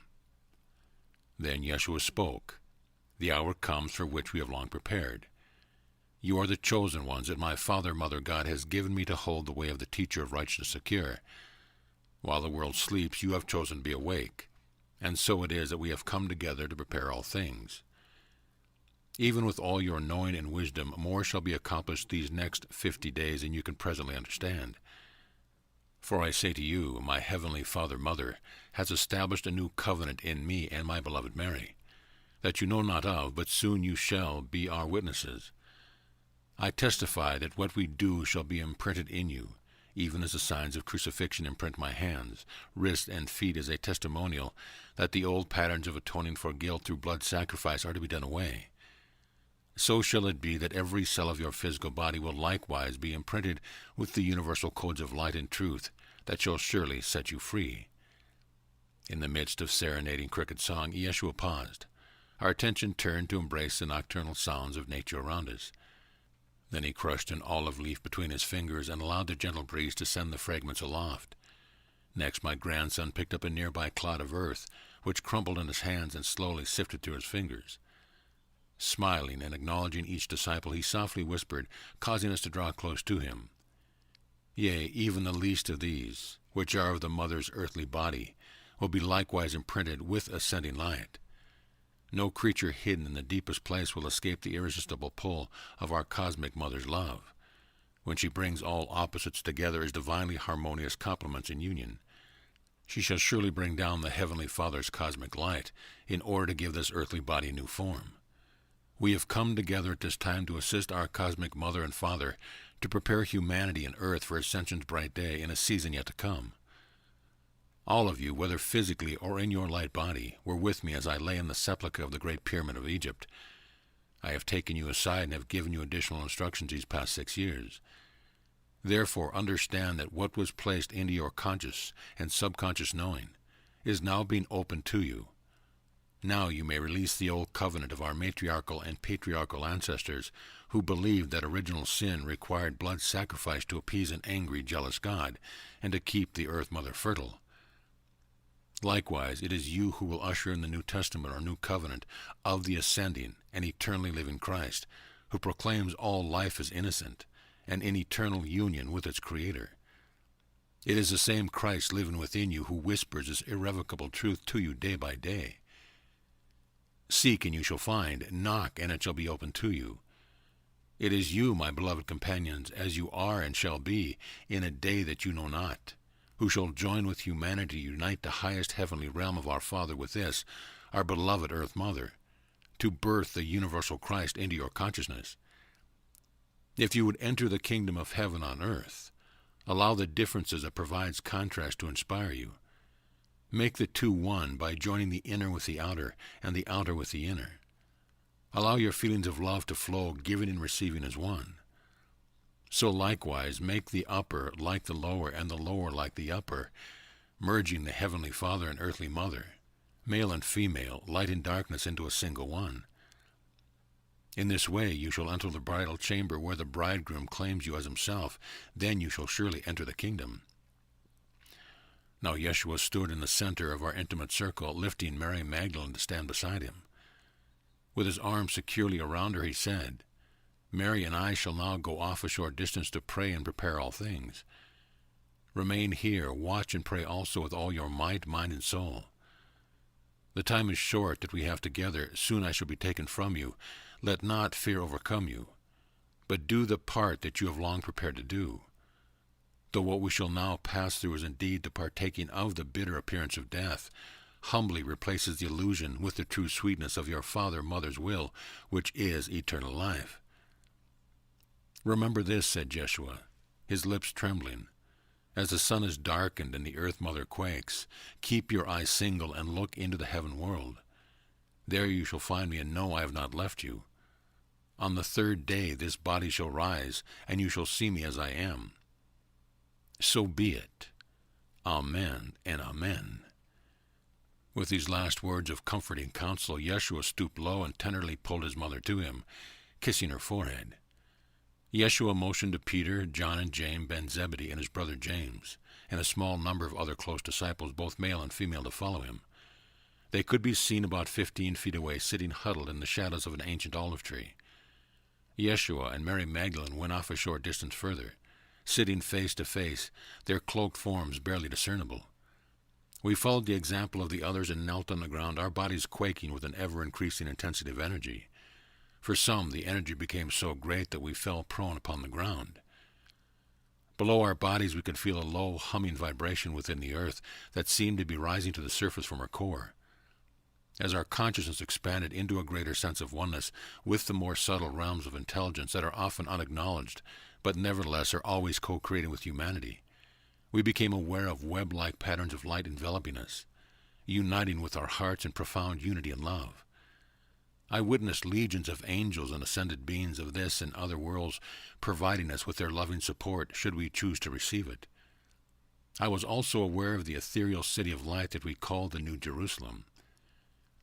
Our consciousness shifted with our deepening breath, a vista opened to us. All the earth history rolled past, all the golden ages of splendor, and all the dark ages of ignorance and bloodshed seductively beckoned us to partake and to be distracted. With disciplined determination, we held our focus, each according to his or her capacity.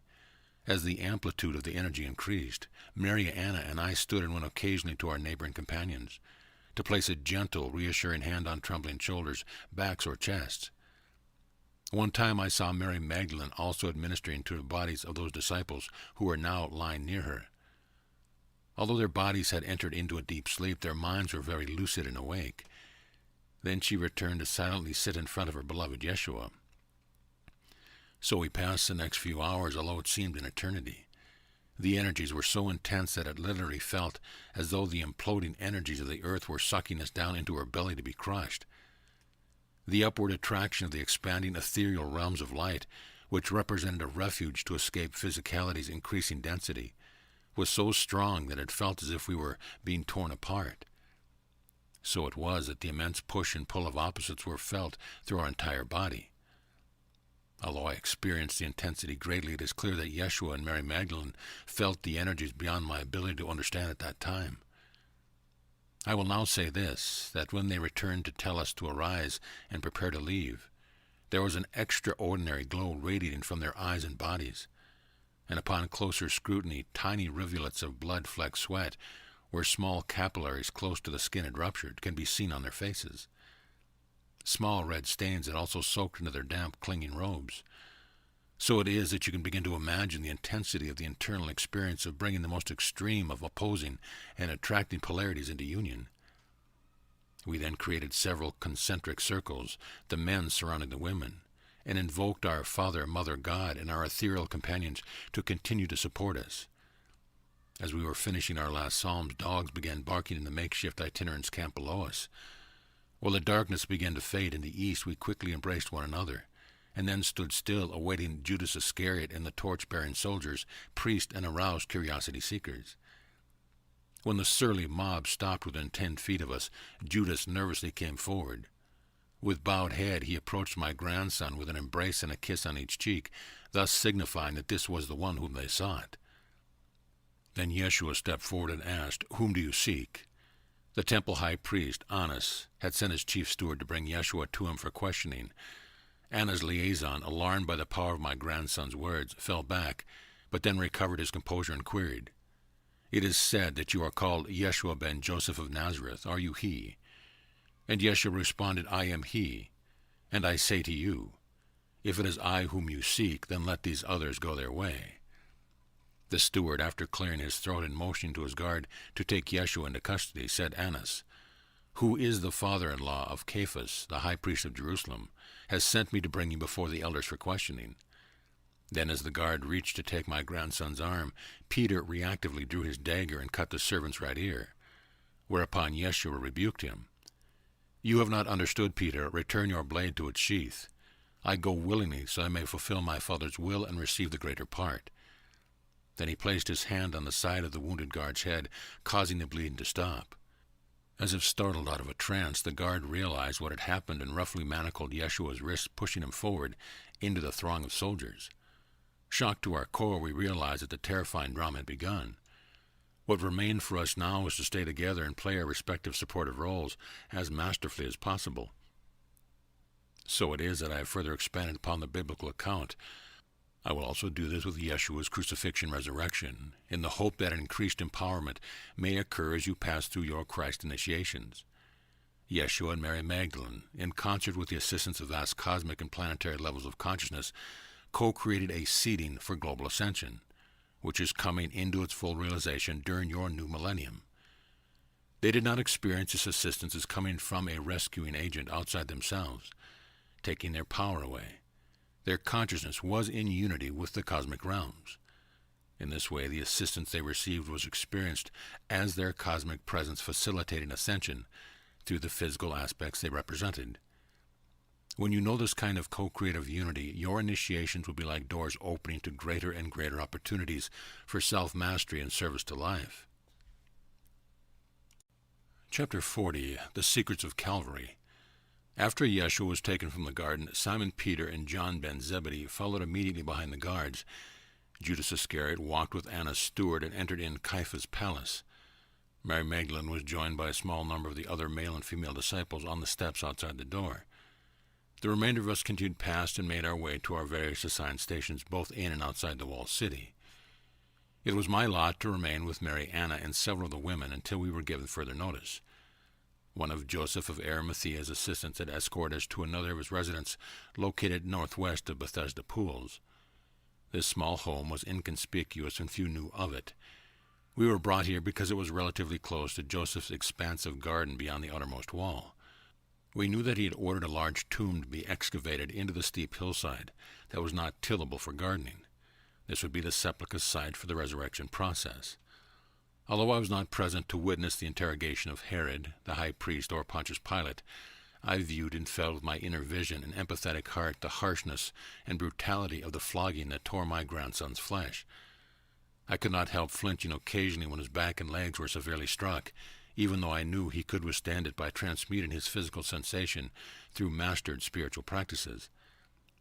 Yeshua understood the higher initiatory meaning of the crown of thorns and the purple robe as representation of the spiritual sovereignty that was his rightful inheritance. He was not in any way humiliated, as the persecutors intended, when the crown and robe were derisively placed upon him. The debacle of mockery in the hall of judgment did not move Yeshua from his calm center, but its sadistic effect certainly incited further mob hysteria in the growing crowd that began to take up the priest's wanton cry, "Crucify him! Crucify him!" Benjamin suddenly came to us with the news that Yeshua was being taken to Golgotha, or the place of the skull, which was one of the several places outside the city walls where capital punishment was executed. Golgotha happened to be close to Joseph's garden with its recently excavated hillside tomb.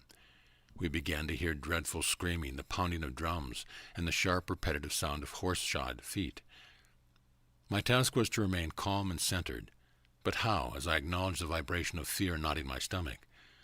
I breathed deeply, grounded my body into the present, and prayed, "O my Father God, do not forsake me, for I know it is you expressing in me he shall do this thing required in the darkest of hours.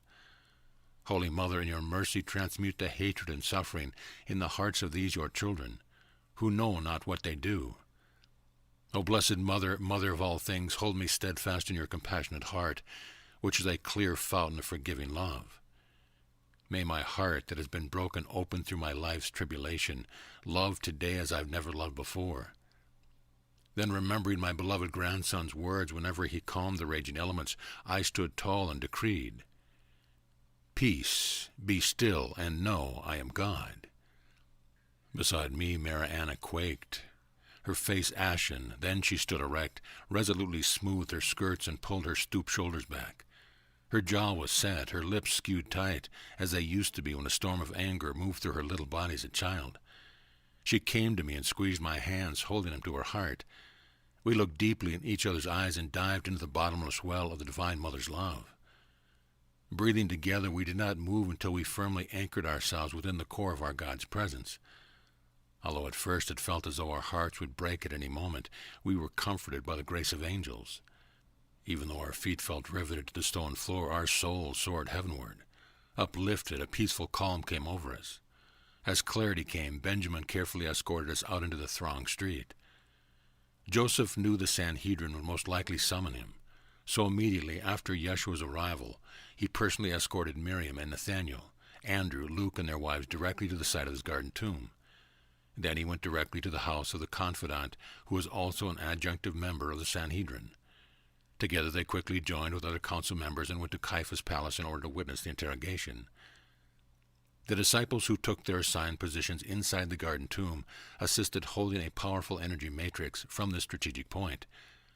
Although they were not physically present, they were well aware of the brutal scenes raging behind stone walls and on Golgotha's barren hill, as they awaited to assist Yeshua's resurrection process within the sanctuary cave.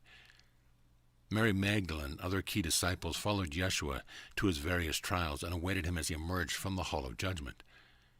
Mary walked behind her beloved as he slowly made his way towards Calvary. A crossbeam, the horizontal member of the cross, was tied to his lacerated back. Frenzied bystanders were swept up in the press of the crowds that pushed the stumbling Yeshua forwards. As he bore his heavy burden, they continued to scream hysterically, "Crucify him! Crucify him! Yeshua ben Joseph, King of the Jews!" The crazed mob mocked and spat upon Mary Magdalene, calling her a whore of the devil, demanding that she be stoned. Then when Yeshua fell again and could not be roused by the soldier's whip, Simon, a Syrian, was commanded to come out of the crowd to bear the crossbeam that was untied and lifted to his shoulders. Simon, who had not known Yeshua before, carried the heavy slab of rough planed wood the remainder of the weary way. Little did he know how this experience would change his life forever. By the time the small group of family members, including Mary, Anna, and me, arrived near the Damascus gate, 2 other men had passed through carrying cross beams. They were being made to lie on the vertical beams that had not yet been hoisted to their upright position on Golgotha's highest prominence.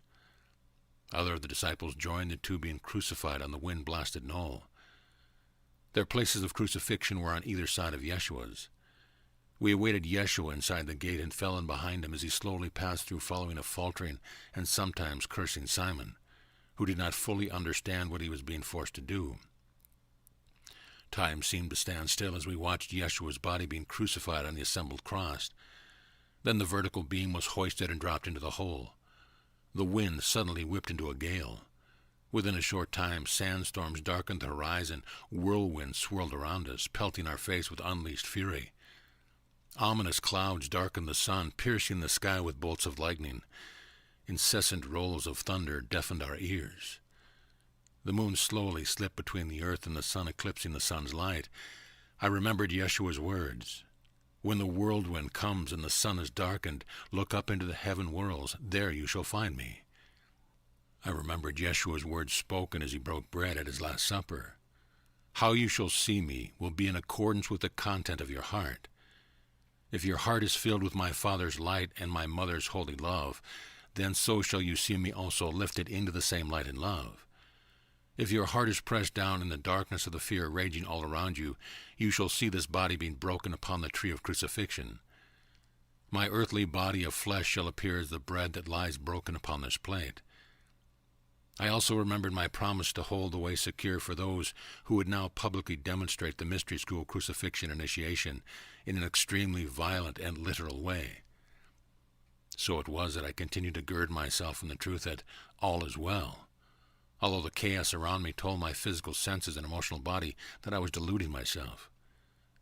Still, I was determined to focus my attention on the greater reality held in the unity consciousness of the higher dimensions. I breathed, not as a third-dimensional mortal unconsciously breathed, but as an immortal adept consciously breathes prana, life force, through my central channel. Thus my perception of time and space shifted. I knew my connection with my God source. My inner vision opened, and I witnessed Yeshua's consciousness separated from this physical body. He was completely unified with his immortal body of golden light, which he called Abba. In his light body he assisted the 2 men hanging beside him to journey into the underworld and paradisical realms. I saw that Mary Magdalene had bilocated her consciousness and had joined her beloved in this mighty uplifting work that was being simultaneously imprinted into the earth and into the atoms of every living thing. What was required of me became increasingly clear. Although I was confronted by unbelievable atrocity, I was resolved to know the truth and to see beyond the illusion. In the middle of rolling thunder and hysterical crowds, bloodthirsty screams, I heard a still voice speaking in my heart. It is finished. There is no death. Release all fear. On the inner planes, I telepathically heard my grandson proclaim, Awake and arise. Come forth, all nations, and lay aside your weapons of war that plunder and divide. Claim your inheritance freely given. Eternal life reigns within the kingdom of each atom. Let go your fearful grasping. Be love. Be peace. Amen and amen, and so it is.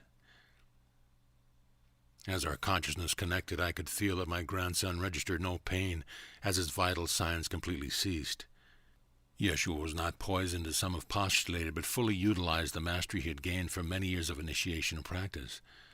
I saw that his silver cord connecting his physical body and soul were still attached, and even though he appeared dead to the uninitiated eyes of the gross physical dimension, I struggled with every fiber of my being to remain conscious and connected to my Creator Source and Yeshua's consciousness, which was completely merged with his highest light body, the Sahu. The primal emotions of terror, rage, and grief buffeted me from every direction. I cried out, "O my God, help me to love and forgive. Surely these people know not what they are doing. Bear me up and open my eyes to see the truth that sets all of life free of suffering." As it drew towards sundown and Passover was about to begin, Joseph of Arimathea had gained permission to remove Yeshua's body from the cross so that he could be given burial before the Jewish Sabbath. The raging storm and earthquake tremors continued to darken the sun, although the solar eclipse had passed. The few soldiers that stayed through the ordeal and last obstinate, entrenched onlookers slowly turned away, leaving us alone with the remaining disciples who wrapped Yeshua's unconscious body in blankets. Then he was gently placed in a horse-drawn wagon, and we carefully made our way to Joseph's nearby tomb. So it was that Yeshua had allowed his separate self to die, as he completely stilled his vital signs and placed his full attention on his mother, Father God, with whom he had fully merged in consciousness. As I tell you this, my beloved friend, remember that it was not the Christ who died, but the personality's illusion of separation. It was through Yeshua's experience of this crucifixion that his union with God as a living Christ was realized. When you know that Yeshua did not suffer for your perceived separation from love, you can also release your need and attachment to suffering in your human life. With love, all things are possible. With mindfulness, discipline, and devotion, you may come to realize that your Creator and your Christ's presence are not outside of you, but dwell eternally inside your consciousness. As you experience this self-empowering and saving truth, any need for an external Savior lessens its hold into your mind. When it is time to pass into a greater knowing of God union, as it was with Yeshua, you will also have all the support you require. Accept that you are the beloved of God throughout eternity. You only have to release the past misperceptions that you are a body that dies to claim the truth that Yeshua did not die, nor will you.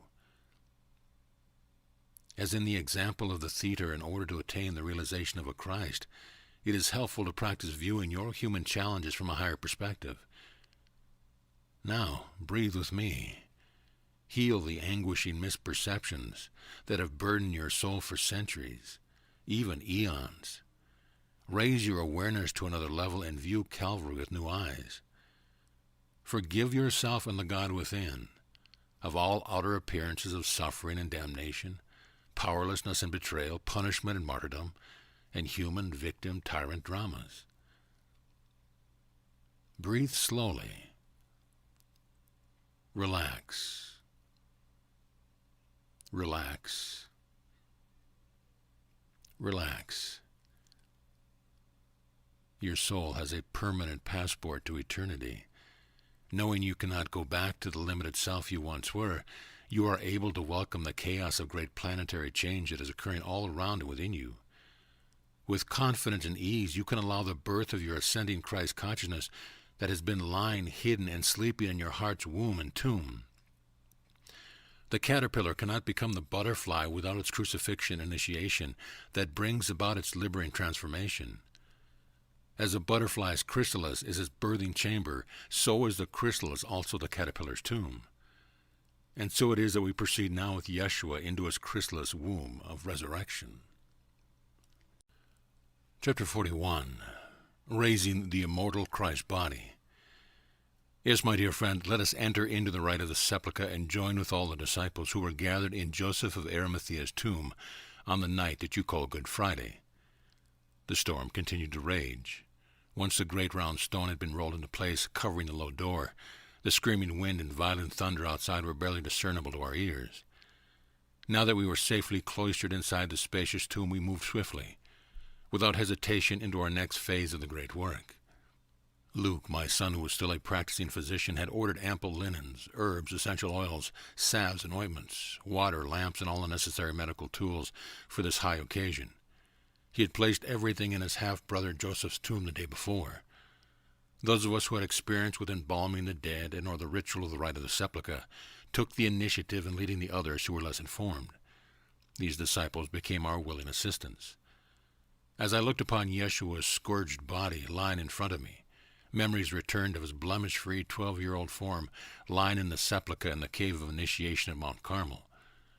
Seeing into the future, there had been a part of me in those days that wished the bitter cup would not be drunk. Since then, he had passed through 21 years of tasting, transmuting, and resurrecting his consciousness from the death state.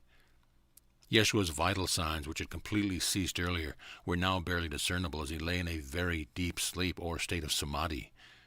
I could not help my tears that fell as I carefully washed my grandson's body. Kneeling beside him, Mary Anna, Mary Magdalene, and I carefully removed fragments of lead and horsehair that had embedded into Yeshua's back and legs during the flailing whips. We also took out gravel, dung, and blackened pitch from the many wounds that covered his body. Next, we washed, purified, and applied healing ointments, compresses, and essential oils. Seeing that we were ready for this assistance, Luke helped us to wrap the linen shroud that was saturated with regenerating herbal oils, much as Egyptian mummies are initially wrapped. Most of the head was covered, and then a cloth napkin was placed over the face. As I have shared before, the fluttering of the napkin served to alert the attending high priest or priestess attending the rite of the sepulchre that the body of the initiate was returning to animation. When they noticed this subtle movement, it was known with certainty that the animating consciousness of the soul was returning into the physical plane, and the time for removing the shroud was close at hand. So it was that after Yeshua's body had been cleansed, purified, anointed, and shrouded, we took our various positions around him within the tomb. Joseph of Arimathea began a deep, droning chant, and those of us particularly skilled with sound vibration joined in. Others used percussion, string, and wind instruments. All of us moved our bodies, some very actively, others gesturing only with hands, nodding heads, or swaying backs. Sweet incense burned in censers. Most of the oil lamps had been put out, with only 2 remaining lit. We invoked the presence of our Creator. We called in the healing angels, gods, goddesses, and the council of light of this planet and beyond. We intoned hymns to the Great Mother, particularly Isis, because what we now were doing was being done in the same manner as her rite is performed in Egypt during the resurrection enactment of her beloved Osiris resurrection. In this way, we cultivated the highest and most coherent energies of healing through our hearts and voices. We circulated these energetic flows through our bodies and wove patterns of light with Yeshua's consciousness. I was aware of Yeshua's consciousness as he journeyed through the underworld realms of Amenti. The masters who dwell near its sun met and escorted him into many realms. I saw many journey into the astral planes where souls create their hell as a continuum of the tormented lives they had lived. I saw that Yeshua assisted their conscience to let go of ignorant attitudes and limiting beliefs and move towards greater light. In the underworld, my grandson assigned more evolved teachers and way-showers who, rather than moving on into more harmonious realms, had chosen for a time to remain in order to assist consciousness to cease suffering, rise, and ascend with them. I saw that Mary Magdalene's consciousness was present in all these journeys, and that this twin-flame couple was participating with the highest councils of light in manners that I barely comprehend. I sensed that they were being prepared for much more than a planetary assignment, but my consciousness at that time had not expanded enough to know what it was. Once we began to sense that Yeshua's energies had stabilized, most of us chose to withdraw from the tomb in order to rest. Towards sunset of the second day, Joseph of Arimathea, after scanning the surrounding area with inner vision to make certain that no one was present, rolled back the heavy tombstone with the use of a sound as a levitation device. Those of us who knew our service was no longer required in the tomb went to Joseph's home in Bethesda to refresh ourselves. Joseph, Mary Magdalene, Mary Anna, Sarah, and Miriam stayed on in the tomb. Yeshua was very familiar with the incredibly powerful flows of resurrecting energy that transforms on all levels. Now his more enlightened consciousness began to enter back into his physical body, through the crown into the central channel or pranic tube. With his vital signs returned, the process of raising the immortal Christ body of light, what the Egyptians called raising the Jed Rod or Osiris's spine, began. As the energy increased, light began to be emitted. My grandson's body began highly radioactive, sending out subatomic pulsating vibrations. These high vibrations penetrated the acoustic chambers of the tomb and expanded through the planetary crystalline grid. There was a cosmic alignment that facilitated a new matrix of ascension codes to be imprinted throughout the Earth Mother's body and atmosphere. Once the resurrecting energies were raised in the physical body, It was necessary to allow it to rest for a time before we removed the linen shrouds. When we were prompted, we removed the highly charged linens, after which we washed, purified, and anointed Yeshua's body with sweet-smelling oils and healing ointments. We placed a new robe on his body and allowed him to continue to rest in the silence. Knowing that there was no further need for our attendance, we departed before sunrise, leaving Yeshua lying on the altar with a large round stone covering the door. We welcomed rest and refreshment. After several hours of sleep, Mary Magdalene left her father's house just after sunrise and returned to the tomb. She was startled to find the stone rolled back, and when she stooped to enter in, was even more surprised to find that Yeshua was gone. Sitting calmly at the head and foot of the altar were two angelic beings of radiant countenance. Yeshua's shroud and face napkins were neatly folded on the altar by one of them. They smiled, recognizing a weeping Mary Magdalene as fulfilling her Egyptian role as Isis when she wept because her beloved Osiris had been taken away. They rhetorically asked, "Woman, why do you weep?" Whereupon she replied, "I am looking for my beloved master who was here and is now gone." And then when she turned back and stepped into the garden, still looking into the tomb, she again heard, "Woman, why do you weep? Whom do you seek?" The words came from the mouth of a man whom she assumed was the gardener, because his energy felt different from Yeshua's. Again she asked after the one who had been taken away, and she heard Yeshua say, "Mary." Then she turned and recognized her beloved. Although his form had changed somewhat, now his body appeared to be much more translucent and luminous. As she ran to embrace him, Yeshua raised his hand and said, "Not yet, my beloved Mary, for I have not stabilized the ascending frequencies of my body. I will be with you in this resurrected form for an indefinite period of time. There are yet many more levels of ascension through which I will pass. Much of this time you will meet with me in the heavenly realms. You, who represent our Great Mother, still have an important work to do here on the earth plane. Together we shall prepare humanity to enter into and realize the way of the Christ.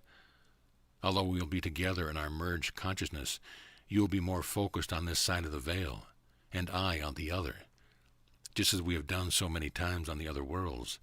Let us be thankful that we have been given these years to walk together in these wonderful bodies of flesh and bone. You are my beloved disciple, and into yours and John's care I give my blessed and beautiful mother. Go now and tell my mother and the others all that you have seen and heard." Then with great love he smiled and gently passed by her, their fingertips almost touching. These were the words that I, Anna, heard from Mary Magdalene when she returned to tell us the glad news of Yeshua's full resurrection. As I have shared with you, Yeshua and his companions demonstrated the great work of resurrecting the soul's consciousness into greater awareness of divine love and eternal life. And in this instance, Yeshua's physical body was resurrected and lifted into a higher vibration that was preparing it for ascension. You too may have experience of resurrection in which you consciously bring more light and higher frequencies into your body. Then your body's innate capacity to heal and regenerate through physical immortality can be realized, so that you can have more time to serve life and increase your self-mastery. You may also choose to consciously strengthen your connection with your immortal light bodies, and take your memories and self-awareness with you as you leave your physical vehicle's elements to return to the earth. Once the process of crucifixion and resurrection begins, enlightened consciousness is realized step by step as it ascends. This is often accompanied with a greater awareness of thoughts and behaviors that have not yet aligned with love. Having an increased capacity for compassionate love, you may embrace and bring these aspects of consciousness into union with their Creator. With the enlightenment of consciousness comes greater insight and opportunity to experience simultaneous realities and dimensions. This is the ultimate experience of freedom and union in the eternal now. Chapter 42, The Baptism of the Holy Spirit. My dear friend, as our time together draws to a close, your life awaits you to do with it what you will. This time is not unlike mine 2,000 years ago, a time both terrifying and magnificent. I have invited you to walk with me in the hope that my experience might assist you in some way to fulfill a destiny that is entwined with that of the Earth Mother and all that she supports. Being with me is likely taking you across a threshold of no return. As we linger together, let us choose to view the future with an even vaster horizon, as we review the past, and in so doing may the eternal now moment be blessed. Because you have been wondering what life was like after Yeshua's resurrection, I will now share my remembrance of the remaining years that I lived in Palestine before my departure to France and Britain. I felt as though I stood on a high precipice scanning an unknown that stretched far ahead of me. All that I had been through these many years seemed to be pressed and distilled into a pearl of great price. Standing poised on the edge, it felt like the time of winter when life turns inward, rests, and awaits the thrust of spring's new growth. So I abided on the precipice for a time until I received a clear impulse from within that assured me that it was time to take flight and create a new life. For Yeshua's support team of family and friends, it was a very introverted time, a time for assessing, tending, and nurturing the sleeping seeds we had sown over the previous year's active service. For quite a period after Calvary, hearts continued to be troubled, minds oppressed, and bodies tortured. During the 50 days immediately following Yeshua's crucifixion and resurrection, the sun remained darkened for weeks because of the wind-borne ash that had erupted from distant volcanoes. The ground below us still trembled with aftershocks, and for the most part, Yeshua's inner circle of disciples had gone underground. Few who were not a part of the original small group of disciples ever saw Yeshua in Palestine after his resurrection. Persecution continued to ferret out those followers whose lives had reached out, touched, and had been healed within the auric hem of the Christ mantle that my grandson had worn during the year and a half before the crucifixion-resurrection experience. Trying on the mantle of the Christ in order to follow Yeshua's example was not easy. For those whose spirits were willing, but who found their flesh unprepared for the increased responsibility and the unavoidable test of empowerment that came, there was a scattering to the wind. For those of us who had known Yeshua behind cloistered Essene community walls, had journeyed with him to near and distant lands to participate in initiatory preparation, and who in some way carried the same family lineage, it was a time of intense purification and reassessment. It was a time of secret council meetings where there was heated debate, attempted resolution, and deep soul-searching in which we prayed to know our next steps. It was a time of disillusion, a time of reorganization, and most of all, it was a time to go inward and integrate all that happened. This was the only way to know any form of peace or to gain any hope of clarity, as the outer world fomented chaos. It was agreed among the intimate disciples who had walked with Yeshua that we would commit what we had heard and seen to memory in much the same way as master storytellers pass on oral tradition from generation to generation. It was also agreed that much of what we had witnessed would be inscribed in a cryptic fashion on scrolls. These writings would be sealed up and hidden away with earlier text, and would most be carried abroad to many lands east and west. So it was that, as we scattered, we also took with us the oral stories in the written word, which we shared with those willing to hear, and to allow their lives to be transformed. It was known that this would be an ongoing project for the remainder of our lives. Shortly following the crucifixion and during the following 50 days, Yeshua was often with us. These were usually unexpected encounters that occurred in extraordinary ways. Sometimes he simply appeared in a room in which we were gathered for meals or for a meeting. There were times that we saw him walking on water beside our boat, whereupon, after greeting us, he would then levitate and join us in the boat. One time he walked through the stone walls of an underground cavern where we were gathered, avoiding a potential arrest. Often, when we were traveling incognito on the dangerous roads of Judea and Galilee, he would appear as a beckoning stranger resting beside the road, or would simply fall in with us as we walked. On the occasions when he joined us during meals, he would also partake and grandly enjoy whatever was served. Except for those meetings that occurred on the roadways in which he wore the dark, somber apparel of the natives, Yeshua always wore white. There was an unearthly glow that radiated from his flesh and robe, and when he walked it was as though his feet skimmed the ground. His appearance was of translucent light. To be touched by him was electrifying and rarely experienced by those who came into his countenance. Yet, when we were sufficiently prepared, Yeshua would come to us individually, take a hand and tenderly kiss it, or he would cup our face in his hands and continue to look into our eyes until every tension drained away. We greatly missed Yeshua's presence when he was not with us. How joyful we were when he did unexpectedly appear. We delighted to hear his stories about being in the heavens aboard benevolent lightcraft and visiting all the earth's continents and islands of the sea. He sadly told us about the many volcanoes that had erupted, the earthquakes that had lifted and sunk land masses, and about tidal waves that had swept cities out to sea during the 3 days of his crucifixion and resurrection. The people who had been the most affected by these earth changes were, for the most part, humbled and ready to receive Yeshua's healing energy and comforting words. It felt good to connect with humanity all around the earth. Many of us who knew how to bilocate our bodies joined him and delighted in establishing ties with our brothers and sisters with whom we continued a conscious connection through our prayers and meditations. It was at such a time, when we were gathered together seeking solace and deep healing, that we were taken by surprise by an energy field unlike any we had known before. It was not that this energy was unfamiliar. It entered into everyone present to such a degree that our minds were completely silenced. Our hearts were ignited as one collective bonfire, and our physical and spiritual eyes were opened to the heavenly realms. Mary Anna was particularly lifted up, and upon her return to normal consciousness, she told us that we were invited to gather together so that we could receive the new covenant of love from the great mother presence of the Godhead. So it is that I will now share with you about the descent of the Holy Shekinah, or the Holy Spirit of Promise, as some call this energy field, and how the great Mother's mantle of flaming light enveloped us in a baptism of spiritual fire.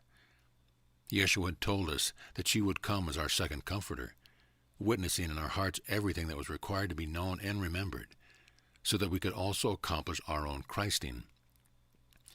As I tell you this, my friend, I remember well his saying, "All that you see me do, so also shall you do, and even more shall you do." After a week of fasting and complete solitude and silence, Mary Anna called a special meeting of the disciples who were scattered about Palestine to come quickly to Qumran. Trusted messengers sent out the word, and a rather large group of us came together in the night. Several of us who had been visiting Qumran at the time made preparations and kept vigils over the tired pilgrims while they slept before the ceremony began. Just before dawn, a sound as of rushing water began to be heard and felt. Everyone arose from their makeshift beds, followed Mary Anna and Mary Magdalene in a procession to an ancient grotto in a large cave that had served the Divine Mother for millennia. Although the cave had been desecrated by profane worship over the eons, it was still imbued with the energies of the Great Mother.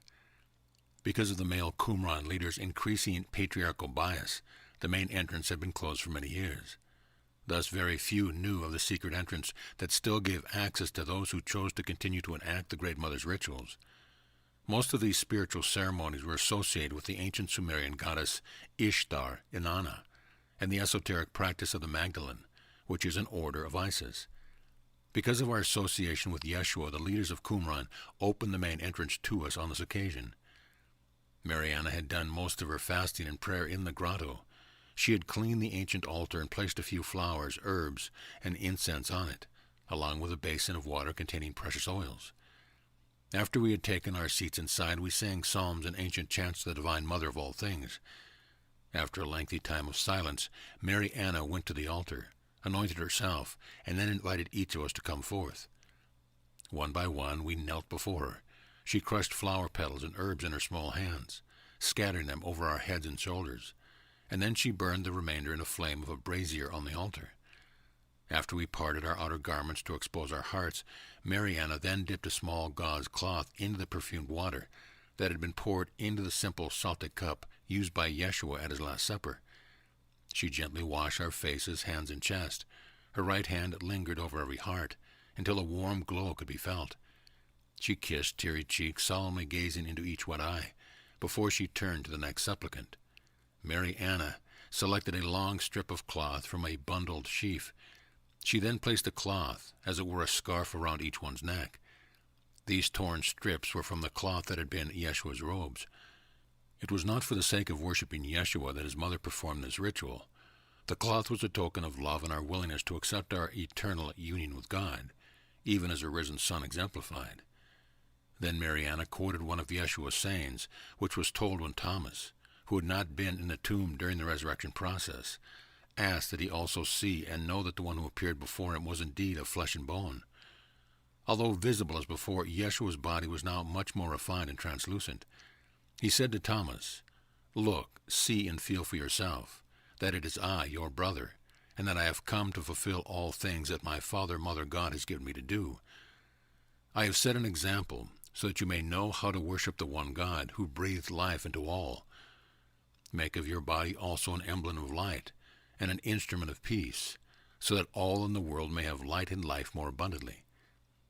So did Mary Anna assist us to remember the purpose for the trials that we're continuing to pass through. When everyone had taken their turn, we came together to sit in a concentric circle, the men surrounding the women. The children were seated in the center, except for the small babes who suckled at their mother's breasts. We sang several hymns, and then an awesome silence came over us. Some bowed low to the ground, others raised their heads skywards, eyes rolled back. Many spoke the language of light. Some began to rise up, levitating towards the scene of a great cavern. Again there was the inner sound of the rushing of water, and then it was as though the stone ceiling above our heads opened. Everyone had their own vision and experience of the holy Shekinah, many gifts, not the least of which was the unmistakable presence of the Mother of all life. Regardless of her many names, the Holy Spirit came, according to each one's belief. She was felt within every heart and body, according to each one's capacity to hold her mighty presence, which was like being consumed in flames of light. Then when that capacity was reached, each was stretched and stretched, until all in equal measure received the gift of spirit their soul had long awaited since beginning to incarnate in the flesh. The feminine creative aspect of the Godhead came down and alighted upon each of us with the softness of a white dove. Her embrace was both incredibly sweet and terrible, sweet because her divine love is the milk of eternal life. Her countenance was only dark and terrible to those who chose to resist her embrace. For it is that when her intoxicating nectars are drunk, everything dissolves into formless being. In the moment of her coming, we became one with the birth of all life. We became one with God, the Mother Father. In those precious hours, we knew only the One. It was that fiery, consuming anointing of Holy Spirit that sustained us throughout our remaining days. Regardless of our outer circumstance on the earth plane, whether we witnessed joy or suffering, the Holy Spirit, like a dove of eternal peace, carried us into our destiny, each in our own way. Chapter 43, the Passage of the Holy Grail. Come, my beloved friend, it is time to share our departure from Palestine. Although Yeshua visited us from time to time in his resurrected body, most of our ongoing experiences with him were occurring on the higher dimensions. Our lives passed through much tribulation over the following years after Yeshua's resurrection. Mary Anna's husband Ahmed died during the winter of congestive heart failure. My great-grandson Benjamin was later stoned to death by an angry mob, as was Stephen. Joseph of Arimathea had been expelled from the Sanhedrin, and even imprisoned for a short time under false charges. Soon after Joseph relieved from prison, he took Mary Magdalene and her children to a monastic community south of Alexandria to keep them from harm's way. None of us escaped being deeply touched by the blind hatred that opposed us from every side. Saul of Tarsus and others sought to imprison us with an unexplainable compulsive vengeance. It became increasingly difficult to conceal our identities and whereabouts. All of us took aliases and used every possible precaution, including code names, special handshakes, and cryptic messages in order to secure our lives. So it was that we moved about frequently, spending most of our time in the Essene communities along the Dead Sea south of Qumran, or secreted away in Jerusalem.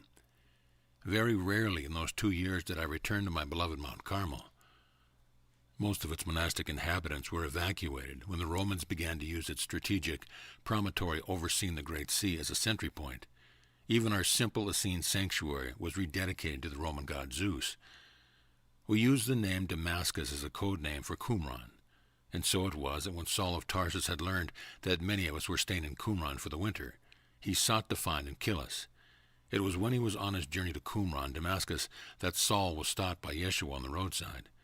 Saul was taken up into the light, and his heart was softened. He returned back to Jerusalem a changed man. The company of soldiers that had gone with him scattered in fear, instead of carrying out orders to burn Qumran and imprison zealot fugitives. Saul later changed his name to Paul and began to enlist those disciples who felt a resonance with him and his vision of changing the hearts of humanity to believe in Yeshua ben Joseph as the only Christ, their personal mediating Savior. Paul's strong charisma and more easily understood spiritual practices began to win him increasing popularity and support. His cause also attracted a number of inner circle of disciples who desired to proselytize Yeshua's message by organizing a hierarchical priesthood in order to accomplish this endeavor. Peter was especially aligned with Paul, and consequently there began to be a division among those of us who held leadership positions over the various years. Often a division comes relatively quickly among the followers of enlightened beings who have had direct revelation of the more subtle spiritual realms. The group with the larger number adopts a body of beliefs and practices that are based on interpreting the experiences of a perceived mediating Redeemer or prophet, often martyred, who is no longer on the physical plane. With those disciples who followed Paul, authority rested outside, either in Yeshua or in the mediating priesthood organized to proselytize him. Others of us, including myself, who had come to know through direct experience that all we sought was already within us, honored and maintained an inward authority. Though the way was more hidden and not readily apparent to the physical senses, we were willing to pass through the same transformational discipline and revelatory process as did Yeshua, whose example catalyzed our ongoing self-realization. While the lesser-traveled path of the mystic is my preferred choice, I do not invalidate the journey of those pilgrims who have not passed through the internal door of gnosis. It is not a matter of one path being better than the other. The question becomes, is there a readiness to embrace the same experience that enlightened Yeshua and his close companions? Now let us go to the dramatic and dangerous scene of our expulsion from Palestine. Since our lives were endangered because of our close association with Yeshua, and because of our adherence to esoteric practices, we were forced to seek a refuge away from Palestine. Joseph of Arimathea had returned from his journey to Alexandria in Britain, and was alarmed by the increasing violence that threatened our lives. Without fully resting or replenishing the supplies and crew that we usually took with him on his voyage, Joseph was ready to depart again within 2 weeks.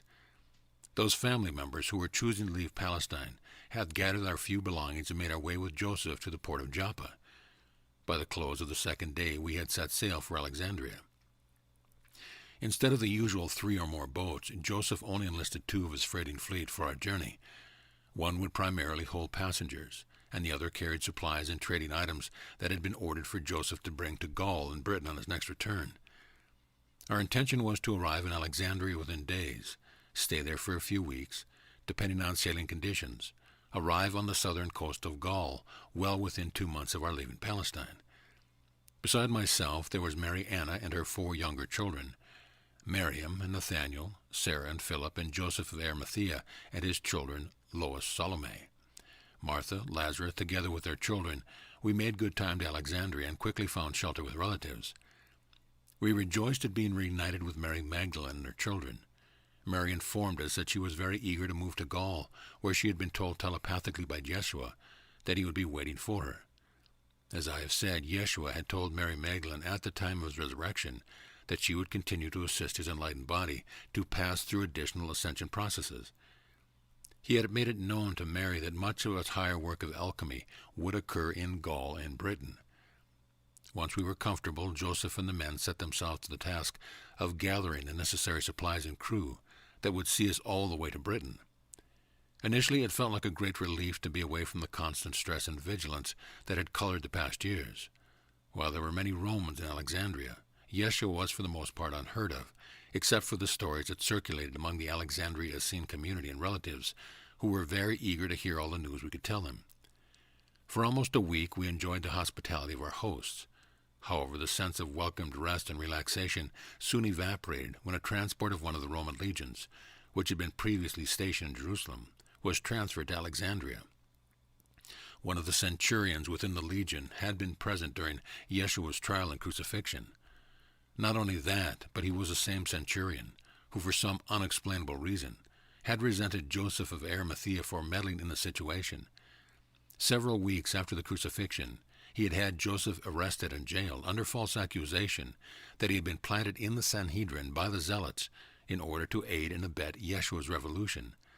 Fortunately, Joseph's powerful connections had seen him released within a week. It so happened that on the very day the legion arrived in Alexandria, and the officers were given offshore leave, the centurion saw Joseph, Nathaniel, Lazarus, and Philip in the marketplace, gathering stores of food.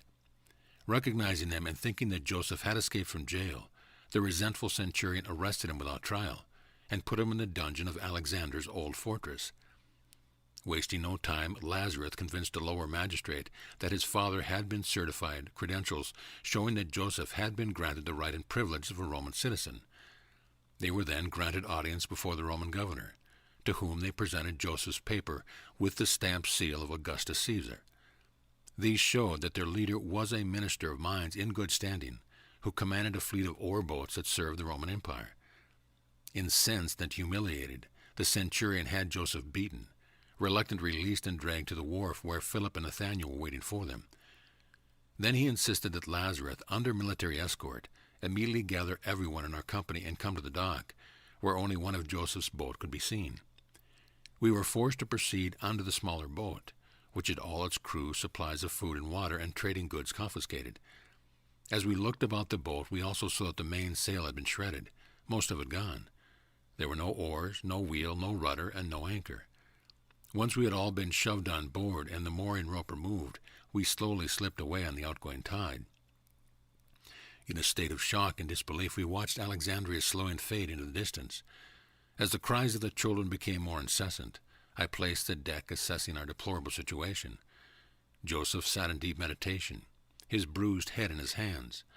All the children were huddled around the women who held him, offering them comfort and reassurance. Nathanael and Lazarus were looking to see what could be used to improvise oars and a rudder. Philip had dismantled a tattered sail to see if it could be repaired. I took Mary Anna and Mary Magdalene aside and asked them to gather any supplies of food and water so they could be rationed among us. Although our desperate situation invited hysterical fear, I could see that each adult in our own way was resolved to meet this challenge with a resolute faith that was born of many years of initiation that had taken us victoriously through equally arduous circumstance. I went to Joseph and invited him to go with me down into the hold, where we privately discussed how we could best meet this extraordinary trial that threatened our lives. As we talked, we realized that some of the children could very easily die within the next hours. It was determined that we would encourage everyone present to be calm, and as soon as the sun set and the children were put to sleep, we adults come together in prayer and counsel. As the children slept in the night, we brought ourselves together to quietly discuss our increasingly critical plight. In spite of our disciplined training, we could not help but feel our impotence. So it was that we counted ourselves fortunate to have our lives, even though the vengeful Roman had intended our boat to be a floating tomb. We knew that the power of unified prayer and our harmonious collaboration with the elements would turn the tide of our fate. However, a situation that normally we could not have mastered within hours was not responding to our command. It became increasingly clear as the long, dreary hours of that first day continued into the next, that this was to be an initiation for everyone, including the children. Those of us with the mastery of an adept were humbled, and we were all redirected to a sense of unified purpose that had been somewhat diffused over the past years, when so many disciples were scattered to the wind. We elders also realized that in all our focus on Yeshua's ministry and the chaos that followed his resurrection, we had overlooked teaching and preparing the children in the way of the Christ initiate. None of the children had been exposed to the arduous tests that lead to mastery of the physical plane. Very soon, those of us who knew the path of the initiate quite well recognized that our boats must become a floating mystery school if we were to survive. The overhead sun blazed like a furnace on the great sea's molten surface, and a cooling breeze was almost non-existent. Swimming in the cool water or having a pail of water poured over us was our only relief during the day. Although surrounded by water, it was too salty to drink. So it was that we passed several days in the hold with no cooling wind and no clouds to give us shade, as the prevailing currents of the great sea carried us in an easterly direction back toward Palestine. Our meager clothing provided little protection for the day's blistering sun or the night's damp chill. The small store of water that we happened to have with us was almost gone. The dew that was collected during the night was barely enough to wet the parched lips of the children. Before our little company could come in sufficient empowerment and unity, it was the children who humbled us. Most of the children had seen us work miracles and pleaded with us to do so now. It was a sorry state of affairs to experience that we were powerless to change the boat's course. It became clear that we had an opportunity to heal any lingering issues of feeling powerless. As we watched the children suffer and listened helplessly to their pleas, it was a painful test to surrender and align our wills.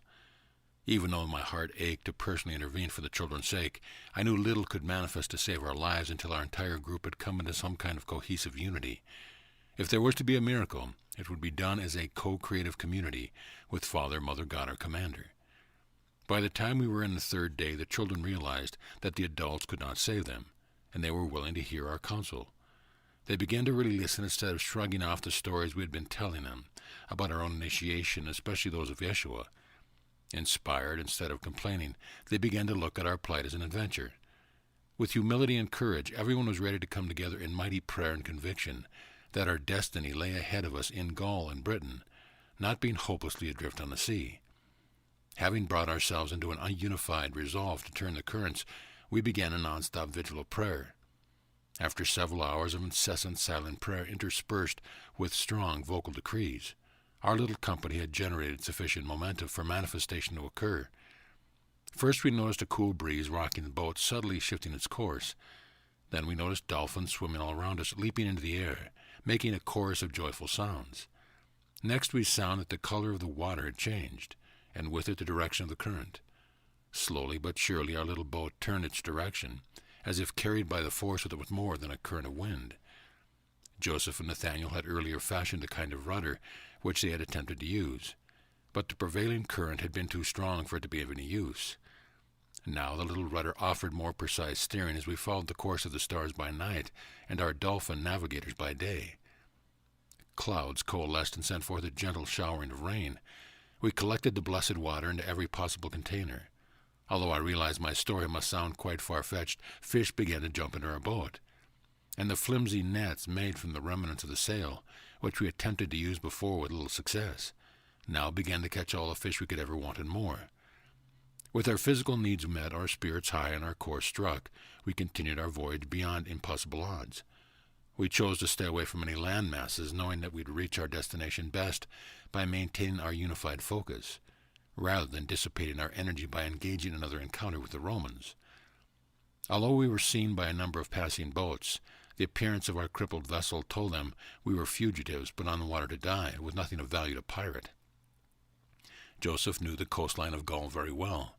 When he recognized that we were drawing close to the little port that has become known in your day as Sainte Marie de la Mar, he and the other men began to guide us toward the inlet.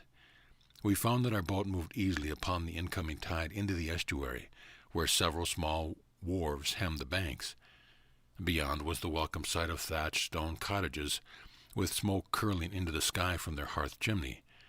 Before long we ran aground in deep silt, and waited for the tide to turn back to the sea before we climbed down the makeshift ladders that had been fashioned from the mooring ropes.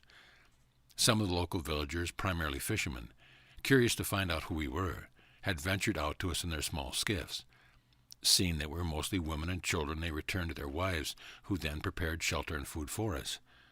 Once the water was knee-deep, we joyfully waded to shore, ravenously ate our first real meal in over a week, and tucked our weary, stiff bodies into warm beds to sleep as long as we required. The village continued to welcome us with wonderful hospitality. Shortly after we arrived, a messenger sent word to a nearby wealthy merchant with whom Joseph had done commerce over the years. He was also a trusted liaison who had provided protection to the Essene initiates Joseph had brought to the Languedoc region. As soon as they received word, it did not take long for Jacob, Isaac, and Tabitha to join us. They welcomed the return of Sarah and her recently married husband Philip, whom they had not yet met. A feast was prepared in the village to celebrate our safe passage, and a warm invitation was extended to stay as long as we liked. Gratefully, among the very few things that we were fortunate enough to still have with us was the communal cup Joshua used, and what was come to be known as the Last Supper. It had been in Mary Anna's safekeeping ever since that night.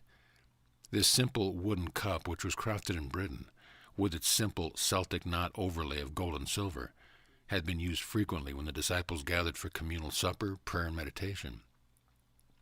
As the time passed and we had fewer and fewer visitations by Yeshua, this cup gathered more and more significance for each of us who remembered him. With each use, it became increasingly charged with energy.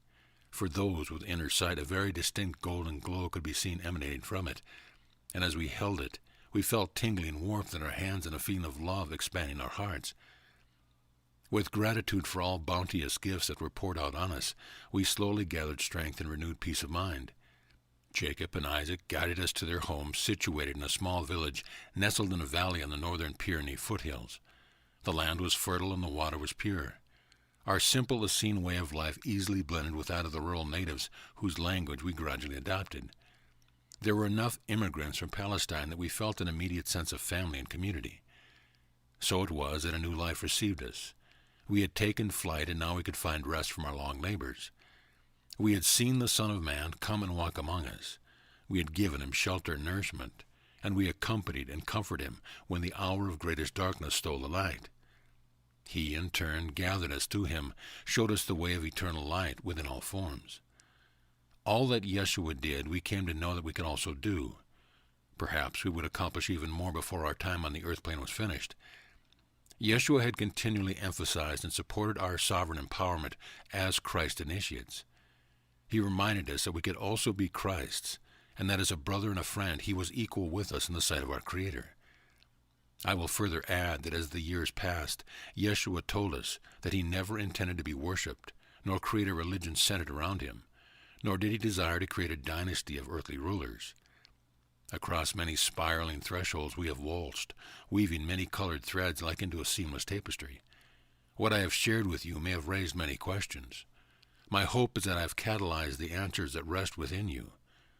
As you know, my intent is to shake yesterday's unquestioned, crystallized structures, loosen that which hoards energy, and invite a more empowered life into every moment's free flow. My desire is to create space and movement so that the Christ that you are may be birthed. As I bring my story to a close, you may desire to know more about my family's remaining years on the earth plane. You, like many, have many questions such as, what became of Mariana, Mary Magdalene, and other key characters in my story? Did we leave our physical bodies or ascend them?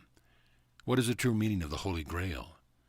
Answers to all these questions and more I will share with you at another time as we walk the verdant fields of France and pass through Avalon's misty vales. An additional 200 more years of my life as Anna still stretch before us with many interesting adventures. Know that when you have integrated the energy couched within the words that I have shared, and you are ready to ask for more, it surely will be given. Be at peace, my beloved friend, and know I am always with you. Anna. End of chapter. End of book.